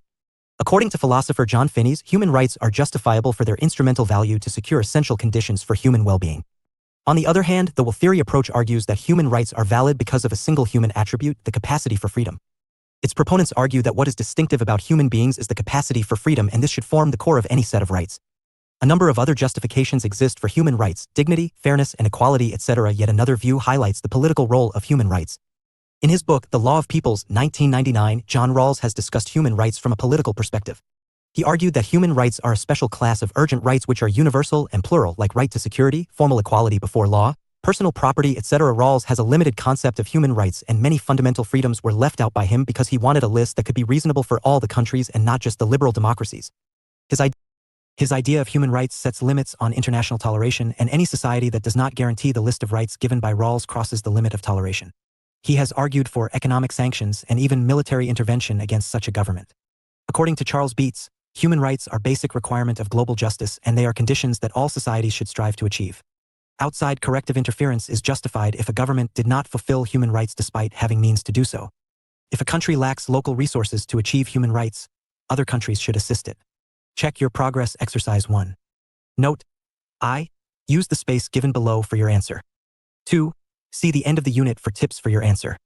1. What do you understand by human rights? 180. Rights and universality. 14.3 Historical development. The expression human rights may be relatively new as it became popular after the Second World War. However, the foundations of modern discourse on human rights can be seen in the natural law tradition from antiquity. The origin of human rights can be traced to ancient Rome and Greece, where it was present in the ideas of Stoicism. Stoics believed that the human conduct should be in harmony with the law of nature and should be judged on this basis. Stoics believed that nature had given all individuals the capacity to reason, and they have an obligation to treat one another with respect. They saw the slave and the slave owner as equals, demonstrating equality of all human beings. According to Ulpian, a Roman jurist, all men were born free and equal as per the law of nature. Cicero and Seneca argued for universal community of world citizens.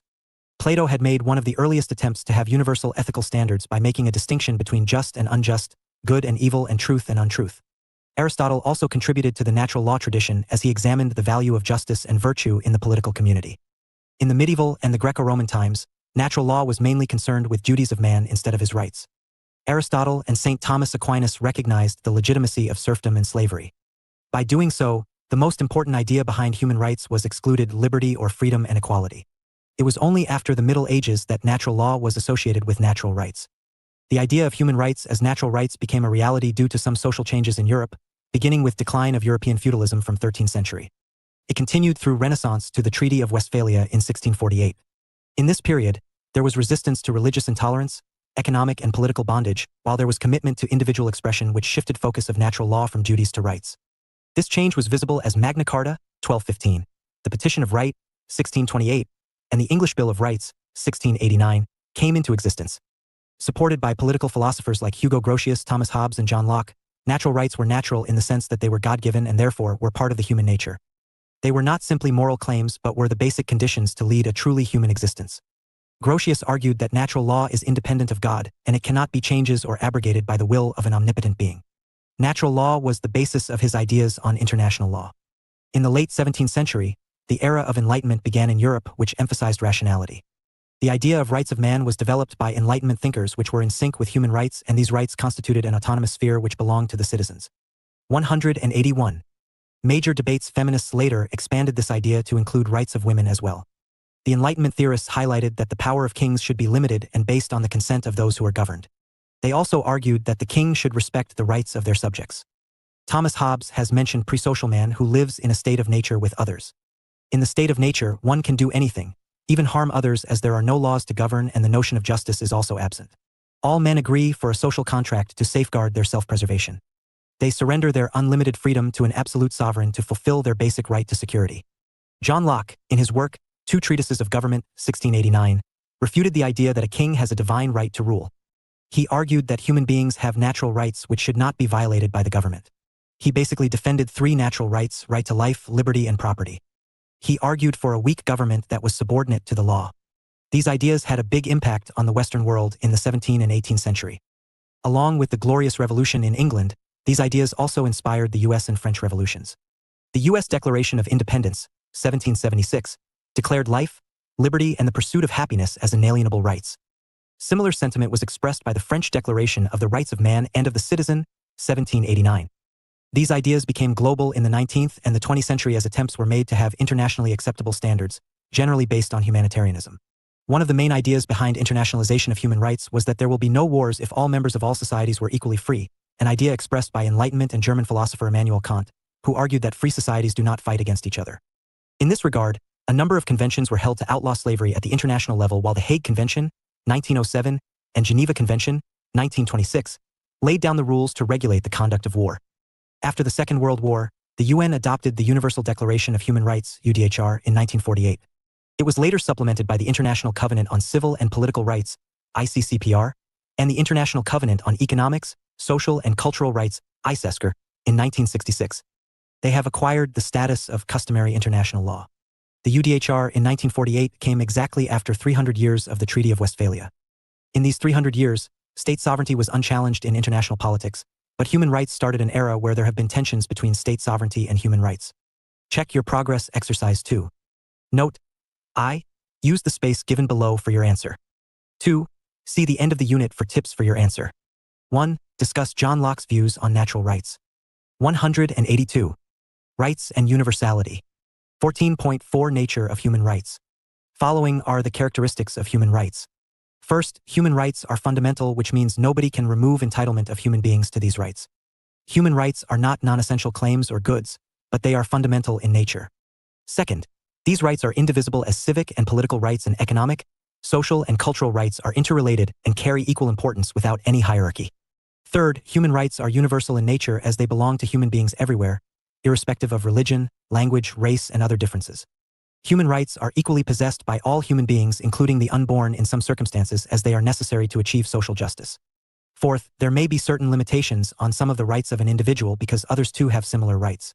This connects rights to duties, and they are not absolute. Fifth, human rights are inalienable. The individual cannot lose these rights temporarily or permanently by bad conduct or by voluntarily giving them up. Sixth, they are interdependent and interrelated. The fulfillment of one right often depends wholly or in part upon the fulfillment of other rights. For X, right to health could depend on right to education and information in some circumstances. Lastly, the idea of human rights is not static but dynamic, which change according to political, social, and economic changes. One example is development of human rights for the people with special needs. Another example is debates around digital rights in the age of internet, which allow individuals to access internet and have rights like data protection and privacy. 14.5 Types of human rights. There are three main types of human rights as given below. 4.5.1 Civil and political rights. These rights are also called first-generation rights and are the earliest form of natural or human rights which were advocated by the English. The 183 Major debates: American and the French Revolutions. These rights are based on the political philosophy of liberal individualism. That is why these rights are more in negative terms, freedom from, than positive, right to. They can be enjoyed only if restrictions are placed on other individuals. However, all civil and political rights are not negative. For X, the right to non-discrimination requires legislation and enforcement mechanisms from the state. Civil and political rights are mentioned in Articles 2 to 21 of the Universal Declaration of Human Rights, including right to life, liberty and security of the person, freedom from slavery, torture, arbitrary arrest or detention, etc. 4.5.2 Economic, social, and cultural rights. These rights are also called second-generation rights and emphasize the socialist tradition, highlighting the social and class inequalities that arise out of the capitalist economy. They are mostly positive rights, right to, not negative rights, freedom from. These rights safeguard the exploitation of the working class and the colonial peoples from exploitation. They are highlighted in Articles 22 to 27 of the UDHR and cover right to social security, right to protection against unemployment, and right to work. However, not all economic, social, and cultural rights are positive. For X, the right to free choice of employment does not require any affirmative action from the government. These rights are not free from criticism, and many experts believe that maintenance of these rights requires material resources and political capabilities that are not possessed by many countries. Hence, they remain aspirations instead of entitlements. Also, too much of state intervention may hamper the efficiency of capitalist economies. 4.5.3 Solidarity or group rights. Another set of rights has emerged which is called solidarity or group or third-generation rights. In contrast to separate individuals, these rights are held by social groups and have been shaped by the Global South perspective. They include rights like the right to political, economic, social, and cultural self-determination, the right to economic and social development, and the right to clean and healthy environment, etc. Climate change problems pose a number of risks to human rights like right to life, health, food, and housing. The consequences of climate change are already visible in a number of countries around the world. A human rights approach tries to look at the people whose lives are most affected by climate disasters. It also argues that human rights should be integrated in the policies that try to tackle climate change. Critics of third-generation rights argue that human rights focus on individuals and they will be weakened if individuals are seen in terms of group membership. Some experts believe that a fourth generation of human rights also exists that consists of women and intergenerational rights, rights of the future generations. Others believe these rights should be connected to information technology. 184. Check your progress exercise 3. Rights and universality. Note: I. Use the space given below for your answer. 2. See the end of the unit for tips for your answer. 1. What are first-generation rights? 14.6 Human rights at international level. After establishment of the United Nations, efforts have been made to establish an international regime for promotion and safeguarding human rights through institutions, norms, and treaties. Civil society actors are also involved in this process at domestic and international levels. The UN Universal Declaration of Human Rights is at the center of the international regime on human rights. In 1945, the UN Charter had urged universal respect and observation of human rights and fundamental freedoms of all individuals. However, it did not mention the specific human rights that were to be respected by various state governments. This shortcoming was overcome by the UDHR in 1948. The UDHR is not a legally binding treaty, but it is seen as a part of customary international law, and it acts as a deterrent against violation of human rights by states. Two covenants were adopted in 1966, the International Covenant on Civil and Political Rights, ICCPR, and the International Covenant on Economics, Social and Cultural Rights, ICESCR. This made the UDHR a legally binding human rights law. The UDHR, along with these two covenants, are generally called International Bill of Human Rights. The ICCPR recognizes the inherent dignity of all individuals and attempts to promote conditions within states so that their citizens can enjoy civil and political rights. The ICESCR shows commitment to promote social progress and better standards of life. Some rights that are not part of UDHR find a mention in International Covenant on Economics, Social and Cultural Rights, for X, right of all peoples to self-determination and the right of ethnic, religious and linguistic minorities to enjoy their culture, practice their religion and use their language. In cases where there is an overlap between the UDHR and ICESCR, the latter helps to interpret the former. There are a number of other core international human rights instruments that include the International Convention on the Elimination of All Forms of Racial Discrimination, 1965, Convention on the Elimination. 185. Major Debates of All Forms of Discrimination Against Women, 1979, Optional Protocol to the Convention Against Torture, 2002, and the Convention on the Rights of Persons with Disabilities, 2006. Putting more emphasis on implementation of human rights, the UN established the Office of the UN High Commissioner for Human Rights in 1993. Its mandate is to protect and promote human rights guaranteed by international law. The High Commissioner has to protect and promote all civil, political, economic, social, and cultural rights, to provide advisory services and financial and technical assistance in the area of human rights to the states that request for it, and to promote and coordinate activities related to human rights in the UN system. The UN also established Human Rights Council in 2006, which replaced the UN Human Rights Commission in 2006 to address violations of human rights. It has no authority apart from making recommendations to the General Assembly, which in turn can only advise the UN Security Council. A number of non-governmental organizations also play a part for promotion and protection of human rights, for X, Amnesty International, Human Rights Watch, and Human Rights Action Center. They promote human rights by direct assistance, collecting accurate information, campaigning and lobbying, and by education and awareness.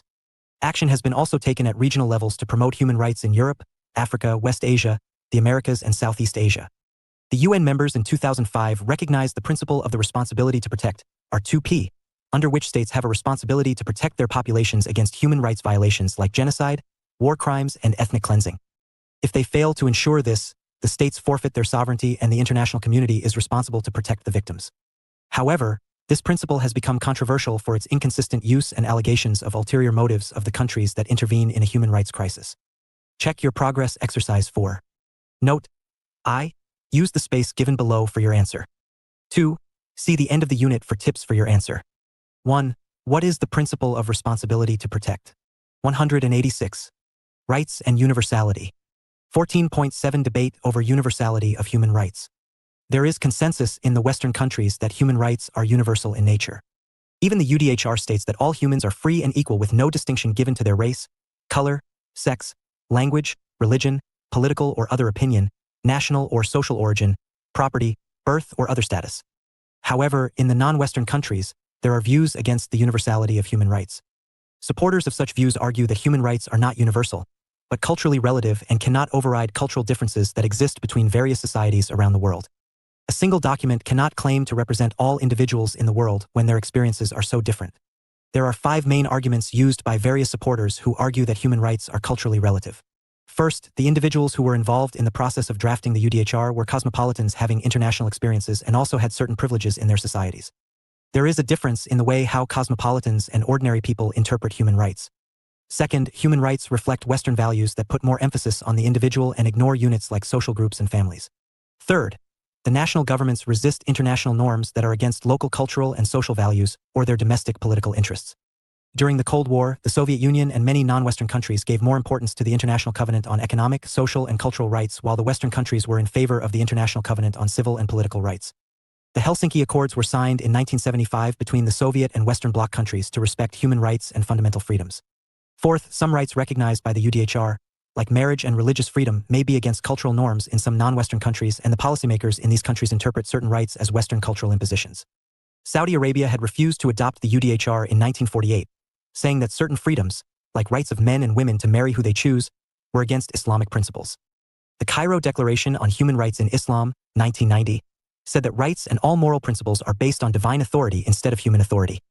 Lastly, it is often argued that the developing countries often cannot afford human rights as the tasks of economic development and nation building are still unfinished in such countries.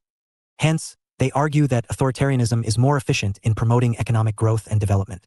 This is the main idea behind the case of Asian values, which argue that economic growth in Southeast Asia is attributable to values like obedience, respect for authority, and order. The argument is that human rights can be sacrificed to attain economic prosperity. For these countries, the International Covenant on Economic, Social, and Cultural Rights take precedence over the International Covenant on Civil and Political Rights. The Universalists, on the other hand, have countered the claims of cultural. 187. Major debates relativists. First, although the Universalists agree that much of the world was not represented while the UDHR was formulated, however, they highlight representation from India, China, Chile, Cuba, Panama, Lebanon, and Philippines to show that people from diverse cultures and backgrounds contributed while drafting the UDHR. Also, almost two-thirds of the endorsing votes for the UDHR came from the non-Western countries. Second, the UDHR is not totally based on individual rights. The UDHR highlights spirit of brotherhood, community, and society as well. It also recognizes that an individual is constituted and sustained by relationships with others. Third, the tension between universal and local realities is not always contradictory and allows different kinds of change to emerge in certain cases. Fourth, the International Covenant on Civil and Political Rights and the International Covenant on Economic, Social, and Cultural Rights are like Siamese twins, inseparable and independent, sustaining and nourishing each other.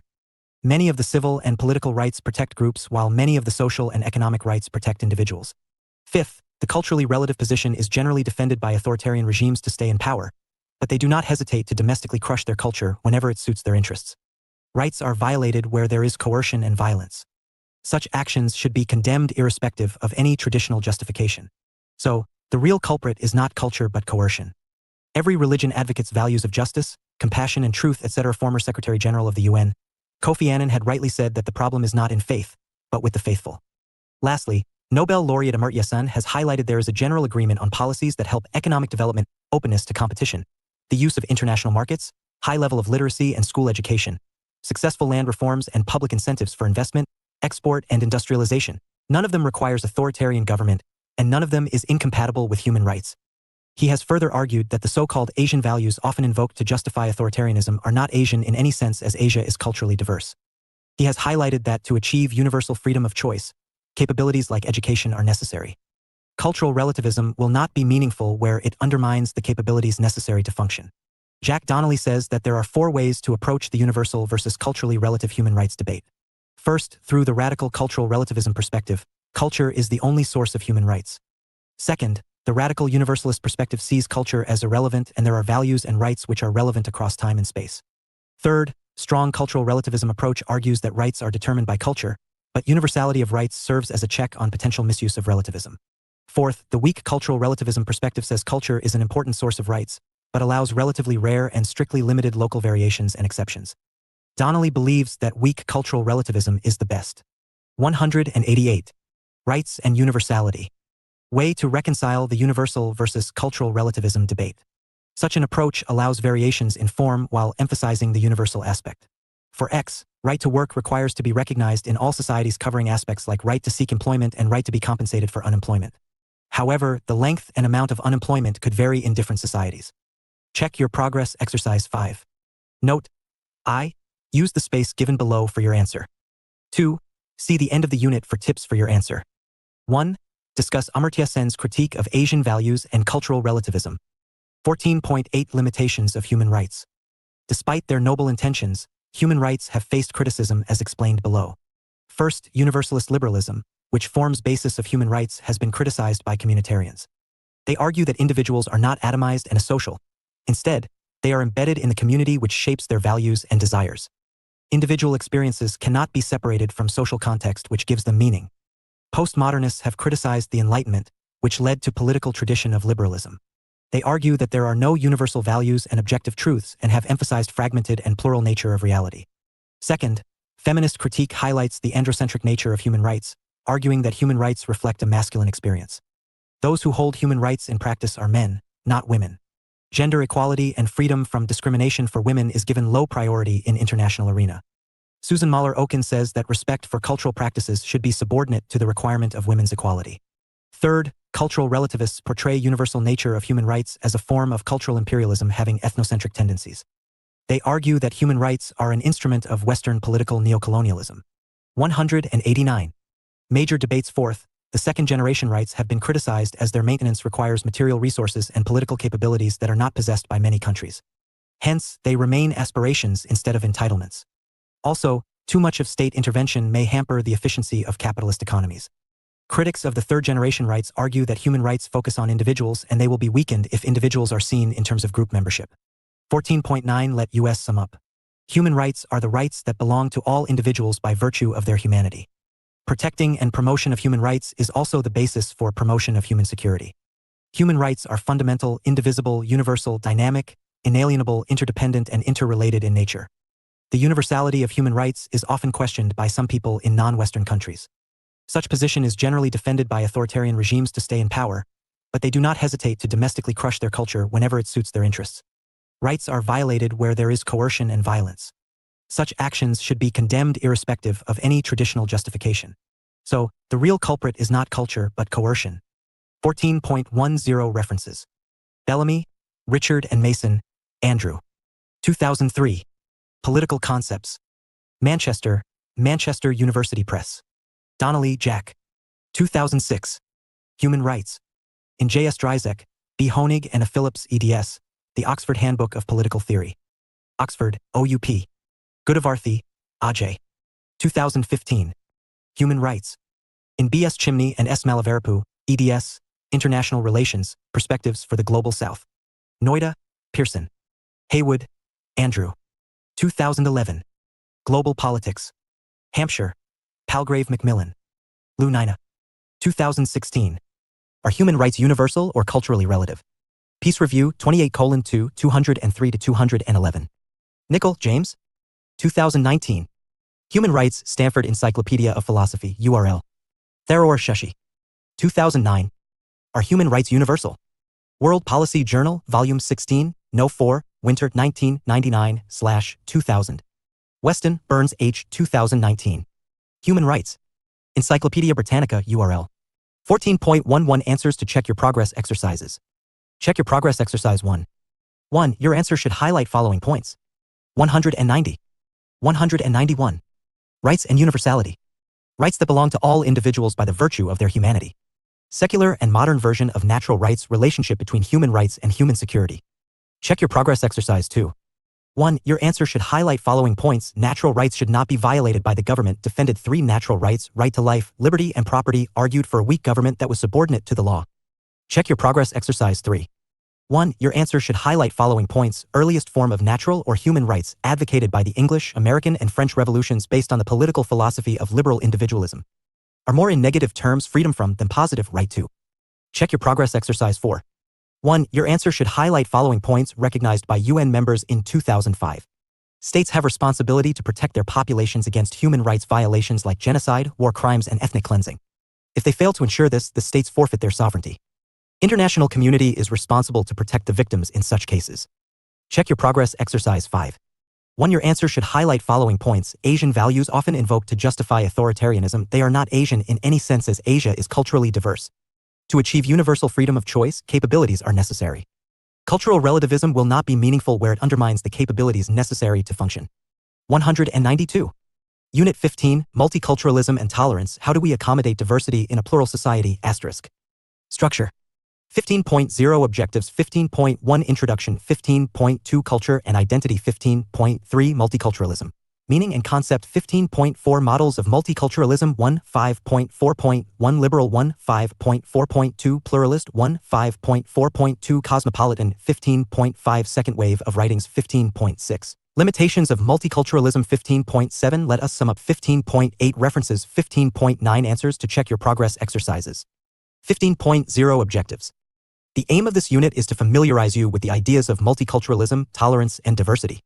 After studying this unit, you should be able to explain the meaning of multiculturalism, know various models of multiculturalism, describe second wave of writings on multiculturalism, and analyze some of the limitations of multiculturalism.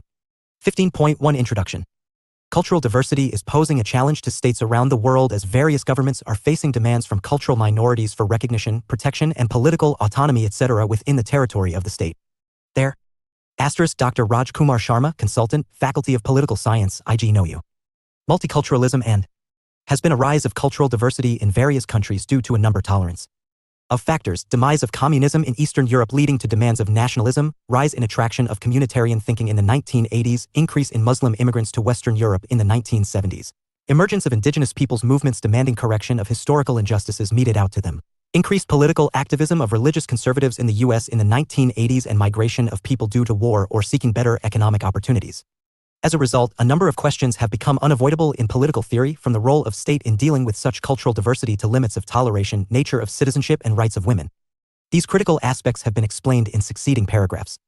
15.2 Culture and Identity. Before discussing the concept of multiculturalism, it is important to know issues of culture and identity from which the idea of multiculturalism flows. In a macro sense, culture is the way of life for people, their values, beliefs, and practices. There is difference between culture and nature. Culture is passed on from one generation to the other by learning rather than through biological inheritance. Culture, thus, encompasses tradition, religion, language, moral principles, and social norms. Identity politics, or the politics of difference, is increasing recognition of cultural differences in a society. The concept of culture is central to multiculturalism. Different meanings have been attached to culture by different theorists, and this in turn has shaped their ideas on multiculturalism. Identity is a sense of unique and separate selfhood and sees individuals embedded in a particular culture or social context. Identity may be multiple, like gender, religion, ethnicity, etc. Identity is equated with difference, as awareness of difference further magnifies an individual's sense of identity. This has led to politics of recognition, thereby meaning difference should be embraced. This reflects a shift from universalism to particularism. The post-colonial theories that were formulated after the Second World War became the basis of identity politics.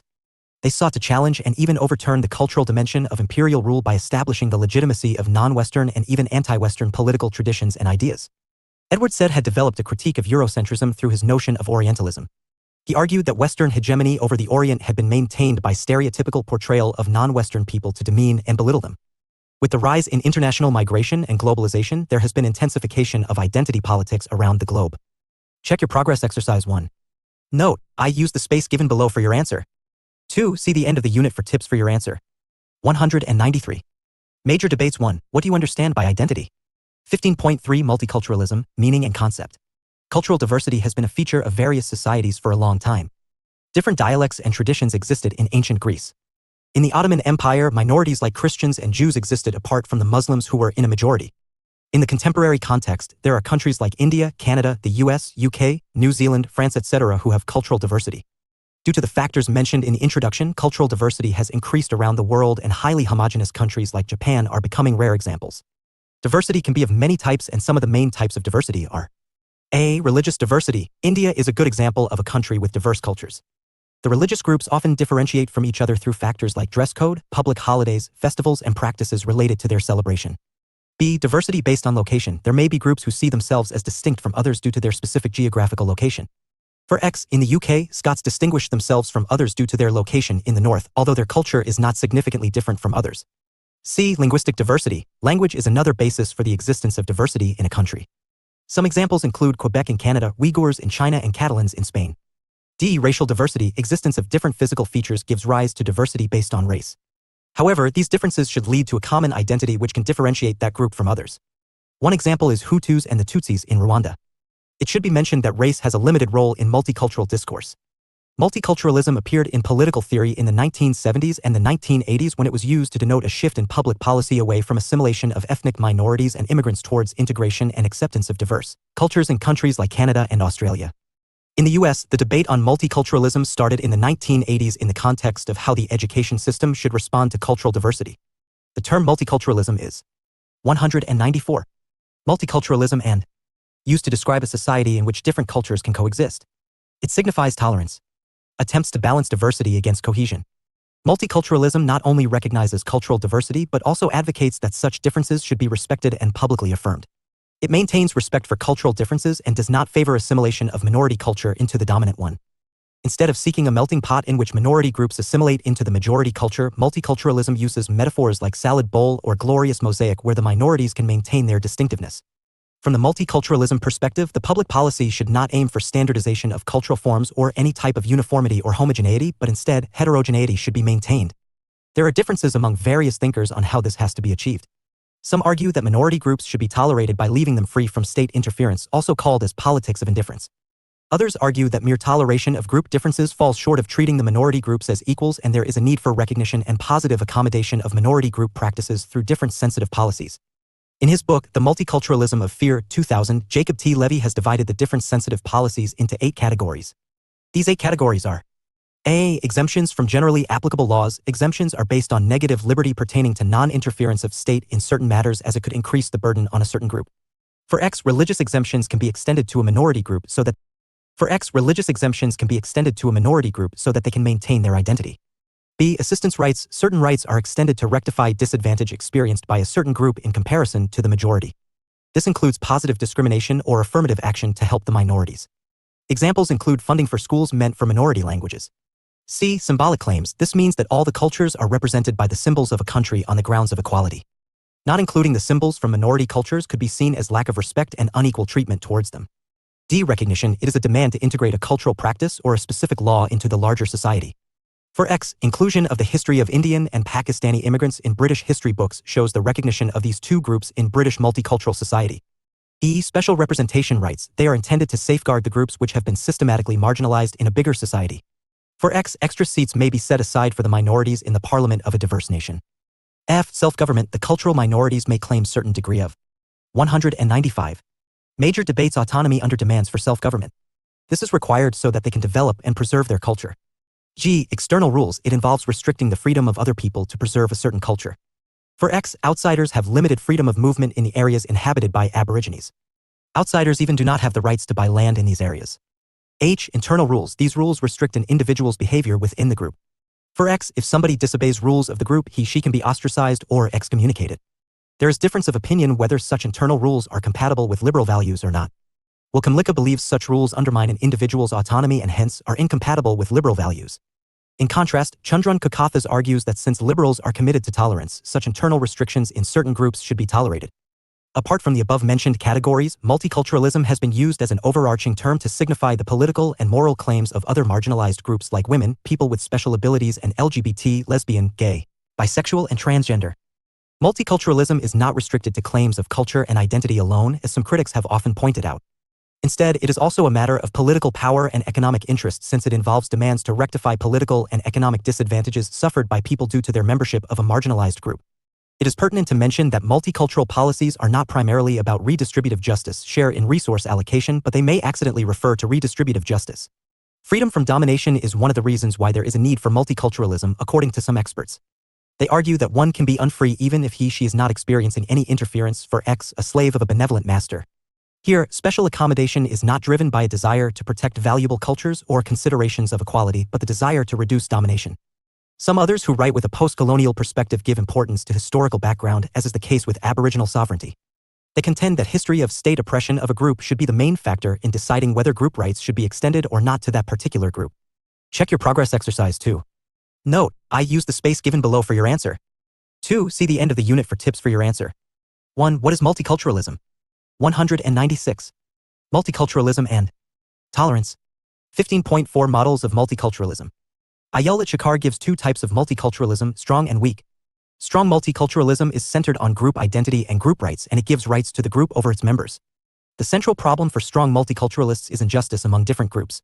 In contrast, weak multiculturalism focuses on intragroup complexities and accommodation. The main focus is on how to harmonize individual rights with group rights. According to Andrew Haywood, there are 3 main models of multiculturalism: liberal, pluralist, and cosmopolitan. A. Liberal multiculturalism, commitment to freedom and toleration are 2 hallmarks of liberalism. Toleration is a willingness to allow existence and expression of rival views. Liberalism gives an individual the right to choose his/her beliefs, cultural practices, and way of life. However, toleration extends to values, views, and social practices that are compatible with autonomy and personal freedom. Practices such as forced marriages and female circumcision will not be endorsed by liberal multiculturalists, as they are against individual freedom. Wilkamlicka's theory on liberal multiculturalism is one of the most important, as he combines the liberal values of equality and autonomy with the value of cultural membership. His views are expressed in his books Liberalism, Community and Culture, 1989, and Multicultural Citizenship, 1995. According to Kamlicka, culture is important to individuals for two reasons. First, membership of a culture is an important condition of personal autonomy as they serve as contexts of choice and provide meaningful options by which an individual frames his life and goals. Second, cultural membership is important in shaping self-identity of an individual. A person's self-respect is connected to the respect that is accorded by others to his/her culture. He further argues that since cultural minorities are disadvantaged in accessing their own culture compared to members of majority culture, minorities are entitled to special rights. He says that it is impossible for the state to be completely neutral and its involvement in the cultural character of the state is unavoidable. For X, the public holidays that a government decides to observe would promote a certain culture, and those who do not share the culture promoted by the state would be disadvantaged. True equality, according to him, requires different treatment for different groups. Kamlicka has listed three types of minority rights or group differentiated rights. First, there are self-government rights which belong to the national minorities. Examples would include Native 197. Major debates Americans and Maoris in New Zealand. Second are the polyethnic rights which help religious and ethnic minorities and have been developed through immigration to maintain their culture. For X, legal exemptions could be extended to Jews and Muslims from animal slaughtering laws in a country. Third, there are special representation rights that try to rectify underrepresentation of minorities in public life. For X, the affirmative action in the U.S. Kamlicka argues that multicultural citizenship and minority rights give minority groups external protections against outsiders. They do not aim to allow the groups to restrict the autonomy and rights of their own members. Kamlicka does not grant right to intervene to the liberal state in the illiberal groups who restrict the freedom of their own members.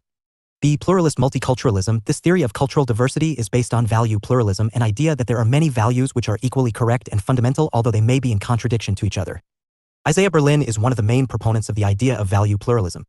In this view, liberal views like personal freedom and democracy have no greater moral authority than their rival beliefs. This results in live and let live type of multiculturalism.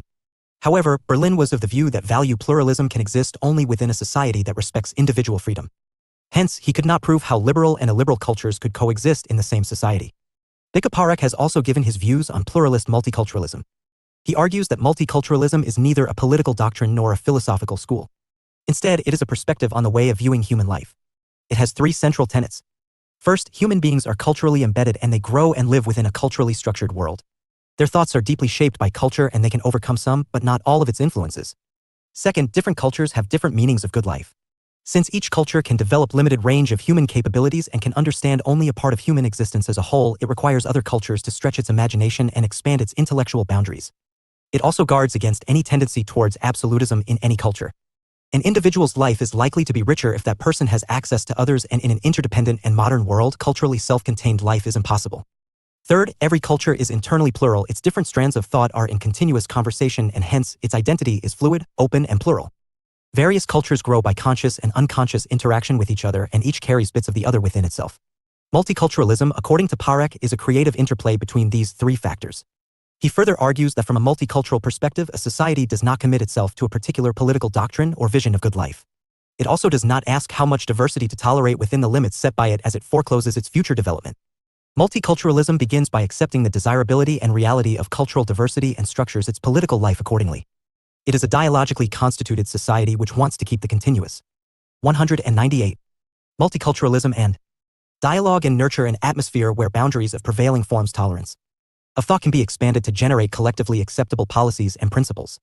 Such a society does not give any priority to any cultural perspective, be it liberal or otherwise. There are certain institutional preconditions that are a prerequisite for dialogue like equal rights, freedom of expression, participatory public spaces, and accountable authority and empowered citizens. It also calls for political virtues like tolerance, concern, mutual respect, self-restraint, love for diversity, a mind open to new ideas, and ability to live with unresolved differences. Such a society nurtures wide range of ideas and fosters the spirit of dialogue. By doing this, it draws a line against those who are too dogmatic or self-righteous to participate in its conversational culture and accept its outcome. C. Cosmopolitan multiculturalism. It celebrates diversity as each culture can learn from the other and prospects for self-development are offered by a world of wider cultural opportunities and lifestyle choices. It endorses exploration of different cultural options from an individual's perspective. Cosmopolitan multiculturalism embraces the idea of multiple identity and hybridity. It is argued that irrespective of their different cultural origins, people share the same planet and are facing similar experiences and challenges. Hence, global consciousness and the idea of cosmopolitanism is a running thread in this type of multiculturalism. Check your progress exercise 3. Note: I. Use the space given below for your answer. 2. See the end of the unit for tips for your answer. 1. What is the importance of culture according to Will Kamlicka? 2. What are the three central tenets of a culture according to Bhikkhu Parekh? 199. Major debates. 15.5 second wave of writings. There have been two waves of writings on multiculturalism. The first wave discusses differences among various cultural groups, and the debate is centered on relevance of different sensitive policies in a liberal context. Some liberals have defended these policies while others argue that they deviate from the core values of liberalism as they undermine the notion of equal individual rights and equal treatment. In the second wave, the writers are not concerned about justice among various groups but within groups. They analyze the policies that protect minority cultural rights and their impact on group members. Multicultural policies may give leaders of minority cultures power for decision-making and institutionalizing practices that persecute the internal minorities. Here, issues related to women and minority cultural groups like gay, lesbian, and bisexuals can be discussed. Gay, lesbian, and bisexual persons want to lead a life of dignity, freedom, and access to welfare provisions. A variety of social controls and norms are exercised by the minority groups to marginalize them. They face hate speech, violence, and psychological harassment. Feminists have argued that most cultures in the world are patriarchal and gendered, and group-differentiated rights would reinforce and strengthen patriarchal practices. Polygamy and female genital mutilation are two such examples that go against women's rights. Some writers have even highlighted that there should be no cruelty against animals, and group rights can put interests of animals at risk. Some cultural groups engage in animal slaughtering, and exemptions to them from state laws on animal cruelty would continue violence against animals. Check your progress exercise 4. Note: I. Use the space given below for your answer. 2. See the end of the unit for tips for your answer. 1. What is the difference between first and second wave of writings on multiculturalism? 200. Multiculturalism and 15.6 Limitations of multiculturalism. Tolerance. A number of drawbacks of multiculturalism have been highlighted by many experts. In contrast to the group-differentiated notion of equality, Brian Barry has advocated universal notion of equality. He says that religious and cultural minorities should be ready to face the consequences of their practices and beliefs, in the same way as members of majority culture are held responsible for bearing the consequences of their beliefs. He argues that special accommodation is justified for the people with disabilities, as any disability limits a person's opportunities compared to others who do not suffer from disability.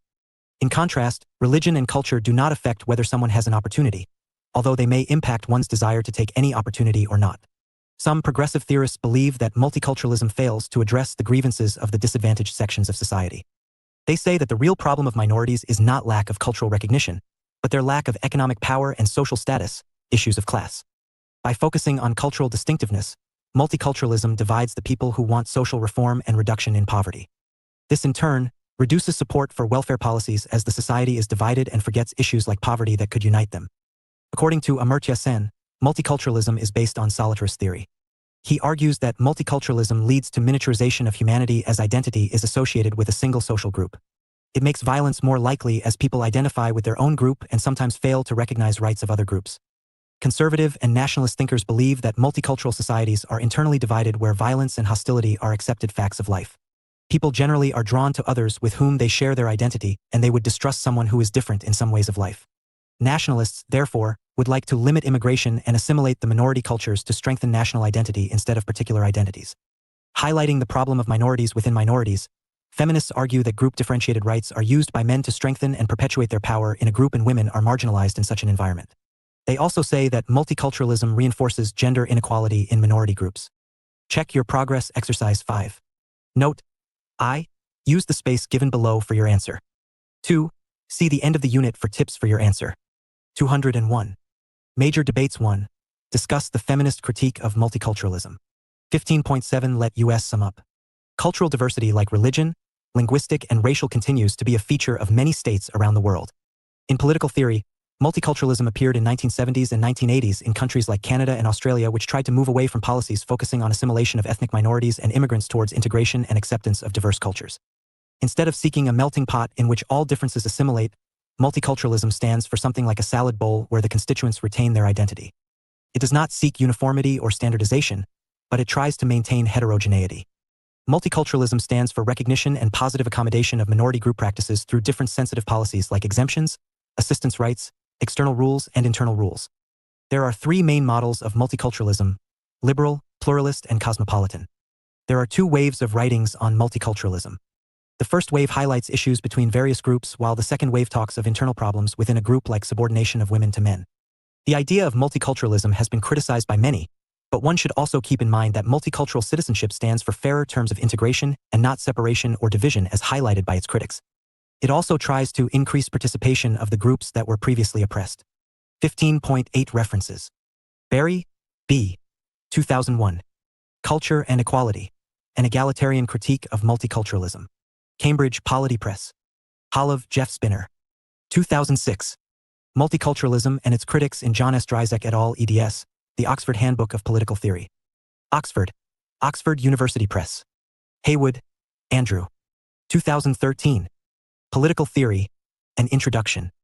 Palgrave Macmillan, New York. Kokathas, Chandran. 2004. Nationalism and Multiculturalism in Gerald F. Gauss and Chandran Kokathas eds. Handbook of Political Theory. London. 202. 203. Multiculturalism and Tolerance. Sage Publications Ltd. Kimlicka, Will. 1989. Liberalism, Community and Culture. Oxford. Oxford University Press. Kimlicka, Will. 1995. Multicultural Citizenship. A Liberal Theory of Minority Rights. Oxford. Oxford University Press. Levy, J. T. 2000. The Multiculturalism of Fear. Oxford. Oxford University Press. Oken, Susan. 1998. Feminism and Multiculturalism. Some Tensions. Ethics 108. 661-684. Parekh, Bhikkhu. 2000. Rethinking Multiculturalism, Cultural Diversity and Political Theory. Cambridge, Massachusetts. Harvard University Press. Rodriguez, Luis Cordero. Multiculturalism. Internet Encyclopedia of Philosophy. URL. Seglow, Jonathan. 2003. Multiculturalism in Richard Bellamy and Andrew Mason, eds. Political Concepts. Manchester, Manchester University Press. Scruton, Roger. 2007. The Palgrave Macmillan Dictionary of Political Thought. Hampshire, Palgrave Macmillan. Song, Sarah. 2016. Multiculturalism. Stanford Encyclopedia of Philosophy. URL. Vinod M.J. and M. Deshpande. 2013. Contemporary Political Theory. New Delhi, PHI Learning Private Ltd. 15.9 Answers to Check Your Progress Exercises. Check Your Progress Exercise 1.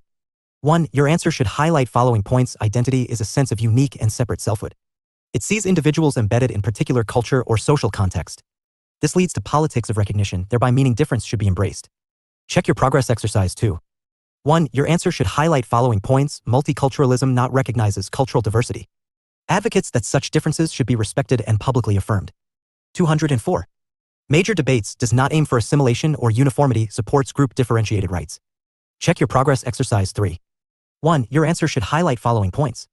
Culture supports personal autonomy by providing a context of choices to individuals to shape their lives. Cultural membership is important in shaping self-identity of an individual. 2. Your answer should highlight following points. Individuals are culturally embedded. Every culture requires another culture to stretch its intellectual boundaries to enrich itself. Every culture is fluid, open, and plural. Check Your Progress Exercise 4. 1. First wave of writings on multiculturalism discusses differences among various cultural groups, while the second wave is not concerned about justice among various groups but within groups. Check Your Progress Exercise 5. 1. Your answer should highlight following points. Multiculturalism reinforces gender inequality in minority groups. Group differentiated rights are used by men to strengthen and perpetuate their power in a group. Suggested readings. Barry P. Norman. 1995. An Introduction to Modern Political Theory. The Macmillan Press, London. Bellamy, Richard and Mason, Andrew. 2003. Political Concepts. Manchester, Manchester University Press. Bhargava, R. and Ashokacharya. ed. 2015. Political Theory, An Introduction. New Delhi, Pearson. Friedrich Carl J. 1967. An Introduction to Political Theory. New York, Harper and Row. Gauss, G.F. and Kokathas C. 2004. Handbook of Political Theory. London, Sage. Held, David ed. 1991. Political Theory Today. Cambridge, Polity Press. Haywood, Andrew. 2007, Politics, Hampshire, Palgrave Macmillan. Haywood, Andrew. 2013. Political Theory, An Introduction. Palgrave Macmillan, New York. Josh F. Ali. 2010. Western Political Thought. Pearson, New Delhi. Kimlicka, Will. 1989. Liberalism, Community and Culture. Oxford, Oxford University Press. Kimlicka, Will. 1995. Multicultural Citizenship, A Liberal Theory of Minority Rights. Oxford OUP. Lasky, H. 1925. A Grammar of Politics. Oxon, Routledge. Leiden, W. Vaughan. 1985. Aristotle on Equality and Justice. Palgrave Macmillan. Miller, David. 1999. Principles of Social Justice. London, Harvard University Press. Nozick, Robert. 1981. Anarchy, State and Utopia. London, Basil Blackwell. Parekh, Bhikkhu. 2000. Rethinking Multiculturalism, Cultural Diversity and Political Theory. Cambridge, Massachusetts, Harvard University Press. Pog T. 2008. World Poverty and Human Rights. Cambridge, Polity Press. Rawls, John. 1971. A Theory of Justice. Harvard, Harvard University Press. Scruton, Roger. 2007. The Palgrave Macmillan Dictionary of Political Thought. Hampshire, Palgrave Macmillan. 205. 206. Amartya. 1992. Inequality Re-examined. Oxford, Oxford University Press. Amartya, 1999. Development as Freedom. Oxford, Oxford University Press. Stewart, Robert M., 1986. Readings in Social and Political Philosophy. Oxford OUP. Swift, Adam. 2006. Political Philosophy, A Beginner's Guide for Students and Politicians. Cambridge, Polity Press. Vinod M.J. and M. Deshpande. 2013. Contemporary Political Theory. New Delhi, PHI Learning Private Ltd. BPSC 104. Political Process in India. School of Social Sciences Indira Gandhi National Open University. Y. Expert Committee. Professor D. Gopal, Chairman, Faculty of Political Science, School of Social Sciences, IGNOU, Maidangarh High, New Delhi. Professor Sardak Bagh, Department of Political Science, Babasaheb Bhimrao Ambedkar University, Ray Bareilly Road, Lucknow. Professor Jagpal Singh, Faculty of Political Science, School of Social Sciences, IGNOU, Maidangarh High, New Delhi. Professor Amit Prakash, Center for the Study of Law and Governance, Jawaharlal Nehru University, New Delhi. Professor Anurag Joshi, Faculty of Political Science, School of Social Sciences, IGNOU, Maidangarh High, New Delhi. Professor A. K. Singh, Center for Federal Studies, Jamia Hamdard University, New Delhi. I. Professor S. V. Reddy, Faculty of Political Science, School of Social Sciences, Maidangarh High, IGNOU, New Delhi. I. Course Preparation T. AM. Blocks and Units. Unit Writers. Block 1 Political Parties and Party System. Unit 1 Political Parties, Party Systems and Democracy. Dr. Divya Rani, Consultant, IGNOU.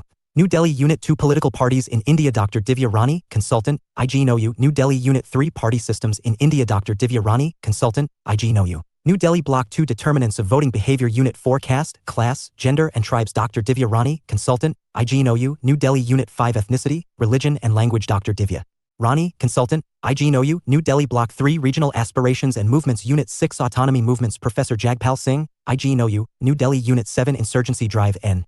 Kishore Chand Singh, Consultant, IGNOU. Unit 8 Movements for Separate Statehood. Professor Jagpal Singh, IGNOU. New Delhi. Block 4 Religion and Politics. Unit 9 Secularism. Professor Jagpal Singh, IGNOU, New Delhi. Hi. Unit 10 Communalism. Dr. Rakesh Batabial, Associate Professor, Center for Media Studies, School of Social Sciences, JNU, New Delhi. Hi. Block 5 Caste and Polity. CS. Unit 11 Caste Organizations and Political Formations. Dr. Ankita Dutta, Research Fellow, ICWA, New Delhi. I. Unit 12 Caste and Politics. Dr. Divya Rani, Consultant, IGNOU, New Delhi. Block 6 Affirmative Action. Unit 13 Reservation. Professor R.K. Barak, Retired Professor, IPA, New Delhi. Hi. Unit 14 Development. Dr. Siddhartha Mukherjee, Assistant Professor, Ambedkar University, Lucknow. Ow. July 2020. Indira Gandhi National Open University, 2020 ISBN. All rights reserved. No part of this work may be reproduced in any form by mimeography or any other means without permission in writing from the Indira Gandhi National Open University. Further information on the Indira Gandhi National Open University courses may be obtained from the university's office at Maidangarh High, New Delhi, 110068 or visit our website. Printed and published on behalf of the Indira Gandhi National Open University, New Delhi by Registrar, MPDD, IGNOU. Laser typeset by Tessa Media and Computers, C206, AFE2, Okla, New Delhi. Printed at Print Production. Mr. Rajiv Girdhar, Mr. Hemant Parida, A.R., Pub, MPDD, IGNOU, New Delhi, A.R., Pub, MPDD, IGNOU, New Delhi. Course Coordinato. R. Professor Jagpal Singh, Faculty of Political Science, School of Social Sciences, IGNOU, New Delhi. I. General Edito. R. Professor Jagpal Singh, Faculty of Political Science, School of Social Sciences, IGNOU, New Delhi. I. Editor, Unit Formatting, Vetting and Proofreading. Dr. Divya Rani, Consultant, Faculty of Political Science, School of Social Sciences, IGNOU, New Delhi. I. Course contents. Page No. Block 1 Political Parties and Party Systems 7 Unit. Block 1 Political Parties and Party Systems 7 Unit 1 Political Parties, Party Systems and Democracy 9 Unit 2 Political Parties in India 17 Unit 3 Party Systems in India 28. Block 2 Determinants of Voting Behavior 35 Unit 4 Caste, Class, Gender and Tribe 37 Unit 5 Ethnicity, Religion and Language 45. Block 3 Regional Aspirations and Movements 55 Unit 6 Autonomy Movements 57 Unit 7 Insurgency 67 Unit 8 Movements for Separate Statehood 78. Block 4 Religion and Politics 91. Unit 9 Secularism 93 Unit 10 Communalism 101. Block 5 Caste and Politics 109 Unit 11 Caste Organizations and Political Formations 111 Unit 12 Caste and Politics 120. Block 6 Affirmative Action 129 Unit 13 Reservation 131 Unit 14 Development 142. References 153. Course Introduction. This course seeks to introduce students to some important political processes in India. The course has 14 units which are grouped into 6 blocks according to thematic unity. The first block has units about political parties and party systems. Block 2 is about determinants of voting behavior. Block 3 deals with regional aspirations and movements. Block 4 has units which discuss relationship between religion and politics. Block 5 consists of units on caste and politics. Block 6 is about affirmative action with reference to reservation and development. The unit-wise description of blocks is like this. The Block 1 has 3 units. Unit 1, 2 and 3 are about political parties, party systems and democracy, political parties in India, and party systems in India, respectively. 2 units in Block 2 are about the determinants of voting behavior in India. Unit 4 is about caste, class, gender, and tribes, and Unit 5 is about ethnicity, religion, and language. In Block 3, which is on broad theme of regional aspiration and movements, Units 6, 7 and 8 are about autonomy movements, insurgency, and movements for separate statehood, respectively. Block 4 has 2 units in which Unit 9 discusses about secularism and Unit 10 deals with communalism in the context of religion and politics. 2 units in Block 5 are Unit 11 about caste organizations and political formations, and Unit 12 about caste and politics. In Block 6, Units 13 and 14 discuss reservation and development respectively under the broad theme of affirmative action. Each unit has inbuilt check your progress exercises. After having read the units, you can try to answer the questions given in these exercises. At the end of these units, there are answers to the questions mentioned in the check your progress exercises. You can match your answers with the questions given in the unit, but be careful to write answers in your own words. The course ends with the list of references. You are advised to go through them. Block 1 Political Parties and Party System. Political Parties and Party. Block 1 Introduction. System. In a democratic political system, political parties are important institutions. They are devices through which people participate in political processes. Political parties mobilize people on the issues which concern them. People elect their representatives to the legislative bodies as candidates of political parties. There are various political parties in India. They represent various ideologies, issues, leaderships, policies and programs, regions and social groups. Based on extent of their influence in the states or at all India levels, political parties can be identified as national, state/regional, or registered parties. And on the basis of their numbers in India or in the states, they can be viewed as party systems such as one-party system, two-party system, or multi-party system. The 3 units in this block deal with political parties and party systems in India. Unit 1 is about political parties, party systems, and democracy. Units 2 and 3 discuss political parties and party systems in India, respectively. 9. Political parties, party systems, and democracy. Unit 1 Political parties, party systems, and democracy *. Structure. 1.0 Objectives 1.1 Introduction 1.2 Meaning of political party and party system 1.3 Evolution of political parties and party system in India 1.3.1 One-party dominant system 1.3.2 Bipolar and two-party system 1.3.3 Multi-party and multi-party system 1.4 Political parties, party system and democracy in India 1.5 Let us sum up 1.6 References 1.7 Answers to check your progress exercises. 1.0 Objectives. After reading this unit, you will be able to define party system and political parties, understand main attributes of party system and political parties in India, and explain relation between political party, party system, and democracy. 1.1 Introduction. In a democratic country, institutions play a significant role. Political parties represent such institutions through which people participate in legislative processes by electing parties' nominees into legislative bodies. They also mobilize people into political activities. Through such activities, parties raise concerns of people. Therefore, political parties are essential features of a democratic political system. India has several political parties. In the post-independence period, India has witnessed transformation from dominance of single party, the Congress in the 1950s to 1960s, into multiplication of parties in the later period. The unit discusses the evolution of political parties and party system and relationships of political parties and party systems with democracy in India. 1.2 Meaning of political party and party system. Political party. Political party forms an important component of a political system. A political party is an institution which consists of leaders, followers, policies, and Dr. Divya Rani, consultant, Faculty of Political Science, SOS, IGNOU, New Delhi. Programs. Its followers may have formal membership of the party or may. Political parties and party system. Support it without being formal members. There are different parties. Parties can be differentiated on the basis of leaders, policies and programs, ideologies and internal functioning. The principal feature of a political party, which distinguishes it from other organizations, is that its main purpose is to capture power. Unlike a political party, a pressure group, interest group or non-party civil society organization generally do not seek power. However, sometimes such organizations also contest elections. Political parties are the important links between individuals, state, and society. Political parties provide the crucial connection between social process and policymakers and influence debates and policies on issues affecting the interests of various social groups in a political system. Party system. The meaning of party system is related to number of political parties in a country. Based on the numbers of parties present in political system, party systems generally can be categorized as single-party system, two-party system, or multi-party system. As their names suggest, the single-party, two-party, and multi-party systems denote presence of single, two, or several parties in a democracy. The most common way to identify party systems in India generally is the level of performance of parties in elections and their presence in the governments. Presence of more than one party is a feature of a democratic and plural society. Presence of several parties has been an important aspect of party system in India. However, number of party systems changed in India since the 1950s. As you will read section 1.3, the party system which existed during the first decades following independence was marked by the dominance of the Congress, a single party. It was a period of one-party dominance but not of the absence of more than one parties.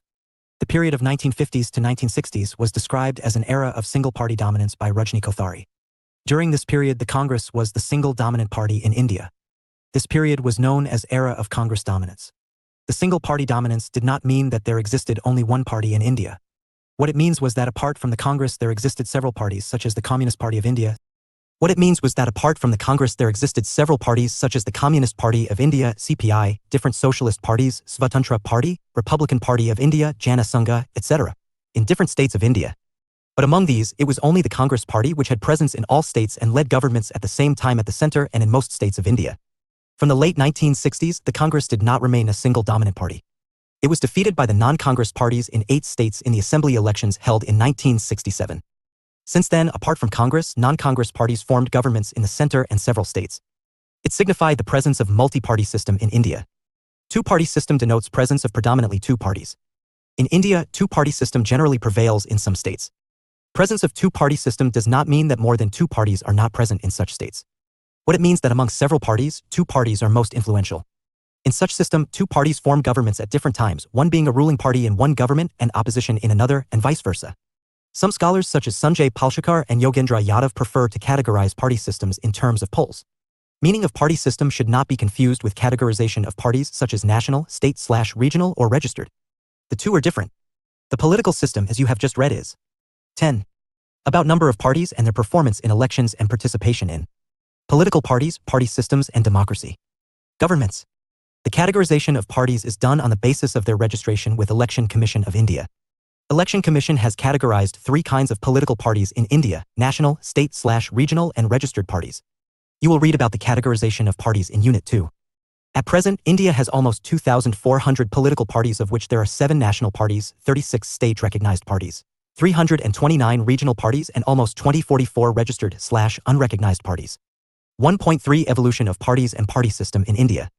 Political parties in India were born during the Indian national movement. At that time, they were involved in the Indian national movement. They had also contested elections to legislative assemblies under restricted adult franchise. After independence, the Congress emerged as a dominant party.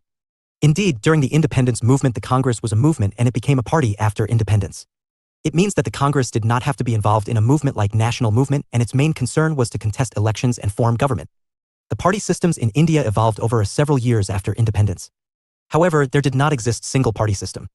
Instead, during the 1950s to 1960s, the system was marked by the dominance of a single party, i.e., the Congress, which existed along with other parties. The latter lacked support and presence across all states of India. Since independence, India has seen the presence of three types of party systems: one-party dominance system, two-party and bipolar party system, and multi-party and multipolar party system. You can read below the phases of evolution of party system. 1.3.11 Party dominance system. For around 2 decades, the party system in India was dominated by Congress party. Although several non-Congress parties had existed at that time, it was the Congress which headed government not only at the center but in most of the states. Thus, the non-Congress parties were opposition parties at the center and in states, except in Kerala where the CPI was a ruling party for some years in the late 1950s. Since the Congress was single party having support in most states of the country, Rajni Kothari conceptualized the party system of this period as an era of one-party dominance. He even termed the Congress party as Congress system.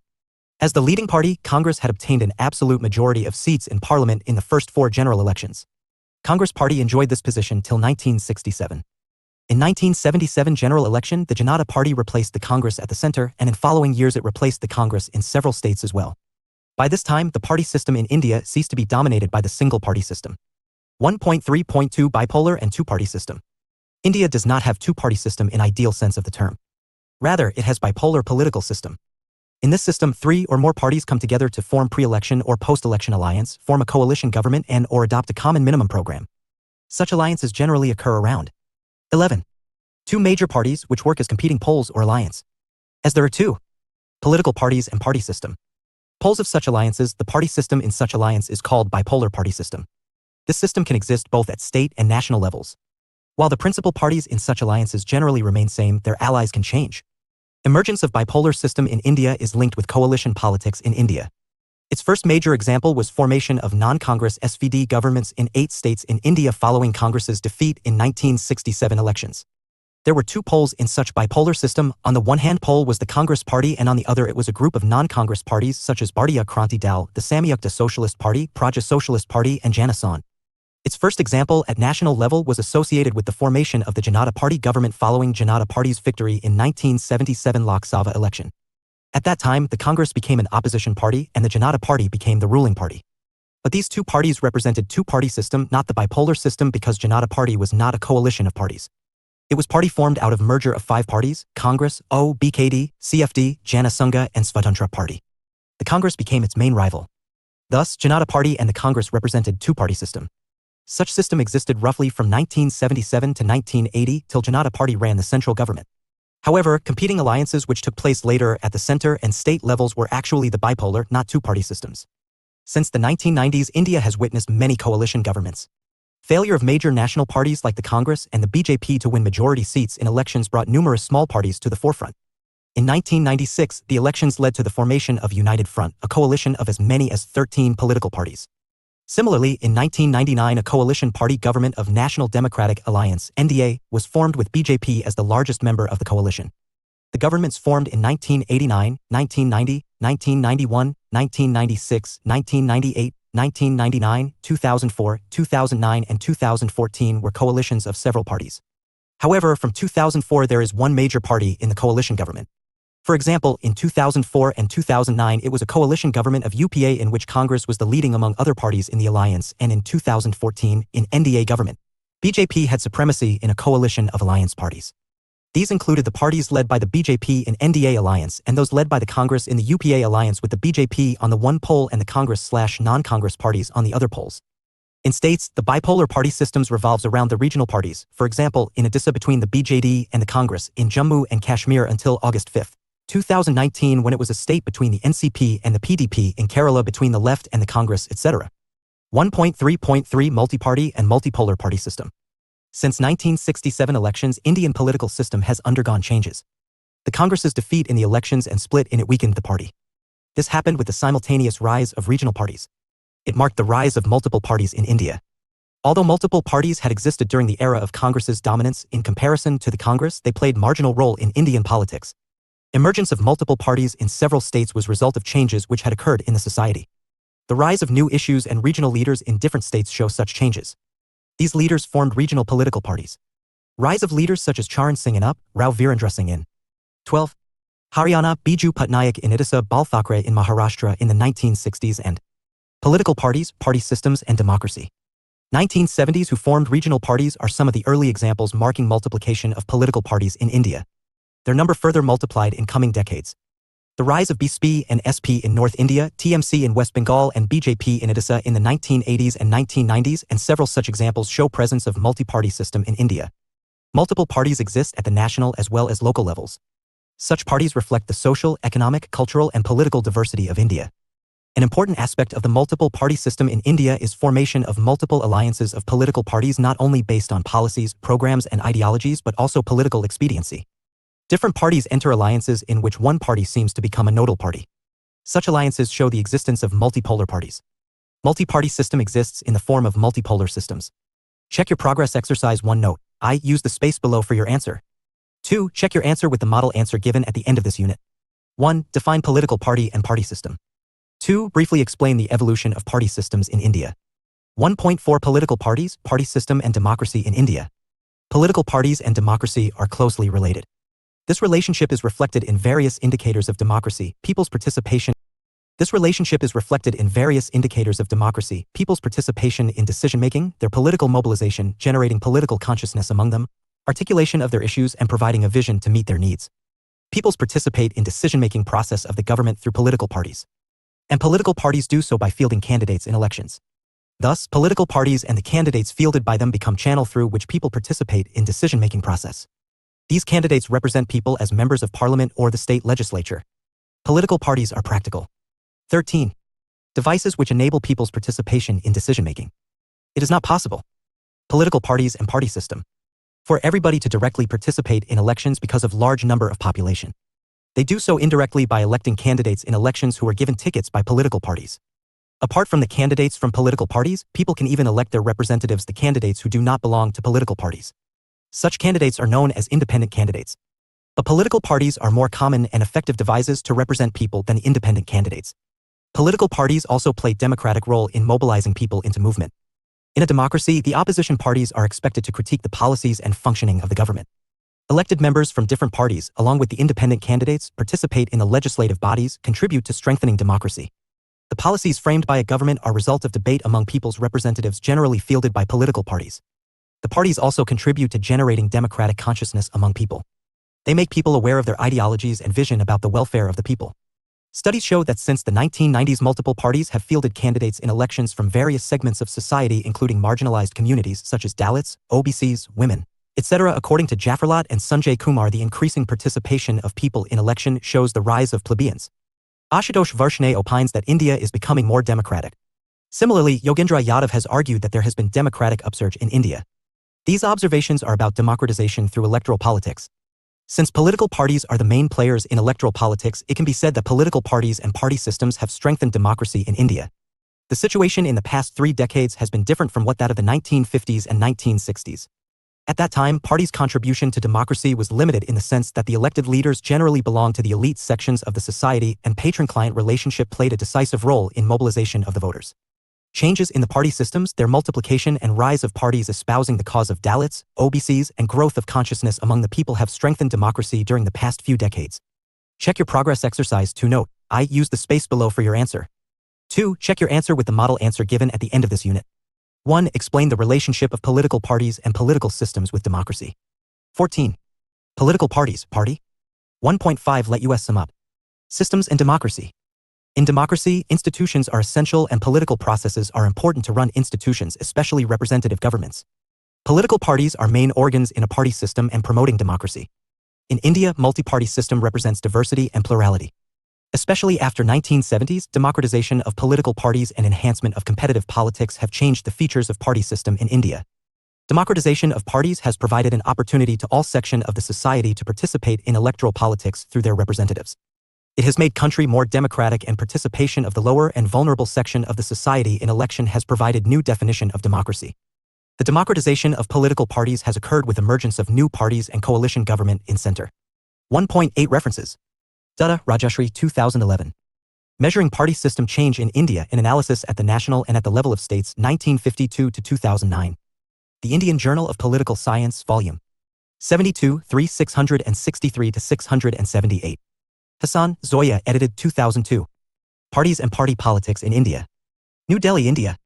Oxford University Press. Jaffarlat, Christopher and Sanjay Kumar, 2009. Rise of the Plebeians. The Changing Face of Indian Legislative Assemblies. New Delhi. Routledge. Kothari, Rajni, 1970. Politics in India. New Delhi, India, Orient Longman. Manor, James, 2002. Parties and the Party System. In the edited book Parties and Party Politics in India by Zoya Hassan. New Delhi, India. Oxford University Press. pp 431-474. Paul Brass, 1990. Politics of India Since Independence. Cambridge, UK, Cambridge University Press. Ross, Gilbert Ralph, 1954. Democracy, Party, and Politics, Ethics, Volume 64, 100-125. Varshney, Ashutosh, 2003, Battle Half 1. India's Improbable Democracy, Penguin/Viking. Yadav, Yogendra Ampalshikar, Suhas, 2009, From Hegemony to Convergence, Party System and Electoral Democracy, Party System and Electoral Democracy in Indian States, Journal of Indian School of Political Economy 15. 1-2, pp 544. 1.9 Answers to Check Your Progress Exercises. Check Your Progress Exercise 1. 1. A political party is the most important agency through which people participate in political process in a democratic country. It is an organization. 15. That works as a medium between the people and their representatives to. Political parties and party system. Participate in decision-making processes in the legislative bodies. Political parties have features such as organizational structure, leadership, support base or social bases, programs, ideologies, etc. Party system denotes existence of a number of political parties in a political system. On the basis of their number, party systems can be categorized as single-party, two-party, or multi-party systems. 2. There are three important phases of evolution of political party and party system in India. First was as categorized by Rajni Kothari as phase of Congress party dominance which existed during 1950 to 60s. During the phase of Congress party or single-party dominance, the opposition parties existed but their support base was limited. The second phase was in the 1970s when there was emergence of many political parties at regional level. This was outcome of politics of recognition and social and political movement of the backward classes, minorities and ethnic groups. This was also a phase of two-party or bipolar party system. Third phase is related to emergence of coalition politics as a dominant feature of party systems since the late 1980s. During this phase, multi-party and multipolar party system became a significant feature of party system in India. Check Your Progress Exercise 2. 1. Political parties and party systems are important agencies that promote democracy. Its positive impact is that it has democratized the party system and encouraged competitive electoral politics that has provided a platform to vulnerable sections of the society to come to forefront. It has promoted politics of recognition. Studies generally agree that party system has empowered the marginalized groups and strengthened democracy. Rising number of political parties indicate a phenomenon in which larger sections find political parties as device for political recognition. Political parties contribute to strengthening democracy by mobilization of people on their demands and making them politically conscious, by including their issues in programs and manifestos, by discussing them in legislatures, etc. 16. 17. Political parties, party systems, and democracy. Unit 2 Political parties in India *. Structure.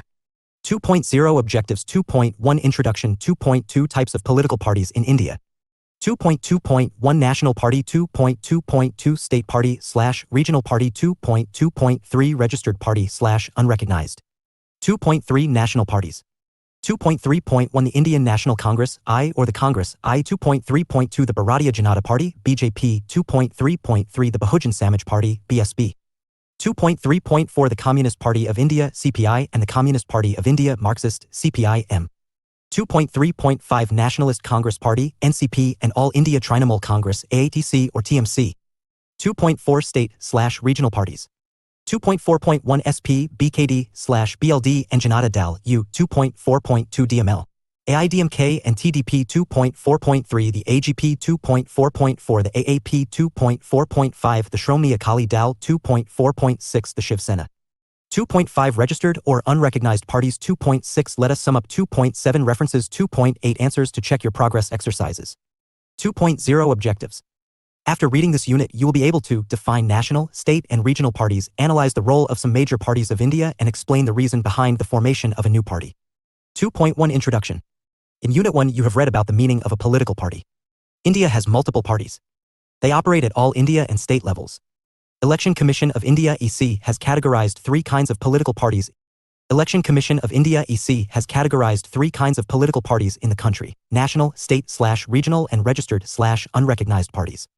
At present, India has almost 2,300 political parties, which includes 7 national parties, 36 state-recognized parties, 329 regional parties, and almost 2044 registered/unrecognized parties. Depending on their electoral performance, number of these parties keeps changing. In this unit, you will read about different types of parties. Asterisk Dr. Divya Rani, Consultant, Faculty of Political Science, SAS, IGNOU, New Delhi. Political parties and party. 2.2 Types of political parties in India. System. This subsection of the unit explains the criteria given by the Election Commission of India to categorize the political parties as national, state/regional, and registered/unrecognized parties. 2.2.1 National Party. According to the Election Commission, for being considered as a national party, a political party should at least have one of the following qualifications. I. It has to win a minimum of 2% of the seats in the Lok Sabha from at least 3 different states. 2. In general elections, the party must manage to win 6% of the votes and win at least 4 Lok Sabha seats. 3. It should be recognized as a state-level party in 4 or more states. In 2020, there are 7 national parties in India: Indian National Congress, Inc., Bharatiya Janata Party, BJP, Bahujan Samaj Party, BSP, Communist Party of India, CPI, Communist Party of India, Marxist, CPI-M, Nationalist Congress Party, NCP, and All India Trinamool Congress. 2.2.2 State Party/Regional Party. Election Commission does not use the concept of regional party. Instead, it uses the notion of state party. However, in academic discourse and general parlance, state and regional parties are used interchangeably. But there are differences in ways the Election Commission and academic discourse define state and regional parties. The Election Commission identifies a regional party on the basis of its electoral performance in a number of states. Academic discourse defines a regional or state party in terms of its policies, activities, support bases, and leadership in specific regions or states. According to EC, to be considered as state party, a party should have one of the qualifications to be acknowledged as a state party. I. It must have engaged in political activity for at least 5 years. 2. It must have won either 4% of the seats in a general election or 3% in a state election. 3. In addition, it must have had the support of 6% of the votes cast. 4. The status of a state party can still be bestowed upon an entity even if it fails to win any seats in the Lok Sabha or the Assembly if it manages to win at least 8% of the total votes cast in the entire state. In 2020, there are 36 recognized state parties in India that represent their respective states. Some of the recognized state parties include Aam Admi Party, AAP, All India Anna Dravida Munnetra Kazhagam, AIADMK, Dravida Munnetra Kazhagam, Biju Janata Dal, BJD, Janata Dal, United, JDU, Rashtriya Janata Dal, RJD, Samajwadi Party, SP. 18.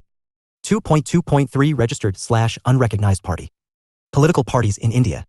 Registered party is a party that is neither recognized as a state nor a national party, but it is registered with the Election Commission. It is also called unrecognized party.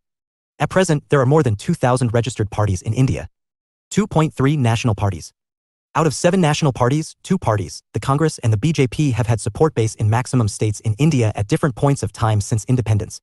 For the first 2 decades after independence, the Congress was the single dominant party in India. Indeed, on account of its having support base in most parts of India, Rajni Kothari described the period from the 1950s to 1960s as the period of one-party dominance, i.e., the dominance of the Congress. Since 2010s, the BJP has emerged as the single dominant national party like the Congress was in the first decade after independence. 2.3.1 The Indian National Congress, I, or the Congress, I. Established in 1885, India's oldest party, the Indian National Congress, was born out of India's freedom struggle. As stated in Unit 1, it is generally believed that the Congress was a movement during the Indian national movement. It eventually became a political party after independence. Its main purpose became to contest elections in independent democratic India. During the period of its dominance, the Congress drew support from social groups including all castes groups and religious minorities. The Congress-led governments introduced several welfare policies aiming at social change. Most important among them included land reforms, reservations of SCs and STs, community development programs. Although these policies faced several challenges, they made the Congress popular among the large sections of society. The Congress's popularity could not remain intact for long. In the 1960s, dissatisfaction grew among people in several states against the Congress-led government's policies. As a result, the Congress lost in 1967 assembly elections in 8 states, leading to the formation of non-Congress governments. This ended the dominance of the Congress in India's party system. In 1969, the Congress was divided into 2 parties, Indian National Congress Organization, or Congress, O, led by Kamraj, and Indian National Congress Requisition, or Congress, R, led by Indira Gandhi. The Congress led by Indira Gandhi again emerged as the largest winning party in 1971 general election, getting 352 out of 518 seats in Lok Sabha. As you have read in Unit 1, while the Congress's dominance was challenged by the emergent regional parties and leaders since the late 1960s in several states, and it was challenged by the Janata Party at the level of center in the late 1970s. The Congress remained a strong political force during 1980s. But in the coming decades, though Congress remained a national party, it lost the status of a single dominant party. It retains its influence through coalition with regional and other national parties known as United Progressive Alliance (UPA). 2.3.2 Bharatiya Janata Party. The roots of the Bharatiya Janata Party (BJP) can be traced to the Bharatiya Jana. 19. San. The Bharatiya Jana Sangha (BJS) was established in 1951 as the political wing of the Hindu nationalist organization the Rashtriya Swayamsevak Sangh. Political parties and party system. The BJS was founded by a renowned advocate, Shyama Prasad Mukherjee. The BJS gained substantial support in the Hindi-speaking regions in India in the 1960s. As mentioned in Unit 1, in 1977 it got merged with Janata Party along with 4 other parties. Following the disintegration of the Janata Party, its segment, the BJS, emerged as a party with a different name, the Bharatiya Janata Party (BJP), on April 5, 1980. Atal Bihari Vajpayee was its first president. From its marginal position in the 1980s, when the BJP was a small localized party with a political presence restricted to just a few states in the Hindi heartland, the acquisition of new territory and new allies has transformed it into being the main political force in India with a mass national following. The expansion of the BJP occurred along with the decline of the Congress as the dominant party. At the national level in the Lok Sabha, it increased its seats from 2 seats in 1984 to 303 seats in 2019 Lok Sabha elections. Its growth has been more spectacular since 2014 Lok Sabha election, in which it had won 282 seats. It mobilized popular support through mobilization on issues such as movement for construction of Ram Temple at Ayodhya, abolition of Article 370, abolition of triple talaq, etc. The BJP, as a major member of the NDA, National Democratic Alliance, has been heading central governments in India since 2014, and the NDA runs government in most states, which expanded from 8 states in 2014 to 20 states in 2018. In 2019, 11 state governments were headed by the BJP chief ministers. 2.3.3 Bahujan Samaj Party. The Bahujan Samaj symbolizes social transformation in India. It emerged as an influential political force in North India. In UP, it was in the government 5 times, and its leader Mayawati was chief minister of 4 times in the state. As its name suggests, it mobilized support base among the Bahujan Samaj, or majority sections of society consisting largely the marginalized groups such as Dalits, tribal communities, OBCs, and religious minorities, Christians, Sikhs and Muslims. The BSP was founded on April 14, 1984 by Dalit leader Kanshi Ram. Before forming the BSP, Kanshi Ram mobilized the marginalized communities through organizations such BAMSEF, All India Backward and Minority Employees Federation, founded in 1978, and DS4, Dalit Shashit Samaj Sangharsh Samiti. The BAMSEF had support of the central government employees. The BSP's prime aim was to empower the marginalized communities, or the Bahujan Samaj. The BSP's principal slogan underscores this thrust: Mat Hamara Raj Tumhara, Nahi Kalega you, the high castes will not be allowed to rule us, the Bahujan Samaj, with our votes, or vote SE Lenj PM/CM.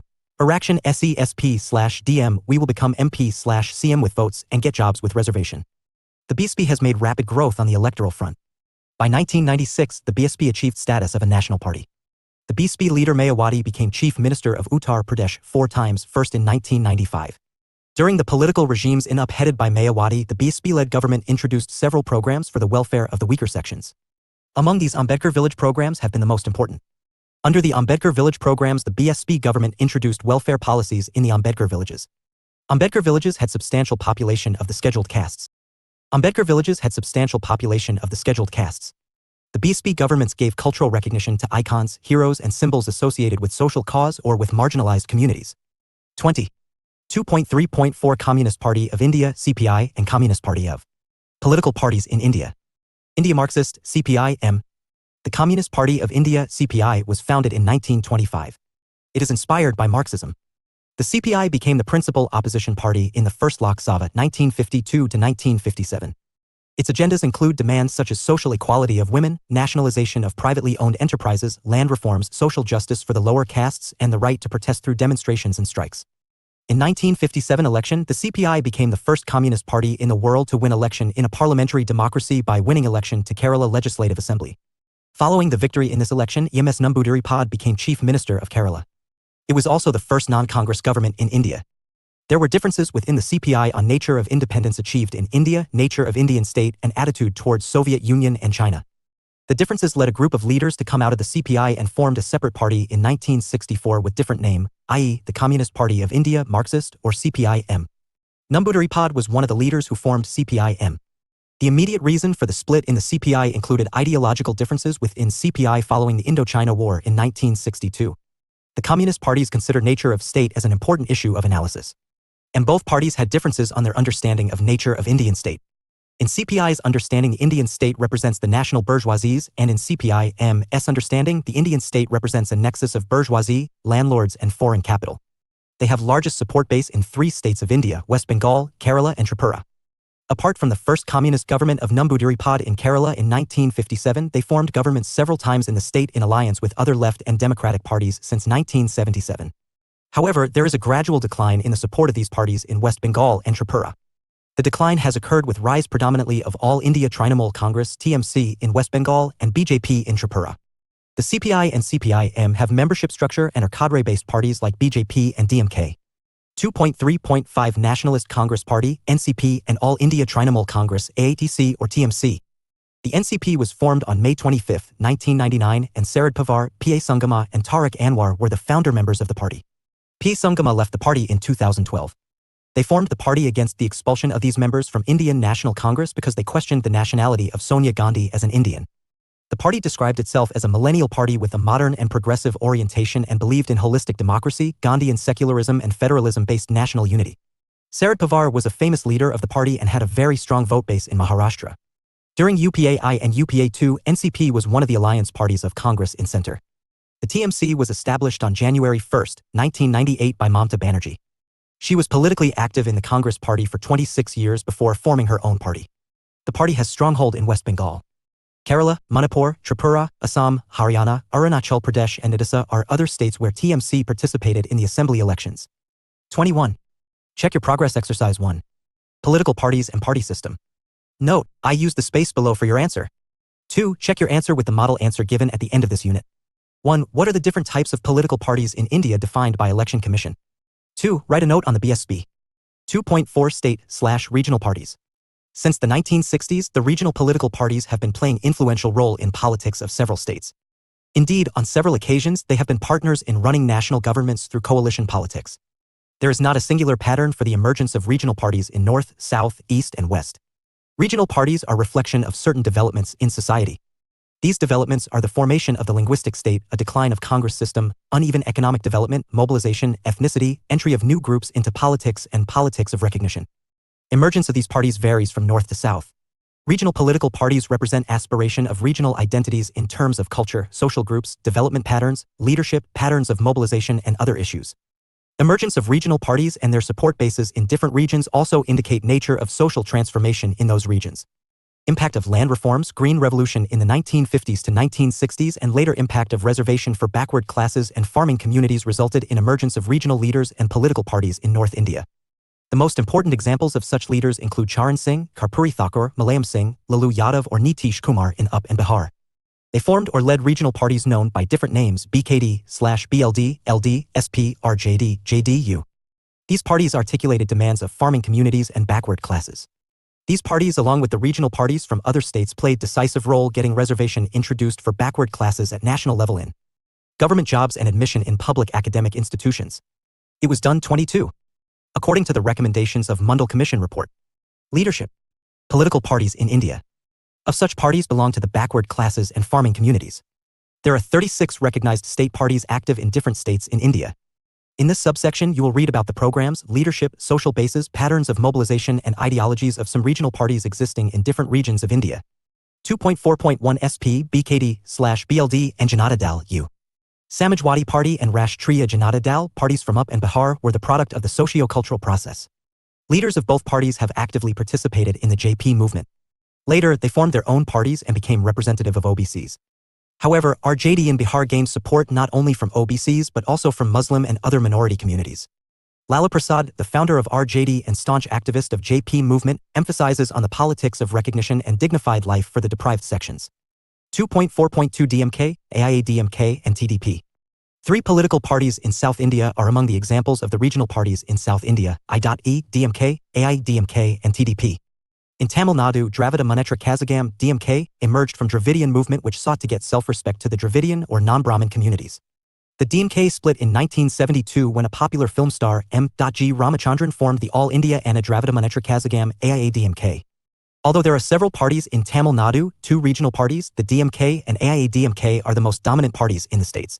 These parties have been forming governments alternatively. When the DMK became a ruling party, the AIDMK became opposition party, and the AIDMK became a ruling party, the DMK became opposition party. The DMK emerged first-headed government in 1967 in Tamil Nadu when it replaced the Congress Party.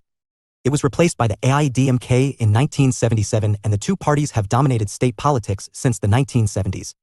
The Telugu Desam Party (TDP) is active in Andhra Pradesh. It was founded in 1982 in the name of Telugu Bidda or Telugu Pride by Telugu film actor N.T. Ramarao (NTR). It sought to restore Telugu pride, which according to NTR was hurt by the Congress I, which had dominated the politics of Andhra Pradesh till then. The TDP's program included issues such as implementation of land reforms, ceiling on urban income, low-priced rice, and other populist measures. After NTR's death, NTR's son-in-law Chandra Babu became the chief of the TDP. The latter became the chief minister of Andhra Pradesh in 1995. The largest support to the TDP comes from the farming community, the Kamas. After the formation of Telangana state in 2014, the TDP's areas of activities and support base got confined to Andhra Pradesh, i.e. that part of the state which was left after the formation of Telangana. It consists of Rayalaseema and Andhra regions. The TDP faces formidable challenge from another regional party, YSR Congress Party in Andhra Pradesh. In 2019 Legislative Assembly election, it defeated the TDP and its leader Jagan Mohan Reddy became the Chief Minister of Andhra Pradesh. 2.4.3 The AGP. Assam Gana Parishad was founded in 1985. Prior to its emergence, organizations such as All Assam Students Union (ASU) and the All Assam Gana Sangram. 23. Parishad, ASGP, launched a 6-year, from 1979 till 1985, long movement against political parties and party system. The illegal migrants, especially those from Bangladesh. The movement ended with the signing of an accord between central government and ASU. The principal clause of the Assam Accord was that names of those foreigners who entered Assam on March 31, 1971 will be detected, deleted from electoral rolls, and deported from India. After the Assam Accord, the ASU and ASGP founded AGP for the purpose of contesting elections and forming government. The AGP contested assembly election in 1986 in Assam. Following its victory, Prafulla Kumar Mahanta, who led the ASU against the foreigners, became the chief minister of Assam. The AGP led government in Assam 2 times under the chief ministership of Mahanta. 2.4.4 AAP. In the contemporary period, the formation of Aam Admi Party (AAP) is the outcome of the anti-corruption movement, different from the earlier movements, led by Anna Hujre in 2011, where middle classes, irrespective of caste, ethnicity, and language, participated in the movement. Arvind Kejriwal, the founder member of the AAP party, became the face of the anti-corruption movement. AAP is different from other state parties because of 2 reasons. It is not an ideologically driven party, and second, it is not representative of any socio-cultural or ethnic movements that have been the important factors of forming a party in India. The AAP formed government led by Arvind Kejriwal twice, from December 2013 to February 2014 and 2015 to present. It won 67 out of 70 seats in assembly elections held in Delhi in 2015. In 2020 assembly election, it won 62 seats in Delhi, and with that AAP formed government for the 3rd time under the leadership of Arvind Kejriwal. 2.4.5 The Shromani Akali Dal. The Shromani Akali Dal or Akali Dal was product of movement of the Sikhs which took place in the 1920s against the corrupt practices of Mahants in the Gurudwaras. Following the movement against the Mahants, the government passed in 1925 an act about the management and control of Gurudwaras. This act gave the right to manage the affairs of Gurudwara to body known as Shromani Gurudwara Prabandhak Committee, SGPC.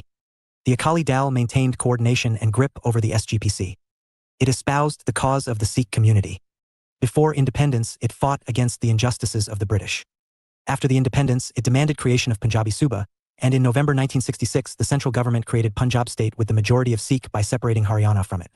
The Akali Dal has been mobilizing people of Punjab and articulating their demands such as granting of full regional autonomy to Punjab, protection of interests of farmers, distribution of river water, declaration of Amritsar as a holy city. From the 1980s, Akali Dal got split into different parties, among which the Akali Dal led by Prakash Singh Badal continued to remain active as a regional party in Punjab. It has been an ally of the National Democratic Alliance, NDA, and member of central governments led by Atal Bihari Vajpayee and Narendra Modi. 2.4.6 The Shiv Sena. The support base and areas of activities of Shiv Sena are confined to the state of 24. Maharashtra. It was established by Balasaheb Thackeray in 1966. It seeks to protect the interests and identity of Marathi people or Marathi Mainis, which include political parties in India, Marathi language and culture, economic issues, interests of Maharashtra state. Along with the regional demands, it articulated the issues relating to Hindu identity. The Shiv Sena started its activities in the 1960s by seeking to protect the economic interests of Marathis in Mumbai. It had argued and campaigned that the non-Marathis, South Indians, especially Tamils, were dominating economic opportunities that was depriving the Marathis Consequently, many Tamils had to leave Mumbai. In the 1970s, the Shiv Sena shifted its focus to the communists, considering them as anti-national. From the 1980s, it has been involved in mobilization on symbols relating to Hindu religion. It participated in movement for construction of Ram Temple in Ayodhya. The Shiv Sena had been a member of the BJP-led NDA since the beginning of the alliance. It had been a member of the NDA-led governments.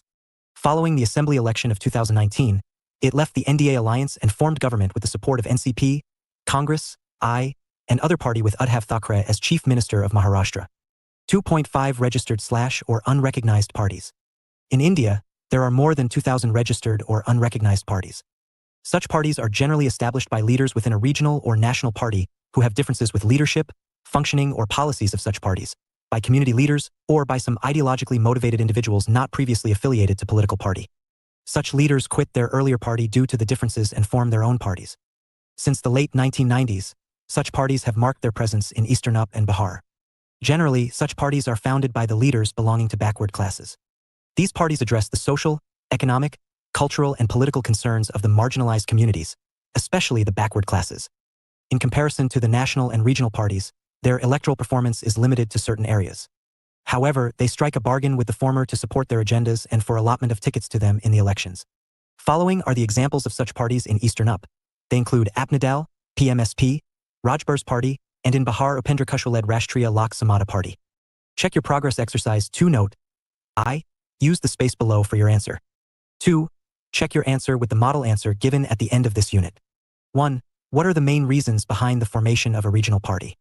Answer this question with the reference of any regional party. 25. 2. Formation of AP party is different from the formation of other state parties. Political parties and party system. Why? 2.6 Let us sum up.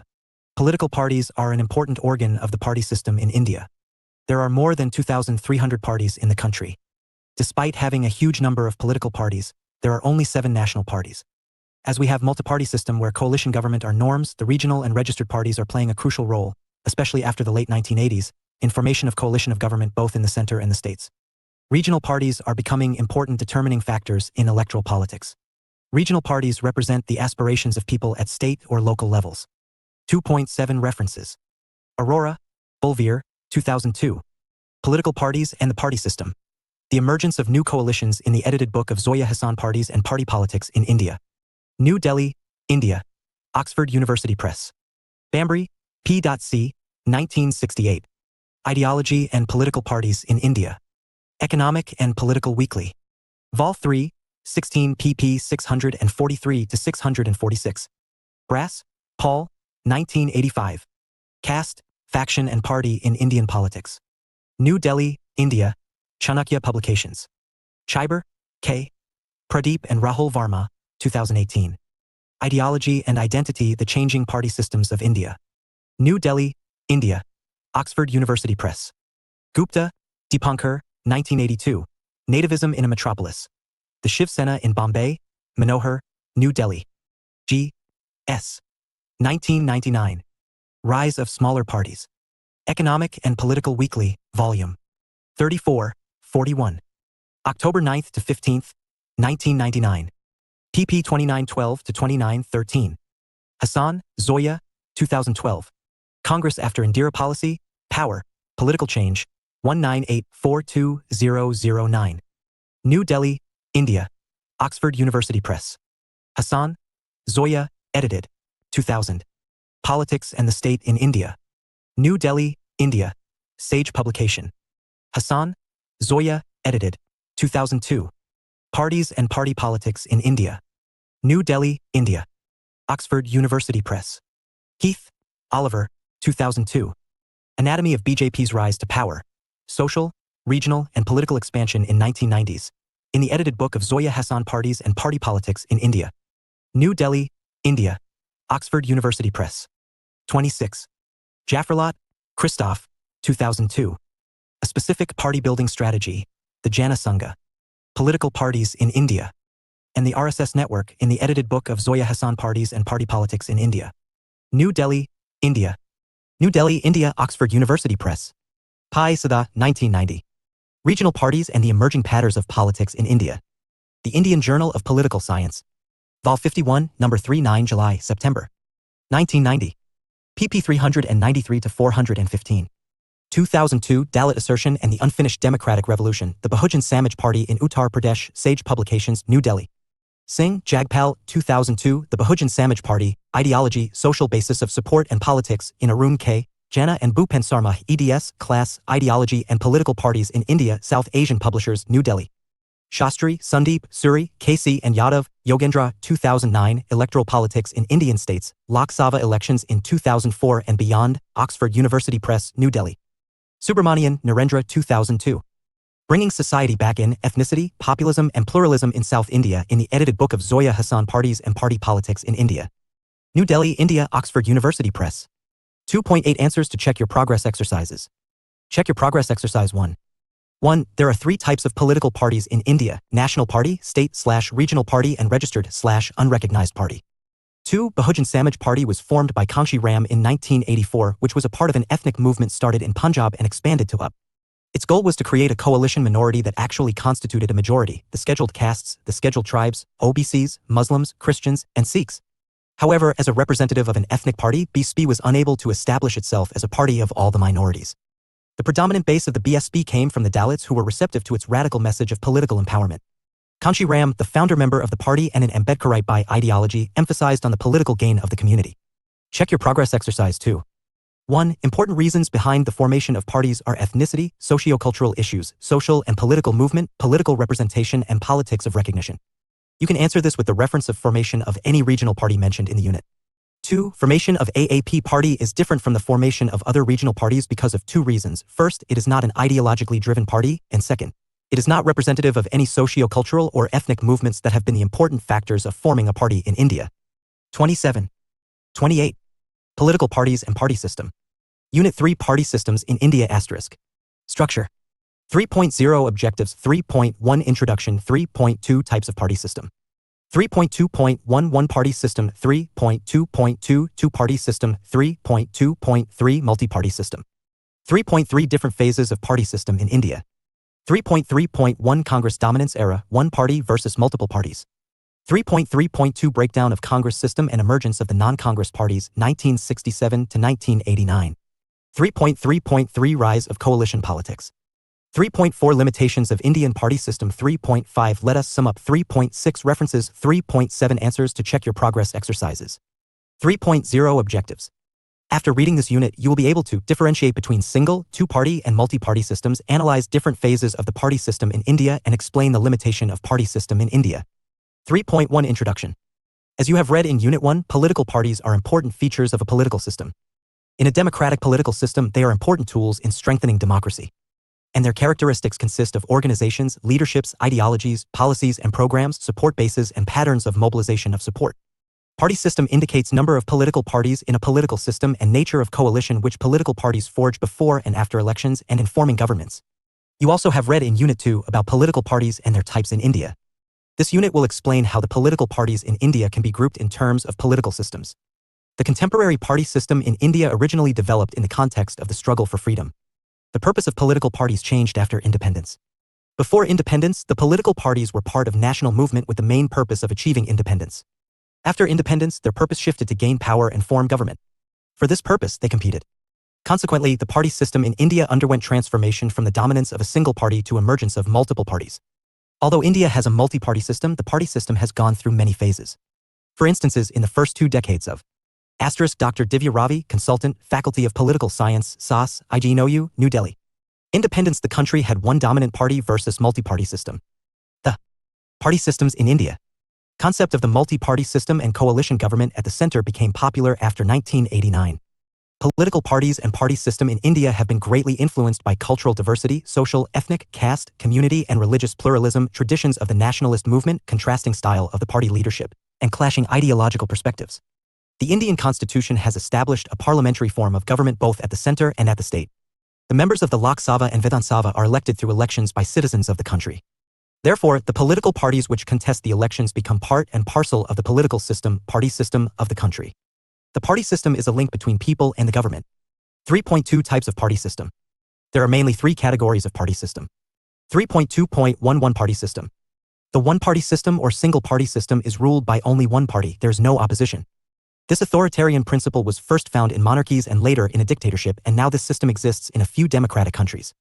However, elections are conducted even in such regimes only to show the facade of popular support. The voter's choice is limited to only one candidate. The essential function of the one-party system is not to elicit decisions from the mass electorate on the issues concerning people, but to ensure discipline and obedience among them. In a system ruled by single party, the governance is marked the system totalitarian and that curtails democratic rights, the hand of the ruling party or king. In many cases, this system involves the abolition of the freedom of speech and expression, press, and associations. In this system, there is no opposition in terms of opposition party or other means of opposing voice against the ruling government. China has a one-party system. 3.2.2 Two-party system. A two-party system is one where only two parties, despite the presence of other parties, have substantial support of the electorate. One of them is ruling party, another opposition. It depends on which party gets majority in elections. The United States and the United Kingdom are examples of the two-party system. In the US, the Democratic and Republican parties are main parties, and in the UK are the Labour Party and the Conservative Party are two main parties. 3.2.3 Multi-party system. Multi-party system indicates existence of several parties in a political system. India and many European countries have a multi-party system. In a multi-party system, several parties come together to form a coalition government and adopt a common minimum program for governance. The multi-party system is of two types, unstable and working. The unstable party system does not provide stability, and the best example of this system can be seen in India during 1996-98. The working multi-party system behaves like a two-party system and thereby tends to provide stability to the government even though they have more than two major political parties. The multi-party system promotes the coalition. 29. Government, and since the 1990s India has been governed by the coalition. Political parties and party system. Governments. The drawback of this system is that the members of the Council of Ministers, instead of working under the leadership of the Prime Minister, seek guidance from their party heads, and even a single member of Parliament tries to blackmail or manipulate government by threatening to withdraw its support. Government instability is a major problem in this kind of party system. Check your progress exercise 1 note. I use the space below for your answer. 2. Check your answer with the model answer given at the end of this unit. 1. What is the difference between two-party and multi-party system? 3.3 Different phases of party system in India. The party system in India evolved in different phases from the dominance of single party, the Congress, to multiplication of several parties. The following section discusses different phases of the system. 3.3.1 Congress dominance era, one-party dominance versus multiple parties. As you have read in Unit 1, various political parties had emerged before independence. After independence, except a brief period of the Janata Party rule, 1977 to 1980, it was the Indian National Congress, Inc. that remained one of the most popular all-India level parties in the first half of the 20th century. According to Rajni Kothari, the concept of one-party dominance explained India's party system during the 1950s and 1960s. Indeed, he described the Congress Party as Congress system. As the leading party, the Congress had obtained an absolute majority of seats in Parliament in the first 4 general elections. Congress Party enjoyed this position till 1967. The Congress was such a dominant force that it secured comfortable majorities in almost all the elections to the Lok Sabha and the state assemblies in 1952, 1957, and 1962. Though it never secured more than 48% of the votes in the Lok Sabha elections, the highest being 47.78 in 1957, it always secured comfortable majorities in terms of seats. 364 seats in 1950. Though it never secured more than 48% of the votes in the Lok Sabha elections, the highest being 47.78 in 1957, it always secured comfortable majorities in terms of seats. 364 seats in 1952, 371 seats in 1957, and 361 in 1962. In the state assemblies, except for a few, it secured comfortable majorities almost in all the assembly elections. First 3 general elections saw Congress domination in the system that was marked by multi-party system versus one dominant party in the country. This trend had changed after the 4th general election. Nehru's demise and split in the party had affected the Congress dominance in party system. Even though the Congress was the single dominant party at the center and in most states, it faced competition from 30. The non-Congress parties in several states. There are several instances of it. The party systems in India. Strongest opposition, it came from the CPI in Kerala in the 2nd general election held in 1957. During the 1960s, the socialist parties, BKD/BLD/LD, left parties, the Jana Sangha, Republican Party of India, DK, and several other parties in different states posed a challenge to the dominance of the Congress as a single-party system. They mobilized people on social, economic, and political issues. This resulted in the defeat of the Congress in 8 states and formation of the non-Congress government. With this ended the dominance of the Congress, which it had enjoyed at the same time both at the center and in most states. However, it did not result in complete erosion in the support base of the party. The Congress continued to enjoy support in several states and at the center on several occasions. But it ceased to be a single dominant party after the 1960s. 3.3.2 Breakdown of Congress System and Emergence of the Non-Congress Parties, 1967 to 1989. From the fourth general election of 1967 onward, there was a change in the Indian political system. This change was indicated in the decline of Congress party dominance in Lok Sabha elections and assembly elections, emergence of regional parties and leaders in several states. The regional parties and leaders not only challenged the dominance of the Congress, they also represented aspirations and interests of different regions and groups. The strongest challenge came from the leaders and parties that represented farming communities and backward classes. In North India, Bihar and UP, Charan Singh-led parties bearing different names such as BKD, BLD, or LD and socialists emerged as alternative to Congress. They gave priority to the issues of farming communities and backward classes. The introduction of reservation for backward classes in Bihar and UP in the 1970s, and setting up of Mundal Commission to introduce reservation for backward classes in the central government institution were the example of agenda which was different from that of the Congress. During 1967-1989, bipolarization of political parties in the states formed a significant feature of political system. In Madhya Pradesh, Rajasthan, Himachal Pradesh and Delhi, the competition was between the Congress and the BJS/BJP. In Kerala, Tripura and West Bengal it had been the Congress and the left the principal competitors. In Punjab, Jammu and Kashmir, Andhra Pradesh, Assam and Goa, Congress or a regional party-led alliance emerged, though the BJP also gained substantially. In the northeastern states, the contest was mainly between the Congress and a variety of regional parties or their alliances. In Tamil Nadu, competition has been mainly between the DMK and the AIDMK. Besides, split in the Congress in 1969, erosion of the credibility of public institutions during Indira Gandhi's regimes. Students' movement led by Jayaprakash Narayan in the 1974 and imposition of emergency in 1975 to 1977 added to the decline of the Congress. For the first time, the challenge to the Congress at the center level was posed by the Janata Party. It defeated the Congress. The Janata Party, which was formed out of merger of 5 parties on the eve of general election of 1977. The defeat of the Congress in this election was considered as the harbinger of a new era in the party system. However, there was a temporary ascendancy of the Congress during the post-Janata Party phase in the 1980s. Congress's popularity reached peak with its victory in 1984 parliamentary election after Indira Gandhi's assassination. Following the 31 Congress victory in this election, Rajiv Gandhi became the prime minister of political parties and party system. The country. But within a few years of the formation of Rajiv Gandhi government, the government was beset with several challenges. These challenges included agitation for creation of temple at Ayodhya, led by ex-minister in the Rajiv Gandhi government, V.P. Singh, against corruption in purchase of guns from Bofors. Since the government was led by Congress leader, the challenges to it impacted the Congress adversely.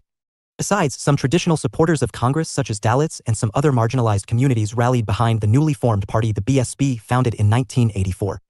In 1989, the Congress party lost the Lok Sabha election and Janata Dal-led coalition known as National Front formed government at the center with V.P. Singh as prime minister. Since the late 1980s, the Congress party has failed to generate a popular leadership capable of accommodating varied interests and blunting the counterattack of its rivals. In the following decades, while the BJP emerged as the most dominant political party in India, unlike in the preceding decades, the Congress needed allies to retain its influence. This set a long process of formation of coalition governments in India. You will read about coalition politics in the subsection given below. 3.3.3 Rise of coalition politics. The intensification of competitive politics has changed the party system. The competition shifted from rivalry between national parties into rivalry between alliances and coalitions of national and state parties. Although coalition governments in the states and at the center were formed in 1969 and 1977 led by the SVD alliances and the Janata Party respectively, it was since 1989 that coalition politics became a pattern in Indian politics. Political parties made pre- and post-election alliances. In 1996, 13 non-BJP parties formed an alliance known as the United Front. Some of the parties which formed this alliance included Janata Dal, Samajwadi Party, Dravida Munnetra Kazhagam, Telugu Desam Party, Assam Gana Parishad, and Left Front. The United Front ran 2 governments at the center with H.D. Devegowda and I.K. Gujral as the prime ministers in 1996 and 1997-98 respectively. Similarly, in 1999 coalition government of National Democratic Alliance (NDA) was formed with BJP as the largest member of the coalition. The governments formed in 1989, 1990, 1991, 1996, 1998, 1999, 2004, 2009 and 2014 consisted of several parties. However, from 2004 there emerged predominantly 2 polled alliance of political parties which formed governments at the center and in states. One of the alliances has been led by the Congress known as the United Front Alliance (UPA), another led by the BJP known as National Democratic Alliance (NDA). The UPA formed 2 central governments with Manmohan Singh as prime minister from 2004 to 2009 and from 2009 to 2014. The NDA also formed 2 governments with Narendra Modi as the prime minister from 2014 to 2019 and in 2019. There also emerged the alliance of parties excluding the members of the UPA and NDA, especially the Congress and the BJP. This came to be known as the Third Front. But the Third Front has not been a stable alliance unlike the UPA and the NDA. There also emerged alliances in the states such as Assam, Bihar, MP, Nagaland, and Sikkim. 3.4 Limitations of Indian party system. A well-knit organization, ideology, internal democracy, democratic leadership. 32. And policies and programs are important features of a political party's in democracy. Most political parties in India generally do not satisfy these criteria. Party systems in India. Even though some parties have organizations, all kinds of parties, national, state, or unregistered parties have rallied behind a personality. Most parties in the states are known by their leaders, not by their policies or the parties as such. Political parties largely lack internal democracy in which decisions are not taken in democratic way or an individual or group of individuals within the parties take major decisions. Some parties articulate interests of specific sections of the society rather than those of the all. In India, weakening of party structure started in the post-Nehru era. Factionalism and internal rivalries within the parties have resulted in split and multiplication of parties in India. Nexus between political parties, criminals, corporate sector, and the corrupt also constitute a limitation of party system in India.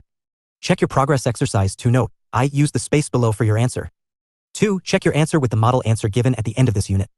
1. What do you understand by one dominant party versus multi-party system in Indian context? 2. What is coalition government? 3.5 Let us sum up. Indian political system has features to all the three kinds of party system. However, the basic characteristics are different from the conventional concept. India had a one-party dominant system but not a one-party system. In the era of post-Congress dominance, there are both a two-party system and a multi-party system in India. The two-party system is more prevalent in states, assembly, and multi-party coalition government in the center. The emergence of many regional parties and their active participation in general and assembly elections make the political institutions more democratic and pluralist. Now, many marginalized sections, social group, and minorities have their representative and parties that represent their interests. In one multi-party system has made party system more transparent and accommodative. In another way, it has made existence of coalition government unstable. The coalition governments always face constant threat of withdrawing. The coalition governments always face constant threat of withdrawing support by the coalition partners from the government. Despite this limitation, the multi-party system has made political institutions more democratic and inclusive. 33. Political parties and party. 3.6 References. System. Aurora, Bulvier, 2002.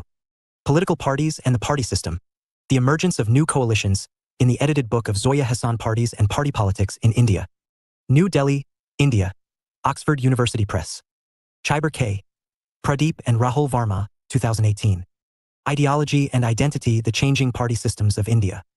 New Delhi, India. Oxford University Press. Hassan, Zoya, edited. 2000. Politics and the State in India. New Delhi, India. Sage Publication. Hassan, Zoya, edited. 2002. Parties and Party Politics in India. New Delhi, India. Oxford University Press. Kothari, Rajni, 1961. Party System. The Economic Weekly. pp 847 to 854. Kothari, Rajni, 1982. Politics of India. New Delhi, India. Orient Black Swan. 3.7 Answers to check your progress exercises. Check your progress exercise 1. 1. A two-party system is one in which only two parties, despite the presence of other parties, have substantial support of the electorate and expectation of forming the government. Under this, the majority of the elected candidates at a given time belong to any one of the two major parties which form the government, while the other party remains in the opposition. The United States and the United Kingdom are good examples of the two-party system. Multi-party system is a system in which more than two major parties exist, which compete for power. India and many European countries have a multi-party system. In a multi-party system, several parties form coalition government and adopt a common minimum program for governance. Check your progress exercise 2. 1. Since independence except for a brief period of the 1970s, Congress had enjoyed the dominant position in the party system with the multi-party system in India. This system is known as one-party dominance versus multi-party system. 2. In a multi-party system, many parties come together to form a government on the basis of alliances that is called coalition government. Since the 1990s, India has witnessed many coalition governments. Failure of major national parties like Congress and BJP to win majority seats in elections has brought numerous small parties to the forefront. The governments formed in 1989, 1990, 1991, 1996, 1998, 1999, 2004, 2009 and 2014 were coalitions of many parties. The advantage is that this kind of government does not run on a particular ideology but the common minimum program, so it makes the system more democratic. The disadvantage of this system is instability in government because of manipulation and withdrawal of supportive parties from the ruling party. 34. 35. Party systems in India. Block 2 Determinants of voting behavior. Determinants of voting. Block 2 Introduction. Behavior. Election is a process which enables people to elect their representatives to the legislative bodies such as Lok Sabha, Rajya Sabha, or to the institutions of local governances. People belong to different social groups such as castes, classes, genders, tribes, ethnic or linguistic groups. The differences among them influence the voting behavior in elections. This block discusses the determinants of voting behavior of the electorates. The Unit 4 deals with caste, class, gender and tribes, and Unit 5 deals with ethnicity, religion, and language as determinants of voting behavior. 36. 37. Caste, class, gender and tribe. Unit 4 Caste, class, gender and tribe asterisk. Structure. 4.0 Objectives. 4.1 Introduction. 4.2 What is voting behavior? 4.3 Evolution of studies of voting behavior in India. 4.4 Determinants of voting behavior. 4.4.1 Caste. 4.4.2 Class. 4.4.3 Gender. 4.4.4 Tribes. 4.5 Let us sum up. 4.6 References. 4.7 Answers to check your progress exercises. 4.0 Objectives. After reading this unit, you will be able to define different determinants of voting behavior, underline the significance of voting behavior in democracy, discuss how caste and class have been prominent in determining the voting behavior, explain the role of gender and tribe as determinants of voting behavior. 4.1 Introduction. In the previous units, you have read about political parties and party systems. Political parties are principal institutions through which people get representatives elected to run government. As politics has several dimensions ranging from institutions to elections, different scholars study elections through different ways. The most common way has been to conduct surveys to study the determinants of electoral behavior. Indeed, election studies form a significant aspect of studying democracy. People elect their representatives in elections by exercising their choice in favor of a candidate who may belong to a party or who may contest election without being members of a party or without the support of a party. Such candidates are known as independents. In cases where several candidates contest elections, the voters are expected to vote only one of them. There are several factors which determine the voting behavior of voters in favor or against a candidate. Several factors determine voting behavior in India such as caste, class, tribes, gender, religion, language, and ethnicity. In this unit, you will read about first 4 of them. And you will read about ethnicity, religion, and language in Unit 5. Asterisk Dr. Divya Rani, Consultant, Faculty of Political Science, SAS, IGNOU, New Delhi. Determinants of voting. 4.2 What is voting behavior? Behavior. Voting behavior defines the pattern of casting vote or the factors that influence people in casting vote. The study explains what factors determine or influence voters' choice of voting. Study of voting behavior does not confine to the observation of voting statistics, record and electoral data, shifts. It also covers psychological aspects such as voters' perception, emotion, etc., and their relation to political action and institutional patterns. 4.3 Evolution of studies of voting behavior in India. Study of voting behavior forms a part of election studies. The subject to study elections is known as psephology. Its purpose is to analyze questions about the behavior of voters during the elections. What is it that determines voting behavior? Why do voters vote a candidate or prefer a party in the elections? Is it the economic factors such as employment, inflation, removal of poverty, or non-economic factors? Is it quality of leader, strong, charismatic, etc.? These are some of the questions which have been addressed in studies about the determinants of voting behavior. In India, political scientists, sociologists, anthropologists, media houses, and political parties have been involved in election studies. During post-independence India, election studies started in the 1950s since the first general election of 1951 to 52. But systematic studies of elections began in the 1960s with the initiative of Rajni Kothari, a scholar in the Center for the Studies of Developing Societies, CSDS, New Delhi, and Myron Weiner, an American political scientist who specialized in Indian politics. In the 1980s, Pranoy Roy, David Butler, and Ashok Lahiri's book A Compendium of Indian Elections gave a new momentum to election studies. But it was since the 1990s that election studies have become a regular feature of studies on electoral politics. The principal reason for this has been the increasing frequency of elections for state assemblies or Lok Sabha. The initiative to start election studies in India in the 1990s was again taken by a team of the scholar led by Yogendra Yadav from the CSDS. The team conduct the election studies under the banner of an organization known as Lakniti. As members of the CSDS team, scholars from various universities in the country conducted election studies. The methods of doing the election studies mainly include surveys. These surveys are known as National Election Survey, NES. The scholars conduct survey before and after election to ascertain various aspects relating to elections. And the determinants of voting behavior form an important aspect of NES studies. The findings of these studies have been published in several articles in academic journals, books, and print media. Apart from the CSDS, several scholars and media groups, political parties engage in studying determinants of electoral behavior. 4.4 Determinants of voting behavior. There are various determinants of voting behavior such as religion, caste, class, community, ethnicity, language, ideology, political wave, etc. The political parties use these determinants to attract voters for winning the election. These determinants are used by all the representative of political parties to woo voters. 38. Irrespective of the inclination and ideologies. Voters also cast their votes because caste, class, gender, and tribe. Of these determinants, the following section will discuss caste, class, gender, and tribe as variants of voting behavior in India. 4.4.1 Caste. Caste is among the most researched determinant in studies of voting behavior. Although caste has been one of the most effective determinants of voting behavior in elections in the post-independent India, it has become more spectacular since the 1990s. The main reason for this has been the impact of Mundal Commission, which was introduced by the VP Singh government, giving reservation to the OBCs in the central government institution, and rise of the parties such as the BSP, the SP, and the RJD in North India. These parties have been identified with Dalits, OBCs, or the peasant classes. Prior to their rise, the Congress Party represented a coalition of various castes. Emergence of these parties underlined the significance of the marginalized castes playing a decisive role in electoral politics. Their rise also increased competition among different castes. In election studies in India, caste has become parameter of assessing the level of democracy in India. Some scholars have argued that increasing participation of various castes, especially the low castes, Dalits, and OBCs, are indicative of democratic upsurge or a silent revolution in India. Politicization of caste has made caste an agent of democratic aspiration for the weaker sections. Political parties take caste into consideration while formulating their manifestos, programs, and agendas. Caste also impacts in policy making. Parties consider the caste of candidate while nominating him/her to contest election. The candidates contesting elections in constituency generally belong to a limited number of castes, but the number of castes which vote are more than the number of castes of such candidates. In such cases, castes vote for candidates of other castes than theirs.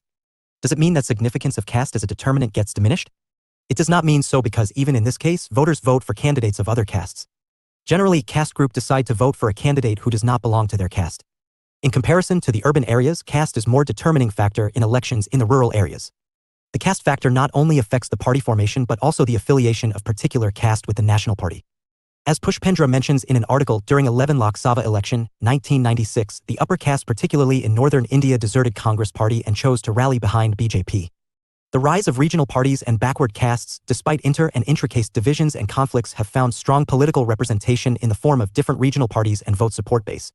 The parties which are identified with specific castes maintain their support base among the principal castes. For instance, the SP, JDU, RJD are generally identified with the OBCs, the BSP with the Dalits, or the BJP with the high castes.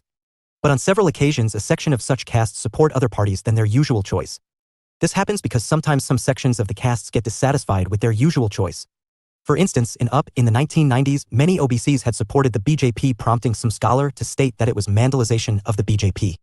Or in the first decade of the century, several high castes, Brahmins and Rajputs, supported the BSP and the SP. According to Shah, parties accommodate various castes in distributing party tickets. In elections during the 1950s, caste associations were able to maintain their unity and promoted their supporters to vote for their caste. 39.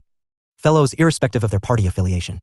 Despite the trend among caste determinants of voting behavior, members to vote for a particular party, there is never en bloc caste voting. Despite adoption of democratic values which conceive of a society free from casteism, caste continues to characterize politics in India and voting factors of populace. Check your progress exercise 1 note. I use the space below for your answer. 2. Check your answer with the model answer given at the end of this unit. 1. What is voting behavior? What are the different variants of voting behavior? 2. Caste has been an important factor in determining voting pattern. Do you agree with the statement? 4.4.2 Class. Class is reflected in economic issues such as employment or employment allowance, price rise, land reforms, subsidies, removal of poverty, Garibi Hotao, loan waiver, etc. These issues have been the focus of campaign in several elections. Indeed, it was slogan of Garibi Hotao given by the Congress in the 1971 Lok Sabha elections, in which the party won handsomely. It is generally acknowledged that this slogan was the main factor that determined the voting behavior in favor of the Congress. The class-based issues were among the principal issues of political mobilization in elections during the 1950s to 1960s. Land reforms and welfare schemes of the Congress were among other issues that won the Congress support of voters in the elections during the 1950s to 1960s. In West Bengal, Kerala and Tripura, economic policies of the left parties determined voters' behavior in of these parties in several elections. In the 1960s, socialist parties along with other opposition parties had mobilized people on economic issues. This resulted in the defeat of the Congress in 8 states in 1967 elections and formation of the non-Congress governments. During the 1970s, the parties such as Bharatiya Kranti Dal, Bharatiya Lok Dal or Lok Dal founded led by Charan Singh in North India, especially in Uttar Pradesh and Bihar, articulated the class issues of the rich and middle farmers. These farmers mostly belong to middle castes such 40 as Jats, Yadav, Kormis. Thus, these parties represented farming communities. Caste, class, gender, and tribe, both as castes and classes. Their voting behavior in support of the Charan Singh-led parties was determined both by class and caste factors at the same time. However, as you have read above, many regional parties are based on caste and have voter support of that particular caste. They do not give priority to class. In cities such as Delhi, class-related issues such as concessions in electricity and water bills have determined electorate's behavior in favor of Aam Adami Party in 2020 Assembly election.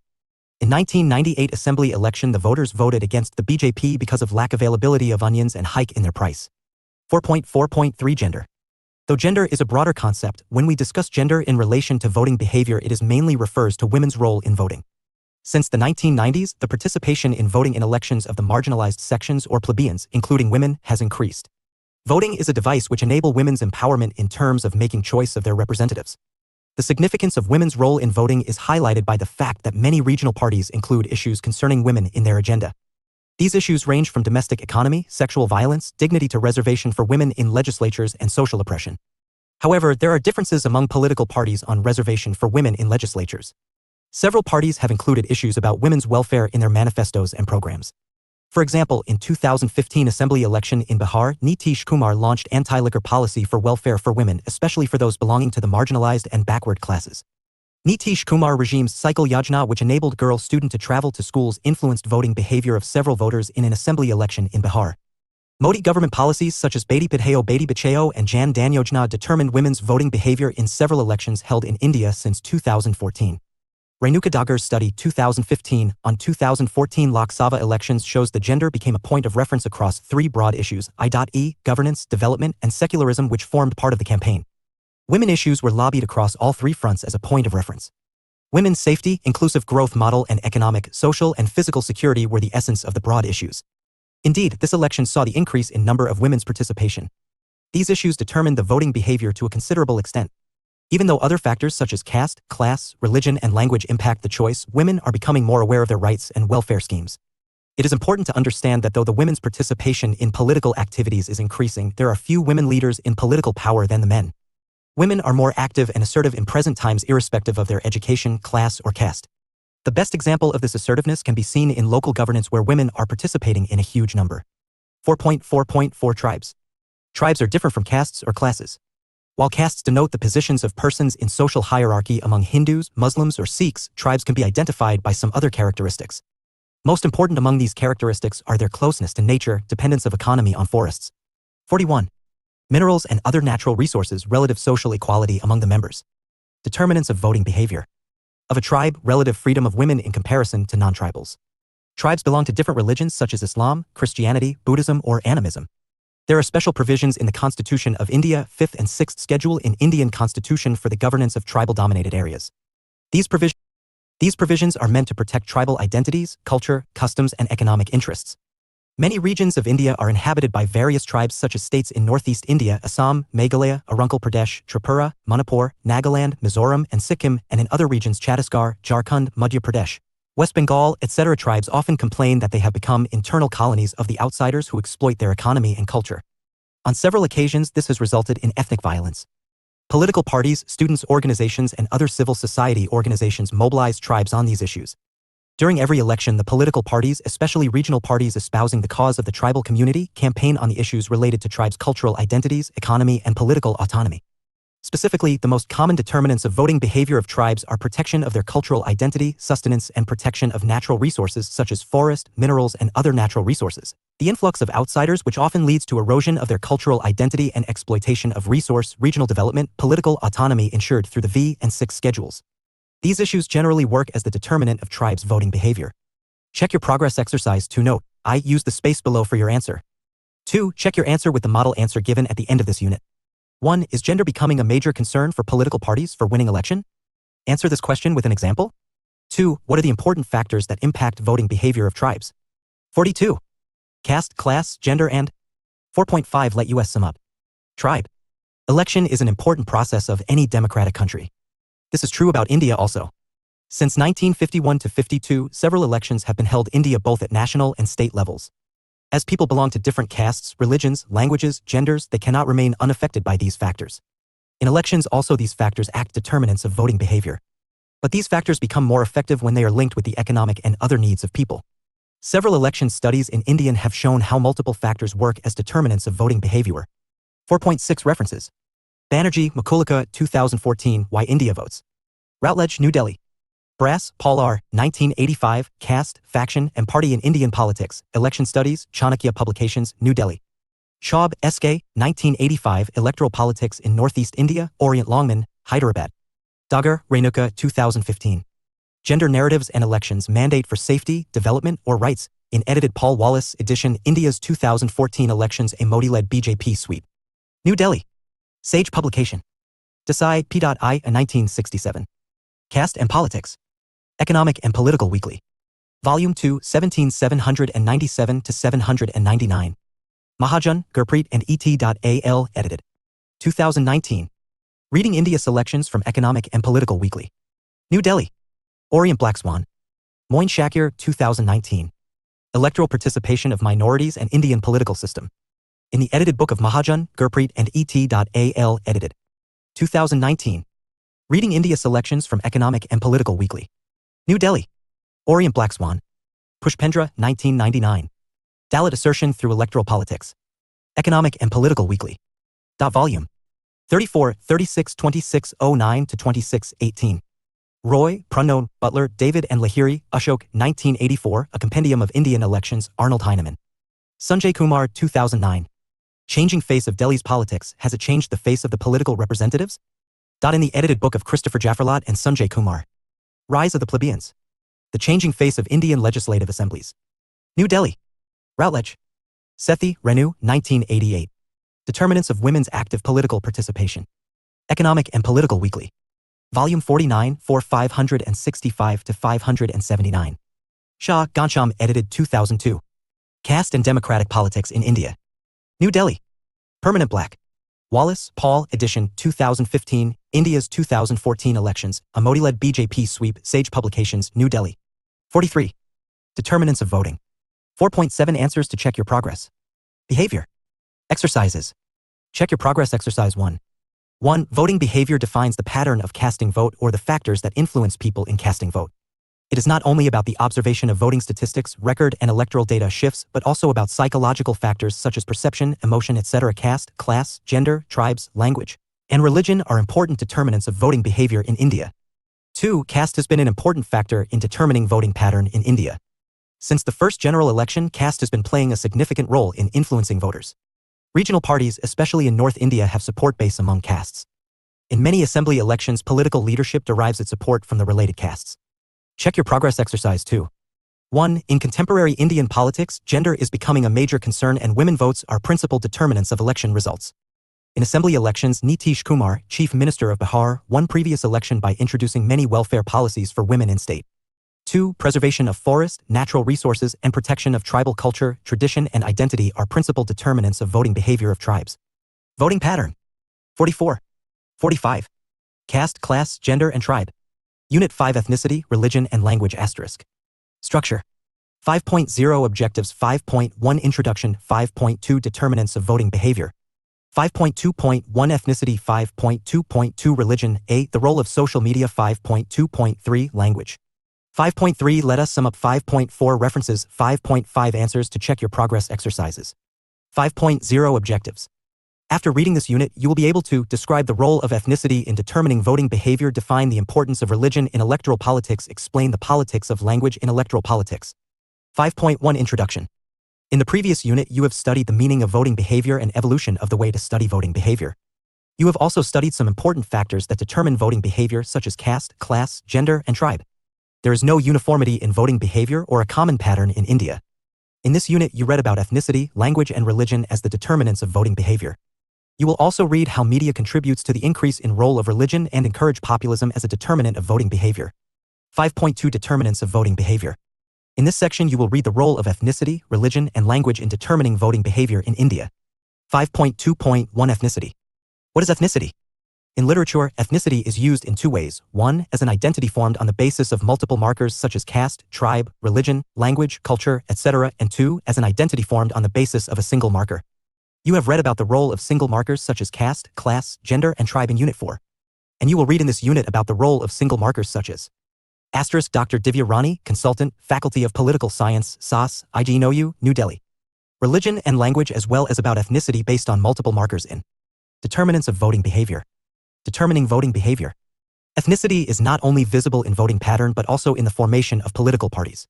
According to Chandra 2000, the Bahujan Samaj Party in North India is an ethnic party. Formation of Bahujan Samaj Party was an outcome of ethnic movement where Dalit and marginalized sections were the main supporters of the movement. They became a strong vote base after the formation of party. Chandra defines ethnic party as one that overtly represents itself as a champion of the cause of an ethnic group. She explains how the BSP as an ethnic party thrives on the support of Dalits as an ethnic group to the exclusion of other ethnic groups. The central aim of BSP as an ethnic party, according to Chandra, is to give effective representation to Dalits as an ethnic group. An ethnic party has three key features. It mobilizes group defined on the basis of ascriptive characteristics. Caste. 2. It resorts to mobilizing ethnic insider groups by excluding ethnic outsiders. 3. And it champions the cause of an ethnic group. About the internal organizational structure of ethnic parties, Chandra argues that parties with centralized rule of intra-party advancement find it difficult to accommodate new ethnic groups, whereas parties with competitive rules are better able to do so. The assumption here is that the success of political parties in attracting the support of voters from any ethnic group or caste depends directly upon their ability to incorporate office-seeking elites from that category. The most suitable example of ethnicity on the basis of multiple factors that determine voting behavior can be found in Northeast India and other tribe-inhabited parts of India. Northeast Indian states present most important examples of ethnicity-based electoral politics and voting behavior. In these areas there are broadly two types of ethnic groups: 1. Those who have been residing from time immemorial, and 2. Those who migrated to these areas over a period of time for various reasons, for employment, trade, or cultivation. The basis of formation of identities are culture, language, dress, food, folklores, etc., history, economy, real or perceived sense of discrimination and exploitation. Different ethnic groups are formed on the basis of differences in these markers. During political competition or political conflict, these markers become symbols of political mobilization. In concrete terms, ethnic markers are expressed through indicators such as migration, citizenship, protection of identities and culture, and protection of land. Mobilization on these issues takes place not for demanding regional autonomy, self-determination, protection of economic and cultural rights, but also during the elections. These issues either singly or jointly determine voting behavior to considerable extent. Victory of regional parties which derive support from different ethnic groups in these areas is indication of the fact the ethnicity formed on multiple markers works as determinant of voting behavior. Check your progress. Exercise 1. Note: use the space below for your answer. 2. Check your answer with the model answer given at the end of this unit. 1. Write a note on the role of ethnicity in determining voting behavior. 46. 5.2.2 Religion. Ethnicity, religion, and language. India is a secular nation that guarantees the right to freedom of religion to everyone and treats all religions equally. To appeal in the name of religion to get political support is legally prohibited in India. Since religion forms an important part of people's lives, in practice separating religion from politics becomes impossible. Religion not only affects political behavior of people but also religious symbols are used by political parties and leaders to muster political support. Importance of relationship between religion and politics has been underlined by some political scientists. Shakir 2019 argues that religion is more pervasive in India than in the West. Bambry and Varma 1972 argue that religion and politics interact in a developing society in more than one way. There are political parties that represent interests of various religious communities. And religious considerations also play an important role in political mobilization and sometimes impacts government's decision-making process. In India, different political parties have mobilized people on religious symbols to get political support. Parties also often select candidates to contest elections on consideration of religious identities. And people often vote in elections on religious considerations. Thus, religion works as a determinant in voting behavior in India. There are few political parties in India that use religious symbols for political mobilization, for example the BJP, the Shiv Sena, Shromani Akali Dal, and Majlis-e Muslimin. Political parties, leaders, and organizations mix religious issues with non-religious issues of people. Mobilization by them shapes the role of religion as a determinant of voting behavior. But mobilization on religious lines alone does not always get translated into electoral behavior in a mechanical way. Such mobilization becomes effective when religious demands of a community get mixed up with non-religious issues, economic needs, governance issues, removal of corruption, cultural issues, etc. and become common issues of a religious community. The electorates feel that a party or candidate of their choice in elections not only will protect their religion but also economic and cultural interests and provide better governance. In religious mobilization, a religious community is seen to be suffering due to favor given to another community. In competitive politics, the former and the latter become rivals. In a situation marked by religious polarization, different religious communities tend to vote for rival political leaders or parties. In India, religion became a regular determinant of voting behavior since the 1980s. Prior to this, it had become effective in the 1960s. It was also a time when country faced economic crisis, which was reflected in draft, food crisis and general resentment against the Congress. Apart from the mobilization by the VHP and Jana Sangha on ban on cow slaughter, the non-Congress parties, the socialists, the communists also mobilized people on draft and food crisis. This was reflected in victory of the non-Congress parties and defeat of the Congress in several states in 1967 and 1969 assembly elections. In Jana Sangha's victory, religion was an important determinant of voting behavior. However, religion was not the only factor, it operated along with economic issues. In elections which took place before 1967, religion played a minor role in determining voting behavior. It was an era of Congress dominance during which issues such as nation building, legacy of national movement, caste, and caste-based patronage were main determinants. 47. In the wake of the Janata Party, 1977 to 1980, government at the center, the Congress. Determinants of voting behavior.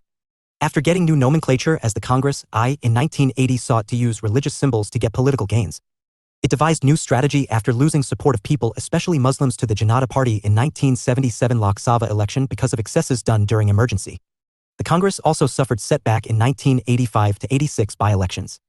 It sought to strengthen its position by attempting to strike a balance between Hindus and Muslims. In order to get Hindus' support, the Congress allowed the VHP to lay foundation stone, Shilanyas, of the proposed site of Ram Temple at Ayodhya. It was a response to the main demand of the VHP to remove the lock from Babri Masjid as a move to construct Ram Temple in the place of the mosque. Assassination of Indira Gandhi led to temporary suspension of the movement. The Congress government also unlocked the temple in February 1986 for darshan of Ram Temple. The gates were opened by court order. For getting Muslim support, the Congress government introduced the Muslim Women's Protection of Rights and Divorce Bill in 1985. The purpose of the bill was to neutralize the impact of Shah Banu case. The Shah Banu case was about the verdict of Supreme Court relating to a Muslim woman named Shah Banu. Shah Banu approached the Supreme Court against the decision of her husband who had divorced her. The Supreme Court gave ruling in 1985 in her favor, stating that she should be paid for maintenance. Wary of losing support among Muslims, the Congress government introduced the bill denying the divorced women benefits given by the court order. This incensed a vocal section of Muslim community which pressured the government to pass a legislation denying the Muslim women benefits which were granted by the court. The decision of the government annoyed feminists and other democratic sections of the society. It also provided an issue to the BJP to attack the Congress for appeasing the minorities. It was viewed an attempt of the Congress to garner Muslim support in elections. At the same time, to get Hindu support, Rajiv Gandhi got opened the lock of temple at Ayodhya. This led to competitive politics between the Congress and the BJP to mobilize communities in the name of religion. Since then, the BJP has grown from a 2 MP party in 1984 Lok Sabha election to a party with absolute majority of 303 in the 2019 Lok Sabha election. It has also formed governments in several states on its own or with its allies. The growth of the BJP over 3 decades is an indication of religion becoming an important determinant in electoral behavior. But as mentioned earlier, religion does not operate alone. It becomes effective when religious issues of community get linked to its other issues in political mobilization. There is no single factor that caused spectacular victory of the BJP, apart from governance, basic needs, campaign style, leadership patterns, lack of credible, promise to provide jobs, bring back black money, ideology/nationalism, etc. also mattered. In order to get support of religious communities, political parties explain these issues in terms of religious communities, predominantly BJP of Hindus and some opposition of non-Hindus. Regional variations. Election studies show that patterns of mobilization on religious symbols have regional variations. This variation in turn is reflected in religion as a determinant of voting behavior. But as mentioned earlier, religious symbols become effective when they get linked with economic or cultural problems of respective religious communities. Some instances of regional variations of effectiveness of religious symbols in elections are given here. The impact of symbol of Hindu religion in 48. Electoral politics is more effective in North and West India and in Karnataka in ethnicity, religion, and language. South India. In Hosangabad, Nizamabad and Mahbubnagar districts of Telangana, a large number of Muslims tend to vote for the candidates of MIM Majlis-e-Tehsil Muslimin party, while the Hindus prefer to support its rival parties. In Punjab, religious symbols of Sikhism play a determining role in politics. Shromani Akali Dal (SAD) addresses religious, cultural, and economic issues, especially farmers' issues and federalism such as water disputes with neighboring states or getting Chandigarh as state capital of Punjab. Its support base predominantly lies in Sikhs community within rural areas of Punjab. While symbols associated with Sikhism have been a determinant factor mostly in the villages, religious symbols associated with Hindus have been more effective in urban areas of Punjab. Two political parties with support base in two different religions, Shiromani Akali Dal, SAD, predominantly among Sikhs in the villages, and the BJP predominantly among Hindus in the cities, have been enduring allies in Indian politics. In Maharashtra, the Shiv Sena mobilizes support on issues and symbols associated with Marathi and Hindu identities, underlying the significance of religion as a determinant of voting behavior along with the regional identity. The role social media. The social media plays a crucial role in mobilizing masses for electoral politics. It not only encourages religion-based mobilization but also populism. In contemporary electoral politics, it has been used as a tool to attract or manipulate populace's perceptions towards party and party leaders. During 2014 and 2019 general elections, social media has played a significant role in campaigning of political parties and leaders and has also impacted voting behavior of people. Usage of smartphone and internet has provided a new platform for political parties to reach out to masses. The advantage of this medium is that it is accessible without any constraint of region, ethnicity, or religion. The important user of social media is youth, and its target is to mobilize young middle-class voters, as young middle-class voters are not follower of traditional factors of voting pattern. Twitter, Facebook, Instagram, and YouTube have made this new method of communication accessible to different sections of the society and has given opportunity to political leaders to popularize their ideology and mobilize public opinion. As Shah 2015 mentions, Modi launched Digital India 272+ mission in 2014, referring to the number of seats he needed for a majority in parliament. In election campaign, the BJP used this medium to connect and spread Modi's messages like corruption-free India, development, and efficient management. Check your progress exercise. 2. Note: I use the space below for your answer. 2. Check your answer with the model answer given at the end of this unit. 1. Although India is a secular country, religion still plays an important role in determining voting behavior. Comment on this statement. 49. 5.2.3 Language. Determinants of voting behavior. There are many languages in India, and every region can be identified with specific language and dialects. Language constitutes an important aspect of politics in India. It has been basis of formation of regional identity, politics of reorganization of states, and identity conflicts in different parts of India. Language also works as determinant of voting behavior. But generally, language alone does not determine voting behavior. It does so in alliance with other factors when language is seen as the basis of favor or discrimination of communities, regions, or ethnic groups. In comparison to other factors such as caste, religion, it becomes more effective in electoral politics in certain situations. Language has been most effective determinant in Tamil Nadu, reflected in agitation against what was seen as imposition of Hindi. In the Northeast, especially in the 1960s, there was conflict on Assamese and Bengali languages. This led to demand for creation of separate state, resulting in creation of Meghalaya in 1972. After Assam Accord, Bodo language became an important determinant in politics of Bodo-dominated areas. In UP, language often becomes part of politics based on religions. Hindi becomes symbol of Hindu identity and Urdu of Muslim identity. The demand for recognition of Urdu evokes opposition from some Hindus. In the 1950s to 1960s, the Hindi-Urdu dichotomy was basis of communal dispute. There has been dispute on language, Urdu being second official language in the state, UP. From the 1950s, the Congress government and other parties, socialists, communists, Jana Sangha, and UP had been opposed to making Urdu as second official language but sought to promote Hindi. The socialists launched movement in UP and Bihar for making Hindi compulsory and removal of English as an official language in the 1960s. In 1953, the state government made Hindi as sole medium for answering in high school examinations from 1953 onwards. State government suspended aid to Urdu medium schools. But Nehru demanded parity between Urdu and Hindi. From 1961 to 1971, official patronage was given to Hindi in UP. The third official language of UP was Sanskrit, not Urdu, the other two being Hindi and English. The demand was raised by Urdu speakers in the 1970s to give importance to Urdu. The central government appointed Gujral Committee to address problem faced by Urdu speakers. The committee recommended three-language formula to give more space to Urdu. Indira Gandhi feared backlash in UP, and the Janata Party considered it appeasement of Muslims. This resulted in shelving of making Urdu as a third official language. In the phase of Congress's rise after emergency in 1980, it sought to strike a balance between Hindus and Muslims. In UP, the Congress manifesto promised to make Urdu as second official language in the state. It met with opposition from BJP, Lokdal, and some Congress members. However, some allowances were made in favor of Urdu. Urdu granted status of second language in 1982 but not official language. Muslim legislators lobbied with the government to push through legislation. In 1984, the government promulgated a legislation to make Urdu second official language. In 1984, in the state, it was struck down by the court. In 1989, N.D. Tiwari passed legislation making Urdu second official language, provoking communal riot in Badon. The ordinance was finally implemented in 1994 by Mulayam Singh government. Urdu was given second official language status. Bihar government presented opposite picture. In 1989, it supported Urdu through official notification. For details, Hassan 1998. pp. 176-89. 50. Check your progress exercise 3. Ethnicity, religion, and language. Note, I used the space below for your answer. 2. Check your answer with the model answer given at the end of this unit. 1. In which state's language has been an important factor of voting pattern in India? 5.3. Let us sum up. There are various factors that determine voting pattern in India. There are single and multiple markers that determine the behavior of electoral politics, i.e. religion, language, ethnicity, caste, class, and gender. All the variables are interlinked and there is no uniformity in the dominance of these factors. Ethnicity or multiple markers jointly has dominance in Northeast politics. Scholars such as Kanchan Chandra considers the BSP as an ethnic party and underlines the role of ethnicity in electoral support to this party. Religion is another factor that plays a major role in electoral politics and in influencing the voting pattern. There are many political parties and leaders who garner their vote in the name of religion. On some occasions, language also played decisive role in politics in several states, impacting voting behavior in many states, especially in Assam, Tamil Nadu. In the past some years, social media has become decisive in determining voting behavior, especially with reference to religion. 5.4 References. Bambry. P. C. and P. S. Varma, 1972. Voting Behavior of Muslim Community. The Indian Journal of Political Science. Volume 33 to 167 to 185. April-June, 1972. Chandra, K. 2000. The Transformation of Ethnic Politics in India, the Decline of Congress and the Rise of the Bahujan Samaj Party in Hoshiarpur, Journal of Asian Studies, 59, 1, pp. 26-61. Chandra, K. 2004.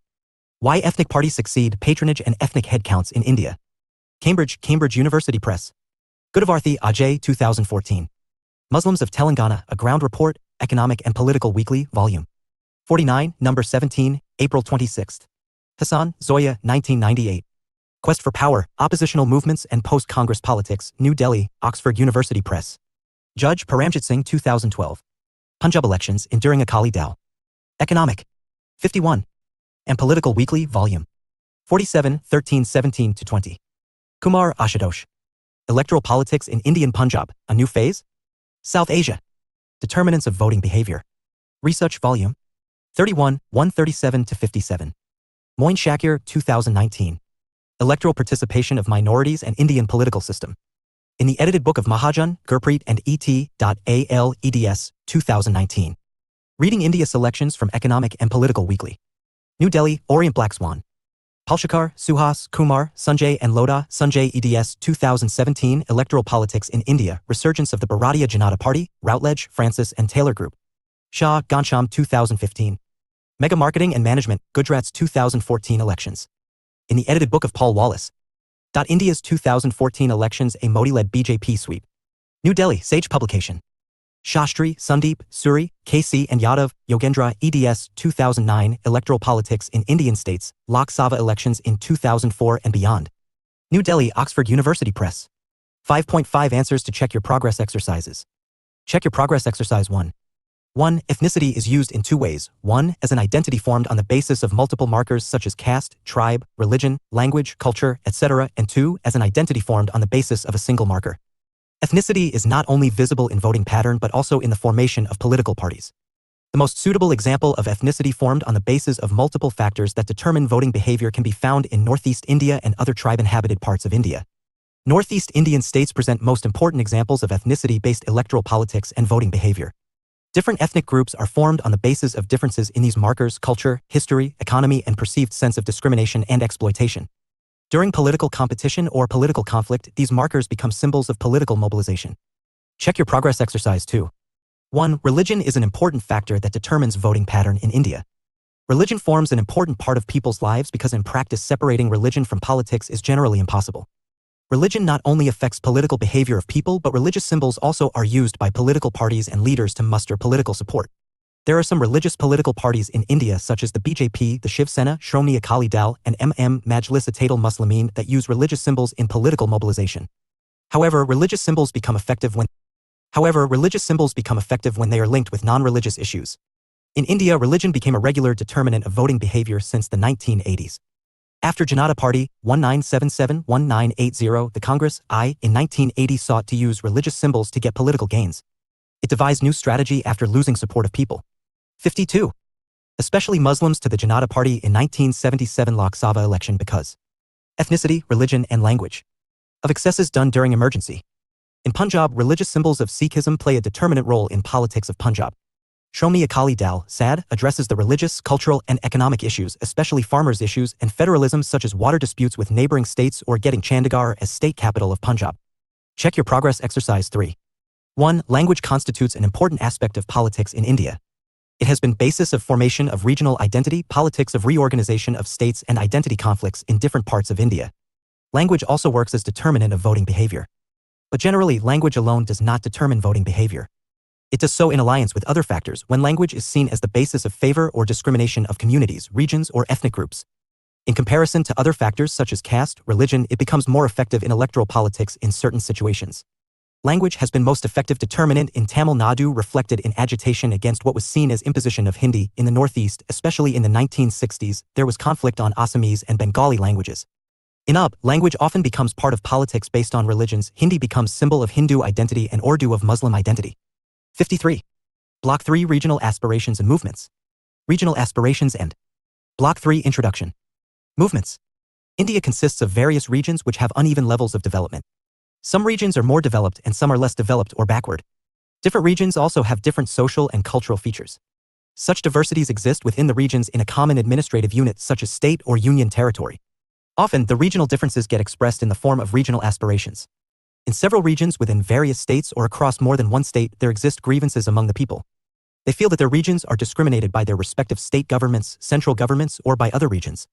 They argue that their aspirations can be met if relations between their regions and the state where located at present are reorganized. In India, there are demands in various regions for reorganization of relations between different regions.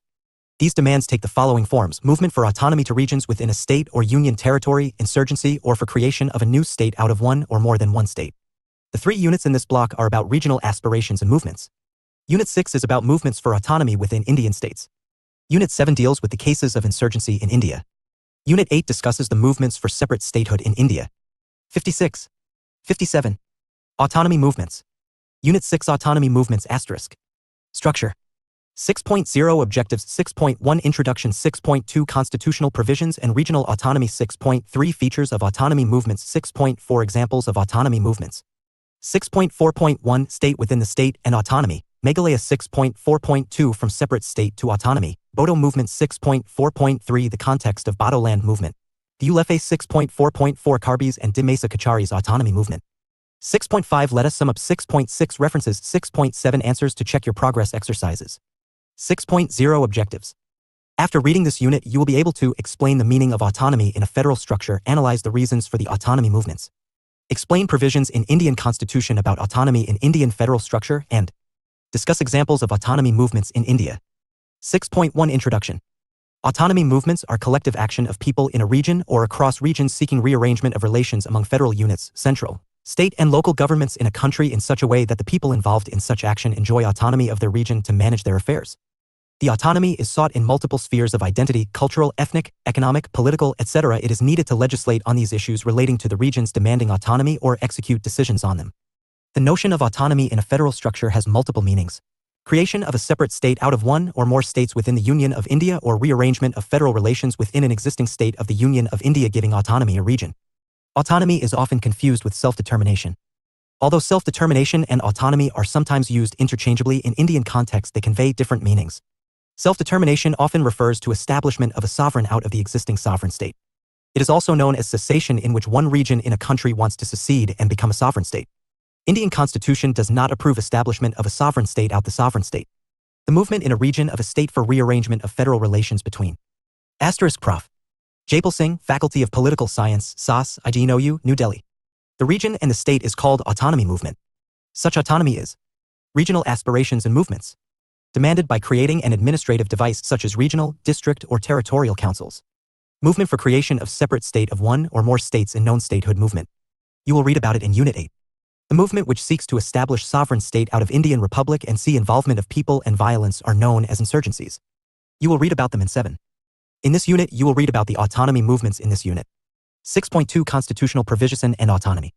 India is a federal polity which has 28 states and 11 union territories after J&K was converted into 2 union territories. Each of these states consists of regions which have diverse social, linguistic, and cultural groups and unequal levels of development. As India follows a federal system, enactment of laws regarding relationships between the states and Union of India are regulated according to the provisions of the Constitution. There are 3 lists of subjects which fall in jurisdiction of the states and Union of India, separately known as State List and Union List, and jointly as Concurrent List. Their provisions are meant to address the grievances of people in a region if they are not satisfied with the arrangement of powers relations within the existing boundaries of the states. The 6th Schedule, Article 244, has provisions for creating autonomous bodies, autonomous district, regional or territorial councils in 4 states of northeast India. These states are Assam, Meghalaya, Tripura, and Mizoram. Article 371, which ranges from Article 371A to Article 371J, provides special provisions for Nagaland, Assam, Manipur, Sikkim, Mizoram, and Arunachal Pradesh in northeast India, and for Maharashtra, Gujarat, Andhra Pradesh, Goa, and Karnataka in other regions of the country. This article is aimed at providing special grant to the backward regions for their development and protecting their culture and customary laws. The device Interline Permit ILP exists to protect culture and economy of people in the states of Arunachal Pradesh, Nagaland, Mizoram, and Tripura. Under this device, an Indian citizen who is not a resident of these states can enter them only after getting permission of the central government, known as ILP. There is a demand for introduction of the ILP in states like Meghalaya and Manipur. There are also provisions in the Constitution for changing the boundaries of the states, creation of new states, and giving autonomy to the regions within the states. As you will read in Unit 8, according to Art. 3 of the Constitution, new states can be created in Indian Union. The 73 and the 74 constitutional amendments provide for subjects which fall under the jurisdiction of the rural and urban local governance respectively. 6.3 Features of autonomy movements. Although the aim of autonomy movements is to get power relations between the regions within a state restructured without coming out of its jurisdiction, it has not been the first demand of all autonomy movements. Some autonomy movements started with the goal to have a separate state carved out of one or more states, but in the course of the movement their demand scaled down to 58. Getting autonomy within the existing state. In the case of Meghalaya, the autonomy movements started with the goal to have a separate state carved out of Assam, but the supporters of separate statehood accepted the status of a state within the state in 1970-72. Like the demands in the statehood movements and insurgencies, the autonomy movements have following features. 1. These are raised in the areas where people feel discriminated by the more resourceful regions in economic, social, cultural, or political aspects. 2. These demands are generally raised by articulate sections of the society, middle classes, students, civil society organizations, political parties. 3. The supporters of autonomy demands generally allege that their region has become internal colony of the developed regions. Their natural resources are exploited by outsiders and they are not paid back royalty or allowances in equal proportions of usage of their resources. 4. The region is not given adequate representation in political institutions in the state and decisions about them are taken by the governments without their involvement. 5. Their language and culture are not given due recognition and in several cases the dominant language is imposed on them. 6. The autonomy movements have some political context. While these are the commonest factors which cause the autonomy movements in India, their impact may vary from case to case. Check your progress exercise 1 note. I. Use the space given below for your answers. 2. Check your answers with the model answers given at the end of the unit. 1. What do you mean by autonomy movements? 2. What are the features of autonomy movements? 59. Regional aspirations and 6.4 Examples of autonomy movements. Movements. You will read below various examples of cases of autonomy movements. Demand for separate state was converted into granting an autonomous state, Meghalaya. Movement in which the demand for Bodoland, which was scaled down to acceptance of autonomy within the state of Assam. Karbis and Dimesa Kacharis, who initially wanted separate state of provincial within Assam, accepted autonomy within the state. 6.4.1 State within the state and autonomy, Meghalaya. The case of Meghalaya is an example where a demand was made for creation of a hill state out of Assam, but instead of a separate state, an autonomous state was created within Assam, a state within the state which existed during 1970-72. Although the demand for a separate state of Meghalaya in the tribal-dominated Jaintia, Khasi, and Garo hills, which formed parts of Assam then, became more strident in the 1960s, it started getting raised in the 1950s. These were among the regions which were governed by the 6 schedule areas in Assam. The people in the 6 schedule areas were not satisfied with its provisions. They argued that it did not adequately safeguard their interests and the people in the plains of Assam did not treat them properly. Besides, the resolution of the Assam Jatiya Mahasabha to make Assamese as the official language of all in Assam, which then included non-Assamese speaking hill and plain areas, also incensed them.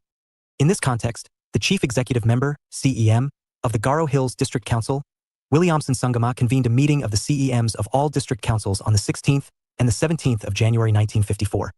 The meeting was attended by CEMs of Lushai, North Kutcher, Garo, and the United Khasi Jaintia Hills District Councils. The CEM of the Maikir Hills District Council could not attend the meeting. The meeting discussed 2 points: formation of a separate hill state, and amendment of the 6th schedule because it confers no real autonomy. Sangama emphasized that there was no alternative to the new hill state. However, The CEM of the Mizo District Council argued that demand for a new state could be advanced only after the demand for autonomy was made and rejected. The suggestions of the meeting were sent to several members of parliament seeking amendment to the 6th schedule. This meeting was followed by an Assam Hills Tribal Leaders Conference at Atura from 6 to 8 October 1954. The meeting was attended by 46 delegates, except those from Mizo Hills. The conference unanimously called for a separate state for the autonomous districts of Assam and decided to send memorandum to the State Reorganization Commission, SRC. The SRC rejected the demand on the ground that the agitation for separate state was confined to the Jaintia, Khasi, Garo Hills, excluding other areas of Assam. Pataskar Commission rejected the proposal for a separate state. Instead of a separate state, an autonomous state, which came to be known as Meghalaya, was created on April 1, 1970 within the state of Assam. It was created following the passage of 22 Amendment, the Meghalaya Amendment Act 55 of 1969, following passage of the Assam Reorganization, Meghalaya, Bill, 1969 by the both houses of parliament. The autonomous state had three-tier system of power distribution. The executive power was vested with the governor of Assam, who was aided and advised by the Council of Ministers in Meghalaya as an autonomous state within Assam. Legislative Assembly was created with membership open to all. 60. Indians in Meghalaya with exception of Shillong, where all seats in autonomous autonomy movements districts were reserved for scheduled tribes, and the governor was empowered to nominate 3 persons to the Legislative Assembly from minority communities, who in his opinion were not adequately represented. The governor of Assam was empowered to constitute village courts and courts of appeal with jurisdiction over tribals and tribals. Several state subjects were transferred from Assam to Meghalaya, excluding public order, armed police, railway police, industry, and sale tax. The Assam and Meghalaya legislatures were given concurrent jurisdiction of agriculture, forest, transport, communication, and waterways. The distribution of power between Meghalaya and Assam faced challenges. In 1972, Meghalaya became a separate state. 6.4.2 From separate state to autonomy. Bodo movement. The Bodos, the plain tribes of Assam, have been clamoring for autonomy for several years. The Bodo autonomy movement has passed through 2 phases. 1, from the late 1960s to 1979, and 2, the post-AASU movement, 197985, i.e. from 1985 onwards. The notion of Bodo autonomy has vacillated between demand for creation of a separate state to be carved out of the state of Assam and a region enjoying autonomy within the state. The demand for a separate state of Bodoland was the main demand in the initial years of the Bodo movement. The first phase of Bodo movement began in 1967 for creation of new state of Uadayankal. Establishment of Nagaland state in 1963 became the immediate context of demands for creation of Bodoland, like the demands for the states of Meghalaya, Mizoram, Arunachal Pradesh out of Assam in the 1960s. Even though, among the regions inhabited by the hill tribes in Assam, in 1972, Meghalaya became a separate state and Arunachal Pradesh and Mizoram became union territories, and in 1963, Nagaland had already become a separate state, Bodoland demand did not pick up further momentum. The next phase of Bodo autonomy movement started in 1987, after the Assam Accord of 1985 was signed. The movement became more consistent and strident in this phase. Like several other smaller indigenous communities, the Bodos also had participated in the anti-foreigner movement led by the AASU, All Assam Students Union movement. But after the signing of the Assam Accord, they felt that their cultural autonomy and political rights were not recognized by the dominant groups in Assam. The Bodos developed a feeling that they were not fairly treated in the Assam Accord, even though they had participated in the Assam movement, 1979 to 85. They felt that Clause 6 of the Assam Accord was against their cultural and economic interests. In the perception of the Bodos, this clause would submerge the Bodo identity into the high caste identity of Assamese. Sanjeev Barua in the book India Against Itself has a chapter We Are Bodos, Not Assamese, contesting a subnational narrative, which underlines the attempts by Bodos to prove this distinct identity. In order to showcase distinctness of their identity, the All India Bodo Student Union prepared a 92-point charter which was used in campaign for a Bodo homeland. Sanjeev Barua classifies these demands into 3 categories: cultural and linguistic, about economic opportunities and development, and residual demands. The distinct culture of Bodos was symbolized by their language, Bodo, dress, food, culture, etc., which was different from those of the Assamese. 61. From the 1993, the focus of Bodo movement affecting districts such as Kokrajhar. Regional aspirations and movements. Baksa, Chirang and Udalgar shifted from a Bodo homeland to acceptance autonomy for Bodos within the state of Assam. Dilution of homeland was reflected in the provisions of Bodo Accords signed between Bodos and governments in 1993, 2003 and 2020. However, a faction of the Bodos still wanted creation of the state of Bodoland. In the light of the first Bodo Accord of 1993, Bodoland Autonomous Council, BAC, was created covering Bodo-dominated districts. It, however, did not define territorial jurisdiction of BAC. Due to failure to identify territorial jurisdiction of BAC, election to it could not be held. And by 1996, the Bodos returned to demand of Bodo homeland. The council was recognized by two militant factions, the Bodoland Army and Bodoland Liberation Force, BLTF. They called the council as Stooge of Dispor. The Second Bodo Accord or 2003 created Bodoland Territorial Council, BTC. The BTC's jurisdiction extended over 3,082 villages and it was given power to legislate over 40 subjects. It provided for an executive council consisting of maximum 12 executive members including a chief and a deputy chief. It also provided for adequate representation of the non-tribals. The Third Bodo Accord was signed in January 2020 between Union Home Ministry, the state government and Bodo groups. Some of its important features were as follows. Apart from the central and state governments, the signatories to this accord also included some militant groups which did not sign earlier accords. Bodo Territorial Area District, BTAD, will be replaced by Bodo Territorial Region, BTR. A commission headed by a retired judge will be set up to work out mechanism for inclusion into BTR of villages which have majority of tribals and are contiguous to the present Bodo Council. Similarly, villages which currently have non-tribal population located in Bodo Council, but are contiguous to non-sixth schedule areas, meaning areas outside the council jurisdiction, will be excluded from the BTR. The BTR will have more legislative, executive, financial, and administrative powers.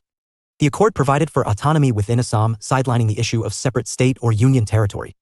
An amount of 250 rupees crore per annum by the state for a period of 3 years for development of areas under the BTR, and center will contribute an equal amount for the same period. The seats in the BTR will be increased to 60 from 40. 6.4.3 The context of Bodoland movement, the ULFA. Apart from Bodo's reservations about the Clause 6 of the Assam Accord, another reason for the Bodoland movement from 1985 was the demand by the high caste-dominated ULFA for a sovereign state of Assam, which included the areas inhabited by the plain tribes such as Bodos. The ULFA sought to establish a sovereign state as it had existed in the form of Ahom Kingdom before its sovereignty was compromised by annexing the Ahom Kingdom with British India. It differed with the ASU. For it, all inhabitants of Assam who believe in and respected Assamese culture and land were Assamese irrespective of the ethnicity and place of origin. But for the ASU, Bangladeshis who came after December 31, 1971 were foreigners who needed to be expelled from Assam. The ULFA got strong foothold in Assam during the Congress government headed by Hitesvar Sikya, which was formed following Congress victory in 1983 assembly election. Its activities peaked during the first regime of the AGP, 1986-90. The ULFA took resource to violence, extortion, kidnapping, etc. they had formed. 62. Parallel government and collected taxes from businessmen and others. ULFA. Autonomy movements. Complained that Assam had become colony of India, its natural resources were used for development of other regions. The state government in Assam was not paid adequately by the center royalty for extraction of natural resources such oil and natural. The state was discriminated in industrial investment. The Hitesvar Sikya government offered amnesty in 1993 to those ULFA members who surrendered. They came to be known as surrendered ULFA or Sulfa. The state government as well as the central governments used coercion on the ULFA members as they also indulged in extortion. The government targeted them with the policies known as Operation Budrung and Operation Rhino. 6.4.4 Karbis and Dimasa Kacharis autonomy movement.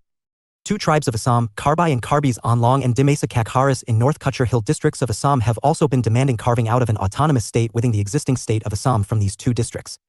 Earlier, these two tribes did not participate in the Assam movement, 1979 to 1985. Nor did they support the demand for the Hill states, which later resulted in the formation of Meghalaya state out of Assam. An autonomous state had existed earlier as the state of Meghalaya within Assam between 1970 to 1972 before Meghalaya became a separate state. Since the 1960s, two hill districts of Karbi Along and North Kachar Hills have been complaining of limitations of autonomous district councils created under the 6th schedule. In fact, Autonomous District Council in Karbi Along district is one of the oldest councils which is in existence since 1951. Two of the oldest autonomous district councils, Nagaland and Mizoram, became separate states in 1963 and 1987. The demand of the Karibis and Dimasa Kacharis started after the formation AGP government at the same time when the second phase of the Bodo movement became more strident and regular. The mobilization for the demand is spearheaded by an organization known as ASDC, Autonomous State Demand Committee. The reasons for their agitation lay in the Assam Accord of 1985 like those of the Bodos. According to Monirul Hussain, the decline of the Congress and the left and the victory of the AGP in 1987 assembly election left the Karbis and Dimasa Kacharis with a feeling of neglect. Earlier, they had some representation in these parties. The feeling of neglect resulted in their demand for a state within the state. Demand of the Karbis is a demand for elevation of an administrative unit from autonomous council to a state within a state govern them. The Karbis enjoy autonomy under Karbi Onlong Autonomous Council, which has 26 seats. Check your progress exercise 2. Note, I use the space given below for your answers. 2. Check your answers with the model answers given at the end of the unit. 1. Why was Meghalaya known as state within state in 1971 to 1972? 63. 2. What were main aspects of Bodo Accord of 2020? Regional aspirations and movements. 3. Discuss the features of Karbi Mesa Kachari autonomy movement. 6.5 Let us sum up. Autonomy movements are collective mobilization of people in a region or across regions with the aim of getting autonomy to their region for managing their economic, social and cultural and political affairs. Such autonomy is sought by rearranging the relations between federal units, between a state and regions aspiring the autonomy in a such way that the regions get autonomy without moving out of the jurisdiction of the parent state. The regions which demand autonomy do not always demand it as their priority. In several instances, their priority is either to get separate state out of the existing state, but in the course of the progression of the movement the demand for creation of new state is dropped and achieving autonomy while existing in the parent state becomes priority. The major examples of autonomy movements in India include Bodoland movement and Karbis de Mesa Kacharis and movement. Formation of Meghalaya as an autonomous state within the state of Assam, 1971-72, state within the state was a unique example in India. Although the people of Khasi, Jainsha and Garo Hills had demanded a separate state to be carved out of Assam, the central government granted them an autonomous state, not a separate state. However, in 1972, the autonomous state was elevated to the status of a separate state of Meghalaya. Autonomy movements are generally initiated and led by articulate sections in the regions seeking autonomy. The reasons for the demands lie in the grievances which people in the regions have against their government or dominant regions. They allege the latter discriminate against them in economic, cultural, social, and political aspects. Achievement of autonomy of the regions can end the discrimination and result in their development. 6.6 References. Barua, Sanjeeb, 1999, India Against Itself, Assam and the Politics of Nationality, Delhi, Oxford University Press. 64. Badhari, Uttam, 2015, The Case of Karbi Mesa Autonomy Movement in Autonomy Movements. Sandhya Goswami edition, Troubled Diversity, Political Process in Northeast India, Oxford University Press, New Delhi. Bhattacharya, Deepankar, 1993, Karbi on Long Revisited, Economic and Political Weekly, August 28. Chaub, S.K., 1999, Hill Politics in Northeast India, Hyderabad, Orient Longman. Das, Samir Kumar, 1994, ULEFA United Liberation Front of Assam, A Political Analysis, Delhi, Ajunta. Gohayan, Hiren, 2019, Struggling in a Time Wrap, Essays and Observations on the Northeast's History and Politics with particular reference to Assam, Guwahati, Ubni Books and Gifters. Hussain, Monirul, 1987, Tribal Movement for Autonomous State in Assam, Economic and Political Weekly, August 8, pp. 1329-32. Hussain, Wasbur, 2020, How the Bodo Accord was Accomplished, Establishing a Wider Template for Peace in the Northeast, The Times of India, February 6, 2020. 6.7 Answers to Check Your Progress Exercises. Check Your Progress Exercise 1. 1. Autonomy movements are collective actions of people in an area or across areas within a state which seek autonomy of the region while remaining within the jurisdiction of the state in which they are located. Autonomy of the region is supposed to provide autonomy to the inhabitants of the region to participate in decision-making on the issues concerning the region. 2. The autonomy movements have following features. They are raised in the areas which feel discriminated by the other regions or by the government in economic, social, cultural, or political aspects. The demands are generally raised by articulate sections of the society. Check Your Progress Exercise 2. 1. From 1970 to 1972, Meghalaya was known as state within the state because it did not exist as a full-fledged state then but a state enjoying certain powers within the state of Assam. It enjoyed the status of an autonomous state, the executive power of which vested with the governor of Assam. And he was aided and advised by the Council of Ministers in Meghalaya as an autonomous state within Assam. The autonomous state of Meghalaya had power to enact on subjects excluding public order, armed police, railway police, industry and sale tax. The legislatures of Meghalaya and Assam had concurrent jurisdiction on agriculture, forest, transport, communication and waterways. 65. 2. Some of the important aspects of the Bodo Accord of 2020 were as regional aspirations and movements. Follows. Unlike the earlier two Bodo Accords of 1993 and 2003, the 2020 Bodo Accord included all Bodo groups as signatories to the accord along with the Government of India and the Government of Assam. It created Bodo Territorial Region, BTR, in place of the Bodo Territorial Areas District, BTD, which was set up by the preceding accord of 2003. The signatories made a joint commitment to end violence and seek progress and development of the BTR. The accord suggested more legislative, executive, financial, and administrative powers to the BTR. Inclusion of the Bodo-dominated villages situated in the non-sixth schedule area in the BTR and exclusion of the non-Bodo-dominated villages from the Bodo-dominated villages, increase in the BTR's seats to 60 from 40. It was made mandatory for Assam government to earmark an amount of 250 rupees crore per annum for a period of 3 years for development of areas under the BTR and for the center to contribute equal amount. 3. Two tribes in the hill districts of Assam, Karbi Along and North Kachar Hills, Karbis and Dimesa Kacharis demand creation of an autonomous state while remaining under the jurisdiction of the state of Assam. The demand arose after the formation AGP government in 1987. 66. 67. Autonomy movements. Unit 7 Insurgency *. Structure. 7.0 Objectives. 7.1 Introduction. 7.2 What is insurgency? 7.3 Genesis of insurgency in India. 7.4 Jammu and Kashmir insurgency. 7.5 Insurgency in Northeast India. 7.5.1 The Naga insurgency. 7.5.2 Manipur. 7.5.3 The Mizo insurgency. 7.6 Insurgency in Punjab. 7.7 The Maoist insurgency. 7.8 Let's sum up. 7.9 References. 7.10 Answers to check your progress exercise. 7.0 Objectives. The objective of this unit is to give you a broad perspective on the issue of insurgency in India. After reading this unit, you should be able to define insurgency, highlight the causes and nature of insurgency in India, and explain response of the Union government to insurgency. 7.1 Introduction. Ever since the formation of the Indian Union in 1947, insurgency has been one of its biggest challenges. As you will read below in subsection 7.2, insurgency is an act of revolt against the state or constitutional authority with the involvement of some or large sections of society. Generally, insurgency is marked by violence involving some or large sections of society and the state. There are several examples of insurgency from different parts of India, in Northeast India, Punjab and Jammu and Kashmir. Although there are examples of insurgency from several states in India, their levels of intensity and scope have varied. 7.2 What is insurgency?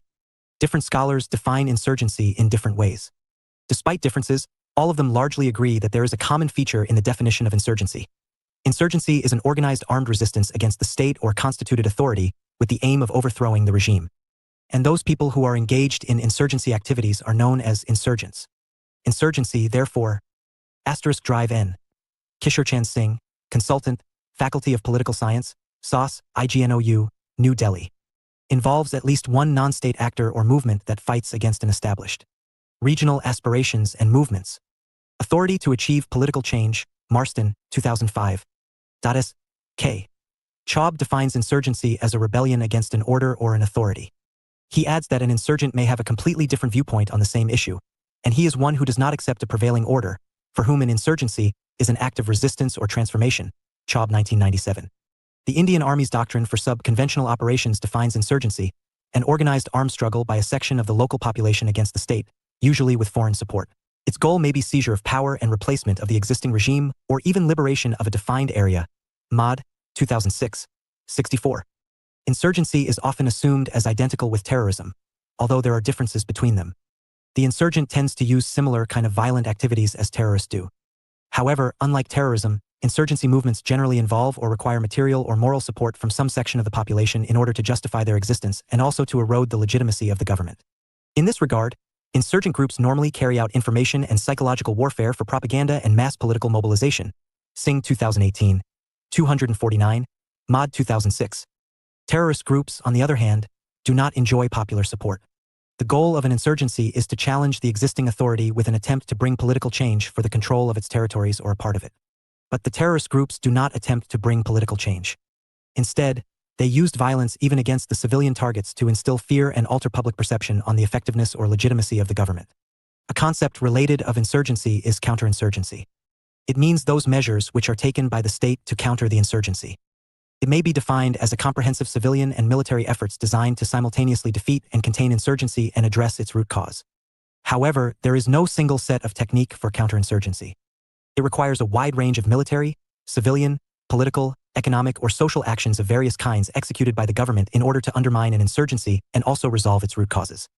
The mere use of force may help to contain or suppress a rebellion for a certain period, but it cannot resolve the problem and bring a lasting solution. Therefore, in most countries, including India, counterinsurgency operations are usually executed in a combination of civilian and military means, backed by appropriate political, economic, and social measures, and also perception management aimed at winning hearts and minds of the people. Mod, 2006. In India, military measure includes imposition of AFSPA, Armed Force Special Power Act, 1958 in the insurgency-affected areas. Under the provisions of AFSPA, the army is authorized to arrest a person and search an area suspected to be involved in insurgency. Check your progress. 1. Note. I. Use the space given below for your answer. 2. Check your answer with the answer given at the end of the unit. 1. Define insurgency. How does it differ from terrorism? 68. Insurgency. 7.3 Genesis of insurgency in India. There are various factors that lead to the genesis of insurgency. Some are real and some are imagined or constructed. History, ideology, politics, ethnicity, religion, language, or combination of different factors. Consciousness about the identity based on these factors has been variously conceptualized as ethno-nationalism, nationalism, etc. The insurgencies have leaders, cadres, or popular support, ideologies, and specific goals. They have wide range of goals. Some insurgencies call for separate state, others for regional autonomy, while some others demand for secession or complete independence. Insurgency is in fact a collective mobilization. Insurgencies are often accompanied with violence involving state machineries and insurgents. Occurrence and levels of insurgency have not been a permanent feature. Drawing from India's experience, Paul Staniland, 2017, has identified 3 types of insurgency in India as I. Tribal and ethno-nationalist separatist insurgency as in the northeast or Punjab. The second, religious minority separatist as in Jammu and Kashmir. 3. Ideological or Maoist insurgency in central and eastern India. But what is common among insurgencies is the popular dissatisfaction against the established regime and their common desire to bring political change, usually for the right to self-determination. Check your progress. 2. Note. I. Use the space given below for your answer. 2. Check your answer with the answer given at the end of the unit. 1. What were the factors responsible for the emergence of insurgency? 7.4 Jammu and Kashmir insurgency. Insurgency in Jammu and Kashmir, which had existed as a state till August 5, 2019 when it was divided into 2 union territories of Jammu and Kashmir, and Ladakh, emerged in the late 1980s. This was preceded by a period of political uncertainty. In 1974, Sheikh Abdullah reached an agreement with Indira Gandhi, known as Kashmir Accord. Under this accord, Sheikh Abdullah was released from jail. After the release, he became the chief minister again.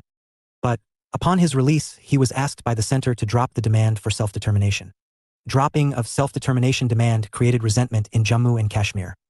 A few years after the accord, the central government dismissed the Farooq Abdullah government that was formed after the death of Sheikh Abdullah. The Kashmir Accord and dismissal of Farooq Abdullah government were viewed as acts of intervention by the center in the state politics and subversion of democracy. Ganguly 1996, 104. 69. The resentment intensified following the controversial election of 1987 in Jammu.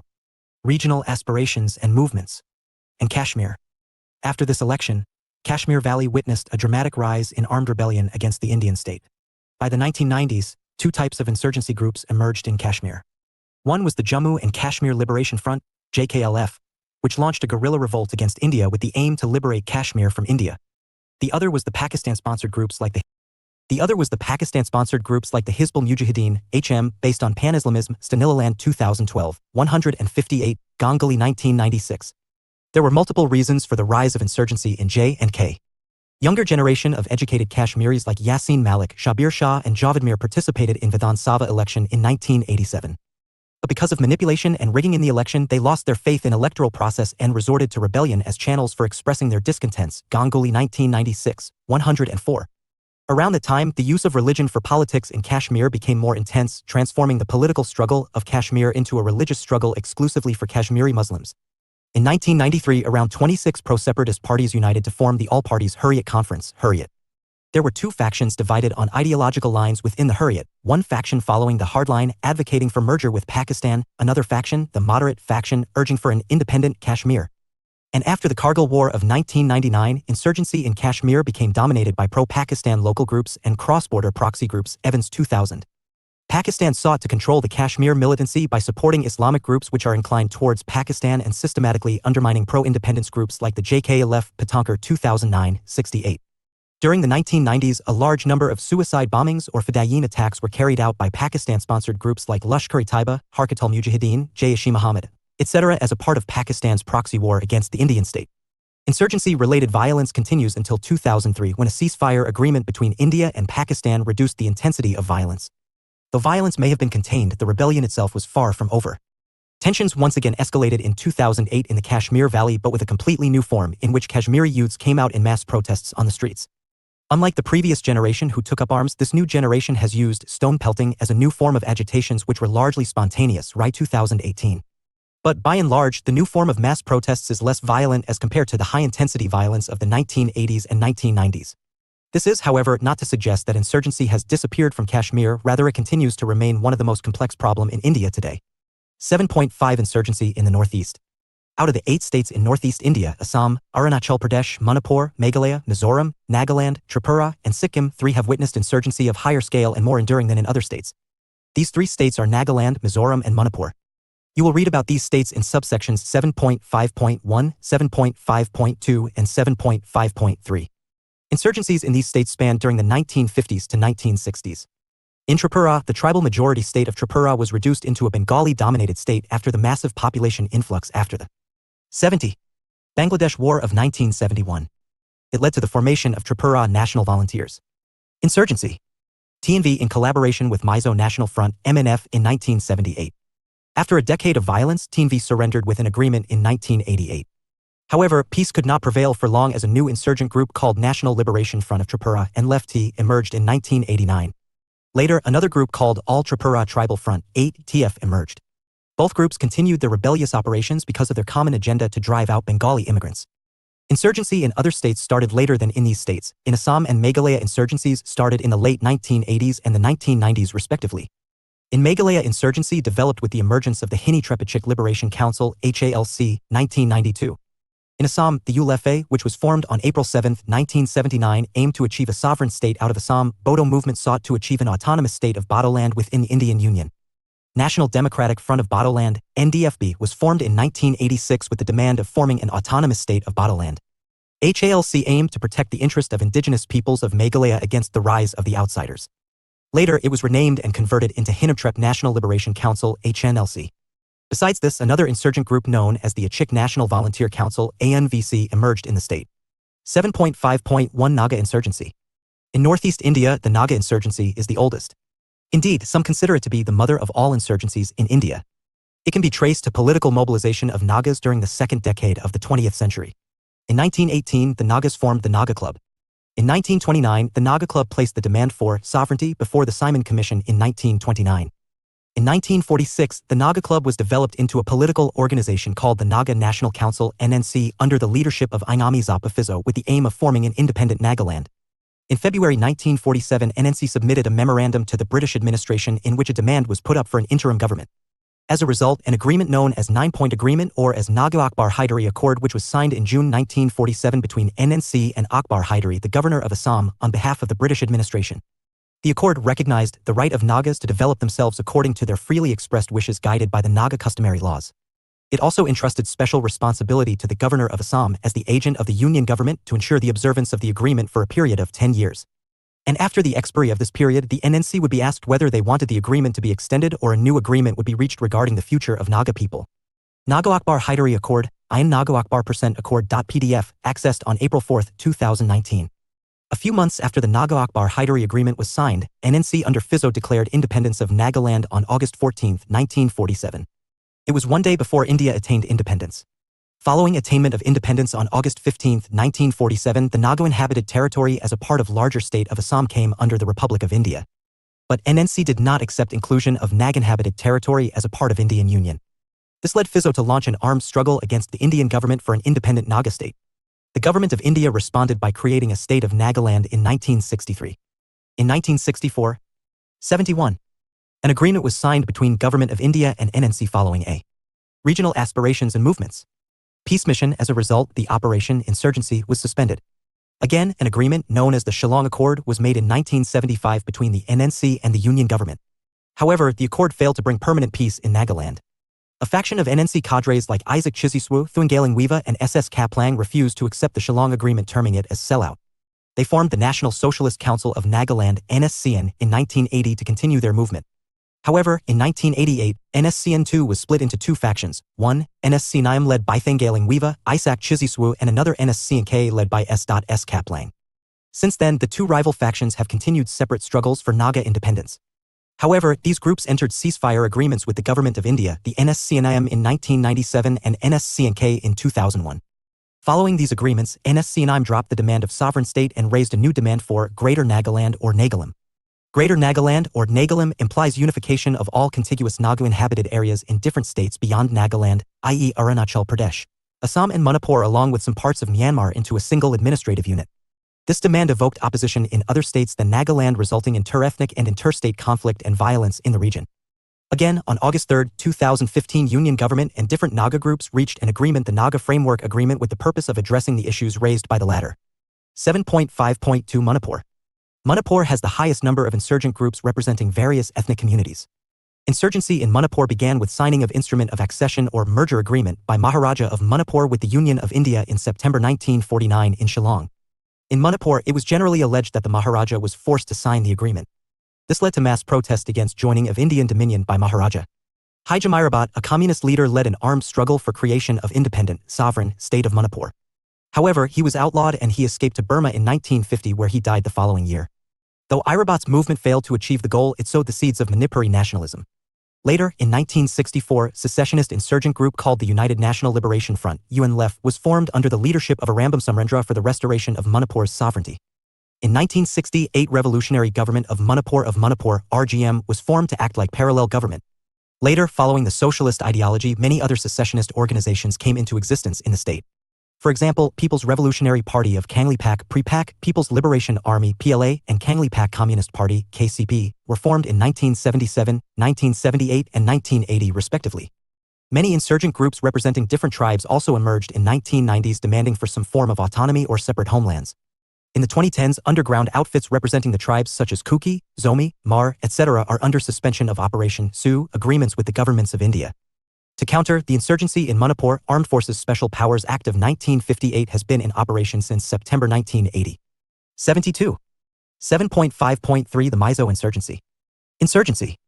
Mizo insurgency started in 1960 with the formation of an organization called the Mizo National Famine Front, MNFF, which was formed under the leadership of Laldenga to provide relief to the remote Mizo villages during the Mautam famine, a Mizo word for bamboo flowering, in the Mizo Hills in 1959-60. The poor handling of the famine by the Assam and Union governments caused great frustration among the Mizos.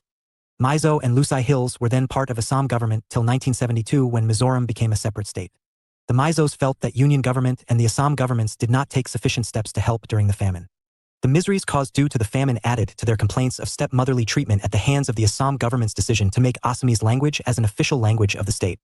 It left Mizos worried about the future of their identity and their culture. Under these circumstances, the Mizo organizations, MNFF, argued that their issues cannot be addressed in the Indian state. They believed that their grievances could be resolved if they had their sovereign state.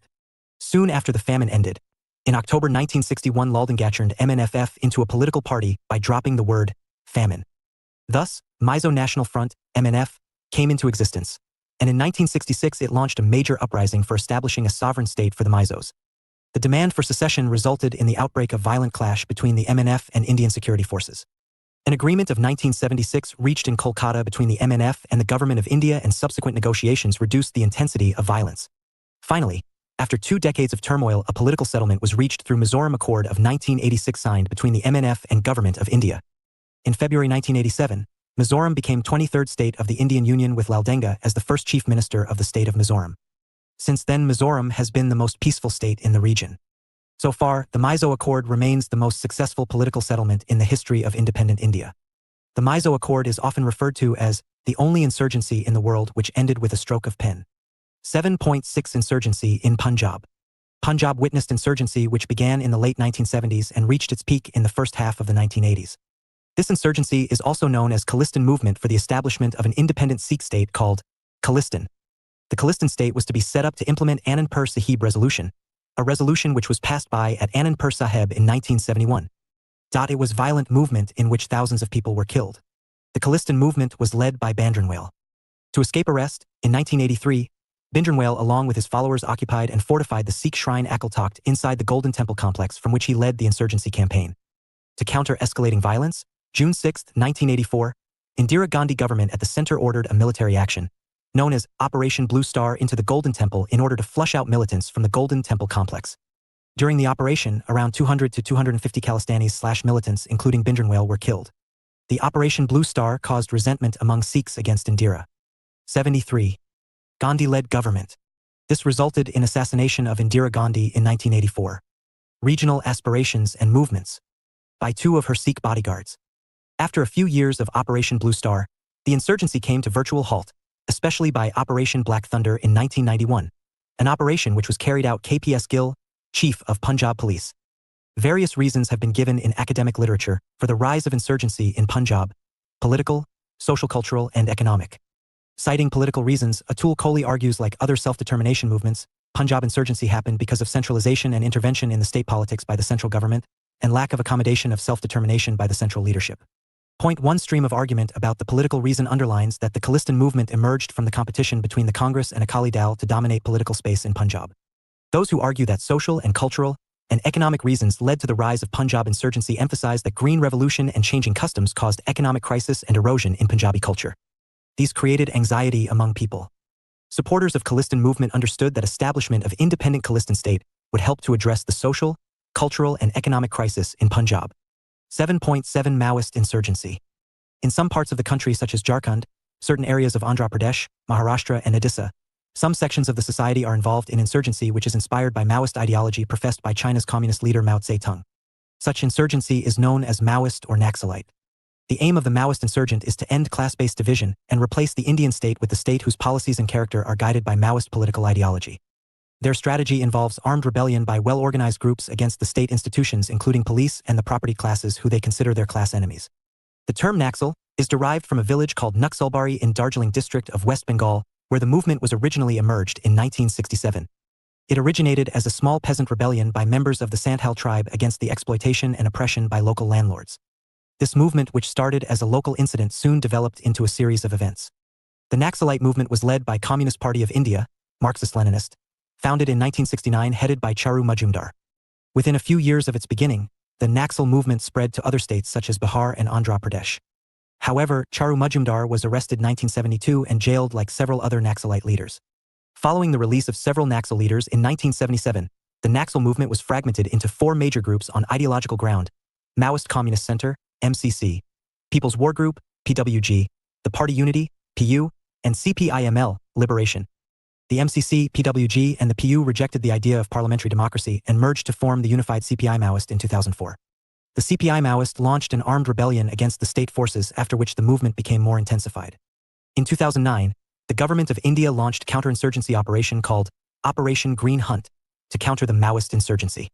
74. Check your progress. 3. Insurgency. Note: I. Use the space given below for your answer. 2. Check your answer with the answer given at the end of the unit.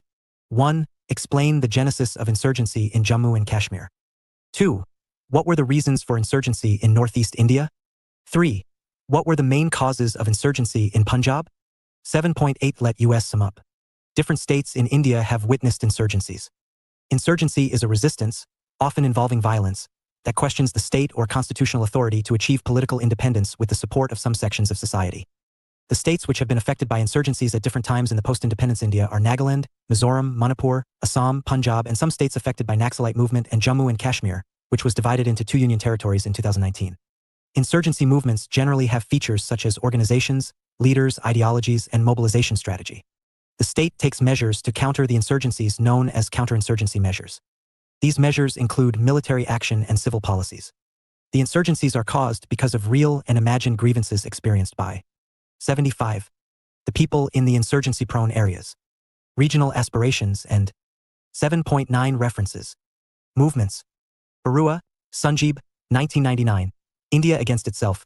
India Against Itself. Assam and the Politics of Nationality. Oxford University Press, New Delhi. Chaub, S.K., 1999.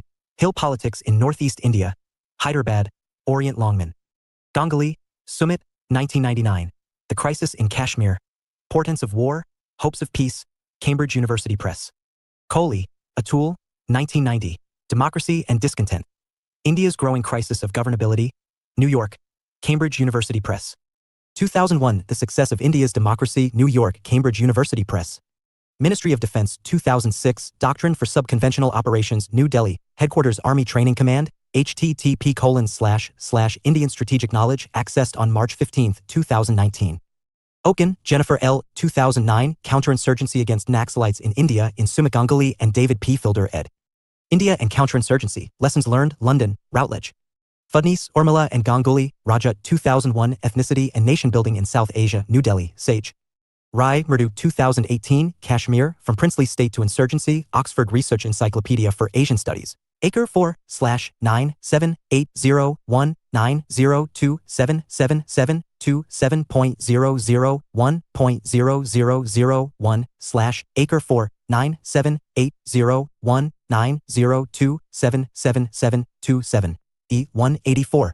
Accessed on March 18, 2019. Rustamji, Nari, 1983, Imperiled Frontier, India's Northeastern Borderlands, Delhi, Oxford University Press. Singh, Gurharpal, 1987, Understanding the Punjab Problem, Asian Survey, Volume 27, Number 12, pp 1268-77. Varshney, Ashutosh, 1991, India, Pakistan and Kashmir, Antinomies of Nationalism, Asian Survey, Volume 31, Number 11, pages 997-1019. 7.10 Answer checking progress. Check your progress 1. 1. Insurgency is an act of resistance against the state or constitutional authority. It has popular support to a considerable extent. Those involved in insurgency are called insurgents. Their goal is to get political independence. It has some similarities and differences with terrorism. Like insurgency, terrorism also involves violence and seeks to achieve political independence or social and economic transformation. But unlike insurgency, terrorism does not get popular support. 76. Check your progress 2. Insurgency. 1. Insurgency in Jammu and Kashmir began in the late 1980s, and by the 1990s several insurgent organizations emerged in the state. The reasons for its growth emerged because of feeling among insurgents that within the present administrative setup their autonomy is not respected. 2. Insurgency which arose in different states in northeast India in the post-independence grew because of real and imagined reasons. These reasons are geographical, social-cultural, economic, and political. Some of the insurgencies, especially the Naga and Manipuri insurgencies, grew out of understanding that the areas inhabited by them were independent nations before they were merged with the Union of India. They can be fully independent if their original independence is restored to them. The Mizo insurgency happened because of the complaints of the Mizos that they were discriminated against by Union and Assam governments which governed Mizo-dominated areas before Mizoram became a separate state. The feeling of the neglect grew after the famine, 1959 to 1960, caused by destruction of bamboo crops by the rodents.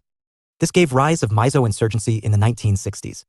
3. There were political, social, cultural, and economic reasons for the emergence of Punjab insurgency. The political reasons included competition between the Akali Dal and the Congress to dominate politics in Punjab. Social, cultural, and economic factors include the changes caused by the Green Revolution and changes in cultural habits. The latter, it was alleged, eroded Sikhs' culture. They argued that economic prosperity of Punjab and culture would be restored with the formation of independent state, the Khalistan. 77. 78. Regional aspirations and movements. Unit 8 Movements for separate statehood *. Structure. 8.0 Objectives. 8.1 Introduction. 8.2 Movements for separate states, meanings and scope. 8.3 Constitutional provisions. 8.4 Reasons for the rise of separate statehood movements. 8.5 The cases. 8.5.1 Movements in the 1950s to 1960s or linguistic reorganization of states. 8.5.2 Movements for reorganization of Northeast India. 8.5.3 Statehood movements in the Hindi belt. 8.5.4 Movement for Telangana state. 8.6 Response of the political parties and the state. 8.7 Let us sum up. 8.8 References. 8.9 Answer to check your progress. 8.0 Objectives. This unit discusses the movements for creation of new states in India. After going through this unit, you will able to explain the meaning, features, and causes of movements for separate states in India. Discuss the constitutional provisions about reorganization of states, contextualize the politics of separate movements, and analyze the response of the state to the demands for separate states. 8.1 Introduction. Indian states consist of different linguistic, religious, and cultural groups existing along with unequal level of regional development within a state. In certain contexts, these diversities and become the grounds for generation of regional consciousness within a state. Those having such consciousness underline that within the existing administrative arrangement, their region is not given fair treatment by the state government, central government, or other regions within their state. And solution to their grievances can be found if their region becomes a separate state from the state in which such region exists. Such new state would enjoy autonomy to take decisions and run administration. Often, advocates of new states engage themselves in collective action or movements to get them. In India, statehood demands have been coming up from the 1950s onwards. New states have been Professor Jagpal Singh, Professor of Political Science, School of Social Sciences, IGNOU, New Delhi. Created in the 1950s, 1960s to 1970s, 1980s, 2000 and in 2014. Creation of new movements for separate statehood. States has not ended the efforts for more such demands in India. According to estimate by A.K. Singh 2009, there are more than 30 statehood and autonomy movements in India. 8.2 Movements for separate states, meanings and scope.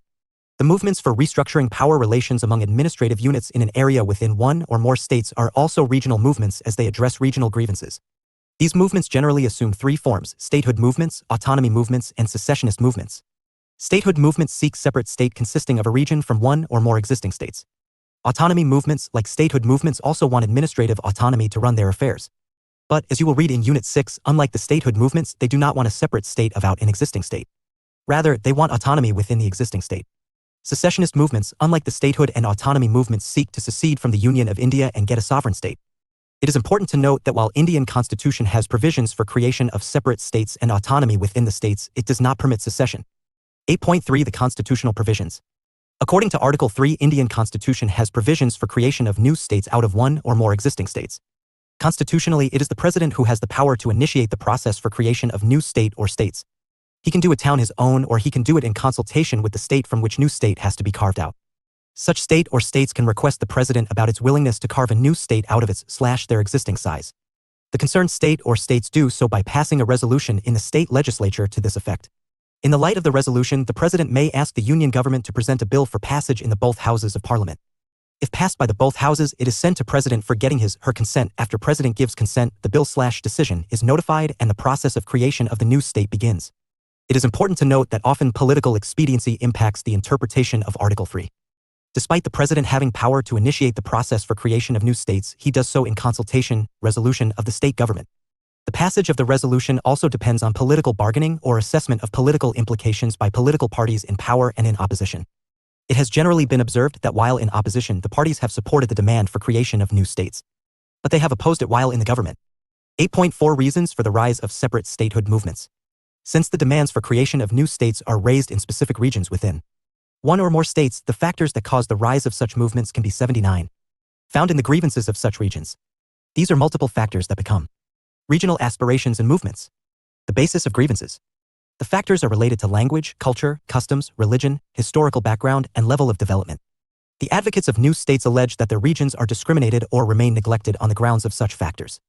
Together, they become the basis of formation of regional identities which result in general of movement for creation of separate states.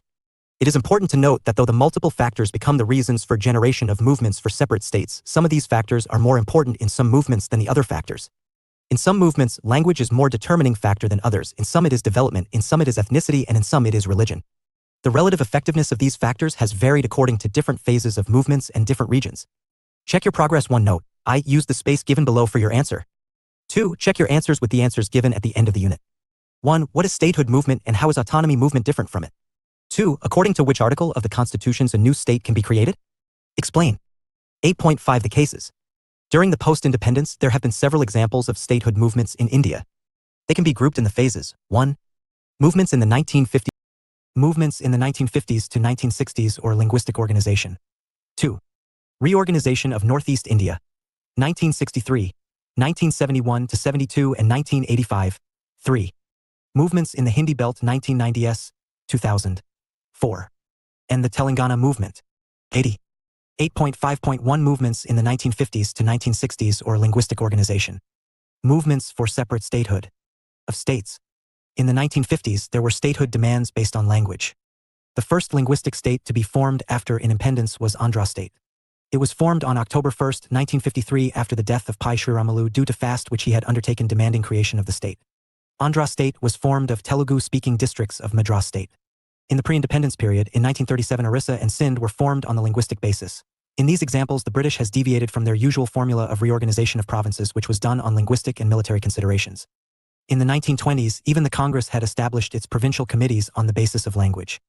But after independence, the government was reluctant to reorganize states based on language. Indeed, this was deviation from Congress policy to set up its provincial units on linguistic basis. The reasons for the shift in the government's policy lay in the changes in the circumstances. Since the country faced multiple challenges after independence, large-scale communal violence following partition, influx of refugees, etc. Under these circumstances, the leadership felt that India needed a strong center, and linguistic organization would weaken it. This deviation led Pai Sriramulu to undertake fast for creation of Andhra State. After the formation of Andhra State, the Government of India appointed in 1953 a commission known as State Reorganization Commission, SRC, under the chairmanship of Justice Fazal Ali. The SRC submitted its report in 1955. It is important to note that even prior to the appointment of the SRC, the government had set up in 1948 Dhar Commission to look into the language as the basis of state formation. The Dhar Commission did not favor the language to be the basis. Again, to examine the Dhar Commission report, a committee consisting of Jawaharlal Nehru, Vallabhbhai Patel and Pattavi Siddaramaiah, JVP Committee, was appointed. The JVP Committee agreed with the Dhar Commission report and advised against language being the criterion for reorganization of states.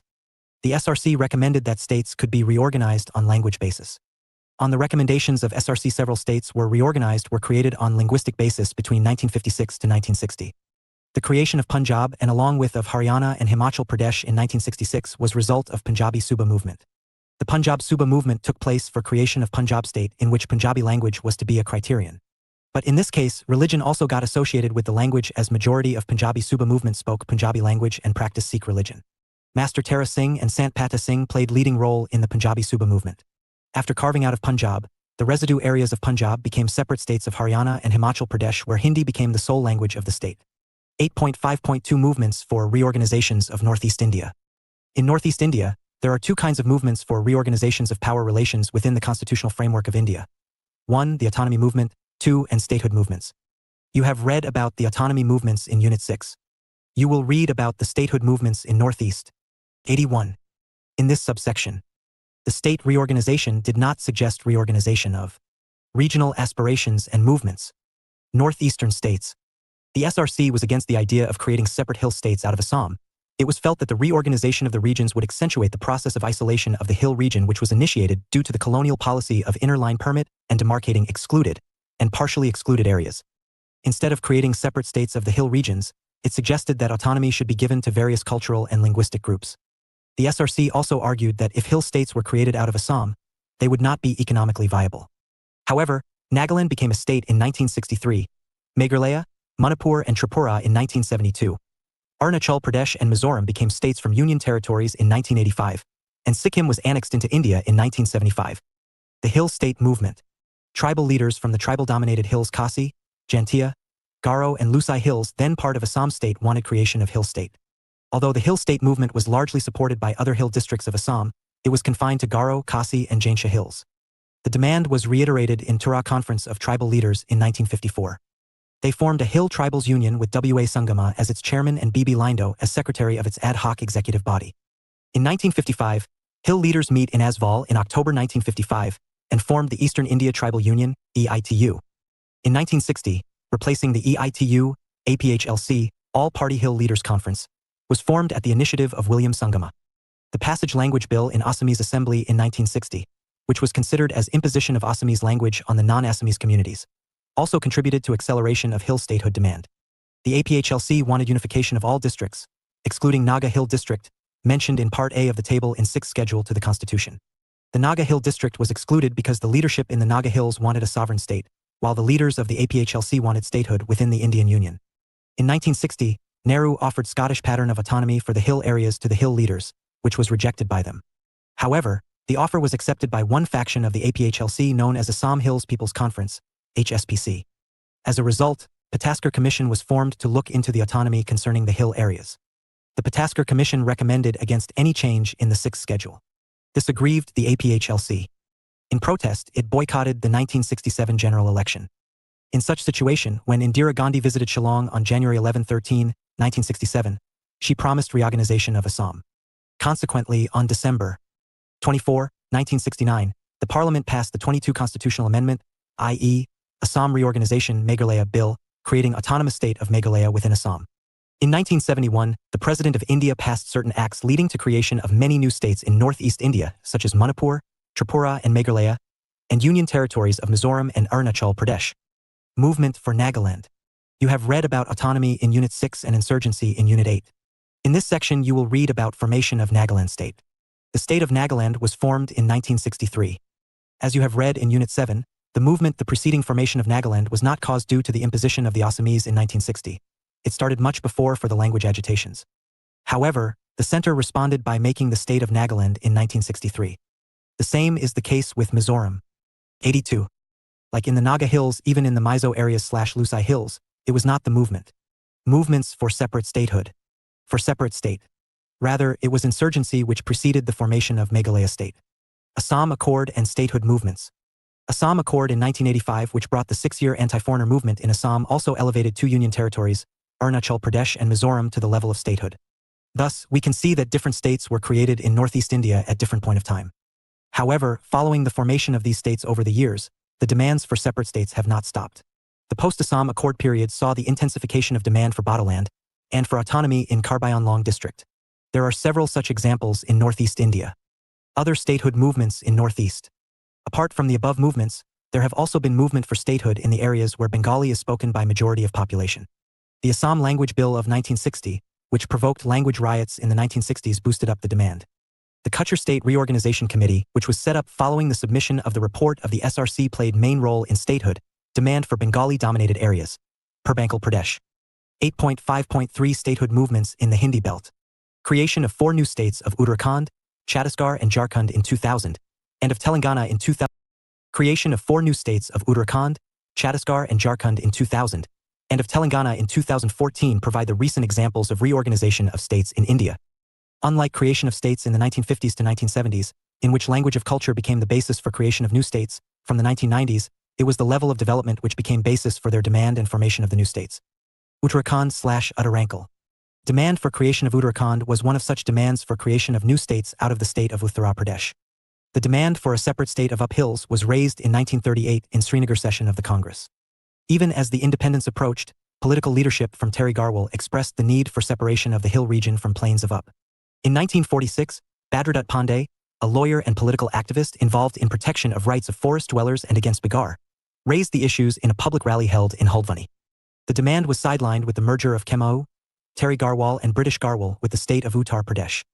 In 1952, the communist leader P.C. Joshi demanded in a memorandum to Nehru, who sent it to the SRC, that Up Hills being backward region should be developed into a separate state. Nehru rejected the demand. K.M. Panikkar dissented on making up a huge state which would be unwieldy to govern. Indeed, 3 chief ministers from the region, H.N. Bahuguna, N.D. Tiwari and G.B. Pant, had opposed creation of new state. The ground for opposition by Pant was that since there were no jobs or industries, it would be better to retain the region in Up. The demand continued to be raised by elite during the 1960s to 1970s. On July 25, 1979, Uttarakhand Kranti Dal, a political party, was formed under the chairmanship of D.D. Pant, a former vice. 83. Chancellor of Kemau University. The purpose of UKD was to strive to get regional aspirations and movements. Separate state to consist of hill districts of Uttar Pradesh. It contested 1980 and 1986 assembly elections. In the late 1980s, the issue was taken by the BJP. Kalyan Singh-led BJP government in 1991, the SPBSP government in 1994, and the BSP-BJP government in 1997 passed resolution in the Legislative Assembly for creation of Uttarakhand. Besides this, on different occasions demands have been raised for creation of Harit Pradesh out of western region of Up, Bundelkhand out of southern parts of Up and some districts of Madhya Pradesh, Purvanchal out of eastern Up and Oudh Pradesh out of central part of Up. In the first half of the 1990s, demand of Uttarakhand became more popular with participation of people across sections of the society. Initially, the movement for Uttarakhand was not linked with the demand for separate state. It emerged out of a protest movement which was organized against the extension of reservation in 1994 for the OBCs to the hilly regions of Up. Since the population in hilly regions, which were then part of Up, consisted majority of the high castes in comparison to the OBC, it created an apprehension that the extension of reservation into the region would adversely impact their interests. The people of Up Hills protested the government's decision. This resulted in a clash between police and the agitators. The police fired and several people died. This incident is known as Kadima incident. Firing in the Kadima incident further incensed those who argued that they were discriminated in the present state of Up. They asserted that should have their own state to govern themselves. Hence, the demand for Uttarakhand. After the Kadima incident, elections in 1996 and 1998, 1999 Lok Sabha, and 1998 Vidhan Sabha elections became suitable contexts for realization of demand for creation of Uttarakhand. The fact that there were NDA governments both at the center and Up became suitable for acceptance of the demand. 8.5.4 Movement for Telangana State. The state of Telangana was carved out of the state of Andhra Pradesh in 2014. Prior to becoming a separate, the Telangana region of Andhra Pradesh had an identity which was different from the other 2 regions of Andhra Pradesh, Rayalaseema and coastal Andhra. During the regime of Hyderabad Nizam, Telangana was part of Hyderabad state and Rayalaseema and coastal Andhra were part of Madras Presidency. The Congress and the Communist Party of India had demanded formation of a state Andhra consisting Telangana and Rayalaseema and coastal Andhra regions, on the basis of a common language spoken in these regions. In 1953, Pai Sri Ramalu, a Gandhian, died sitting on huger strike, demanding a creation of Andhra state consisting of Telugu-speaking districts of the erstwhile Madras Presidency and Telangana region in Hyderabad state. Following Pai Sri Ramalu's death, the central government appointed the State Reorganization Commission, SRC, to look into need and criteria to reorganize states.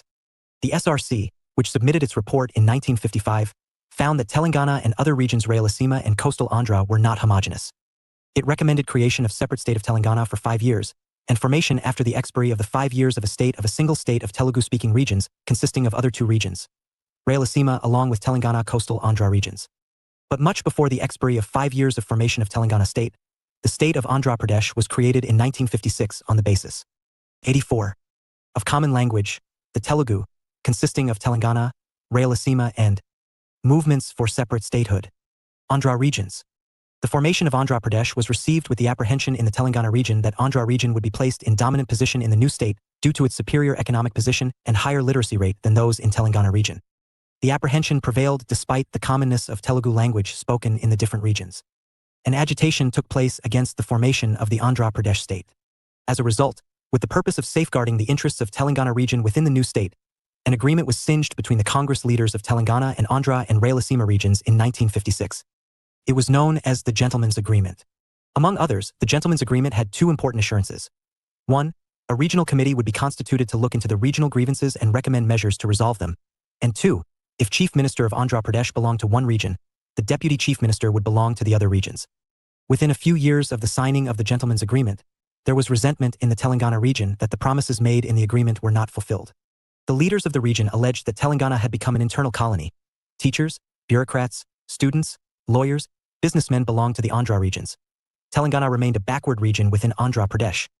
A group of young intellectuals formed Telangana Praja Samiti, TPS, to mobilize support for creation of Telangana state. Initially, the TPS was an apolitical organization. But after some time of its formation, it was joined by politicians such as Chenna Reddy and Konda Laxman.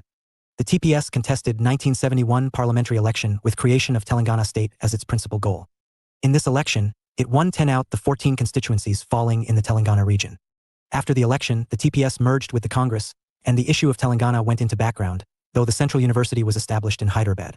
The problems of the Telangana region were addressed by N.T. Ramarao-led TDP government in the GO 610, passed in 1985. According to the GO, people from Telangana region were to be given jobs in certain positions. Although the TDP government led by Chandrababu Naidu was opposed to creation of a separate state of Telangana, it appointed one-man commission headed by J.M. Girglani to look into the implementation of the GO 610. The Girglani Commission observed that in violation of the G.0.610, people from Andhra region were appointed in the positions meant for the people of Telangana region.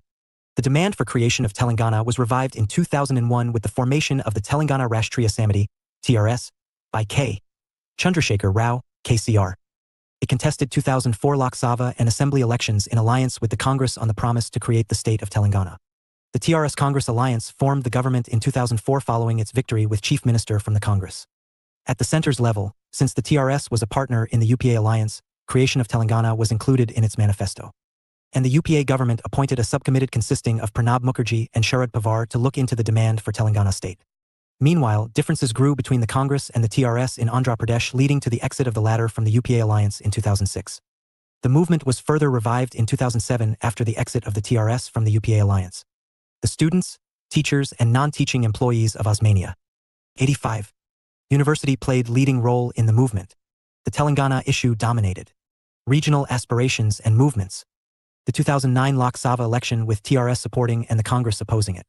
However, the UPA government at the center appointed a committee to be headed by Justice Sri Krishna to look into the Telangana issue and submit the report by December 31, 2010. Against the background of demand for several years, the Union Cabinet of the UPA government cleared on February 7, 2014 a bill for division of Andhra Pradesh into two states, Telangana and Andhra Pradesh, which was later passed by the both houses of parliament. And on June 2, 2014, finally the state of Telangana was created. Check your progress to note. I use the space given below for your answer. 2. Check your answers with the answers given at the end of the unit. 1. What was the attitude of the central government towards linguistic reorganization of the states? 2. Narrate the process of reorganization states in Northeast India. 3. Identify the features of statehood movements in the Hindi belt. 8.6 Response of the parties and the state. The responses of political parties have been informed by political expediency, and they have been shaped by political contexts. Generally, movements for statehood become more frequent and intense in the times of elections, political competition, factionalism within the parties. The parties have been supportive to such demands when they were in opposition but have been opposed them when 86 in power. Even the response of the national and local leadership of principle. Movements for separate statehood. Political parties varied depending the caste group which were raising them. Except movement for creation of Telangana and Jharkhand, demand for other states such as Chhattisgarh, Uttarakhand or Haryana Pradesh generally lacked popular mobilization. They were largely voiced by professional politicians through seminars on the floor of House, passing resolution, etc. According to Paul R. Brass, the government accepted statehood demands in certain conditions. According to such conditions, the demands should be supported in both the state from which the state would be created and in the areas where such demands are raised. 8.7 Let us sum up. Statehood movements aim to create separate state out of one or more existing states. The new states are supposed to have separate legislative and executive bodies to administer the areas coming under the jurisdiction of new state. New states in India can be created according to Article 3 of Indian Constitution.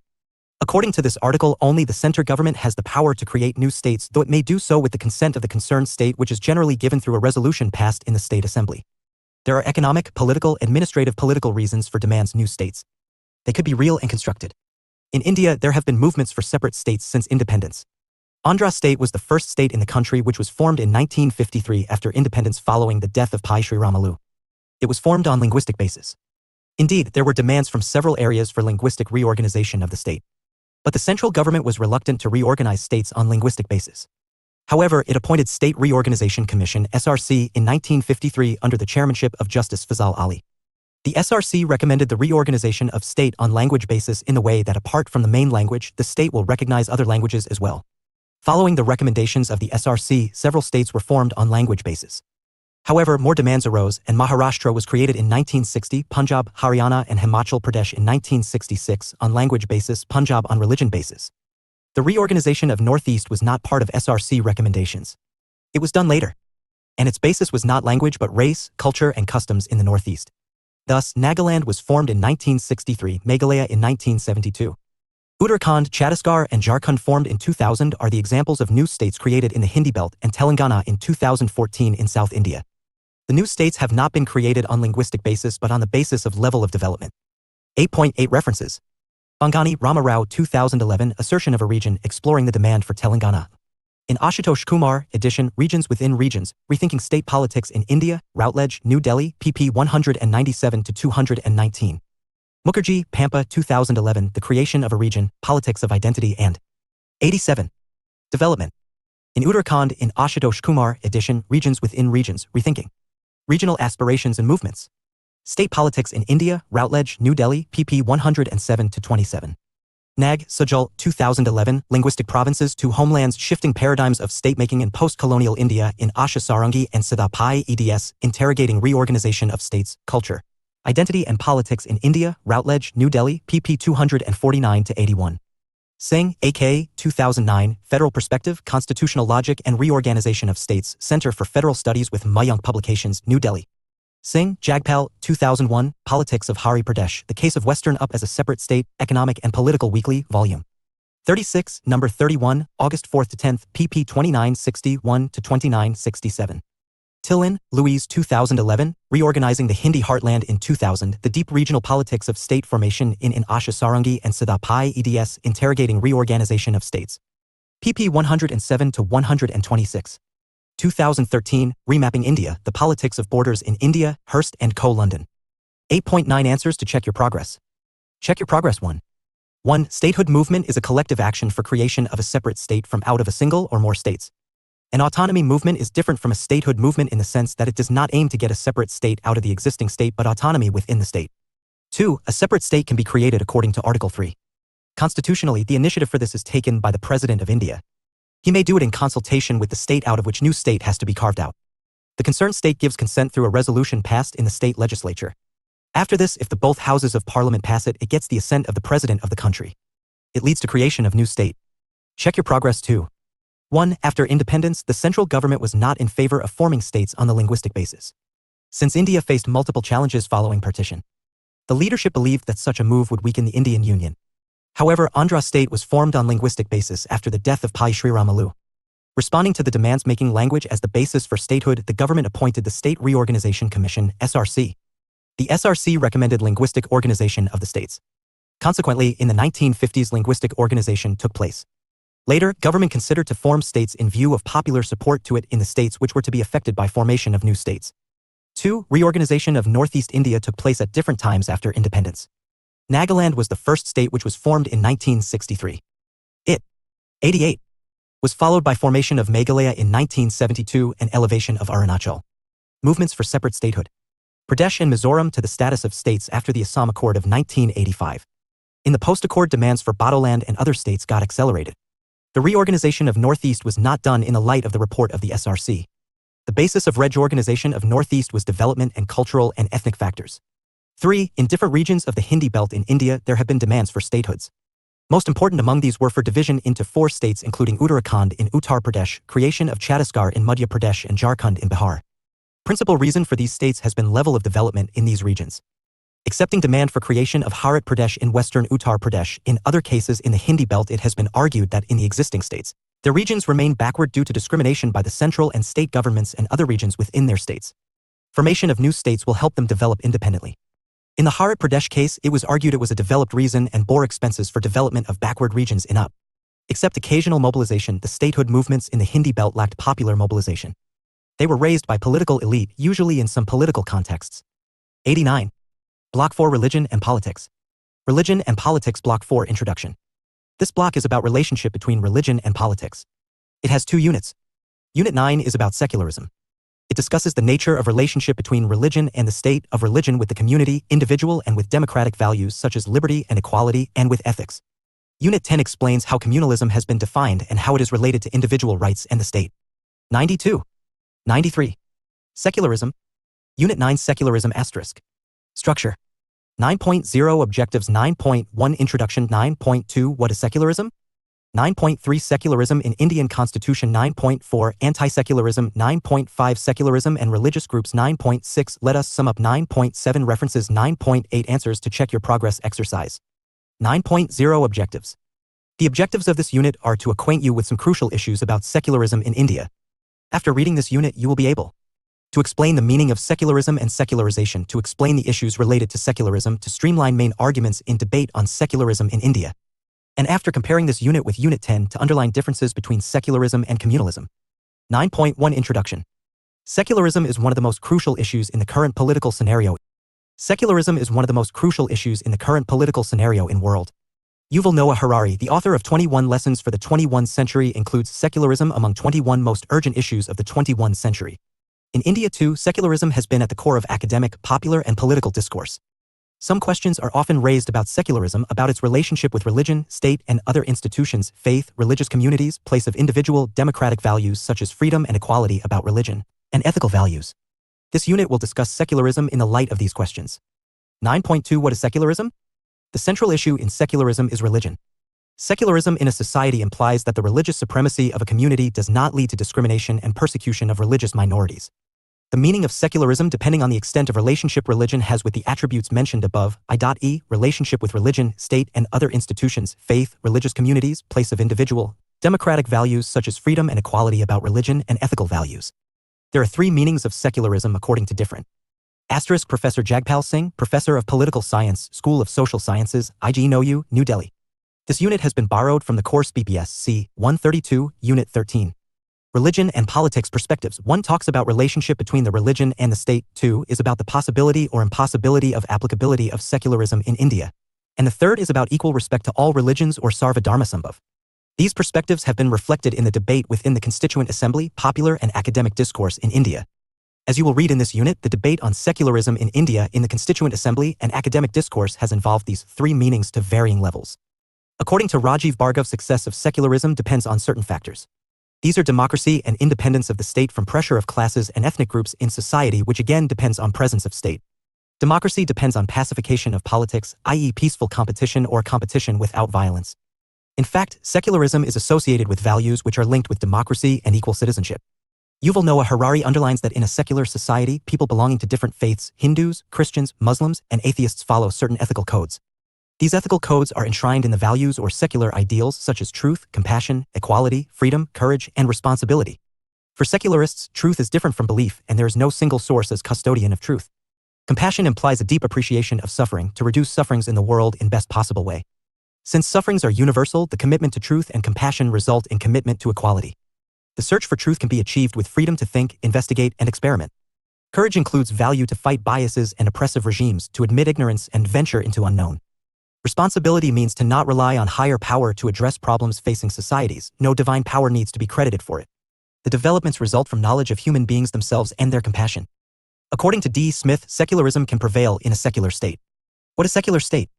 In D. Smith's model in India as a secular state can be identified by its dealing with three subjects: exclusion of state in relationship between individual and the religion, religious liberty; relations between individual and state in which religion is excluded, individual as citizen, and state neutrality. In Smith's perspective, India had prospects of success of democracy. Characteristics of secularism are present in Hinduism. However, there have been challenges in consolidation of secular state in India, caste and community loyalties which could easily turn into communal rivalry and conflict.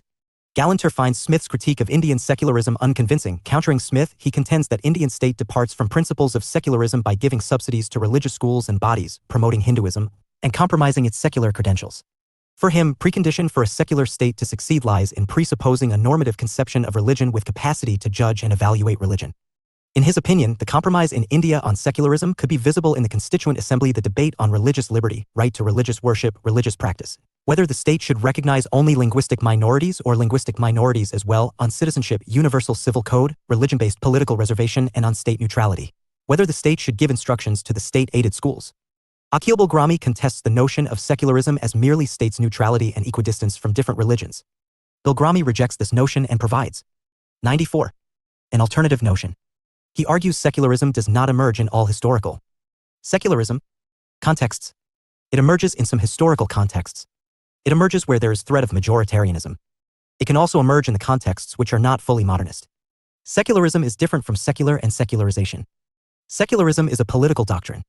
A person may remain secular simultaneously retaining his/her religious identity. 9.3 Secularism in Indian Constitution. Indian Constitution did not include the word secularism when it commenced on January 26, 1951. Although secularism was not mentioned in the Constitution, the fact that independent India became a democracy, secularism was implied in it as a cardinal principle, a fait accompli, not needing its mention. It was incorporated in the preamble of the Constitution by 42 Constitutional Amendment in 1976. Later, the Supreme Court ruled in the Bombay judgment that secularism is a basic feature of the Constitution. Besides, provisions in Articles 25 to 30 protecting the rights of religious minorities in the Constitution emerged from debate in the Constituent Assembly of India. These signify values of secularism. The questions whether word secularism should be included in Indian Constitution, what kind of secular state India needed to become a secular state in a religious country, whether separation of state from religion was a testimony for secularism, whether a secular state was contingent on a secular society, or whether state that respects all religions equally meant presence of secularism in India, were discussed on October 17, 1949. The opinions on these questions were divided in the Constituent Assembly. Finally, the Assembly decided to not include the word secular in the preamble. However, there was an agreement among all members of the Constituent Assembly to establish India as a secular state. And most of them agreed that separation of religion and state was related to democratization of society. Shefali Jha identifies 3 alternative arguments on secularism which were debated in the Constituent Assembly. She terms the first argument as no concern theory of secularism. The proponents of this argument argued that religion should not be concern of the state. Religion is a private affair and there should be separation between religion as a private affair and the state public affair. People have liberty to practice religion as a private affair. The state should recognize an individual as a citizen, not as a person from a religion. The principal representative of this argument were K.T. Shah, Tajmal Hussain, and M. Msani. The second line of argument also suggested that religion and state should be separated. But their argument was just opposite to the first argument. While the first kind of argument contended religion was a personal matter for the state to intervene, this argument suggested that religion was a system of absolute truth. Association of religion would not weaken the state but would demean religion. Whims of the majorities which keep changing should not be allowed to have a say in a democratic state. The third theory, which Shefali Jha describes as equal respect theory of secularism, argues that since in India religion was the most important part of people's life, the state should respect all religions equally along with maintaining a distance from religions. The most vocal advocate of this argument was K.M. Munshi. He argued we had to evolve a characteristically Indian secularism. In his opinion, India cannot have a state religion, nor can a rigid 95 religion and politics line be drawn between the religion and the state. In this view, a people's state cannot be founded on a kind of secularism that is contemptuous of religion. Since most religions preach tolerance, if the state allows public sphere to religion, it would not lead to intersectarian strife. Jaya Prakash Narayan argued that it was not religion but use of religion for social, economic, and political purposes that leads to communal violence. Check your progress exercise 1 note. I. Use the space below for your answer. 2. Check your answers with the answers given at the end of the unit. 1. What is secularism? 2. What were main points in debate on secularism in the Constituent Assembly? 9.4 Anti-secularism. The points in debate on secularism which were discussed in the Constituent Assembly and in the 1950s were discussed in the debate on the theme which occurred later. One such debate represented a term which came to be alluded to as anti-secularism. Like an argument given in the Constituent Assembly, advocates of anti-secularism are not opposed to secularism per se. What they are opposed to is the notion of secularism, which suggests separation between religion and the state. They are critical of both communal fundamentalists, Hindutva, and secularists. According to the advocates of anti-secularism, since India is a religious society, religion and the state cannot be separated. They consider the notion of separation of religion and the state a Western notion, which is not applicable to a religious society like India. Roots of real secularism can be traced in Indian traditions which have been tolerant. Secularism can be achieved by equal respect for all religions, Sarva Dharma Sambhava. The main advocates of anti-secularist perspective are Bika Parekh, T. N. Mudun and Ashish Nandi.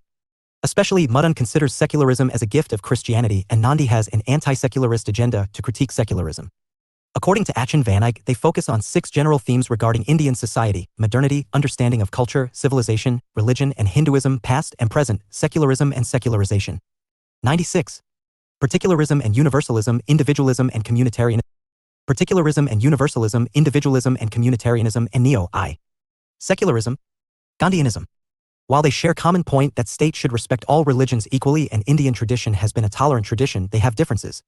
Rajiv Bhargava argues that the notion of secularism needs to be reconceptualized or reimagined. Instead of focusing on state-church relationship, the following is needed. Secularism should be focused as a response to deep religious diversity. 2. Diversity must be understood as enmeshed in power relations. Hidden potential of religion-related domination must be understood. 3. The two moves can help us to view secularism as a response to institutionalized religion, inter- and intra-religious domination. Secularism is not against religion and it is opposed to institutionalized religion-based domination. 4. And only by maintaining principles distance a secular state can show critical respect to all religions and philosophical worldviews. He explains Indian secularism in terms of the notion of principled distance. He states the idea of principled distance entails a flexible approach to the issue of states' inclusion or exclusion of religions and to the issue of engagement with or disengagement from religion, which at the level of law and order depends on the context. He classifies secularism into 2 kinds, political and secular. According to some scholars, Smith, Tambia, secularism in India is facing crisis. There are external and internal factors responsible for this. External factors include breakdown of Congress, increasing centralization of power of the state, and secessionist movements in the 1980s in Punjab and Kashmir and implementation of Mundal Commission report. Internal factors include totalizing worldview of which secularism is a part, Mudun and Nandi, and demand for equidistance which cannot be met by any state, Chatterjee. 9.5 Secularism and religious groups. Secularism and secularization are 2 interrelated concepts. But in the academic and political discourse, it is the former which has received more attention. Several articles published in Economic and Political Weekly, Volume 58, Number 50, December 14, 2013, discuss the notion of secularization and its relationship with secularism, and several related aspects with reference to India, Pakistan, and Bangladesh. It is about the nature of relationship, about rights of religious groups and individuals within them. It is also about ethics or morality. Secularization means absence of influence of religion on public policies and social relations. But it does not negate religion itself. It is about how religion is the basis of favor or discrimination. It is about modernization and modernity.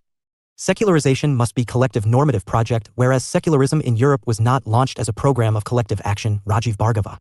Using notion of secularization, Joya Chatterjee explains how that following the partition, both India and Pakistan followed policy of secularization, which was partial. Both got busy in addressing non-religious issues of partition-affected families, rehabilitation of the refugees. However, the secularization was partial. It was a limited secularization which did not permeate lower parts of state machinery. 97. Religion and politics. 9.6 Let us sum up. Secularism has broadly 2 meanings: 1. Separation of religion from the state, and 2. Equal respect to all religions by the state, or Sarvadharma Sambhava. Originally, the preamble of the Constitution did not mention the word secularism. It was inserted into the preamble by the 42 Constitutional Amendment. The Constituent Assembly discussed whether secularism should be mentioned in the Constitution. There were 3 broad arguments in the Constituent Assembly. One argument suggested that since religion was a personal affair, there was no need to discuss it. Second argument contended that there should be separation between religion and that state, and the third argument stated that the state should respect all religions equally or there should be Sarva Dharma Sambhava. Check your progress exercise. 2. Note: use the space below for your answer. 2. Check your answers with the answers given at the end of the unit. 1. What are the main arguments of anti-secularists? 2. What is the difference between secularism and secularization? 3. What is meant by the notion of principled distance? 98. Secularism. 9.7 References. Bhargava, Rajiv, eds. Secularism and its Critics, Oxford University Press, New Delhi, 1999. Bilgrami, Akhil, Secularism, Its Content and Context, Economic and Political Weekly, Number 4, Volume 57, 2012. Chandhok, Neera, Beyond Secularism, The Rights and Religious Minorities, Oxford University Press, New Delhi, 1999. Economic and Political Weekly issue on Secularization, Volume 58, Number 50, December 14th. Harari, Yuval Noah, 21 Lessons for the 21st Century, Jonathan Cape, London, 2018. Van Eyck, Atchin, Hindupva Rising, Secular Claims, Communal Realities, Tulika, New Delhi, 2017. 9.8 Answers to Check Your Progress Exercises. Check Your Progress 1. 1. Secularism denotes relationship between religion, state, institutions, social groups, and individual. There are two notions of it. One suggests a distance between religion and the state or equal distance or request to all religions by the state. Another talks about the relationship of religion with communities and individuals about democratic values such as freedom and equality and morality. 2. In the Constituent Assembly, there were three types of arguments on secularism. 1. The state should not interfere in religious matter. 2. State and religion should be separate because religion is higher than the state/beyond the scope of the state. And 3. The state should pay equal respect to all religions. Check Your Progress Exercise 2. 1. The anti-secularists argue that secularism, which preaches distance between religion and state, is Western context. In a country like India where religion is an essential aspect of life, religion and state cannot be delinked. The real secularism can be traced in Indian traditions, which is marked by tolerance. True secularism can be achieved by following the principle of Sarva Dharma Sambhava of equal respect to all religions. 2. Secularism denotes distance between religion and the state or equal respect to all religions.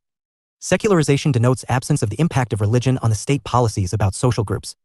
It is also about how moral or ethical values shape attitudes about followers of different religions. 99. Religion and Politics 3. The idea of principled distance is propounded by Rajiv Bhargava. It denotes a flexible approach to states' engagement or disengagements with religions and to their inclusion or exclusion by the state. The level of engagement, exclusion, or inclusion depends on context, nature, and current state of religions. 100. 101. Secularism. Unit 10 Communalism *. Structure. 10.0 Objectives 10.1 Introduction 10.2 What is communalism? 10.3 Origin of communalism 10.4 Communalism and the state 10.5 Communalism and media 10.6 Let us sum up 10.7 References 10.8 Answers to Check Your Progress Exercise. 10.0 Objectives. After reading this unit, you should be able to explain the meaning of communalism, trace the growth of communalism in India, discuss relationship between media and communalism, and analyze the relationship between the state and communalism. 10.1 Introduction. Identity forms an important aspect of the life of an individual or group in a society. In a diverse society, there are multiple factors that shape identities. Such factors are culture, language, religion, customs, history, region, economy, etc. In shaping an identity, the numbers of these factors vary. The numbers and effectiveness of the factors depend on the context in which identities are formed. Even though multiple factors shape an identity, sometimes a single or some of them plays more dominant role than the other factors. This is true of the role of religion also in shaping an identity. As India is a multi-religious society, it is relevant to understand how religion helps in shaping identities of people in building harmonious or conflictual relations between people following different religions.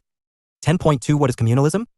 Communalism is an ideology which shapes the vision of members of a community formed on the basis of common religion about themselves, other religious communities, nationalism, and the state.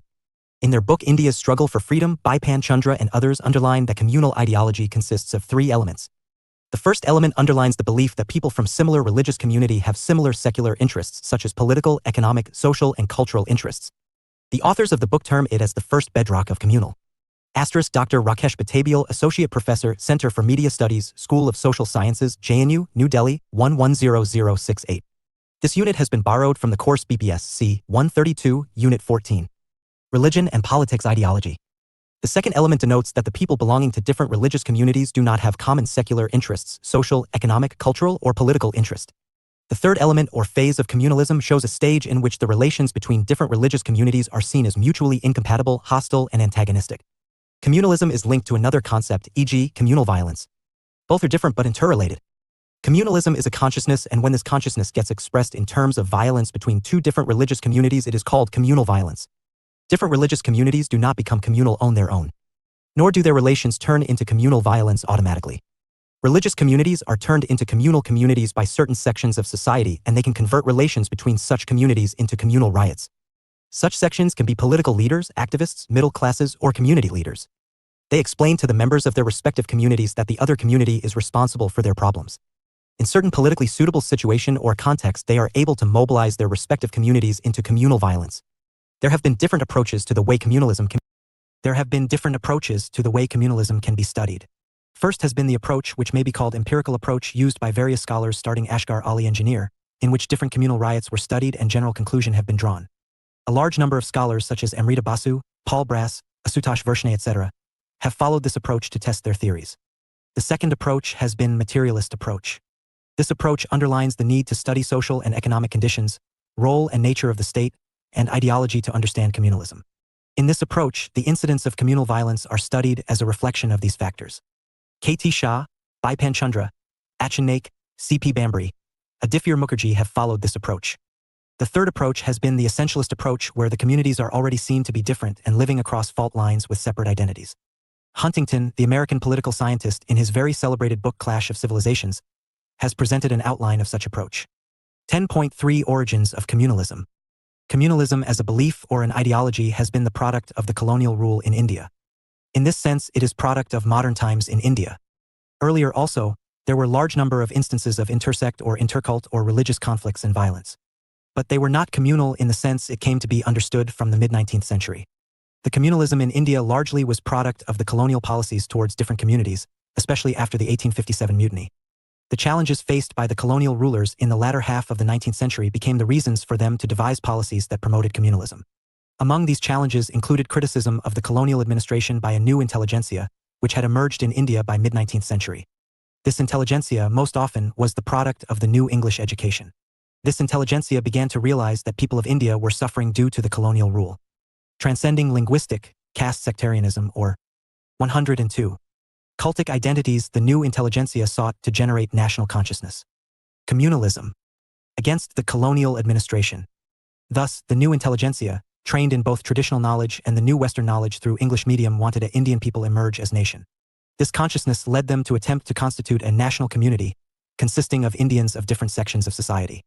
This was to contest the colonial constructs of a society and polity. The colonial authorities responded to the challenge of growing national consciousness being generated by the efforts of the new intelligentsia. They did so by the following strategies: debunking the notion that Indians who had multiple diversities could be united as a nation, by creating a colonial knowledge, and by highlighting differences among people which existed on the basis of religion, caste, language, etc., and by introducing religion-based representation in the legislative/political bodies. As a part of such knowledge, James Mill wrote a book, The History of British India, in which he argued that history of India can be divided on the basis of religion into three periods: ancient, medieval, and modern. Mill argued that ancient period in India's history symbolized India's golden period when she was ruled by the Hindus. In medieval period, the Muslim invaders destroyed the glorious ancient Indian history and established Muslim rule, and the modern period denoted the end of the Mughal rule and establishment of the British rule in India.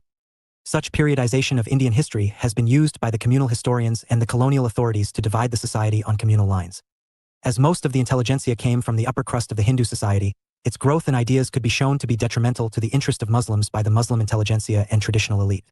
In 1987, Dufferin, Viceroy, and A. Cole, then LT Governor of UP, attacked Congress for being anti-imperialism. Syed Ahmad joined the attack, thinking that it would help in getting Muslim share in administrative and professional positions increased. He believed that with the growth of Hindu intelligentsia and middle classes, the dominance of Muslims declined. Solution to Muslims' dominance lay in enabling Muslims to get English education. For this purpose, he founded Anglo-Mohammedan Anglo-Oriental College in 1875, which later became AMU, Aligarh Muslim University. Meanwhile, a new Muslim middle class too was emerging at that time. However, its late arrival witnessed an already entrenched Hindu middle class which by 1870s onwards was quite vocal and anti-colonial in its approach. One of the strategies of the traditional Muslim elite and new middle class was to demand that they should be given preferences of representation in public institutions. The demand for reservation in jobs and educational institutions by the middle class soon got converged with the demand of the Muslim elite for more political power via statutory reservations in the legislative and other bodies. This led to the formation of the Muslim League in 1906, which also saw the active prompting by the British colonial government. In other areas, for example, the British encouraged sections from among the Hindus too with such favors as they seemed to divide the emerging national unity under the Indian National Congress. The demand for reservation in government jobs and representation of legislative bodies to the Muslims resulted in similar demands from some sections of the Hindus. And a competition between some sections of Hindu and Muslim intelligentsia took place for reservation in government jobs and legislative bodies. Later, these demands' views were voiced by Muslim League.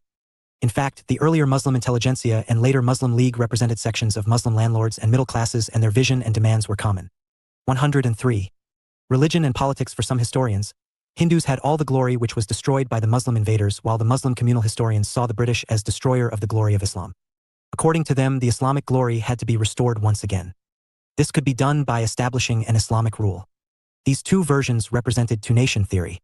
The policy-level intervention to divide the Indians on communal lines included introduction of separate electorate in 1909, Morley-Minto reform. According to the policy of separate electorate, in 1909 municipal elections, Hindu and Muslims contested from separate constituencies, where candidates and the electorate belonged to the same religion. Separate electorate was political manifestation of communal divide. From the 1920s, the demands for more representation in the councils, etc., was needed to be widened, and so was popular participation. The 1920s saw the emergence of Khilafat movement, which for the first time brought many Muslim into the larger political fold. This meant that the seeds of separate identities based on non-religious interests but along with the religious lines planted. The colonial government, however, tried to fragment the movement by organizing the Round Table Conference in 1930-32, in which representatives of all conceivable groups and sectional interests were invited. In comparison to Hindus, the rise of Muslim educated in English was limited. Educated Hindus and Muslims competed for government jobs. It gave a feeling among some sections of the new elite/middle class from both communities that because of the other community, they were not getting jobs and representation in political institutions. The Hindus viewed that their interests were antagonistic to Muslims' interests and vice versa. As you have read above, in communalism the secular interests of different religions communities are antagonistic. Thus, communalism in India grew between the late 19th century and the partition of the country. Check your progress exercise 1. Note I. Use the space below for your answer. 2. Check your answers with the answers give at the end of the unit. 1. What is communalism? 2. What is the relationship between communalism and communal violence? 104. 3. Briefly narrate the origin of communalism in India. Communalism. 10.4 Communalism and the state. Communalism often leads to communal violence between different religious communities. There are several examples of communal violence in India. Communal violence is also a result of intermingling of religion and politics. In the post-independent India, communalism has become part of the competitive electoral politics. According to K. N. Panikkar, 1990, politics and communalism have become complementary, reinforcing each other in the post-independence period. State can devise policies which can either stop or encourage communalism. Can also play partisan role in communal politics. The state can play an important role in the spread or prevention of communalism. The nature of state's role on communalism depends on the nature of pressure of social groups on it, and composition of the personnel in the state institutions and political context. Thus, the state functions under the pressure of different social groups and classes. These also include religious communities. As you have read above, the colonial rule promoted religious divisions. The policy was based on preferential treatment and discrimination. According to C.P. Bambari, the post-independence India inherited the legacy of religious backwardness and religious conflict. The state in India is placed in paradoxical situation. On the one hand, it has to act through rules and regulations, new technology. On the other hand, it has to deal with the society where symbols, rituals, and inherited social regulatory mechanisms exist. Indian state faced the challenge of losing loyalty if it is perceived to be acting against traditional practices. Muslim Personal Law, 1985, Operation Blue Star, 1984, Sabrimala, 2019. In democratic societies such as India, the state functions under the pressure of different social forces. It becomes a site of multiple ideologies and tendencies, including secularists and communalists. In the post-independence period, the Indian state has followed the strategy for managing conflicts of oppression and co-optation. It makes compromises with communalism and casteism. And the exploiting classes have exploited religious sentiments to legitimize exploitation in the society. Zoya Hassan, 1990, argues that the state surrendered to the pressure of religious fundamentalists in Muslim Women's Bill and Ram Janmabhoomi case. 10.5 Communalism and media. Media, in both its traditional and newer forms, help ideologies and ideas to spread. As has been discussed in The Rise of Public Sphere by Jürgen Habermas in the context of Europe, the public associations, clubs, public gatherings, and later on print media, which included newspapers, novels, textbooks, etc., have all helped many ideas to spread. Benedict Anderson, for example, called Nation as in 105. Religion and politics imagined community as it was created because of spread of imagined ideas of nation by the print media since the 18th century onwards. In relation to communalism in India, the media plays an influential role in creation and spread of communalism. Its role becomes crucial in reporting, explaining, and commenting on communal riots or violence, about the reasons for occurrence of communal violence, role of leaders of different communities and politicians. The media includes print media, newspapers, magazines, and electronic media, television channels, and social media, WhatsApp, Facebook, Twitter, email. While media plays a decisive role in generating awareness among the people, on several occasions it has contributed to the spread of communal divide in the country. In the recent past, fake news have become quite frequent to arouse communal passion in the society. Many of the news in the media are based on rumors and unverified facts. The social media, for example, has a reach which very few previous media had. It is also not controlled through censorship and other ways. Any news or information which may cause violence or animosity among different groups of people travels rapidly. Check your progress exercise 2. Note I. Use the space below for your answer. 2. Check your answers with the answers give at the end of the unit. 1. How does the state play a role in communalism? 2. Briefly describe the nature of relationship between communalism and media. 10.6 Let us sum up. Communalism is an ideology which preaches that communities are formed on religious lines, and members of a community share common interests which are incompatible with the interests of other religious communities. In certain political contexts, communalism can lead to communal violence. This happens because of the role of political or community leaders. Communal violence which the post-independent India has seen can be traced to the colonial period. Sometimes communalism gets expressed in the form of communal violence. This can happen when some sections of leaders or political activists convert relations between 106 religious communities into conflict. In past few years, social media have also communalism become source of communal divide. 10.7 References. Batbile, Rakesh 2005, Communalism in Bengal, From Famine to Noakhali, 1943-47, Sage Publications, New Delhi. Bombari, C.P., 1990, State and Communalism in India, Social Scientist, Volume 18, Numbers 8-9, August, September. pp. 22-26. Chandra, Bipan, Mukherjee, Mridula, Mukherjee, Adia, Mahajan, Suchitra, Panikkar, Kayan, 1988, India's Struggle for Independence, New Delhi, Penguin. Hassan, Zoya, 1990, Changing Orientation of the State and the Emergence of Majoritarianism in the 1980s, Social Scientist, Volume 18, Numbers 8-9, August-September. Panikkar, Kayan, 1990, Introduction, The Social Scientist, Volume 18, Notes 8-9, August-September. 10.8 Answers to Check Your Progress Exercises. Check your progress. 1. Communalism is an ideology which shares the visions of members of a community formed on the basis of religion about themselves, other communities, and nationalism. It has 3 elements. First, members of a religious community share common interests. 2. People from 2 different religious communities do not share common interests. And 3. Relations between different religious communities are incompatible and hostile. 2. Communalism and communal violence are different but interrelated. The former is an ideology which preaches that people from a religious community share common social, economic, political, and other kinds of interests which are incompatible with the interests of other communities. Communal violence is violent expression of the differences between different religious communities. 3. It emerged during the second half of the 19th century, the colonial period. It was product of the divide and rule policy of the British. The policy was reaction to critique of colonial policies by the newly emergent intelligentsia. They responded to the critique of colonial rule by encouraging the intelligentsia and middle classes to make demands for reservation in jobs and representation in political institution on religious lines. They introduced separate electorates through Morley Minto reforms on 1909. Consequently, it resulted in genesis of communalism in India. Check your progress. 2. 1. The state can play an effective role in communalism in 2 ways. 1. By devising policies which can either encourage or impede communalism. 2. 107. Religion and politics by taking action against people or agencies involved in spread of communalism or communal violence. The role of state depends on political ideologies of those who control the state and on its capacity to manage pressures of different communities. 2. Media and communalism are related. Media not only plays role in either creating and spread or combating it. During the second decade of the 21st century, social media has become more decisive in shaping communalism in India.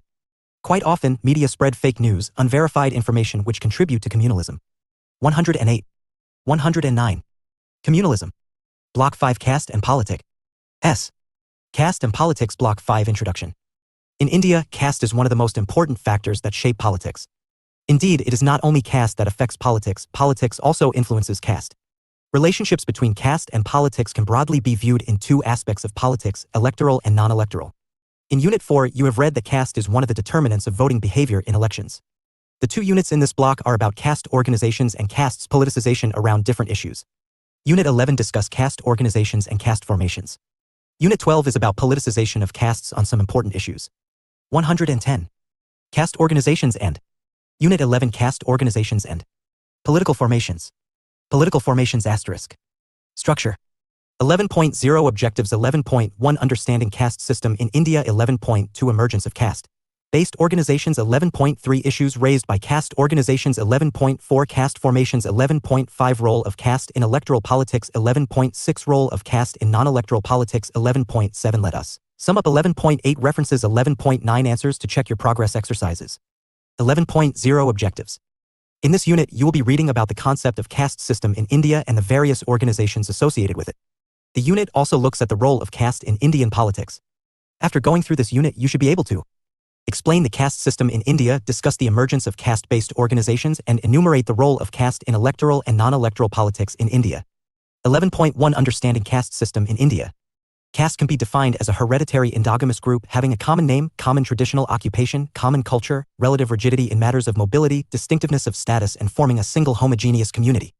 It is derived from the Spanish and Portuguese word casta, meaning lineage or race, or a group having hereditary quality. The Indian caste system is considered as a closed system of stratification, which means that a person's social status is obligated to which caste she was born into.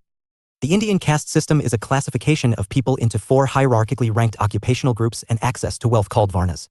In the varnas, the Brahmins, usually priests and scholars, are ranked at the top. Next are the Kshatriyas, or political rulers and soldiers. They are followed by the Vaishyas, or merchants, and the 4th varna consists of the Shudras, who are usually laborers, peasants, artisans, and servants. Outside varna system there existed social castes who were considered the untouchables. Each varna includes within it several castes and subcastes. The caste system in India experienced many changes because of several socio-religious and protest movements from the latter half of the 19th century to Dr. Ankita Dutta, Research Fellow, ICWA, New Delhi. 111. Caste and politics, the post-independence period. These movements brought about changes in the people's outlook towards a caste-ridden society. The socio-religious movements included the Brahmo Samaj, the Arya Samaj, the Ramakrishna Mission movement, and the Theosophical Society, etc. The protest movements included the Satya Sadhak Samaj movement led by Jyotirao Phule in Pune, the non-Brahmin movement led by E.V. Ramaswamy Naikar, known as Periyar in Madras, and anti-untouchability movements led by Dr. B.R. Ambedkar and Mahatma Gandhi. In the post-independent period, the urbanization, industrialization, spread of education, socio-religious reforms, westernization, spatial mobility, growth of market economy, etc., and implementation of constitutional provisions such as fundamental rights, Articles 14, 15, 16, 17, and directive principles of state policy also contributed to transformation of the caste system. Especially, education made people liberal, broad-minded, rational, and democratic. These factors led to considerable relaxation of rules related to the caste system. This consequently facilitated closer contact and collaboration between different castes. Caste no longer restricts the individual freedom, does not determine the occupational career of an individual. Intercaste social relations have increased in the contemporary period. 11.2 Emergence of caste-based organizations. Caste and democratic political systems signify opposite value systems. Caste is hierarchical, in which the status of an individual in the social system is determined by birth. On the other hand, democratic political system supports freedom of an individual and equality of status with an emphasis that no one is above the rule of law. Following the introduction of democratic institutions as per the Indian Constitution, Indian society has changed to a considerable extent. This has been reflected in the change in nature of politics. Rajni Kothari in Caste in Indian Politics argues that in India politicization of caste has taken place. Caste and politics entered a relationship which has changed the both. Consequently, secularization of caste has taken place. Secularization of caste denotes that caste's role is not confined to its traditional role defined by principles of purity and impurity. It helps in mobilization of castes for secular interests such as power and employment. Secularization of caste has helped in formation of intercaste alliances and coalitions. Castes is assuming new role. They are setting up their organizations known as caste associations. They raise issues of respective castes' social, economic, and political issues. Caste associations make representation to the government demanding educational facilities, land ownership and its distribution, government jobs, etc. for their caste members. They raise issues concerning their castes by submitting memoranda to government, organize public meetings. Castes articulate their interests by forming caste organizations. There are 2 kinds of organizations: caste associations and caste federations.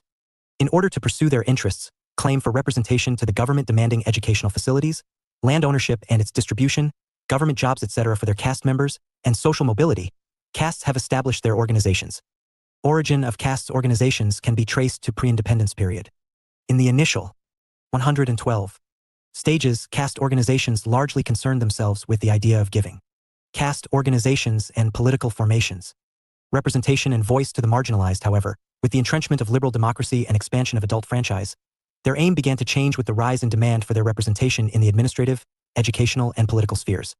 In this context, Rudolph and Rudolph summarized the role of caste associations in politics in the following way. Caste associations attempted to have their own members nominated for elective office, working through existing parties or forming their own, to maximize caste representation and influence in state cabinets and lesser governing bodies, and to use ministerial, legislative, and administrative channels to press for action on caste objectives in the welfare, educational, and economic realms. Perhaps the most significant aspect of the caste association in the contemporary era, however, is its capacity to organize politically illiterate mass electorate, thus making possible in some measure the realization of its aspirations and educating large section of it in the methods and values of political democracy. This strategy strengthened their bargaining position in the political system in terms of demanding increase in power structure and getting their demands accepted. Change in nature of caste has occurred because of interaction between caste and political institutions. Rajni Kothari emphasized three aspects while discussion about the interaction between caste and politics in India. The first aspect can be seen in the form of secularization of caste through their political involvement. This will alter the traditionally maintained rigid features and lead to a breakup of the old socio-political order.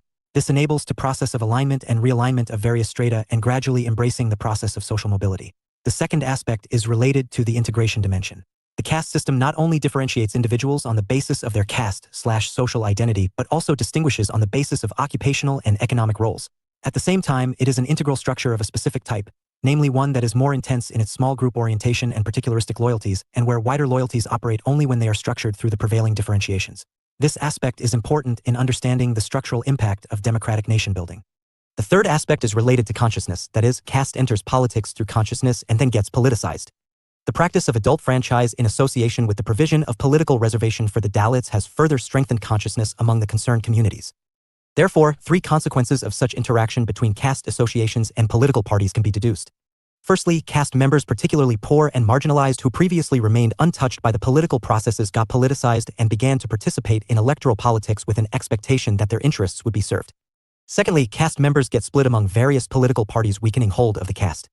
Thirdly, numerically large castes get representation in decision-making bodies and strength of the traditionally dominant castes get weakened. Generally, caste organizations have relationship with political parties. Often activities and programs of castes and parties associated with Dalits overlap. During elections, several caste organizations hold their panchayat or sammelans meetings to decide to which parties they would support in elections. Generally, they resolve to support such parties which would address their issues, which include general and caste-specific issues. There are three consequences of such. 113. Caste and politics interaction between caste associations and political parties. 1. It increased political participations of various castes. 2. It also divided a caste support among various parties, diluting the rigidity of caste system. And 3. Numerically large castes. Dalits and OBCs get more representation in decision-making bodies than the high castes. This weakened the dominance of the latter in politics and made it more inclusive. Check your progress exercise 1 note. I use the space below for your answers. 2. Check your answers with the model answers given at the end of this unit. 1. Discuss the impact of social and religious movements on castes. 2. Discuss the emergence of caste-based organizations. 11.3 Issues raised by caste organizations. The issues raised by caste organizations center around the dignity and self-respect, human rights, redistributive justice through share in employment opportunities and resources, political representation, and internal problems within the castes. While Dalit and OBC organizations attempt to defend the existing reservation in public institutions and demand its extension to the private sector, several high caste organizations are also demanding extension of reservation to them. In response, the 124 constitutional amendment sought to recommend 10% reservation to the economically backward classes, including the high castes. According to Rudolph and Rudolph, the Caste Association are playing a democratic role by empowering castes. Although all kinds castes, high castes, Dalits, and the OBCs have formed caste organizations, the caste organizations of Dalits and backward classes play more empowering role in the sense that they empower the castes which traditionally suffered caste-based humiliation and discrimination. The caste organizations not only settle internal disputes of the castes such as family feuds, expenses in the marriages, they also mobilize castes to participate in elections and non-electoral mobilization. By taking issues involving self-respect, caste-based violence such including harassment, physical assault, and 114. Untouchability, etc., reservation in public institutions, the caste organizations and political formations, especially those of the Dalits and the backward classes, take up human right issues. These are human right issues because as per the UN human rights definition, all rights which individuals deserve by the fact of being humans are human rights. Caste organizations also felicitate members of their caste who perform well examinations, sports, or any other activities. They organize functions in honor of such individuals, especially students. Several Dalit organizations names after Dr. B.R. Ambedkar spread ideas and ideology of Dr. Ambedkar by organizing social and cultural functions. 11.4 Caste formations. Change in nature of caste, dilution of caste rigidity bound by ritual norms known as secularization of caste made it possible for different castes to make political alliances. Such alliances can be termed as caste formations. The castes which forge such formations may belong to different social ranking, but their secular interests share in political power, economic opportunities, or social justice. Particularly the organizations of Dalit and OBCs motivate them to make cross-caste formations. As you have read above, caste organizations are of two types: single caste organizations or caste associations, or alliances of several caste associations known as caste federations. But caste alliances are not always made through caste organizations. They can be made without caste organizations as well. Caste associations may be part of such formations just by dint of the fact that they are organizations of castes which make caste formations. Often such caste formations are made with reference to electoral politics. With the purpose of winning elections, various castes form caste formations. It is important to note that generally political parties wanting to get support of different castes are involved in encouraging formations of caste formations. In academic and popular parlance, the castes formations are addressed in abbreviated forms through some acronym by the first name of the caste to which they belong. Caste formations influenced politics in India both in pre- and post-independence scenarios. Here are some instances of caste formations, the reasons for making them, and the acronyms by which they came to be known. Two examples of caste formation during the pre-independence are relevant here. 1. Formation of the Triveni San in Bihar in the 1930s, and 2. Ajgar, an acronym around the same time in Punjab, which constituted Haryana and Punjab as they exist these days. The Ajgar stood for the castes which constituted it, A for Ahirs, J for Jats, G for Gujars, and R for Rajputs. It was proposed by Chota Ram, a farmer leader from Punjab. Although these castes belonged to middle and high caste ranking order, the fact that they shared common economic problems as cultivating communities enabled forging of their alliance. In the post-independence era in the late 1960s, early 1970s, the multiple caste alliance known as Ajgar was used by Charan Singh to challenge the monopoly of Indian National Congress in the national and regional politics. The alphabets in Ajgar stood for Ahirs, Jats, Gujars, and Rajputs respectively. By mobilizing the support of Ajgar, Charan Singh-led party Bharatiya Kranti Dal, BKD, in electoral posed a formidable challenge to the dominance of the Congress in North India. This combination enabled Charan Singh to become the first non-Congress chief minister of Uttar Pradesh in 1967. 115. Caste and politics. Among the most important examples of caste formations is that of caste alliances of subaltern castes, Dalits and OBCs such as BAMSEF and DS4. The BAMSEF stood for Backward and Minority Classes Employees Federation, and the DS4 stood for Dalit and 4 times English alphabet S or Dalit Shashit Samaj Sangh Harsh Samiti. These organizations were founded by Kashi Ram. He founded BAMSEF in 1978. He broadened the scope of BAMSEF to include disadvantaged groups, backward classes, scheduled castes, scheduled tribes, and religious minorities, including employees at every level of hierarchy and from all states. Following Ambedkar's teaching, the DS4 launched an English publication, The Oppressed Indian. Through this organ, Kanshi Ram launched a campaign to spread the message of Ambedkar for the oppressed sections to educate, organize, and agitate in order to gain social equality and self-respect. In 1984, he founded a political party, the BSP. The BSP emerged as a strong political party in North India, especially in Uttar Pradesh, where its leader Mayawati became chief minister 4 times. Indeed, emergence of the caste formations is a continuous process. According to the need of times, new formations emerge which may disappear after some time, and again new formations may appear. 11.5 Role of caste in electoral politics. Caste is one of the most important determinants of the Indian politics. The increasing consciousness of caste affiliations and rise of caste-based organization has transformed the contours of the Indian political system. With the introduction of the universal adult franchise in India for all the social groups, including the previously excluded ones, caste emerged as one of the most significant forces of political mobilization. As you will read in Unit 12, castes and politics are interrelated. In this context, it needs to be recognized that caste in electoral politics consists of 2 aspects. 1. Caste profiles of the elected representatives, or consideration castes in distribution of tickets by the parties to contest elections and leaders of political parties, and 2nd, support bases of castes to political parties. The first dimension shows the inclusion of castes in the parties and legislative bodies. The second dimension is indicative of the role of caste in determining the electoral success. The second aspect can also explain the relative weight of caste and other issues such as employment, health, education, and governance, etc. in electoral politics. In view of these aspects, caste has been a major factor in determining political strategies to mobilize support of various castes. Although all kinds of factors influence voters' decision to support political parties, caste also is one of them. Indeed, some caste or group of castes form support base of some parties. For example, the Dalits form a substantial support base of the BSP. Till the 1980s, the Congress Party's support base in North India largely consisted of Dalits, backward classes, and the high castes. Paul R. Brass termed it as coalition of castes. Following these strategies, different parties take into consideration the caste composition of a constituency and make assessment as to which caste candidate should be allotted tickets to contest election. Even the voters quite often take into considerations the castes of the candidates while casting votes in elections. Several studies have underlined the role of caste in empowering the people, especially those from the marginalized sections of the society. Some examples these studies include Jaffarlat and Kumar, eds. 2011, The Book Rise of the Plebeians. The changing face on Indian legislative assemblies shows that in the post-independence period the social 116 profiles of several legislative assemblies in India has seen the increase in number. Caste organizations and political formations of persons from plebeian or marginalized caste groups such as the Dalits and the OBCs. In his book Who Wants Democracy? Javed Alam suggests that the low castes find caste as an empowering tool. Pratap Bhanu Mehta in Burden of Democracy argues democracy has inherited inequality and there is a gap between representation and responsiveness, scarce state and more demands, more discretion of the state. Yogendra Yadav observes shift in changing participation of different social groups in terms of democratic upsurge. He divides this upsurge into two phases, phase of first democratic upsurge, second phase of democratic upsurge. The first democratic upsurge indicated the rise of backward classes during the 1960s to 1970s, and the second democratic upsurge shows the increasing participation of Dalits. This has been due to the effective role played by the caste organizations. In this context, Rajni Kothari underscores that the alleged casteism in politics is thus no more or no less than politicization of caste. In other words, it is not politics that gets impacted by caste, it is caste that gets politicized. Caste is one of the most important aspects of social and political life in India. As a social institution, it is strongly entrenched, and despite the modernization trends in India as a result of urbanization, improved means of communication and development of secular education, the caste factor persists. Although caste has undergone many changes, it has become a factor to be reckoned with in politics, and no political party ignores it. 11.6 Role of caste in non-electoral politics. The caste system, in its attempts to adjust itself to the changed conditions of life, has tried to reformulate itself in new roles.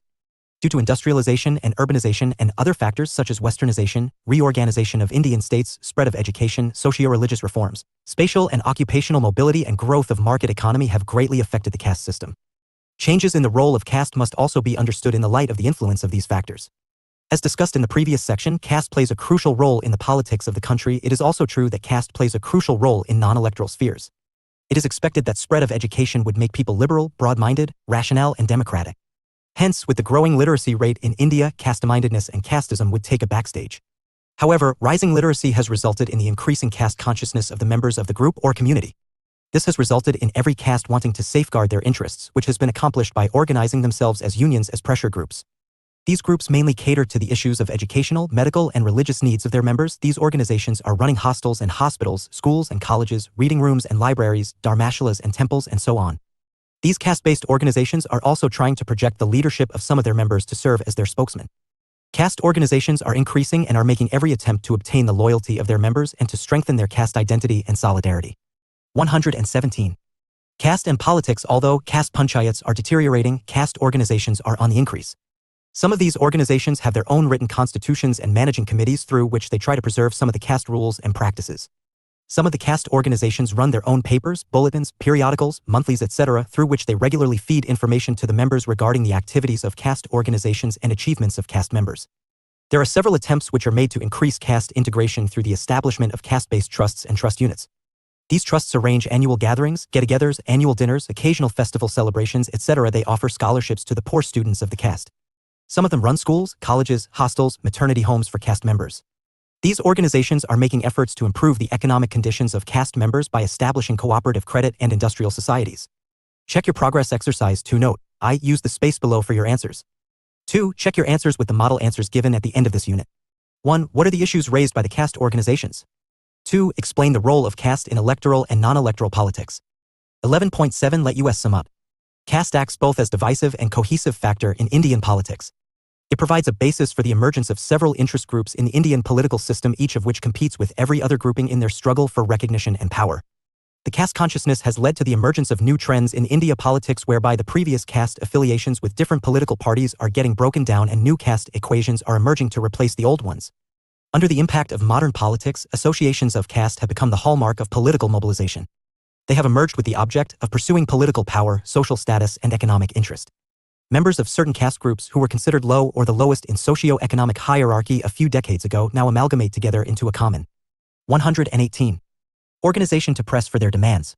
With the growing confidence and status, caste organizations and political formations, they not only actively participate in the political process but also assert their identity and even strive for positions. 11.8 References. Bailey, Susan, 1999, The New Cambridge History of India, Caste, Society and Politics in India from the 18th Century to the Modern Age, Cambridge University Press, Cambridge. Gupta, Deepankar, 2000, Interrogating Caste, New Delhi, Penguin. Jaffarlot, Christoph, 2003, India's Silent Revolution, The Rise of the Low Castes in North Indian Politics, Permanent Black, Raniket. Amved, Gail, 1994, Kanshi Ram and the Bahujan Samaj Party, in K.L. Sharma, edition, Caste and Class in India, Rawat Publications, Jaipur.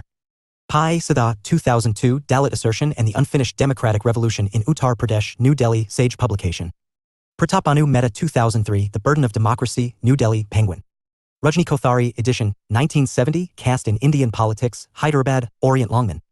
Rudolph, Lloyd I. and Rudolph, Suzanne Hober, The Political Role of India's Caste Associations, Pacific Affairs, 85 2, 2012, pp 335-353. Sonal Desai and Amaresh Dubey, Caste in 21st Century India, Competing Narratives, Economic and Political Weekly, 46, 11, 2011, pp 40-49. Shah, A. M. Caste in the 21st Century, From System to Elements, Economic and Political Weekly, 42, 44, 2007, pp 109-116. Shah, Ghanshyam, edition, 2004, Caste and Democratic Politics in India, New Delhi, Permanent Black. 11.9 Answers to check your progress exercises. Check your progress. 1. Social and religious movements brought about changes in people's attitude about caste. These made castes conscious about the significance of equality, freedom, and social mobility. 2. Caste-based organization emerged with the purpose of articulating the interests of castes. They led to democratization of Indian society as well as politicization of caste. Caste organizations exist as single caste associations and as federations of several caste associations. Check your progress. 2. 1. These issues generally include availability, economic opportunities, political representation and empowerment of castes, and social equality to them. 2. In electoral politics, castes work as support base of political parties, and in non-electoral politics, caste work as agency of raising social, cultural, political, and economic issues when elections do not take place. 119. Caste and Politics Unit 12 Caste and Politics ***. Structure. 12.0 Objectives 12.1 Introduction 12.2 Caste and Politics Scope 12.3 Issues in Caste Politics Examples 1.2.3.1 Reservation 1.2.3.2 Violence 1.2.3.3 Caste Symbolism and Politics 12.4 Caste and Electoral Politics 12.5 Let us sum up 12.6 References 12.7 Answers to check your progress exercises 12.0 Objectives. In the Unit 11 you have read about caste organizations and caste formations. In this unit you study how caste and political parties interact in electoral and non-electoral politics.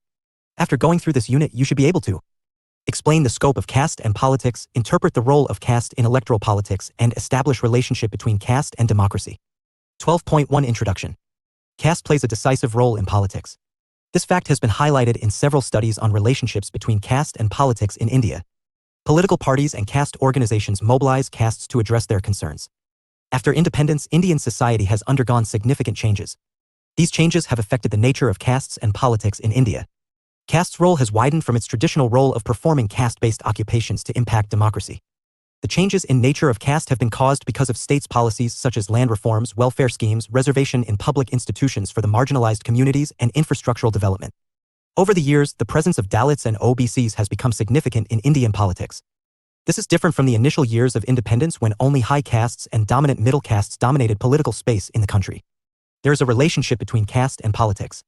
In this relationship, it is not only politics that impacts caste, caste also impacts politics in turn. The significance of caste in politics is indicated by the fact that in several states of the country, several political parties can be identified with some castes. Since you have studied the role of caste organizations in Unit 11, this unit will mainly focus on the role of political parties in mobilization of castes. Dr. Divya Rani, Consultant, Faculty of Political Sciences, IGNOU, New Delhi. 120. Caste and Politics. 12.2 Caste and Politics, Scope.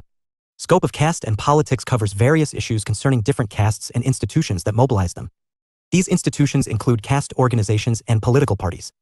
Main issues covered in caste politics are relations of subordination and dominance between castes, caste-based violence, reservation in public institutions for jobs, social welfare schemes, social and cultural recognition, self-respect, human rights, social justice, etc. At the center of conflicts and competition among castes is a quest for getting share in power structure.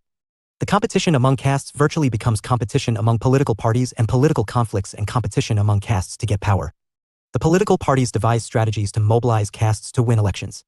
The share in power through representation in institutions and policies can result in empowerment of castes. This share can be achieved by representation of castes in political institutions, especially Vidhan Sabha and Lok Sabha or local institutions, and in educational and administrative structures. It is also possible through policies meant for the welfare of communities. Thus, relationship between caste and politics is about share of castes.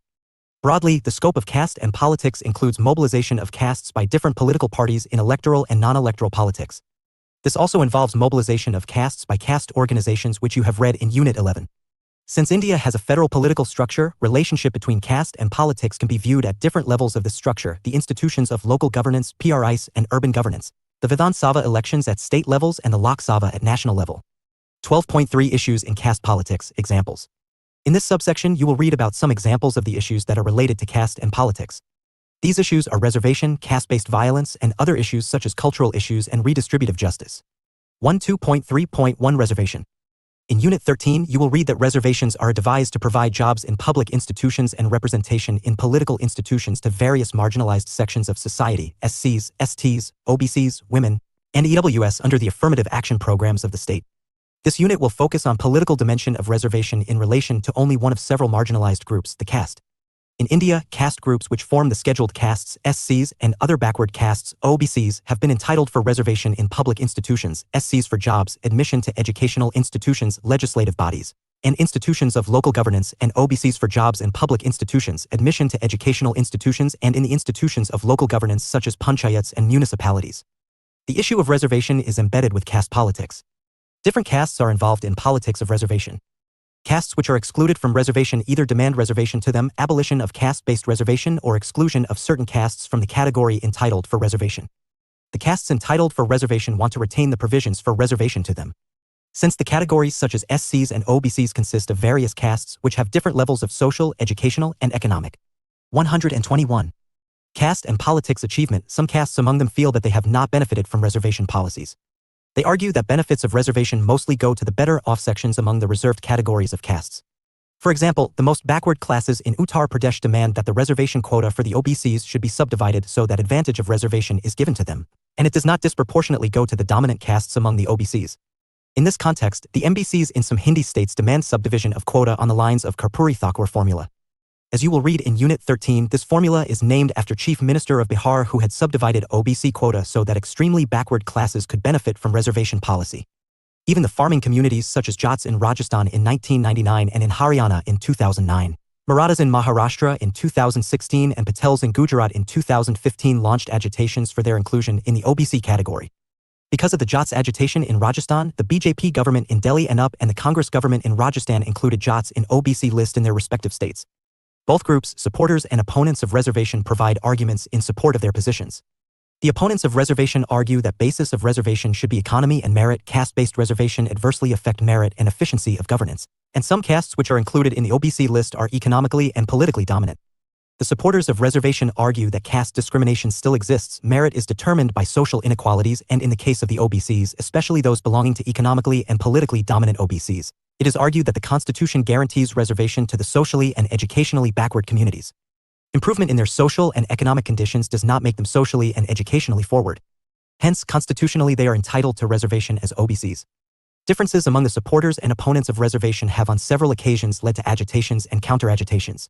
These agitations have often turned violent, marked by clashes between castes supporting and opposing or destruction of public property. The agitation against the implementation of Mundal Commission report in 1990, which suggested reservation to the OBCs in jobs in the central government institutions. Anti-reservation agitations in Gujarat in 1981 and 1985 and in Bihar in the 1970s are some of the examples in which reservation became a contentious issue in caste politics. The agitation against Mundal Commission report affected several states in North India, especially Delhi, Uttar Pradesh, Rajasthan, and Bihar. In this agitation, one student of Delhi University named Rajiv Goswami self-immolated himself. Zoya Hassan in Quest for Power, Oppositional Agitations and Post-Congress Politics in Uttar Pradesh explains how different castes agitated to support or oppose the implementation of Mundal Commission report. Studies of Ghanshyam Shah, 1987, and Nikita Sud, 2012, discuss two agitations on reservation that took place in 1981 and 1985. During 1981 and 1985, in Gujarat, reservation became a source of conflict between the castes which were expected to benefit from reservation and the castes that were excluded from it. The politics of reservation in Gujarat had political background. In 1972, the government in Gujarat headed by Indira Gandhi-led Congress appointed Socially and Educationally Backward Class (SBC) Commission under the chairmanship of Justice Baxi to identify backward classes in the state for the purpose giving them. 122. Reservation in public institutions. The appointment of the Baxi Commission was caste and politics, a move to fulfill the promise which the Congress had made to recognize the Kshatriya as backward. The Kshatriyas formed a group of different castes such as Rajputs, highest in hierarchy, Bills, semi-tribals, Varyas, and Koli caste, Kothari 1970. Indeed, in the 1960s, the Congress had faced challenge from the opposition parties. In 1967 and 1969 elections, many Kshatriyas who were traditionally Congress supporters had supported the opposition Swadhara party. The Indira Gandhi-led Congress sought to win over the support of Kshatriyas by recognizing them as backward. Recognition as backward class was an old demand of the Kshatriyas which they had made in 1954 to 55 before the first Backward Class Commission. The Baxi Commission submitted its report in 1976 and its recommendations were accepted in 1978 by the Janata Party government which had replaced the Congress government. The Baxi Commission identified 82 castes as backward. 62 of these castes belonged to different subgroups of Kalas. Among the major recommendation of commission were included the following: 10% reservation of seats for 82 backward communities (OBCs) in medical and engineering colleges and for state services. It recommended that 10% seats should be reserved in Class 3 and Class 4 and 5% of seats in Class 1 and 2 types of jobs. As most of castes identified as backward by the Baxi Commission were different subgroups of Kalas, they would be the principal beneficiaries of reservation, the Gujarat Kshatriya Sabha (GKS), and high castes had opposed the Baxi Commission recommendations. Some castes which were not recognized as backward by the Baxi Commission demanded that they should be considered backward because of their poor economic conditions and low social status. In response, the Congress I government headed by Madhav Singh Solanki in 1981 appointed Rain Commission under the chairmanship of Justice C.V. Rain to consider if any socially and educationally backward caste was left out of the OBC category. Rain Commission submitted its report in 1983. It rejected caste as criterion of identifying backwardness and adopted economic criterion or occupation to determine backwardness. Meanwhile, conflict between two Congress I leaders, Madhav Singh Solanki and Jinabai Daraji, intensified to strengthen their hold on the Congress and get support of backward castes. To counter Daraji, Madhav Singh Solanki raised OBC quota from 10 to 28% in 1985, while rejecting the economic criterion suggested by Rain Commission. He did so just 2 months before the assembly elections which were to be held in March 1985. In such political context, the medical students in the BJ Medical College in Ahmedabad launched an agitation against the seats reserved for SC students in the pathology department. Some students of this college had filed an affidavit in Gujarat High Court in November 1979 against the carry-forward, roster system and interchangeability system of reserved seats. The student lost the case. It was followed by agitation of students demanding abolition of reservation in different cities such as Ahmedabad, Vadodara, Jamnagar, and Surat. The Dalit Panther responded that it would also launch a counter-agitation if the demand to abolish reservation was accepted. However, the state government decided to abolish the carry-forward system in reservation of seats for SCs and STs in postgraduate studies in medicine, and Chief Minister said that merit would not be totally ignored in professions like medicine and teaching. In some villages in Kheda, Ahmedabad and Mehsana districts, Dalit busties were set on fire. In 1985, another anti-123 caste and politics reservation agitation took place in Gujarat. The Madhav Singh Solanki government raised reservation for the OBCs in 1985 from 10 to 28%, rejecting economic criterion of Rain Commission. Like the earlier anti-reservation agitation, this agitation also started from a medical college, Morbi College in Saurashtra. The students resorted to strike and boycotted classes. In Ahmedabad, students formed All Gujarat Educational Reform Education Committee, AJRAC, which gave a call for Gujarat Band. The Gujarat High Court passed an order staying the increase in OBC quota, and the government appointed a committee to suggest whether quota should be increased or not and declared that it would not increase quota till the committee submitted its report. Finally, the demand of the anti-reservation was accepted. According to Shah, reservation politics in Gujarat reflected conflict within the middle class, between upper and middle caste members and new low caste entrants into the middle class. The reservations were introduced by political elite for getting votes and defusing the aspirations of the marginalized groups. The upper and high castes felt deprived because of decline in traditional social status and insecure due to the entry of low castes into middle class. The anti-reservationists were backed by capitalists and had supporters in administration and media. Similarly, in Bihar, implementation of Manjari Lal Commission report by Karpuri Thakur government in 1978 resulted in agitations against and for reservation. The Karpuri Thakur formula gave reservations to various castes within extremely backward caste and backward caste. 1.2.3.2 Violence. Violence involving caste and politics is generally related to caste-based discrimination that includes exploitation of women, economic exploitation, access to water, celebration of Ambedkar Jayanti, birthday, elections, etc. There are examples from different states in India where the low castes become victim because of unequal social status and economic inequalities. Oliver Mendelssohn and Marika Vixiani in The Untouchables, Subordination, Poverty and the State in Modern India, 1998, and Dag Erik Berg in Dynamics of Caste and Law, Dalits, Oppression and Constitutional Democracy, 2020 discuss some cases about caste violence in Bihar and Andhra Pradesh. In Bihar, caste-based organizations of several caste senas, caste armies, emerged during the late 1970s and 1980s. These were involved in caste disputes which often turned violent.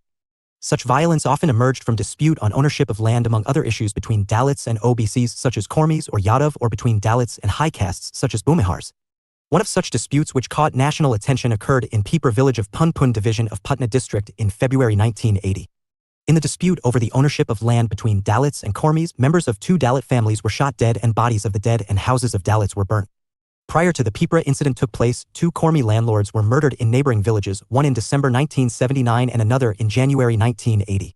There are other examples from Bihar where Dalits were killed in caste violence arising out of dispute over land or some social issue, i.e., in Belchi in 1977, in Bishrampur in 1978, and in Arwal in Jahanabad district in 1986, Mendelsohn and Vixiani, 1998, pp 62-64. In Andhra Pradesh, caste-based violence on Dalits including deaths occurred in 3 cases, in Kanchikachurla village of Krishna district in 1968, in Karmaketu village of 124. Krishna district on July 17, 1985 and Sundar village of Guntur district in 1991. Caste and politics. The Dalits had been victims of the landowning locally dominant caste. Giving example of Karmaketa massacre, Berg 2020 argues that it had occurred because of 2 reasons: provocation caused due to upward mobility of Dalits and control on political power of landowning dominant peasant caste, The Karmaketa massacre has its roots in dispute. On July 17, 1985, a Dalit Madiga boy rebuked a Kama boy for washing his buffalo in the water tank from where Madiga drew water. In retaliation, the Kama boy beat up the Dalit boy and a Madiga elderly woman who was present intervened. This led to retaliation from the Kamas, resulting to attack on residents of Madagawada. In the attack, houses of Dalits were set on fire and 6 of them died. The Karmaketa massacre impacted the course of Dalit movement in Andhra Pradesh. And as an immediate response to the massacre, the Dalit Mahasabha was formed in Andhra Pradesh. The incident also had significance for political parties in Andhra Pradesh. The opposition Congress underlined that the Samkama families of the village had relations with the chief minister, the Telugu Desam party chief, N.T. Ramarao. 12.3.3 Caste symbolism and politics. Caste symbols, caste icons, historical figures, mythologies are important tools of caste mobilization. Recognition of such symbolism gives a sense of self-confidence to the castes associated with such symbols. For political regimes led by Mayawati chief in Uttar Pradesh at different times between 1995 and 2012 that underlined importance of caste symbols and mobilization on such symbols by her party, the BSP, are important examples of use of caste symbols in politics. The Mayawati governments identified several villages as Ambedkar villages in UP. These villages have substantial Dalit population. She introduced several policies for the welfare of Dalits in these villages as well as for development of such villages. Her government also constructed Ambedkar Park in Lucknow and several monuments to honor symbols and icons relating to low castes and social emancipation. Her government also created several new districts in the names of such icons and renamed old several districts. Check your progress exercise 1 note. I use the space below for your answer. 2. Check your answer with the model answer given at the end of this unit. 1. Reservation has been an important agenda in electoral politics of India. Explain. 125. Caste and politics. 2. What is the nature of caste-based violence in India? 12.4 Caste and electoral politics. Caste and electoral politics are interrelated. In Unit 4, you have read about an important aspect of caste and electoral politics, i.e., caste as one of the determinants of electoral behavior. In this subsection, you will read about other aspects of caste in electoral politics. These aspects are caste profiles of the elected representatives, party strategies to mobilize castes in electoral politics, and relationship between castes and support bases of political parties. Since 1950s, several scholars have studied the role of caste in electoral politics. And in India, the leading role to conduct election studies has been played by the Center for Political Studies, popularly known as the CSDS, located in Delhi. Several studies have observed that the relationship between caste and electoral politics has undergone tremendous changes since the first general elections held in 1952. For the first few decades after independence, electoral politics was dominated by traditionally dominant castes of different regions of the country. Although constitutionally every adult irrespective of his or her caste had right to vote, on several occasions the dominant caste did not allow the Dalits and other lower castes to vote. This practice was popularly known as booth capturing. During the phase of Congress dominance during 1950s to 1960s, in most parts of the country, the Congress party got support of multiple castes. Its leadership was provided by the high or middle castes, and it was supported in elections by castes across social hierarchy. Because of support of various caste groups, Paul R. Brass considers Congress party as coalition of castes. But since the 1970s, Congress did not remain a dominant party in the country. It was indicated by the defeat of Congress in elections in several states in 1967 and 1969. Along with the decline of Congress, there was emergence of state-level leaders in several states who formed state-level parties and mobilized middle-caste farming communities such as Jats, Yadav, Kormis, or the OBCs. The main leadership to these groups in North India was provided by Charan Singh. They formed an important segment of the Janata Party formed after emergency. The Janata Party governments in UP and Bihar gave more representations to the backward and farming communities in comparison to Congress governments which gave more representation to the high castes. Check your progress exercise 2 note. I use the space below for your answer. 2. Check your answer with the model answer given at the end of this unit. 1. Briefly analyze the role of caste in electoral politics. 126. Caste and politics. 12.5 Let us sum up. Caste and politics are interrelated. They influence each other. Caste has different roles in national, state, and local elections. The formation of political parties and organizations are based on many factors in which caste is foremost, especially in North Indian political parties. Not only party formation but also selecting candidates are mainly based on the caste structure of that region. Reservation policy has extended the role of caste in electoral politics, and it has also provided political participation of scheduled and backward castes. Reservation has extended political participation and political representation of many backward leaders in electoral politics. However, caste-based violence has been the worst impact of reservation, and political party and leaders are using it as a means to manipulate and attract voters. Despite being a secular nation, caste is an integral part of Indian society, and therefore, caste has been an important factor in politics. 12.6 References. Blair, Harry, 1980, Rising Kulaks and Backward Classes in Bihar, Social Change in the Late 1970s, Economic and Political Weekly, January 12. Brass, R. Paul, 1985. Caste, Faction and Party in Indian Politics. New Delhi, Chanakya Publications. Berg, Dag Eric, 2020, Dynamics of Caste and Law, Dalits, Oppression and Constitutional Democracy, Cambridge University Press, Cambridge. Hassan, Zoya, 1998, Quest for Power, Oppositional Agitation and Post-Congress Politics in Uttar Pradesh, Oxford University Press, Delhi. Jaffarlat, Christoph, 2019. Class and Caste in the 2019 Indian Election. Why have so many poor started voting for Modi? Studies in Indian Politics, 7, 149-160. Jaffarlat, Christoph and Sanjay Kumar, 2009. Rise of the Plebeians? The Changing Face of Indian Legislative Assemblies. New Delhi, Routledge. Jaffarlat, Christoph, 2003, India's Silent Revolution, The Rise of Low Castes in North Indian Politics, Delhi. Kothari, Rajni, 1970. Caste in Indian Politics. New Delhi, Orient Longman Ltd. Mendelssohn, Oliver and Vixiani, 1998, The Untouchables, Subordination, Poverty and the State in Modern India, Cambridge University Press, New Delhi.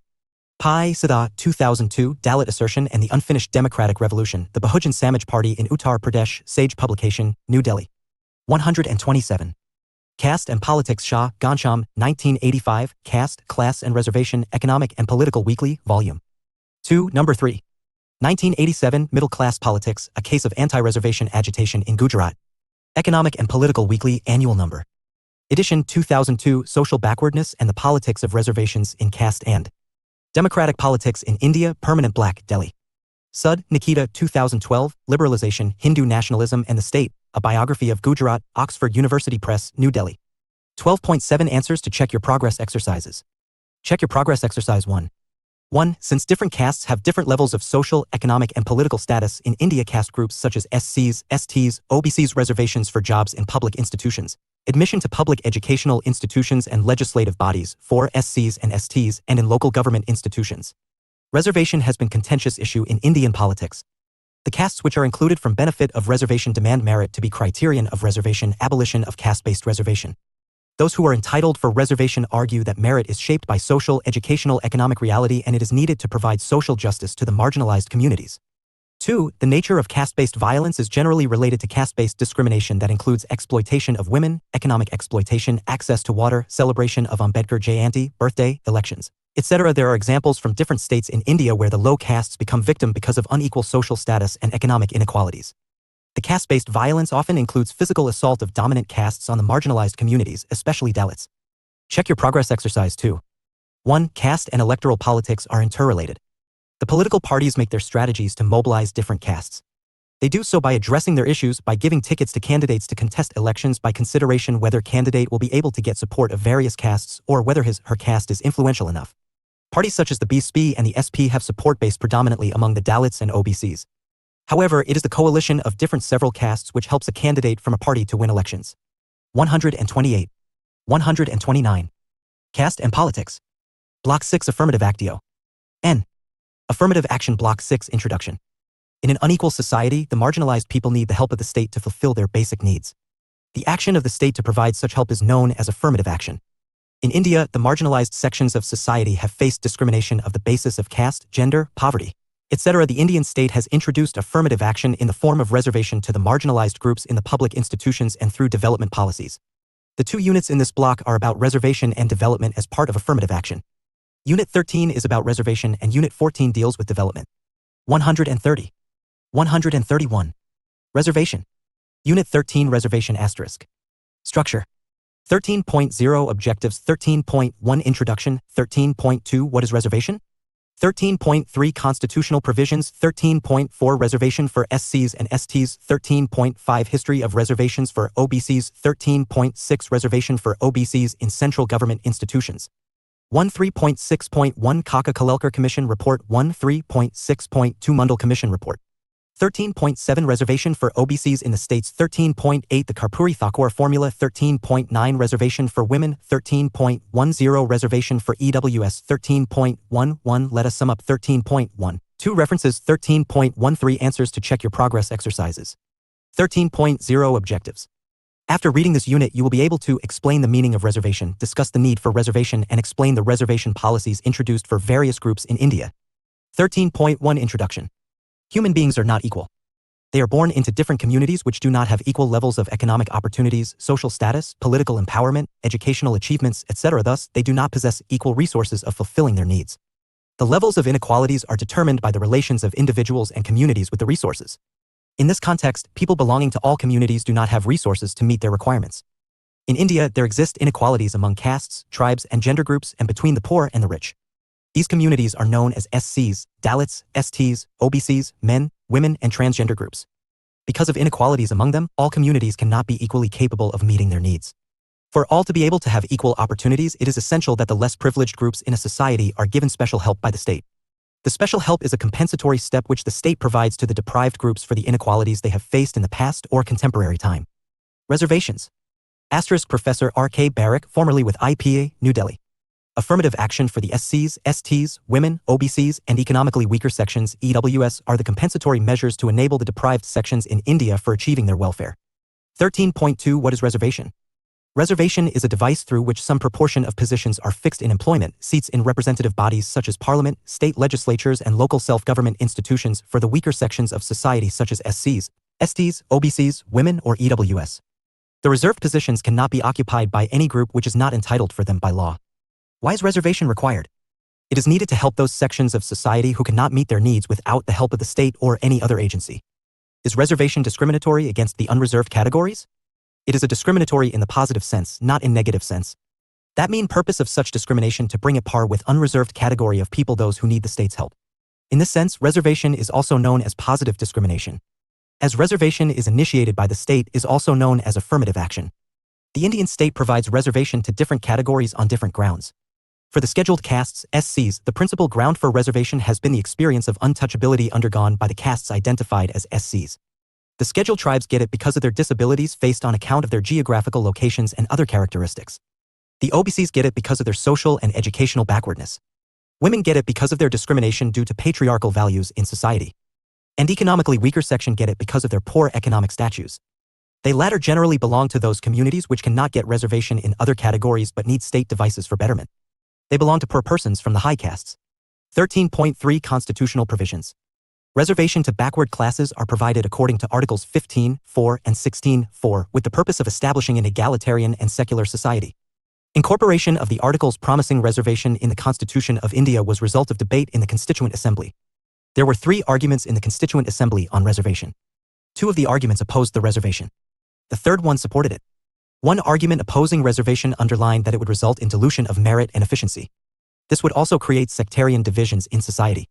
The second argument did not oppose to reservations in principles but opposed it on the ground that it would not remove inequalities in society. The third argument, i.e., the argument which supported reservation, emphasized that the backward castes had faced discrimination in the past and continued to face even after the independence. Reservation for the backward classes in public institutions would solve the problem of inequalities in society. Several other members of the Constituent Assembly who supported the reservation gave the following arguments. The weaker sections deserve to be given special incentives such as reservations, and it would also meet the aspirations of backward classes who have been aspiring. In order to introduce reservations as per the constitutional provisions, the central government passed an ordinance in 1950. The ordinance identified SCs and STs for the purpose of 132. Getting reservation. But it did not provide for reservations for other backward reservation classes than the SCs and STs, although it used the term backward classes or weaker sections. This resulted in protest of the backward classes in South India led by the Dravida Kazhagama DK. In response to this demand, the central government led by Nehru passed the first constitutional amendment and added subclause 4 to Article 15, making it 15(4). The Article 15(4) provided for the introduction of social groups which are socially and educationally backward. In 1951, the Madras government passed an order giving reservation to the SCs and the backward classes, Shah, edition 2002. Reservations for the OBCs at the center and state levels had to be introduced in the light of recommendations of the commissions which had to be introduced by the central and state governments respectively. As you will read in this unit, two commissions, the Kalelkar Commission in 1953 and Mundal Commission in 1979, were appointed to identify backward classes who could be provided reservations in the central government institutions. Different state governments also appointed commissions at different times to identify backward classes who could benefit from reservations. 13.4 Reservation for SCs and STs. The origin of reservation to the scheduled castes can be traced to Pune Pact, which was signed between Gandhi and Ambedkar. According to Pune Pact, the SCs were given reservation in assemblies and parliament. The Government of India Act 1935 gave legal sanction to such reservation. The Constituent Assembly had representation of the SCs who were elected to legislative assemblies in British India, and the members of the legislative assemblies constituted the Constituent Assembly. The issue of reservation was discussed in the Constituent Assembly. The Constituent Assembly passed a resolution suggesting reservations for the SCs and STs in the public institutions. Consequently, provisions about reservation were incorporated in Articles 15 and 16 of the Constitution. And these provisions became effective with the operation of Constitution in 1950. In 1947, it was decided to introduce the reservation for the SCs and STs in employment and legislatures. In 1954, it was further extended to the educational institutions. In central government-funded higher education institutions, 22.5% of available seats are reserved for scheduled caste (SC) and scheduled tribe (ST) students, which includes 7.5% for STs, 15% for SCs. 13.5 History of OBC reservation. Although reservation for various socially and educationally backward classes such as SCs, STs, OBCs, women, and people from the EWS category has been implemented as per provisions of Indian Constitution in the post-independence period, its history in India can be traced to the colonial period. In 1880, the colonial government set Hunter Commission to suggest measures to give reservation in the government positions to the socially backward classes. Jyotirao Phule made a plea before the Hunter Commission to grant reservation to these classes. In 1902, Maharaja Sahuji of Kolhapur introduced 50% reservation for the backward classes in jobs. This is the first example of giving reservation to backward classes in India in modern Indian history. In 1921, Madras government introduced community-wise reservation as follows: 44% for non-Brahmins and 16% for Brahmins, Muslims, and Christians and Anglo-Indians each. 133. Affirmative action. Check your progress. Exercise 1. Note: I write the answer in your own words. 2. Check your answer with the answer given at the end of the unit. 1. What is reservation? 2. What were the arguments in the Constituent Assembly in favor and against the reservations? 13.6 Reservation for OBCs in the central government institutions. 13.6.1 Kalelkar Report. For introducing reservation at the central level, the central government appointed the first OBC commission known as Kalelkar Commission in 1953, named after its chairman Kaka Kalelkar. The Kalelkar Commission consisted of 11 members. Most of them belonged to low castes, and its chairman Kaka Kalelkar was a Brahmin, a freedom fighter from Gujarat. It submitted the report in 1955. It aimed to identify the socially and educationally backward classes in India. The Kalelkar Commission used 4 criteria for identifying the OBCs: low social position in caste hierarchy in Hindu society, lack of educational progress among the major section of caste or community, inadequate or no representation in the government service, and inadequate representation in the field, trade, commerce, and industry. The Kalelkar Commission identified 2,399 socially and educationally castes deserving to get reservation in the central government institutions. But the central government did not accept the recommendations of the Kalelkar Commission. It argued that the Commission did not apply objective criteria for identifying backward classes, Shah, edition 2002, Jafferlat 2003. And the reservations could not be implemented at the central level till the implementation of report of another commissions, the Mundal Commission report in 1993 about the reservation in central government. You will read about the Mundal Commission report in the next subsection. 134. 13.6.2 Mundal Commission report. Reservation. Rejection of the recommendations of the Kalelkar report angered the backward classes. From the time of the rejection of the Kalelkar report in the 1950s till the declaration to implement the Mundal Commission report by the VP Singh government in 1990, the backward classes, socialist leaders and political parties and farmers' leaders belonging to farming communities continued to mobilize support for introduction of reservation for the backward classes in the public positions in the center. Regarding the reservation in the states, as South Indian states had already implemented OBCs reservations from 1950s to 1970s, such demand became more persistent in North Indian states. By the mid-1970s, the reservation for backward classes in public institutions became a common agenda of the socialists, farmers' leaders such as Charan Singh, who had strong support base among the farming communities such Jats, Yadavs, Kumis, etc. of the All India Backward Class Federation AIBCF in the Hindi-speaking state. The parties and leaders representing the interests of backward classes became principal constituent of the Janata Party, which formed government at the center in 1977-1979. They were able to influence the Morarji Desai government to constitute a backward class commission to identify backward classes and suggest measures to introduce reservation for them in the central government institutions. Thus, in 1979, the Morarji Desai-led Janata Party government constituted the second backward class commission, known as the Mundal Commission. It came to be known as such after the name of its chairman, B.P. Mundal. The Mundal Commission adopted 11 criteria of backwardness and grouped them in 3 headings such as social, economic, and educational in order to identify the backward castes. The Commission identified around 3,743 castes and communities as backward classes. They formed 52% people belong to backward castes. As there was no caste census after 1931 census, this census had become the only census of identifying backward castes by the Mundal Commission. The Mundal Commission submitted its report in 1980. Submission of the Mundal Commission report was followed by the demand for its implementation by several political parties and OBC leaders.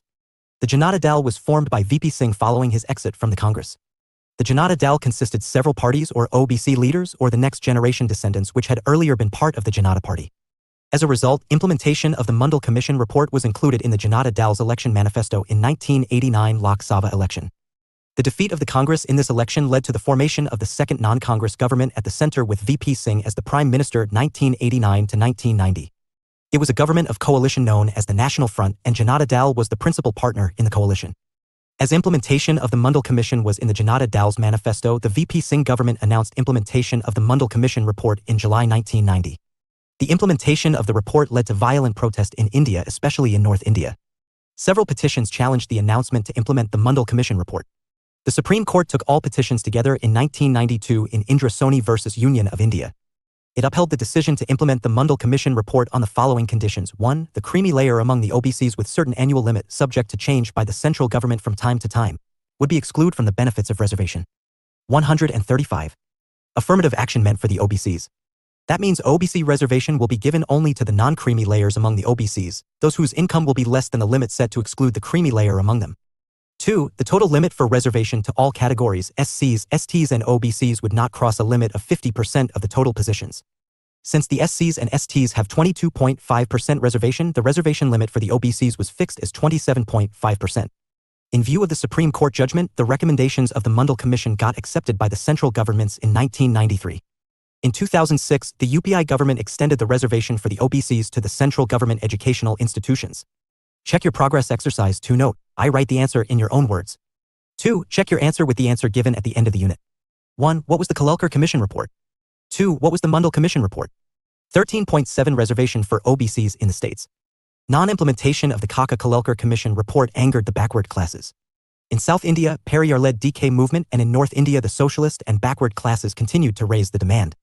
As you have read in subsection 13.6.2, in 1979 the Mundal Commission was appointed about the reservation to OBCs at the national level.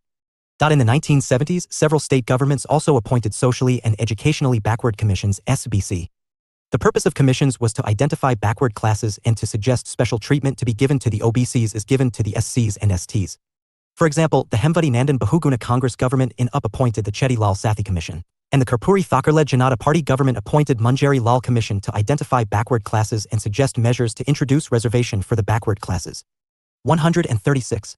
Following recommendations of the commissions, reservation was introduced by Reservation. Ram Naresh Yadav's government and Karpuri Thakur's governments led by Janata Party in the 1970s. In South Indian states, reservation for OBCs was introduced prior to it was in North Indian states. 13.8 The Karpuri Thakur formula. The provisions for reservation for the OBCs have limitations. The principle among these is as follows.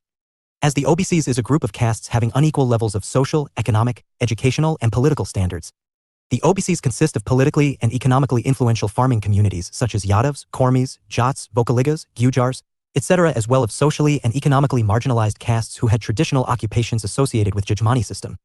The latter are also known as the MBCs, most backward classes, or the EBCs, extremely backward classes. Although they consist of large number of castes, singly they have smaller number in comparison to the landed OBCs. The MBCs allege that due to their dominant positions, the landed middle castes OBCs have been able to appropriate larger share of reservation meant for the OBCs. They demand that the OBC quota should be subdivided among different castes constituting the OBCs, the landed middle caste OBCs, and the MBCs. Karpuri-Thakur formula suggests such subdivision of the quota. Indeed, Karpuri-Thakur formula has become the common reference point in demand for subdivision of the OBC quota by the MBCs/EBS in states such as Uttar Pradesh. When Karpuri-Thakur was the chief minister of Bihar, he introduced reservation in the 1970s for the OBCs by dividing into dominant and marginalized backward classes known as extremely backward classes EBCs, or the most backward classes MBCs. 13.9 Reservation for women.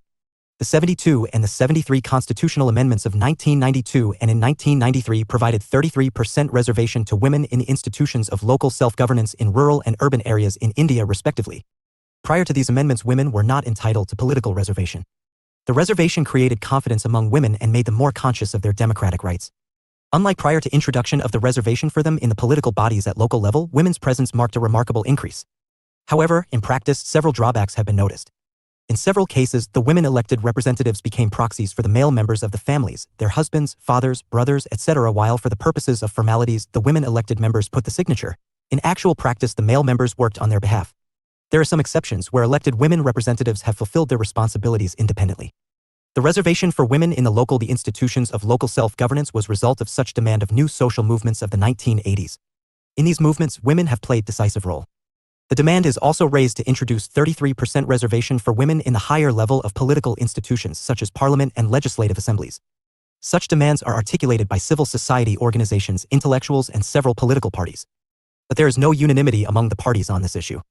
A section of political leaders oppose reservation for women, arguing that reservation for women will cut into the share of backward. 137. Affirmative action classes. The Women's Reservation Bill promising 33% reservation to women in the parliament was passed by the Rajya Sabha on March 9, 2010 by a majority vote of 186 members in favor and 1 against. The bill has not yet been passed by the Lok Sabha. However, there is consistent demand from civil society organizations to introduce reservation for women in parliament and the state legislative bodies. 13.10 Reservation for use. Apart from social and educational backwardness and experiences of untouchability in India, there are some castes that are economically poor but not socially backward. They are not entitled for caste-based affirmative action under reservation. They are generally known as general category people not entitled to reservation benefit meant for the SCs, STs, and OBCs. The government of India has defined them as EWS, economically weaker sections. In January 2019, the persons belonging to the EWS category got 10% reservation in positions in the central government institutions. A person whose family annual income fell within the limit of 8 rupees lakh qualifies to belong to the EWS category. The reservation to the EWS was proposed in the Constitution, 124th Amendment, Bill, 2019 tabled by the Union government. Under the provisions for reservation to the people from the EWS, a process of recruitment to positions in central government has started in several central government institutions in India. Check your progress. Exercise 3. Note, I write the answer in your own words. 2. Check your answer with the answer given at the end of the unit. 1. What is the Karpuri-Thakur formula? 2. Who is entitled for reservation as EWS? 138. Reservation. 13.11 Let us sum up. Reservation is a device through which the state introduces certain policies of inclusion in the public institutions of the people belonging to marginalized groups of society such as SCs, STs, OBCs, women, or EWS. Without such policies, in an unequal society like India, these sections cannot fulfill their aspirations. Through reservation, the state fixes or reserves some percentage of the positions in public institutions, educational, administrative, political, etc. These positions meant for the reserved categories cannot be occupied by the persons belonging to the non-reserved categories. Reservation is a positive discrimination against the non-reserved categories, the aim of which to compensate by the society for the discrimination suffered by the reserved categories. Reservation is a form of affirmation action by the state. Reservation is granted as per the Articles 15(4) and 16(4) of the Constitution. These provisions were outcome of the debated within the Constituent Assembly. The OBCs are entitled for reservation in the central government institutions for jobs and admission to academic institutions after the implementation of Mundal Commission report in 1993. The OBCs got reservation in different states at different points of time. South Indian states introduced OBC reservations much before the states in North India. For the first time, the OBCs reservation in UP and Bihar was introduced during the non-Congress/Janata Dal governments in the 1970s. Reservation for women in the local self-government institutions was introduced according to the 72 and 73 constitutional amendments in the 1990s. In 2019, reservation was granted to the economically weaker sections, EWS, the class which belong to the general categories. Reservation to different social groups has contributed to their empowerment to a considerable extent. However, granting of reservation to different castes and groups has not resolved the question of reservation in India. Several new groups continue to demand their inclusion in the categories entitled for reservation. Also, some castes among the OBCs and SCs allege that the dominant castes in the OBC category take larger share of reservation. They demand subdivision of reservation quota fixing some proportion of reserved seats for them. 13.12 References. Blair, Harry, 1980, Rising Kulaks and Backward Classes in Bihar, Social Change in the Late 1970s, Economic and Political Weekly, January 12. Hassan, Zoya, 1998, Quest for Power, Oppositional Movement and Post-Congress Politics in Uttar Pradesh, Oxford University Press, Delhi. Jaffarlat, Christoph, 2003, India's Silent Revolution, The Rise of Low Castes in North Indian Politics, Delhi. Mendelsohn, Oliver and Vixiani, 1998, The Untouchables, Subordination, Poverty and the State in Modern India, Cambridge University Press, New Delhi. Shah, Ghanshyam, 1985, Caste, Class and Reservation, Economic and Political Weekly, Volume 2, No. 3. 1987, Middle Class Politics, A Case of Anti-Reservation Movement in Gujarat. 139. Affirmative Action Economic and Political Weekly, Annual Number. Edition 2002, Social Backwardness and the Politics of Reservations in Caste and Democratic Politics in India, Permanent Black, Delhi. Sheff, D.L., 1987, Reservations Policy Revisited, Economic and Political Weekly, Volume 22, Issue Number 46, November 14. 13.13 Answers to Check Your Progress Exercises. Check your exercise 1. 1. Reservation is a device through which the state reserves some percentage of positions for the underprivileged social groups and castes in public institutions. The purpose of reservation is to help those sections who do not have resources to compete with the privileged sections of society. The non-reserved sections are not entitled for help of the state meant for the reserved categories. 2. There were 2 arguments against and 1 in favor of reservation in the Constituent Assembly. The arguments against were, 1. Argument suggested that reservation would dilute merit and efficiency, and another opposed it on the ground that reservation would not solve the problem of inequalities in society, though it did not oppose the reservation in principle. The argument in favor of reservation underlined that it was necessary and it would also meet the aspirations of people. Check your exercise 2. 1. It was the report of Kalelkar Commission named after its chairman Kaka Kalelkar, which was appointed by the central government in 1953 to identify socially and educationally backward classes or the other backward classes, OBCs, backward classes other than the SCs and STs, and give suggestion about reservation for these classes. The Kalelkar Commission submitted the report in 1955. It suggested that reservation should be given to reservation in the central government positions. But the recommendations were rejected by the government on the ground that it would lead to divisions in the society. 2. It was the report of Mundal Commission, named after its chairman B.B. Mundal, appointed by the Morarji Desai government in 1979. The report was implemented by V.P. Singh government, which became effective from 1993 after the Supreme Court gave verdict in favor of its implementation. But the Supreme Court gave verdict in its favor on the conditions that the creamy layer among the OBCs would be excluded from the OBC reservation and the limit of reservation would not exceed 50% for all categories. Since there was already reservation limit of 22.5% for the SCs and STs, the Supreme Court fixed the limit of 27.5% reservation for the OBCs. 140. Check your exercise 3. Reservation. 1. The Karpuri-Thakur formula is a way to subdivide the OBC quota into subcategories between the dominant communities among the OBCs and the marginalized castes among them known as MBCs, most backward classes, or the EBCs, extremely backward classes. The formula is known as the Karpuri-Thakur formula after the name of Karpuri-Thakur, who as the Chief Minister of Bihar subdivided OBC quota into different categories when he introduced OBC quota in Bihar in the 1970s. 2. The persons belonging to general categories, i.e. those who do belong to SCs, STs or OBCs and belong to poor sections whose parental annual income is 8 rupees lakh have been categorized as EWS, economically weaker sections. They are entitled for 10% reservation in central government jobs. 141. 142. Affirmative Action Unit 14 Development *. Structure.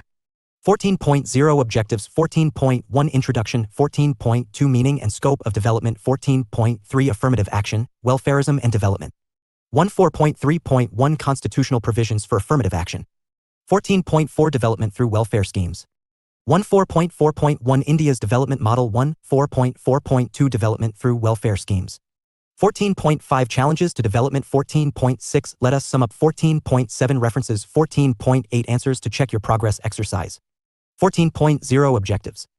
After reading this unit, you will able to define development, explain various approach to explain development, describe the relationship between development and affirmative action, discuss the state policies about affirmative action and development, and analyze the factors that shape the state policies about affirmative action and development. 14.1 Introduction. At the time of independence, India inherited multiple deprivations from colonial rule. Low literacy rate, high level of mortality, social inequality marked by untouchability, gender and regional disparities, economic inequalities, insecurity of land tenure due to feudal land system, lack of infrastructure development, etc. were the major indicators of backwardness of India. Guided by the Constitution of India and in response to popular mobilization, the Indian state introduced affirmative policies or welfare policies. These policies have brought about positive changes in lives of people, especially the marginalized. This unit focuses on development which has been achieved in independent India through affirmative action or welfare policies. 14.2 Meaning and scope of development. Development generally refers to progress in all aspects of human beings and society such as social, political, and economic. It involves stages of structural. Dr. Siddhartha Mukherjee, Assistant Professor, Department of Political Science, Ambedkar University, Lucknow. Change in society from traditional to modern. Generally, this change indicates development. Transformation of a traditional agrarian society to modern industrial society. In social sciences, the concept of development has been viewed differently in sociology and political science on the one hand and economics on the other. Sociology and political science consider development in terms of transformation which occurs due to the interaction between traditional society and modern political institutions. In this understanding of development, as a result of this interaction, both traditional society and modern institutions undergo transformation. Thus, society develops from lower level to higher level of development. This transformation is also seen as modernization or development. The theories that explain such development are known as modernization or development theories. The principal pioneers of modernization or development theories in political science were David Easton, Gabriel A. Almond. The principal pioneers of modernization or development theories in political science were David Easton, Gabriel A. Almond and Coleman, and in sociology it was Talcott Parsons. Many political scientists and sociologists have attempted to explain politics and social processes in India by using modernization or development theories. Modernization or development theories, indeed, represented non-Marxian alternative of development. Indeed, the subtitle of the book The Stages of Economic Growth, a Non-Communist Manifesto, 1990, of W. W. Rostow, a development theorist, indicates the non-Marxian orientation of modernization or development theories. In economics, the notion of development has undergone changes over the years. In this discipline, traditionally development denoted growth and distribution. Subsequently, it also came to mean welfare of the people and human development. The welfare notion of development denotes development achieved through the policies meant to provide welfare to people especially marginalized in terms of health, education, and removal of poverty. In welfare notion of development, the state plays a dominant role in designing and implementing welfare policies. The welfare notion of development was propagated by John Maynard Keynes, the famous British economist, in General Theory of Employment, Interest and Money, 1964. He argued that capitalist economies suffer from redistribution failure. This happens due to excessive degree of income concentration in capitalist economies. The excessive concentration might lead to political and social instability in a society. In his opinion, a welfare state or state which could implement policies for achieving full-scale employment and public welfare can lead to development of a society. The focus of development shifted in the late 1970s from welfare state to market. It occurred under Margaret Thatcher in the UK and Ronald Reagan in the USA. This led to greater interplay of market forces and retreat of state from various social sectors. However, influenced by Amartya Sen and Mehboob ul Haq, notion of development has got widened, especially from the late 1980s. Unlike the notion of development which focused on growth, Sen's and Haq's concept emphasizes development with and beyond growth. Amartya Sen conceptualized development in terms of enhancement of human capabilities. It means that human beings should get education and be healthy. In other words, development should be human development. This notion of development does not overlook significance of growth, but it suggests that growth should be distributed to develop human capabilities. In Development is Freedom, Amartya Sen explains that if people have development in terms of getting education and good health, this can enable them to enjoy democratic rights such as freedom. Their deprivation from education. 143. Affirmative action, health or other needs can undermine their democratic rights. Amartya Sen underlines that true justice can be delivered in practical sense by removing deprivation of people. Such notion of justice is different from an idealist notion of justice which promises fair justice without attacking deprivation. He elaborates upon the difference between the idealist and realistic notions of justice through the concepts of nyaya and niti in the book An Idea of Justice, 2009. Sen refers to Indian ancient jurisprudence of nyaya and niti while invoking affirmative action as necessary for addressing underdevelopment and deprivation. Niti implies rules, principles, and institutions that are meant for ensuring organizational propriety. Nyaya denotes a more comprehensive, realistic, and inclusive vision of justice. This is about what is possible to achieve. It is about how to prevent injustice rather than how to ideally provide justice. Amartya Sen particularly focuses on gender injustice. The deprivations that women experience in different walks of life can be eliminated and on how they can be included in development. Sen's, along with Mehboob ul Haq's, notion of development as human development has influenced the way to assess development and policies in some countries. For instance, the United Nations organization has been publishing yearly human development reports since 1989 indicating the level of development in different parts of the world. The UN Human Development Reports are more comprehensive than the development reports prepared by the World Bank. Check your progress exercise 1 note. I use the space below for your answers. 2. Check your answers with the model answers given at the end of this unit. 1. What are different ways in which political scientists, sociologists, and economists have used the concept of development? 2. What are the differences between growth and human development as models of development? 144. Development. 14.3 Affirmative action, welfarism and development. We all know that India has economic and social disparities marked by poverty and caste and gender-based discrimination. Affirmative action means policy initiative by the state for welfare and development of socially, educationally, and educationally marginalized communities. Edward J. Kella in the book Understanding Affirmative Action, Politics, Discrimination, and the Search for Social Justice defines social justice as strategy whose purpose is to provide employment, educational opportunities to those groups which suffer racial, ethnic, or gender-based women. Thus, affirmative action aims to remove lack of opportunities of health, education, or employment. It provides redistributive justice by creating special opportunities for the disadvantaged groups in the form of various policy. Affirmative action includes policy initiative by the state such as reservation in jobs in public institutions for jobs and political representation for marginalized social groups, SCs, STs, OBCs, women, and economically weaker sections EWS which mainly include the high castes. You read about reservation as a measure of affirmative action in Unit 13. Affirmative action also includes policy initiatives to remove poverty and other disadvantages. Thus, affirmative action includes public policies for the welfare of people. It can lead to development in terms of growth, distribution, as well human development as discussed above. 14.3.1 Constitutional provisions for affirmative action. This subsection of the unit specifically focuses on the constitutional provisions about affirmative action which can result in economic growth of economy, social welfare, and human development. To secure holistic development, the constitution makers in India opted for affirmative action and made it obligatory on the state to devise effective strategies in this direction from time to time.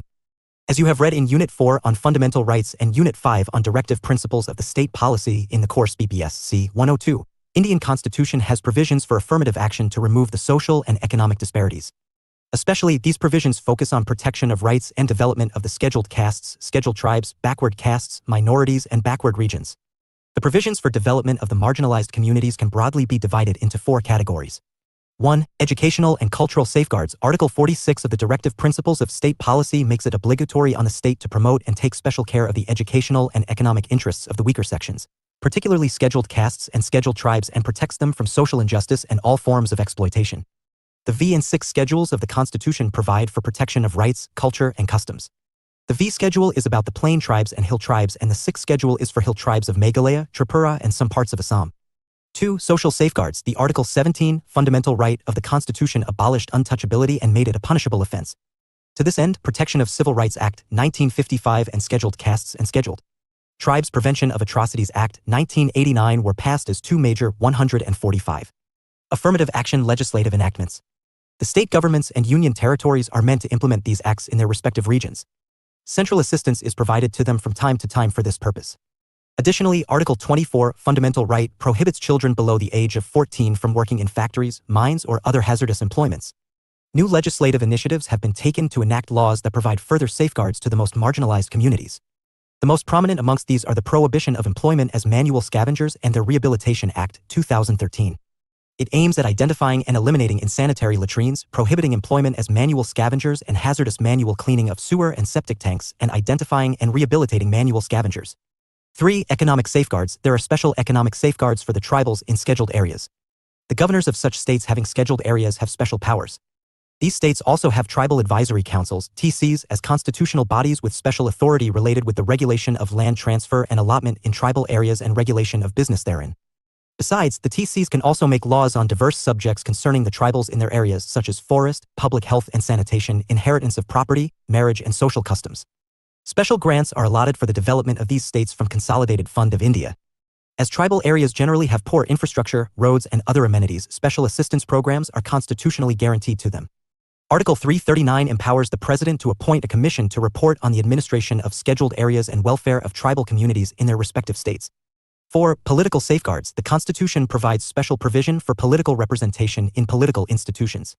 According to Article 330 of Indian constitutions, seats are reserved for SCs and STs in the Lok Sabha and in the Vidhan Sabhas according to Article 334. According to Article 81, the President of India may appoint persons, not more than 2, from the Anglo-Indian community to the Lok Sabha. Reserved seats are also granted to scheduled castes, scheduled tribes and women, 1/3, in panchayats and Zila parishads under Article 243d. This article was inserted in Indian Constitution in 1992 by the 73 Constitutional Amendment.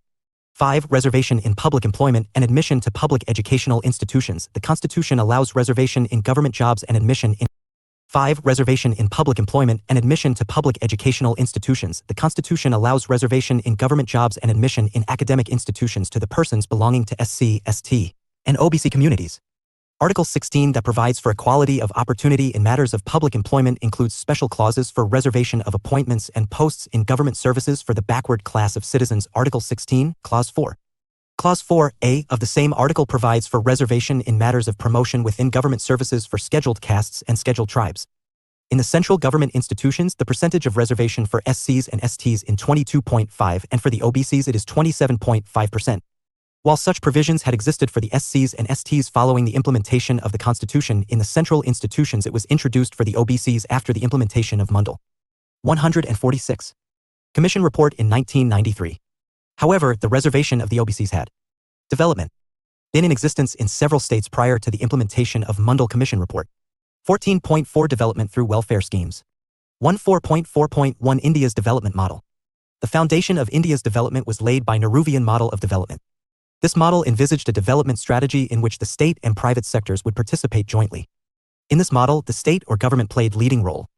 Keeping in view the equity goals of our Constitution, from time to time, the state introduced several welfare policies targeted at various sections, poor, SCs, STs, OBCs, etc., for their welfare. The main purpose of such policies has been to empower and uplift the weaker sections of the society.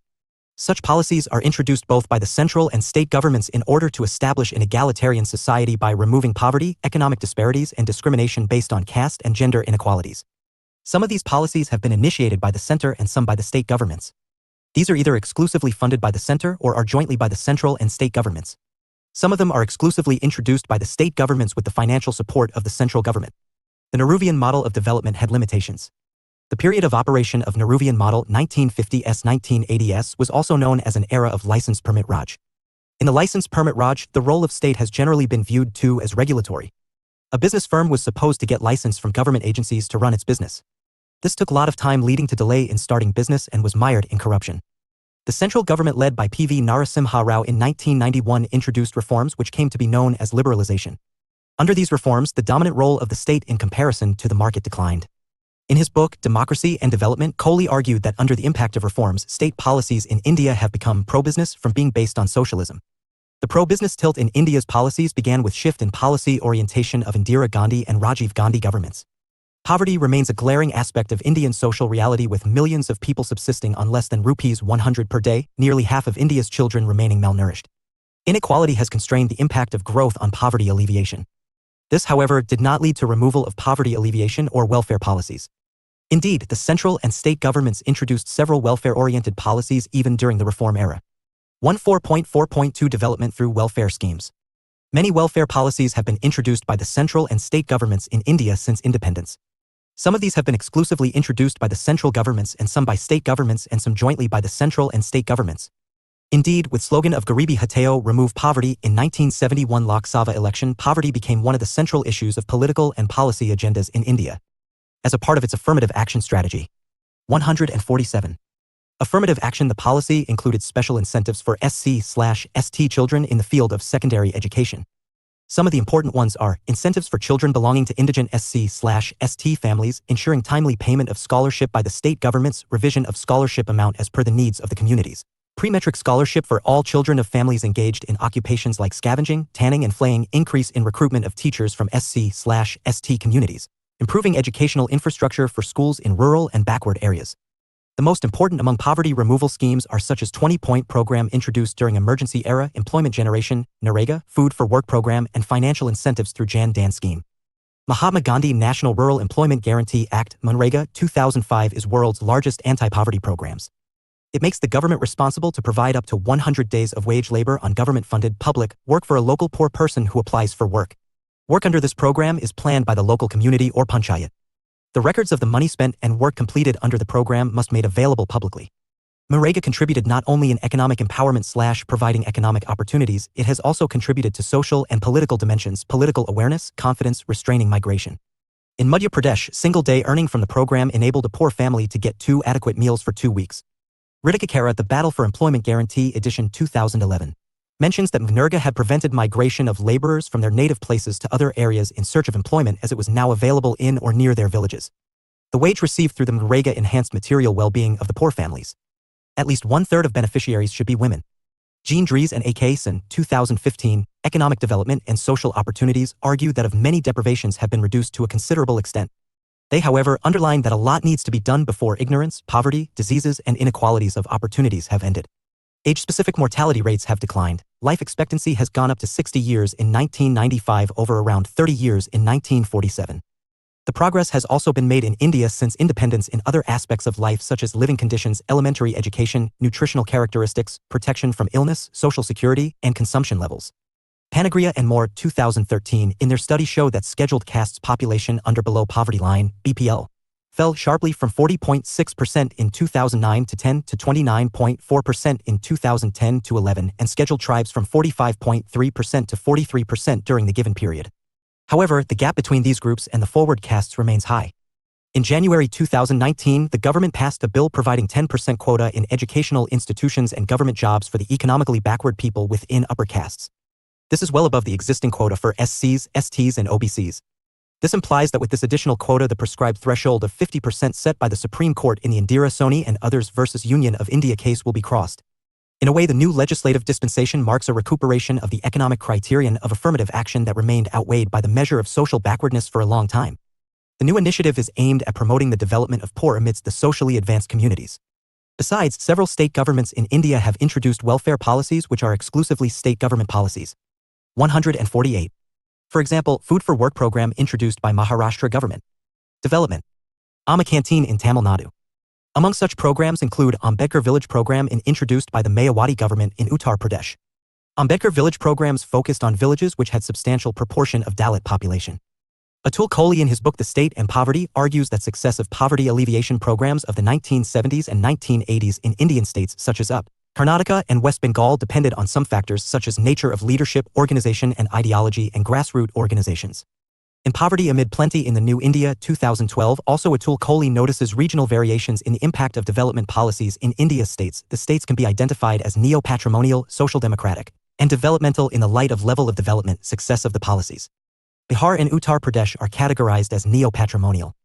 In these kinds of states, factors such as under-institutionalization, dominance of single leader surrounded by minions, prevalence of patron-client type relationship, politicization of bureaucracy, symbolic appeal to build political support, use of public resources for personalistic and narrow gains hampered development gains. In social democratic states such as Kerala and West Bengal, till the 2010s, politics is marked by mobilization of lower castes and classes, presence of left of the center political party which systematically incorporates the well-organized support into a socialist democratic power bloc. In West Bengal, it led to tenancy reforms. There, however, been mixed distributive success in West Bengal. It suggests that redistributive success is more likely when governmental power rests on a broad political base where influence of upper castes and classes is minimized on the regional state. The social democratic state in such areas uses this power to channel resources to help the poor. In the developmental states of sorts, the government worked closely with business groups to promote growth. Such states are Karnataka, Gujarat, Andhra Pradesh, Punjab, and Haryana. In Karnataka, Gujarat, and Andhra Pradesh governments have promoted manufacturing or service industries. In Punjab and Haryana, they have promoted agriculture and agriculture-related industries. 14.5 Challenges to Development. Formulation and implementation of development agenda through affirmative action faces several challenges in India. These include corruption and lack of transparency, declining role of the state during reform period, lack of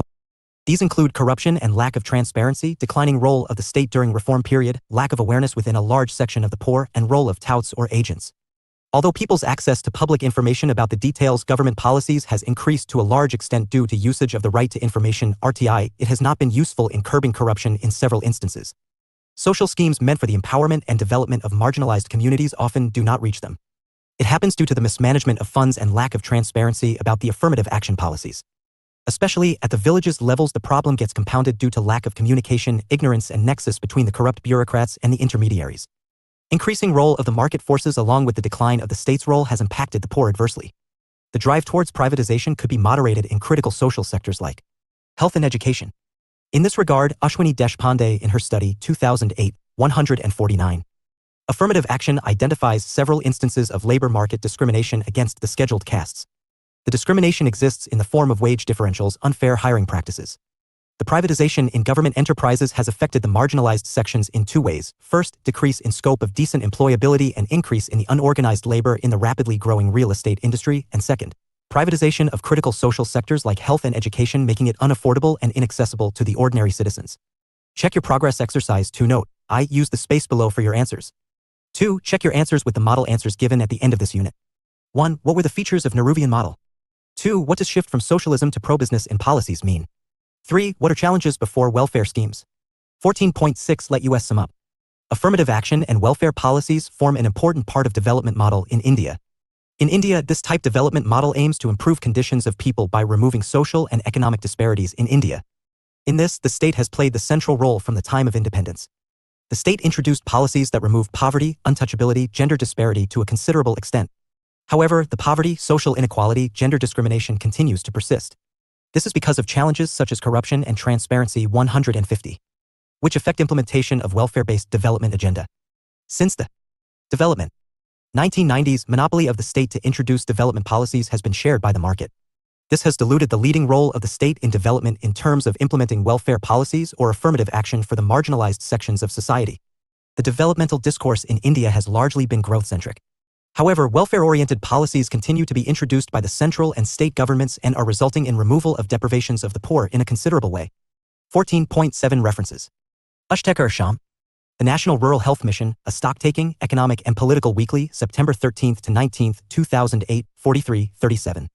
Basu, Kaushik, 1982, Food for Work, Some Economic and Political Consequences, Economic and Political Weekly, March. Deshpande Ashwini.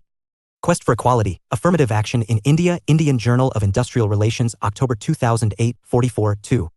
Dries, Jean and Sin, Amartya, 1995, India, Economic Development and Social Opportunity, Oxford University Press, Delhi. Golden, Ian. 2018. Development, A Very Short Introduction, Oxford University Press. Hassan, Zoya. 2011.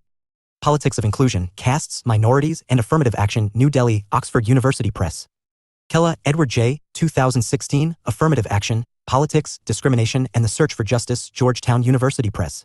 Kara, Ritika, edition 2011, The Battle for Employment Guarantee, Oxford University Press, Delhi. Kohli, Atul, 2012, Poverty Amid Poverty in New India, Cambridge University Press, Cambridge. 1987, The State and Poverty in India, An Analysis of Changing State-Society Relations, Princeton University Press, Princeton, New Jersey.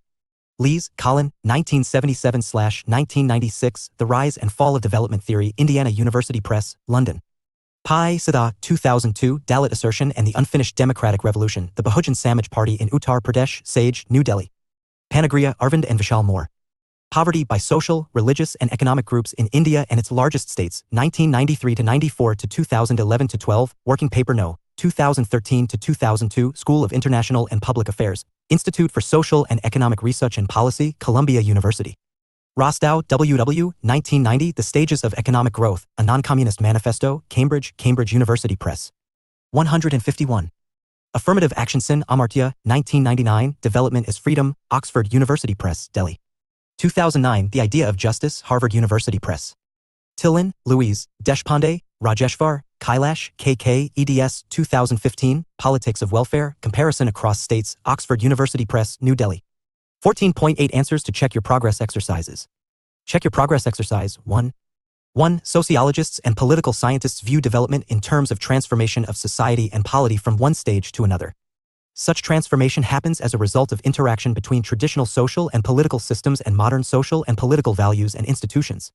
The economists view development in terms of growth and redistribution of resources and human capabilities. 2. Growth is about growth in the GDP, gross domestic product, of a country, and human development means development of human capabilities in terms of gaining education, improvement in health, and fulfillment of other needs of people. Check Your Progress Exercise 2.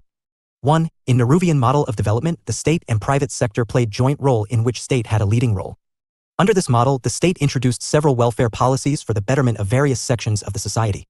2. Shift from socialism to pro-business indicates a departure from Nehruvian model in which state played leading role in devising the policies to a situation in which the private sector or business groups played decisive role in policy formulation. 3. Corruption, lack of transparency, lack of awareness on the part of people, role of intermediaries, lack of adequate funds, and ineffectiveness of the RTI in several cases are major challenges before the welfare schemes. 152. Development. References. Aurora Belvier 2002. Political Parties and the Party System, the Emergence of New Coalitions in the Edited Book of Zoya Hassan Parties and Party Politics in India. New Delhi, Oxford University Press. Banerjee, Makulika 2014. Why India Votes. New Delhi, Routledge. Thapile, Rakesh 2005. Communalism in Bengal, From Famine to Noakhali, 1943-47, New Delhi, Sage Publications. Bailey, Susan, 1999. The New Cambridge History of India, Caste, Society and Politics in India from the 18th Century to the Modern Age. Cambridge, Cambridge University Press. Bhargava, Rajiv eds. 1999. Secularism and its Critics, New Delhi, Oxford University Press. Brass, Paul, 1985. Caste, Faction and Party in Indian Politics. New Delhi, India, Chanakya Publications. Chandhok, Neera, 1999. Beyond Secularism, the Rights and Religious Minorities, New Delhi, Oxford University Press. Chandra, K. 2004. Why Ethnic Parties Succeed, Patronage and Ethnic Headcounts in India. Cambridge, Cambridge University Press. Schreiber, K. Pradeep and Rahul Varma, 2018. Ideology and Identity, the Changing Party Systems of India. New Delhi, India, Oxford University Press. Dagar, Renuka, 2015. Gender Narratives and Elections, Mandate for Safety, Development, or Rights, in edited Paul Wallace edition, India's 2014 Elections, a Modi-led BJP sweep. New Delhi, Sage Publication. Desai, P.I. 1967. Caste and Politics. Economic and Political Weekly, Volume 2, 1797-799. Harari, Noah Yuval, 2018. 21 Lessons for the 21st Century. London, Jonathan Cape. Hassan, Zoya, 1998. Quest for Power, Oppositional Movements and Post-Congress Politics, New Delhi, Oxford University Press. Hassan, Zoya, 2012. Congress After Indira Policy, Power, Political Change, 19842009. New Delhi, India, Oxford University Press. Hassan, Zoya, edited 2000. Politics and the State in India. New Delhi, India, Sage Publication. Hassan, Zoya, edited 2002. Parties and Party Politics in India. New Delhi, India. Oxford University Press. Jaffarlat, Christoph, 2003, India's Silent Revolution, The Rise of the Low Castes in North Indian Politics, Raniket, Permanent Black. Jaffarlat, Christoph and Sanjay Kumar, 2009. Rise of the Plebeians. The 153. Changing Face of Indian Legislative Assemblies. New Delhi, Routledge. Kothari, Rajni, 1970. Kothari, Rajni, 1970. Caste in Indian Politics. New Delhi, Orient Longman Ltd. Kothari, Rajni, 1982. Politics of India. New Delhi, India, Orient Black Swan. Kothari, Rajni, edition, 1970, Caste in Indian Politics. Hyderabad, Orient Longman. Mahajan, Gurpreet and et.al. edited. 2019. Reading India Selections from Economic and Political Weekly. New Delhi, Orient Black Swan. Manor, James 2002. Parties and the Party System. In the edited book Parties and Party Politics in India by Zoya Hassan. New Delhi, Oxford University Press. pp 431-474. Mehta Banu Pratap 2003, The Burden of Democracy. India, Penguin Books. Oken, Jennifer L. 2009, Counterinsurgency Against Naxalites in India in Sumit Ganguly and David P. Fielder ed. India and Counterinsurgency, Lessons Learned, London, Routledge. Amved, Gail, 1994. Kanchi Ram and the Bahujan Samaj Party in K.L. Sharma edition, Caste and Class in India, Jaipur, Rawat Publications. Palshikar, Suhas, Kumar, Sanjay Anloda, Sanjay eds. 2017. Electoral Politics in India, Resurgence of the Bharatiya Janata Party. New Delhi, Routledge. Paul Brass, 1990. Politics of India Since Independence. Cambridge, UK, Cambridge University Press. Fudnis, Urmila and Ganguly, Rajat, 2001, Ethnicity and Nation Building in South Asia, New Delhi, Sage. Rustamji, Nari, 1983, Imperiled Frontier, India's Northeastern Borderlands, Delhi, Oxford University Press. Shah, Ghansham, 2015. Mega Marketing and Management, Gujarat's 2014 Elections. In the edited book of Paul Wallace, India's 2014 Elections, a Modi-led BJP sweep. New Delhi, Sage Publication. Shah, Ghansham, edited 2002, Caste and Democratic Politics in India. New Delhi, Permanent Black. Shastri, Sandeep, Suri, K.C. Anyadav, Yogendra, eds. 2009, Electoral Politics in Indian States, Lok Sabha Elections in 2004 and Beyond. New Delhi, Oxford University Press. 154. BPSC 105. Introduction to Comparative Government and Politics. School of Social Sciences, Indira Gandhi National Open University. Why? Course contents. Block I Understanding Comparative Politics 7. Unit 1 Nature, Scope, and Utility of Comparative Study of Politics 9. Unit 2 Comparative Method and Strategies of Comparison 27. Unit 3 Institutional Approach 41. Unit 4 Systems Approach 55. Unit 5 Political Economy Approach 70. Block II Context of Modern Government 85. Unit 6 Capitalism and the Idea of Liberal Democracy 87. Unit 7 Socialism and the Working of the Socialist State 10.0. Unit 8 Decolonization and the State in the Developing World 11.5. Block II Themes for Comparative Analysis 129.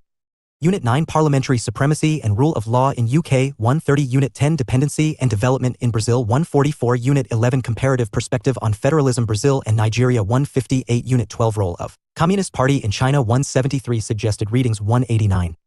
Introduction to Comparative Government and Politics. Comparative government and politics is an important subfield of the discipline of political science. What distinguishes this subfield from others such as political theory or international relations is its emphasis on comparison. But comparison as a method is neither new, as it has been at the heart of the disciplines since the time of Aristotle, nor unique to political science, as the methodology has been adopted by a number of disciplines in social sciences and humanities. Scholars who specialize in comparative studies insist that comparison is fundamental to human thought and that it is very difficult to describe or explain anything without comparison. The tentacles of comparison are difficult to escape comparison with other similar political actors, structures, institutions, ideas, etc., or even with their past. The introductory units of this course bring the ambiguities, pitfalls, and challenges in undertaking comparative study of politics and government. But this should not deter us from undertaking comparison. After all, knowledge of the self is gained through the knowledge of the others. What then distinguishes comparative politics? First, it is the focus on the systematic comparison of countries with the intention of identifying and eventually explaining the differences or similarities between them with respect to the particular phenomenon which is being analyzed. Secondly, as Peter Mayer points out, comparative politics is focused on the method of research. It is concerned with developing rules and standards about how comparative research should be carried out, including the levels of analysis at which the comparative analysis operates and the limits and possibilities of comparison itself. This introductory course on comparative government and politics will touch upon some key issues, methodologies, and areas of comparative analysis in the study of government and politics. It will introduce you to some of the important approaches and methods in comparative politics. Secondly, given the growing integration of the political and economic systems, it becomes important to understand the context in which modern governments function. 3 units of this course, therefore, dwell on the challenges of states in the capitalist, socialist, and developing world. The course also deals with the institutions and traditions that have been the subject of comparative analysis. In dealing with such themes as classification of forms of governments based on the separation and division of powers, party systems, as well as challenges of developing states in the world system, matching each of these themes with a case study from an advanced democracy, the United Kingdom, a centrally planned socialist system, People's Republic of China, an industrializing society, Brazil, and a developing country, Nigeria. After going through this course, you should be able to understand, contextualize, and explain major concepts, theories, and methods in comparative politics. Apply these concepts, theories, and methods in comparative politics to analyze political regimes, governments, political institutions, and states, and improve your analytical presentation and writing skills. All units of this course have a uniform structure. Each unit begins with objectives to help you find what you are expected to learn from the unit. Please go through these objectives carefully. Keep reflecting and checking them after going through a few sections of the unit. Each unit is divided into sections and subsections for ease of comprehension. In between these sections, some check your progress exercises have been provided. We advise you to attempt these as and when you reach them. This will help you assess your study and test your comprehension of the subject studied. Compare your answers with the answer or guidelines given at the end of the unit. Some keywords, unfamiliar terms, and ideas have been provided as box items or at the end of each unit. While the units in this course are carefully designed and written by specialists, it must however be added that the units are by no means comprehensive. For deeper understanding of the themes dealt with in this volume, you are advised and encouraged to read as much of the books, chapters, and articles listed in the suggested readings given at the end of this coursebook. Block I Understanding Comparative Politics. Block I Understanding Comparative Politics. Comparison is probably the oldest and the most widely used method of acquiring scientific knowledge about any phenomena. We frequently use it in our everyday lives. For example, when we say that China is economically stronger than India, or that US president is stronger than Indian president, or that Pakistan is less democratic and secular than India, we are using the comparative method. Similarly, when we highlight the contrast between the unitary and federal forms of government or parliamentary system and the presidential system, we are using the comparative method. Since the mid-20th century, comparative method has acquired great rigor and sophistication. In fact, with the passage of time, newer and newer ways and more refined techniques of comparing political systems have emerged.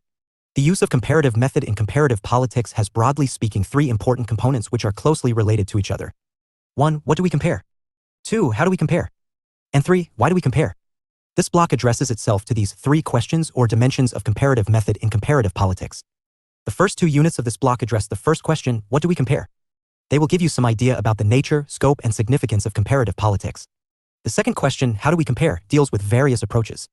For example, we can compare the constitutions of 2 or more countries or the patterns and forms of governments in them, or we can compare their political institutions, or we can compare the dynamics of their political processes and political behavior, that is, how their political institutions actually function.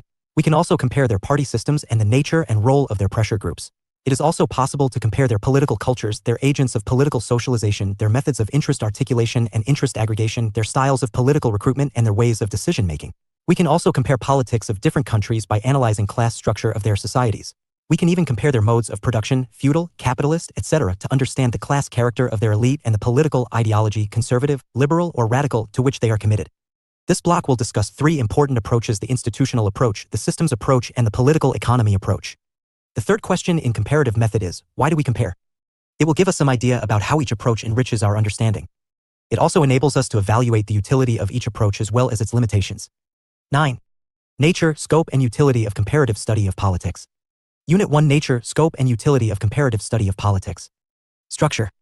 1.0 Objectives 1.1 Introduction 1.2 Comparative Study of Politics, Nature and Scope 1.2.1 Comparisons. Identification of Relationships 1.2.2 Comparative Politics and Comparative Government 1.3 Comparative Politics. A Historic 1.0 Objectives 1.1 Introduction 1.2 Comparative Study of Politics, Nature and Scope 1.2.1 Comparisons. Identification of Relationships 1.2.2 Comparative Politics and Comparative Government 1.3 Comparative Politics.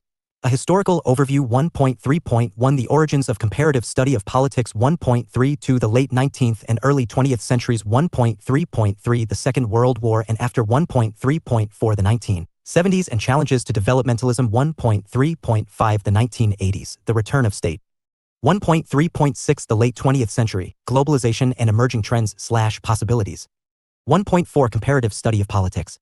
Utility 1.4.1 Comparing for Theoretical Formulation 1.4.2 Comparisons for Scientific Rigor 1.4.3 Comparisons Leading to Explanations in Relationships 1.5 Let us sum up 1.6 Keywords 1.7 References 1.8 Answers to Check Your Progress Exercises 1.0 Objectives.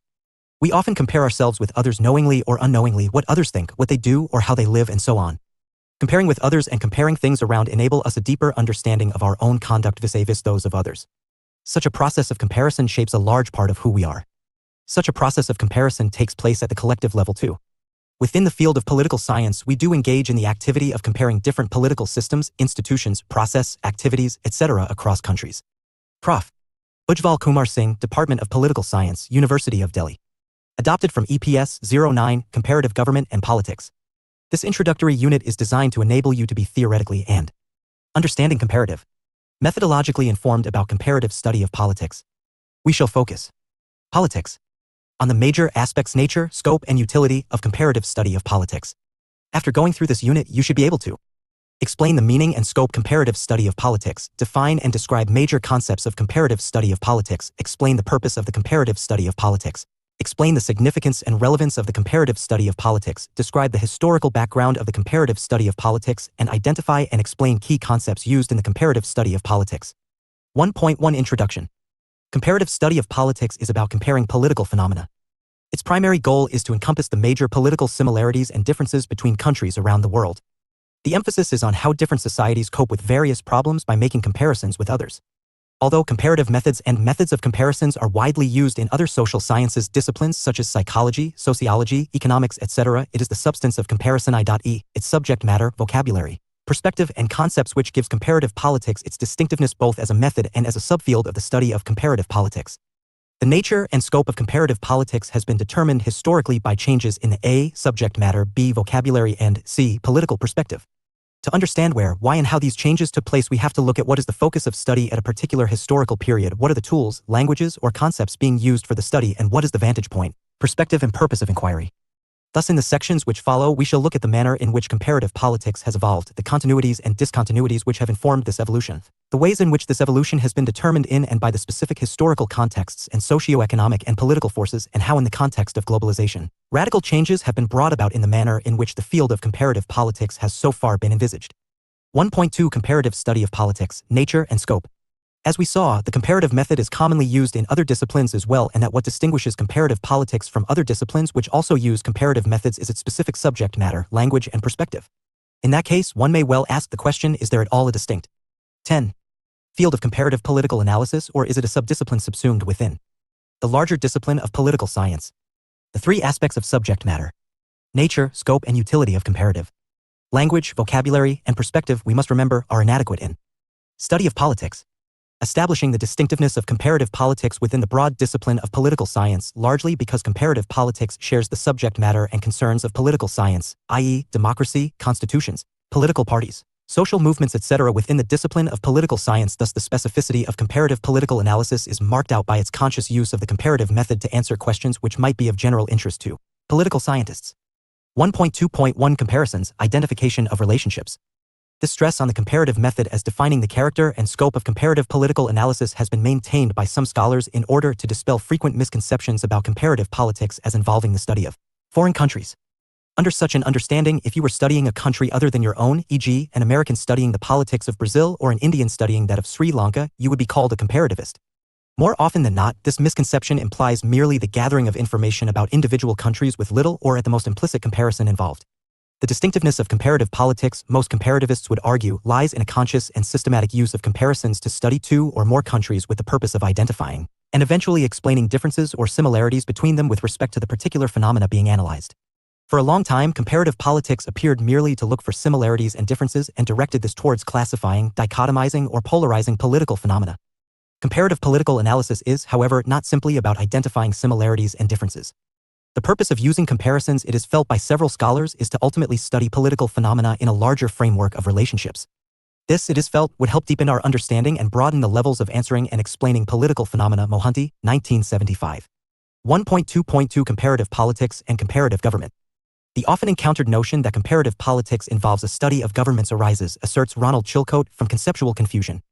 Unlike comparative government, whose field is limited to comparative study of governments, comparative politics is concerned with the study of all forms of political activity, governmental as well as non-governmental. The field of comparative politics has an all-encompassing nature, and comparative politics specialists tend to view it as the study of everything political. Any lesser conception of comparative politics would obscure the criteria for the selection and exclusion of what may be studied under this field. Chilcote, 1994:4. It may, however, be pointed out that for long comparative politics concerned 11. itself with the study of governments and regime types and confined itself to studying Western countries. The process of decolonization, especially in the wake understanding comparative of the Second World War, generated interest in the study of new nations. The politics increase in numbers and diversity of units/cases that could be brought into the gamut of comparison was accompanied also by the urge to formulate abstract universal models, which could explain political phenomena and processes in all the units. At around this time, along with the increase and diversification of cases to be studied, there was also an expansion in the sphere of politics so as to allow the examination of politics as a total system, including not merely the state and its institutions but also individuals, social groupings, political parties, interest groups, social movements, etc. Certain aspects of institutions and political process were especially in focus for what was seen as their usefulness in explaining political processes, e.g., political socialization, patterns of political culture, techniques of interest articulation and interest aggregation, styles of political recruitment, extent of political efficacy, and political apathy, ruling elites, etc. These systemic studies were often built around the concern with nation building, i.e., providing a politico-cultural identity to a population, state building, i.e., providing institutional structure and processes for politics, and modernization, i.e., to initiate a process of change along the Western path of development. The presence of divergent ideological poles in world politics, Western capitalism and Soviet socialism, the rejection of Western imperialism by the newly liberated countries, the concern of these countries with maintaining their distinct identity very well reflected in the rise of the non-aligned movement, and the sympathy among most countries with a socialist path of development, gradually led to the irrelevance of most modernization models for purposes of global/large-level comparisons. Whereas the 50s and 60s were the period where attempts to explain political reality were made through the construction of large-scale models, the 70s saw the assertion of third worldism and the rolling back of these models. Then in the 80s we saw constriction in the level of comparison to narrow or smaller units. With globalization, however, the imperatives for large-level comparisons increased, and the field of comparisons has diversified with the proliferation of non-state, non-governmental actors and the increased interconnections between nations with economic linkages and information technology revolution. Check your progress. 1. Note: I use the space given below for your answers. 2. Check your progress with the model answer given at the end of the unit. 1. How is comparative government different from comparative politics? 12. Nature, scope and 1.3 Comparative politics, a historical utility of comparative overview. Study of politics. The nature and scope of comparative politics has varied according to the changes which have occurred historically in its subject matter. The subject matter of comparative politics has been determined both by the geographical space, i.e. countries, regions, which has constituted its field, as well as the dominant ideas concerning social reality and change which shape the approaches to comparative studies, capitalist, socialist, mixed and indigenous. Likewise, at different historical junctures, the thrust or the primary concern of the studies kept changing. 1.3.1 The origin 1.3.1 The origins of comparative study of politics. Comparative politics has a long intellectual pedigree going back to Aristotle and continued by thinkers like Niccolò Machiavelli, John Locke, Max Weber, etc. The Greek philosopher Aristotle studied the constitutions of 150 states and classified them into a typology of regimes. His classification was presented in terms of both descriptive and normative categories, i.e., he not only described and classified regimes and political systems in terms of their types, e.g., democracy, aristocracy, monarchy, etc., but also distinguished them on the basis of certain norms of good governance. On the basis of this comparison, he divided regimes into good and bad, ideal and perverted. These Aristotelian categories were acknowledged and taken up by Romans such as Polybius 201 to 120 BC and Cicero 106 to 43 BC, who considered them in formal and legalistic terms. Concern with comparative study of regime types reappeared in the 15th century with Machiavelli 1469-1527, who compared different types of principalities, hereditary, new, mixed, and ecclesiastic ones, and republics to arrive the most successful ways to govern them. 1.3.2 The late 19th and early 20th centuries. The preoccupation with philosophical and speculative questions concerning the good order or the ideal state and the use in the process of abstract and normative vocabulary persisted in comparative studies of the late 19th and early 20th century. This was a period when liberalism was the reigning ideology and European countries enjoyed overwhelming dominance in world politics. The rest of the world of Asia, Africa, and Latin America were either European colonies or under their sphere of influence as ex-colonies. Comparative studies taken up during this period, for instance, James Bryce's Modern Democracies 1921, Hermann Feiner's Theory and Practice of Modern Governments 1932, Carl J. Friedrich's Constitutional Government and Democracy, 1937, Roberto Michael's Political Parties, 1915, and Maurice Duverger's Political Parties, 1950, were largely concerned with a comparative study of institutions, the distribution of power, and the relationship between the 13 different layers of government. These studies were Eurocentric, i.e., confined to the study of institutions, governments, and regime types in European countries. Understanding comparative, like Britain, France, and Germany. It may thus be said that these studies were in politics. Fact, not genuinely comparative in the sense that they excluded from their analysis a large number of countries. Any generalization derived from a study confined to a few countries could not legitimately claim having validity for the rest of the world. It may be emphasized here that exclusion of the rest of the world was symptomatic of the dominance of Europe in world politics. All contemporary history had Europe at its center, obliterating the rest of the world colonized or liberated from colonization, A, as people without histories, or B, whose histories were bound with and destined to follow the trajectories already followed by the advanced countries of the West. Thus, the above-mentioned works manifest their rootedness in the normative values of Western liberal democracies, which carried with it the baggage of racial and civilizational superiority, and assumed a prescriptive character for the colonies/former colonies. 1.3.3 The Second World War and after. In the 1930s, the political and economic situation of the world changed. The Bolshevik Revolution in Russia in 1917 brought into world socialism as an ideology of the oppressed and as a critical alternative to Western liberalism and capitalism. With the end of the Second World War, a number of significant developments had taken place, including the declining of European, British hegemony, the emergence and entrenchment of United States of America as the new hegemon in world politics and economy, and the bifurcation of the world into two ideological camps, viz. Western capitalism and Eastern socialism. The majority of the rest of the world had, by the time the Second World War ended, liberated itself from European imperialism. For a period after decolonization, the notions of development, modernization, nation-building, state-building, etc. evinced a degree of legitimacy and even popularity as national slogans among the political elite of the new nations. Ideologically, however, these new nations were no longer compelled to toe the Western capitalist path of development. While socialism had its share of sympathizers among the new ruling elite of the Asia, America, and Latin America, quite a number of newly independent countries made a conscious decision to distance themselves from both the power blocs, remaining non-aligned to either. They evolved their own specific path of development akin to the socialist, as in the case of Ujamaa in Tanzania, and the mixed economy model in India, which was a blend of capitalism and socialism. It may be worth remembering that the comparative study of governments till the 1940s was predominantly the study of institutions, the legal constitutional principles regulating them, and the manner in which they functioned in Western European liberal democracies. In the context of the above-stated developments, a powerful critique of the institutional approach emerged in the middle of 1950s. The critique had its roots in behavioralism, which had emerged as a new movement in the discipline of politics aiming to provide scientific rigor to the 14. Discipline and develop a science of politics. Known as the behavioral movement, it was concerned with developing an inquiry which was quantitative.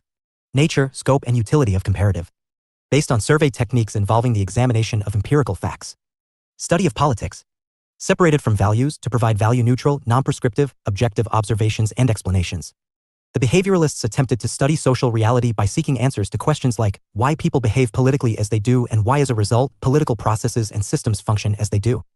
It is these why questions regarding differences in people's behaviors and their implications for political processes and political systems which changed the focus of comparative study from the legal formal aspects of institutions. Thus in 1955 Roy Macreadis criticized the existing comparative studies for privileging formal institutions over non-formal political processes, for being descriptive rather than analytical, and case study oriented rather than genuinely comparative. Macreadis, 1955. Harry Eckstein points out that the changes in the nature and scope of comparative politics in this period show sensitivity to the changing world politics, urging the need to reconceptualize the notion of politics and develop paradigms for large-scale comparisons. Eckstein, 1963. Rejecting the then traditional and almost exclusive emphasis on the Western world and the conceptual language which had been developed with such limited comparisons in mind. Gabriel Amond and his colleagues of the American Social Science Research Council's Committee on Comparative Politics, founded in 1954, sought to develop a theory and a methodology which could encompass and compare political systems of all kinds, primitive or advanced, democratic or non-democratic, Western or non-Western. The broadening of concerns in a geographic or territorial sense was also accompanied by a broadening of the sense of politics itself, and in particular, by a rejection of what was then perceived as the traditional and narrowly defined emphasis on the study of formal political institutions. The notion of politics was broadened by the emphasis on realism or politics in practice as distinguished from mere legalism. This included in its scope the functioning of less formally structured agencies, behaviors, and processes, e.g. political parties, interest groups, elections, voting behavior, attitudes, etc. With the deflection of attention from studies of formal institutions, there was simultaneously a decline in the centrality of the notion of the state itself. We had mentioned earlier that the emergence of a large number of countries on the world scene necessitated the development of frameworks which would facilitate comparisons on a large scale. This led to the emergence of inclusive and abstract notions like the political system. This notion of the system replaced the notion of the state and enabled scholars to take into account the extralegal, social, and cultural institutions which were critical to the understanding of non-Western politics and had the added advantage of including in its scope pre-state / non-state societies as well as roles and offices which were not seen as overtly connected with the state. Also, with the change of emphasis to actual practices and functions of institutions, the problems of research came to be defined not in terms of what legal powers these institutions had, but what they actually did, how they were 15. Related to one another and what roles they played in the making and execution of public policy. This led to the emergence of structural functionalism approach in understanding comparative, which certain functions were described as being necessary to all societies and the politics. Execution and performance of these functions were then compared across a variety of different formal and informal structures. While the universal frameworks of systems and structures functions enabled Western scholars to study a wide range of political systems, structures, and behaviors within a single paradigm, the appearance of new nations provided to Western comparativists an opportunity to study what they perceived as economic and political change. Wiarta points out that it was in this period of the 60s that most contemporary scholars of comparative politics came of age. The new nations became for most of these scholars, ironically, living laboratories for the study of social and political change. Wiarta describes those exciting times which offered unique opportunities to study political change and saw the development of new methodologies and approaches to study them. It was during this period that some of the most innovative and exciting theoretical and conceptual approaches were advanced in the field of comparative politics, study of political culture, political socialization, developmentalism, dependency and interdependency, corporatism, bureaucratic authoritarianism, and later transitions to democracy, etc. Wiarta, 1998. This period saw the mushrooming of universalistic models like David Easton's political system, Karl Deutsch's social mobilization, and Edward Schill's center and periphery. The theories of modernization by Apter, Rocken, Eisenstadt, and Ward, and the theory of political development by Amond, Coleman, Pye, and Verba also claimed universal relevance. These theories were claimed to be applicable across cultural and ideological boundaries and to explain political process everywhere. The development of comparative political analysis in this phase coincided with the international involvement of the United States through military alliances and foreign aid. Most study in this period was not only funded by research foundations, it was also geared to the goals of U.S. foreign policy. The most symbolic of these were the Project Camelot in Latin America and the Himalayan Project in India. This period was heralded by the appearance of works like Apter's study on Ghana. Published in 1960, Politics of Developing Areas by Amond and Coleman sharply defined the character of the new comparative politics movement. The publication of a new journal in the U.S. entitled Comparative Politics in 1969 reflected the height of this trend. Mohanty, 1975. Developmentalism was perhaps the dominant conceptual paradigm of this time. To a considerable extent, the interest in developmentalism emanated from U.S. foreign policy interests in developing countries, to counter the appeals of Marxism-Leninism and steer them towards a non-communist way to development. Wiarda, 1998. 16. Post-behavioralism. Nature, scope, and utility of comparative study of politics. Advocates of behavioral revolution who wanted to bring scientific rigor in political science were disappointed that the discipline could not anticipate or study the social and political turmoil of the times. With its new environmental and feminist movements, its anti-war perspective, its civil rights concerns, etc., their efforts to reconcile two forces, making political science more rigorous and making it more relevant, led to the post-behavioral movement. David Easton's presidential address to the American Political Studies Associations in 1969 best captures this movement. Easton outlined the credo of relevance, with following 7 key points which became the hallmark of post-behavioral movement. Substance must dominate over technique. What is studied matters more than how it is studied. To claim simply to study empirically politics as it exists lends itself to a conservative outlook, as it tends to focus on what is rather than what might be. Too much sophistication in method obscures the brutal reality of much of politics and prevents political science from addressing pressing human needs. Science cannot be neutral. What you choose to study is driven by value judgments, and how that work is used should be steered by values. The role of intellectuals is to promote the humane values of civilization. To know is to bear the responsibility to act. Scientists have a special obligation to put their knowledge to work. This commitment to engage should be institutionalized and expressed through associations of scholars and universities. They cannot stand aside. Politicization of the professions is inescapable as well as desirable. 1.3.4 The 1970s and challenges to developmentalism. Towards the 1970s, developmentalism came to be criticized for favoring abstract models, which flattened out differences among specific political/social/cultural systems in order to study them within a single universalistic framework. These criticisms emphasized the ethnocentrism of these models and focused on the third world in order to work out a theory of underdevelopment. They stressed the need to concentrate on solutions to the backwardness of developing countries. 2 main challenges to developmentalism which arose in the early 1970s and gained widespread attention were A. Dependency and B. Corporatism. Dependency theory criticized. 17. The dominant model of developmentalism for ignoring domestic class factors, and B. International market and power factors in development. It was particularly understanding comparative, critical of U.S. foreign policy and multinational corporations, and suggested politics, contrary to what was held true in developmentalism, that the development of the already industrialist nations and that of the developing ones could not go together. Instead, dependency theory argued that the development of the West had come on the shoulders and at the cost of the non-West.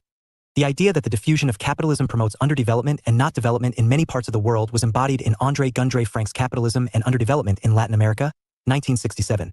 Walter Rodney's How Europe Underdeveloped Africa, 1972, and Malcolm Caldwell's The Wealth of Some Nations, 1979.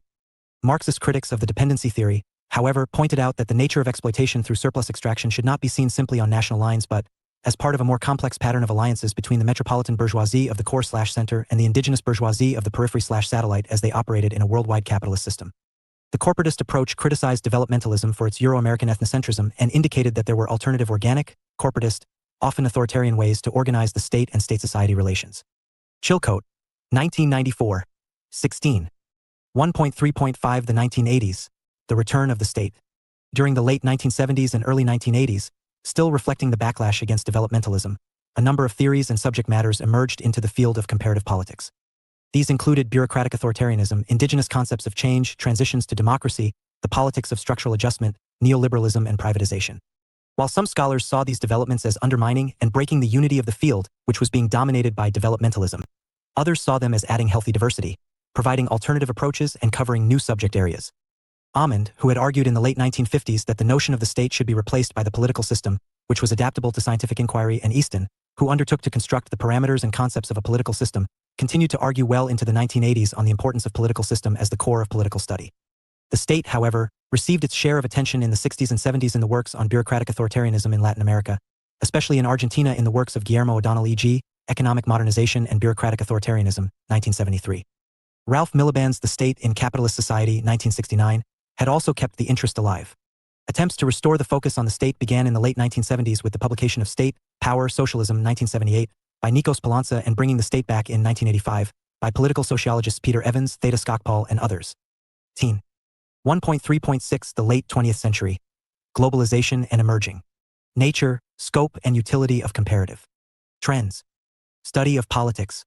Scaling down of systems. Much of the development of comparative political analysis in the period 1960s to 1980s can be seen as an ever-widening range of countries being included as cases, with more variables being added to the model such as policy, ideology, governing experience, and so on. With the 1980s, however, there has been a move away from general theory to emphasis on the relevance of context.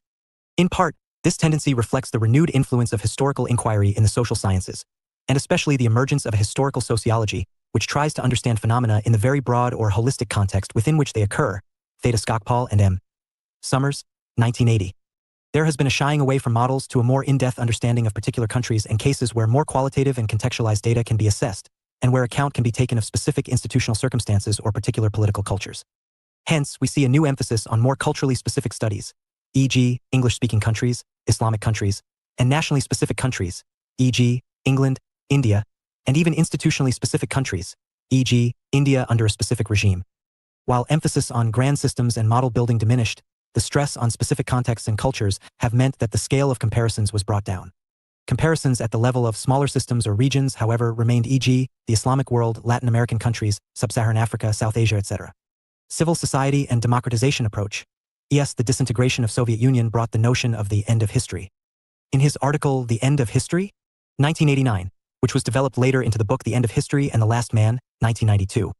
Francis Fukuyama argued that the history of ideas had ended with the recognition and triumph of liberal democracy as the final form of human government.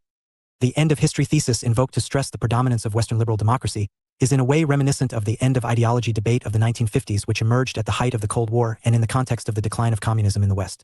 Western liberal scholars proposed that the economic advancement made in the industrialized societies of the West had resolved political problems, e.g., issues of freedom and state power, workers' rights, etc., which are assumed to accompany industrialization. The U.S. sociologist Daniel Bell in particular pointed in his work The End of Ideology, on the exhaustion of political ideas in the 1950s, 1960, that in the light of this development there was an ideological consensus, or the suspension of a need for ideological differences over issues of political practice.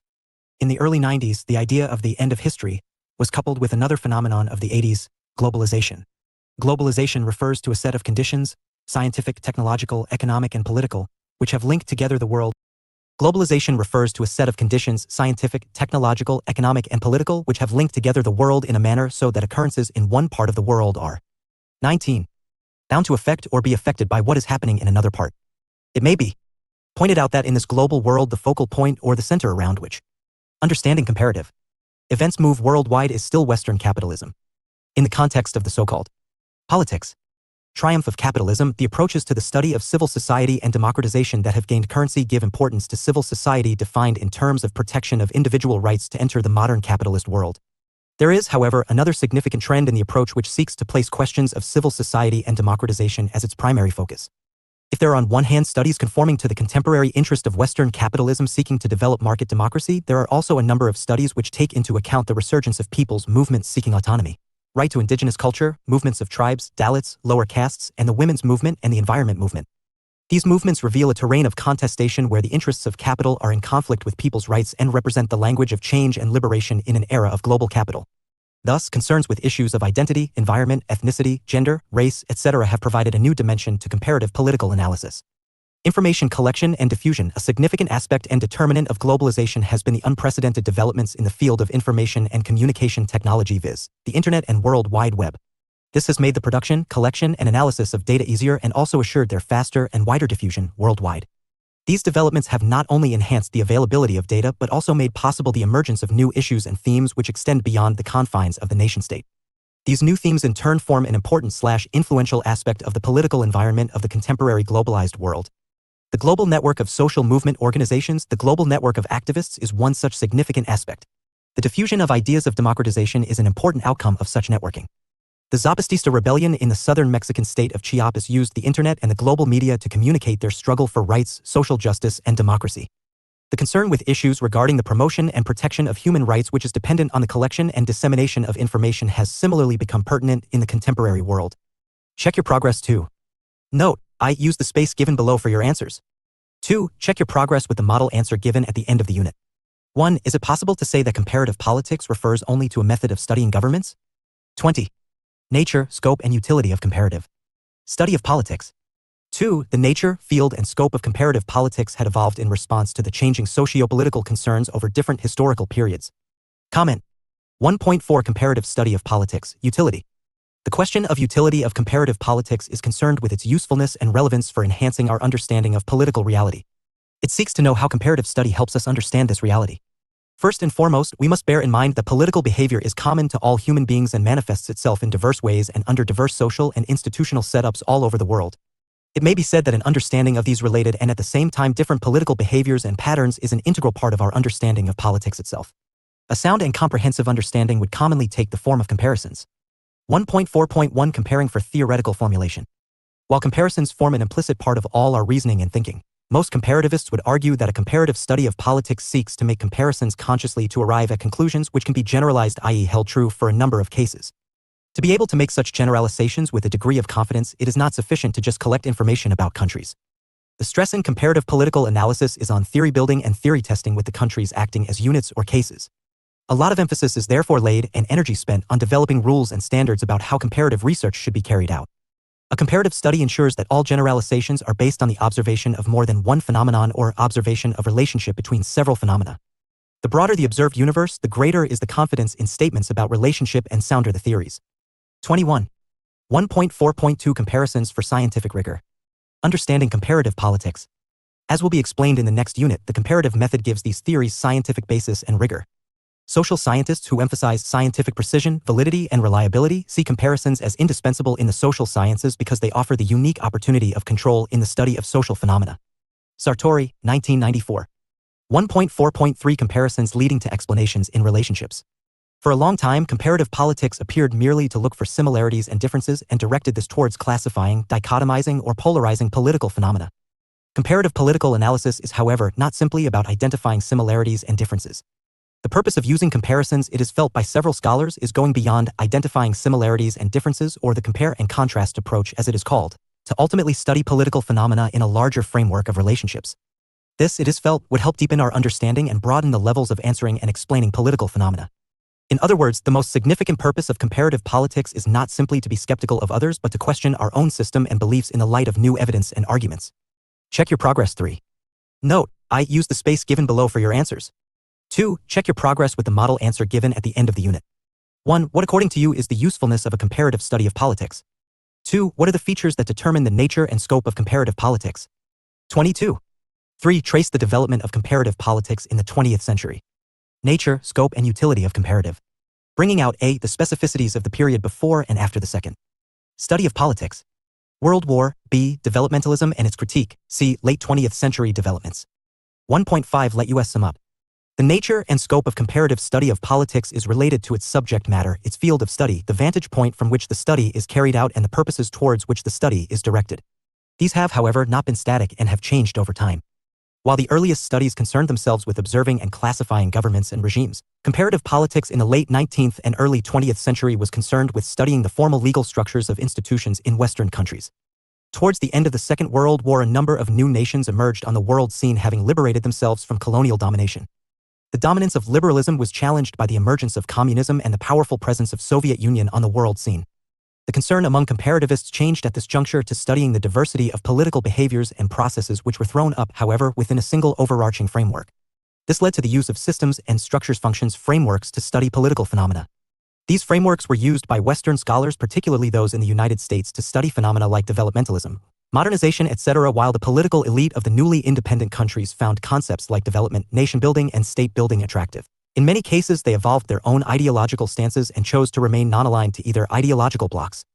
In the late 1980s, focus on studying politics comparatively within an overarching framework of system, declined, and regional systemic studies assumed significance.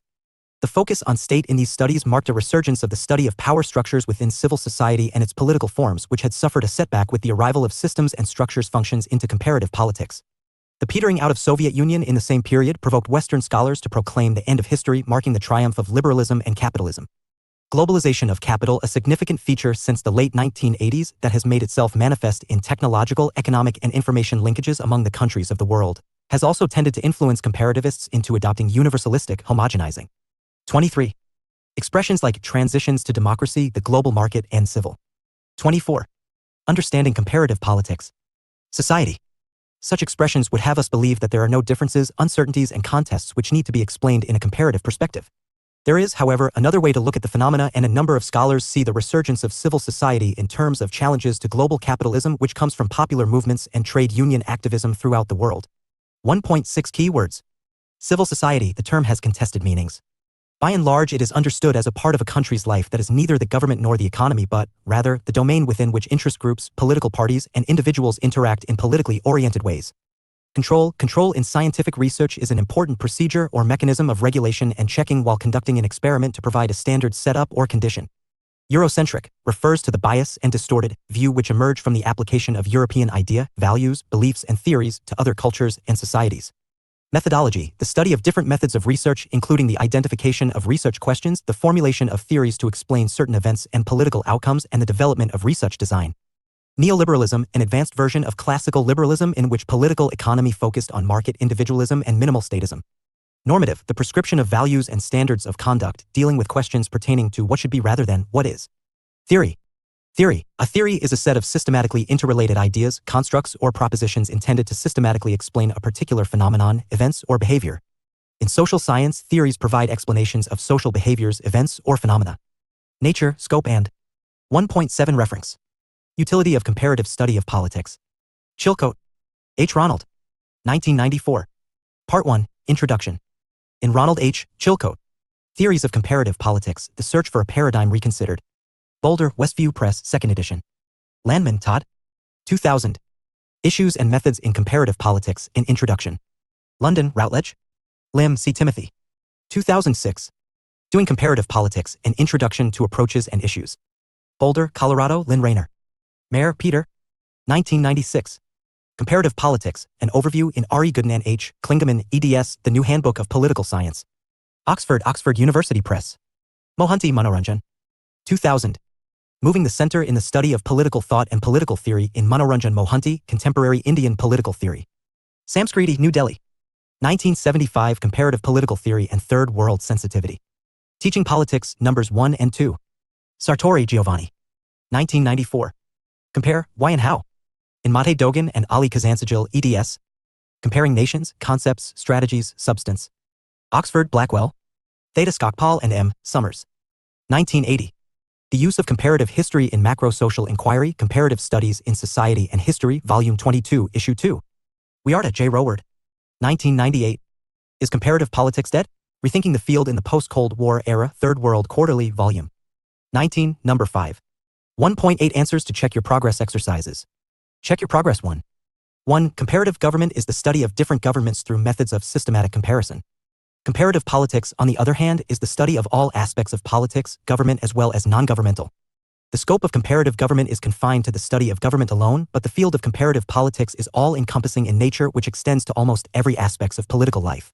Therefore, comparative politics is often described as the study of everything political, which encompasses state, institutions, individuals, groups, political parties, interest groups, social movements, etc. 25.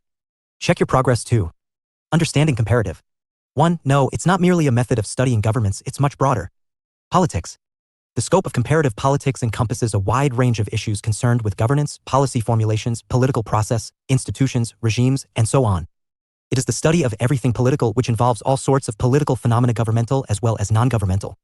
2. The subject matter, scheme, and scope of comparative politics has been evolving through various historical epochs depending upon the changing socio-political context of the time. The evolution and development of comparative politics can be seen both in terms of geographical space as well as ideas and theories. Comparative politics has undergone significant developments throughout the different periods of history. Check Your Progress 3. 1. Comparative study of politics is useful in the study of political science for many reasons. Through comparison, one can identify and explain the difference and similarities between different political process, institutions, and phenomena involving two or more political systems. It also helps us in deepening our understanding of different political process, institutions, and phenomena involving two or more countries. In a broader sense, comparative politics forms a part of our reasoning and thinking about different political systems and help us in the building of theories, scientific analysis of various political issues, problems, or phenomena. 2. The nature and scope of comparative study politics is determined by its specific subject matter, language, vocabulary, and the perspectives concerned with the discipline of political science such as democracy, institutions, elections, constitutions, political parties, distribution of power, etc. 3. Comparative politics as a well-defined and systematic study emerged in the late 19th and early 20th century. But prior to WW2, it was highly Eurocentric, i.e., confined to the study of European countries like Britain, Germany, France, etc. But with the emergence of newly independent states in the post-WW2 period, scholars began to study political systems of other parts of the world. In the 1990s, globalization led to a tremendous expansion in the scope and domain of comparative study of politics. 26. 27. Comparative methods and strategies for comparison. Unit 2, Comparative method and strategies for comparison. Structure. 2.0 Objectives. 2.1 Introduction. What is comparison? 2.2 Some thoughts on method. 2.3 The comparative method. Why compare? 2.3.1 Social scientific research. 2.3.2 Integrative thinking. 2.4 Methods of comparison. 2.4.1 Experimental method. 2.4.2 Case study. 2.4.3 Statistical method. 2.4.4 Focused comparisons. 2.4.5 Historical method. 2.5 Let us sum up. 2.6 Key words. 2.7 Some useful books. 2.8 Answers to check your progress exercises. 2.0 Objectives. Comparison is a familiar exercise for all of us. Most decisions in our daily lives, whether buying fruits and vegetables from the vendor or choosing a book or an appropriate college and career, involve making comparisons. When comparison is employed, however, to study social and political phenomena, there should be something about comparison as a method which makes it more appropriate than other methods for the purpose.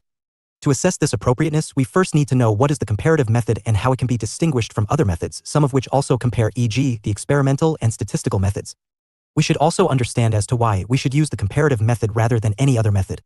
Again, how one goes about comparing or. Professor Anupama Roy, Center for Political Studies, Jawaharlal Nehru University. Adapted from EPS-09, Comparative Government and Politics, Unit 2.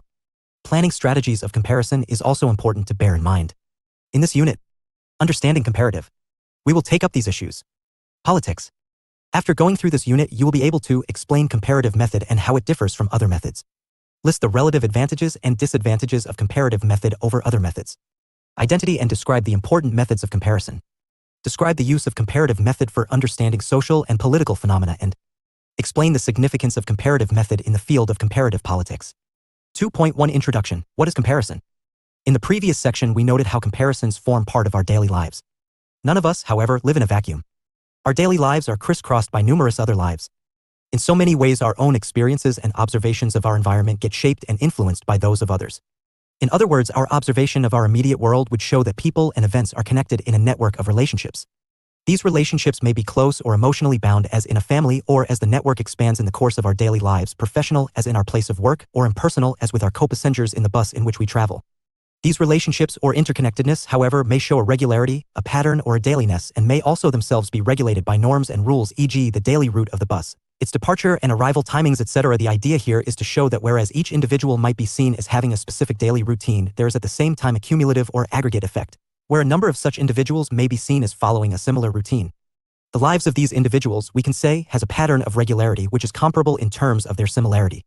Now, when the similarities can be clubbed together, irregularities or dissimilarities can also be easily picked out. Explanations for both similarities and dissimilarities can also be made after exploring the commonalities and variations in the conditions of their lives. In order to illustrate this, let us imagine a residential colony in which majority of the male resident leaves for work by a chartered bus at 8 a.m. in the morning and return at 6 p.m. in the evening. Some residents, however, leave at 9 a.m. in the morning in their respective cars and return at 5 p.m. in the evening. The residents of the colony thus form roughly two groups displaying two kinds of patterns of behavior. Explanations for both similarities within each group and dissimilarities between the two groups can be found by comparing individual situations or conditions in each group.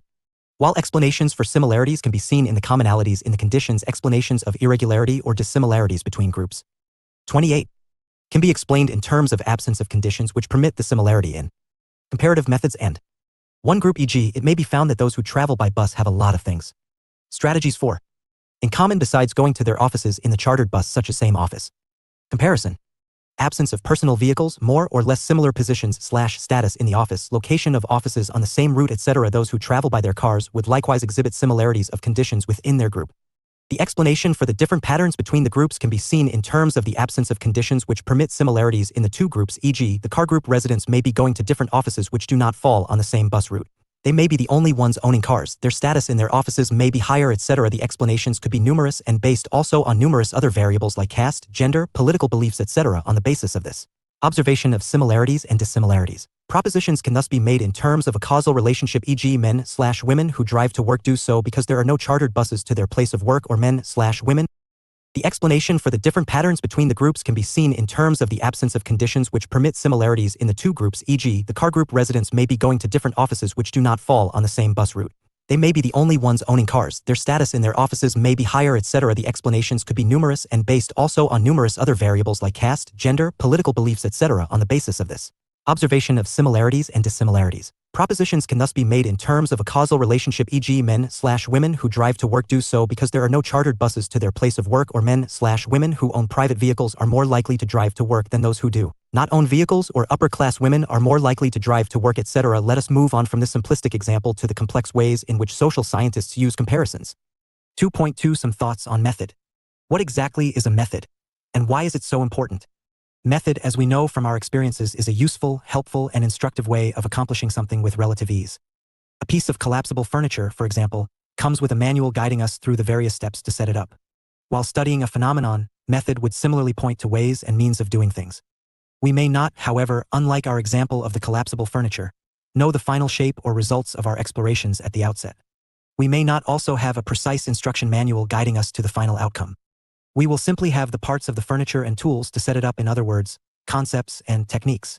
These concepts, ideas, thoughts and notions and techniques, ways of collecting data, will have to be used in specific ways to know more about, understand or explain a particular phenomenon. Thus, it may be said that the organization of ways of application of specific concepts to data is method. Of course, the manner of collection of data itself will have to be worked out. The concepts which are to be applied or studied will have to be thought out.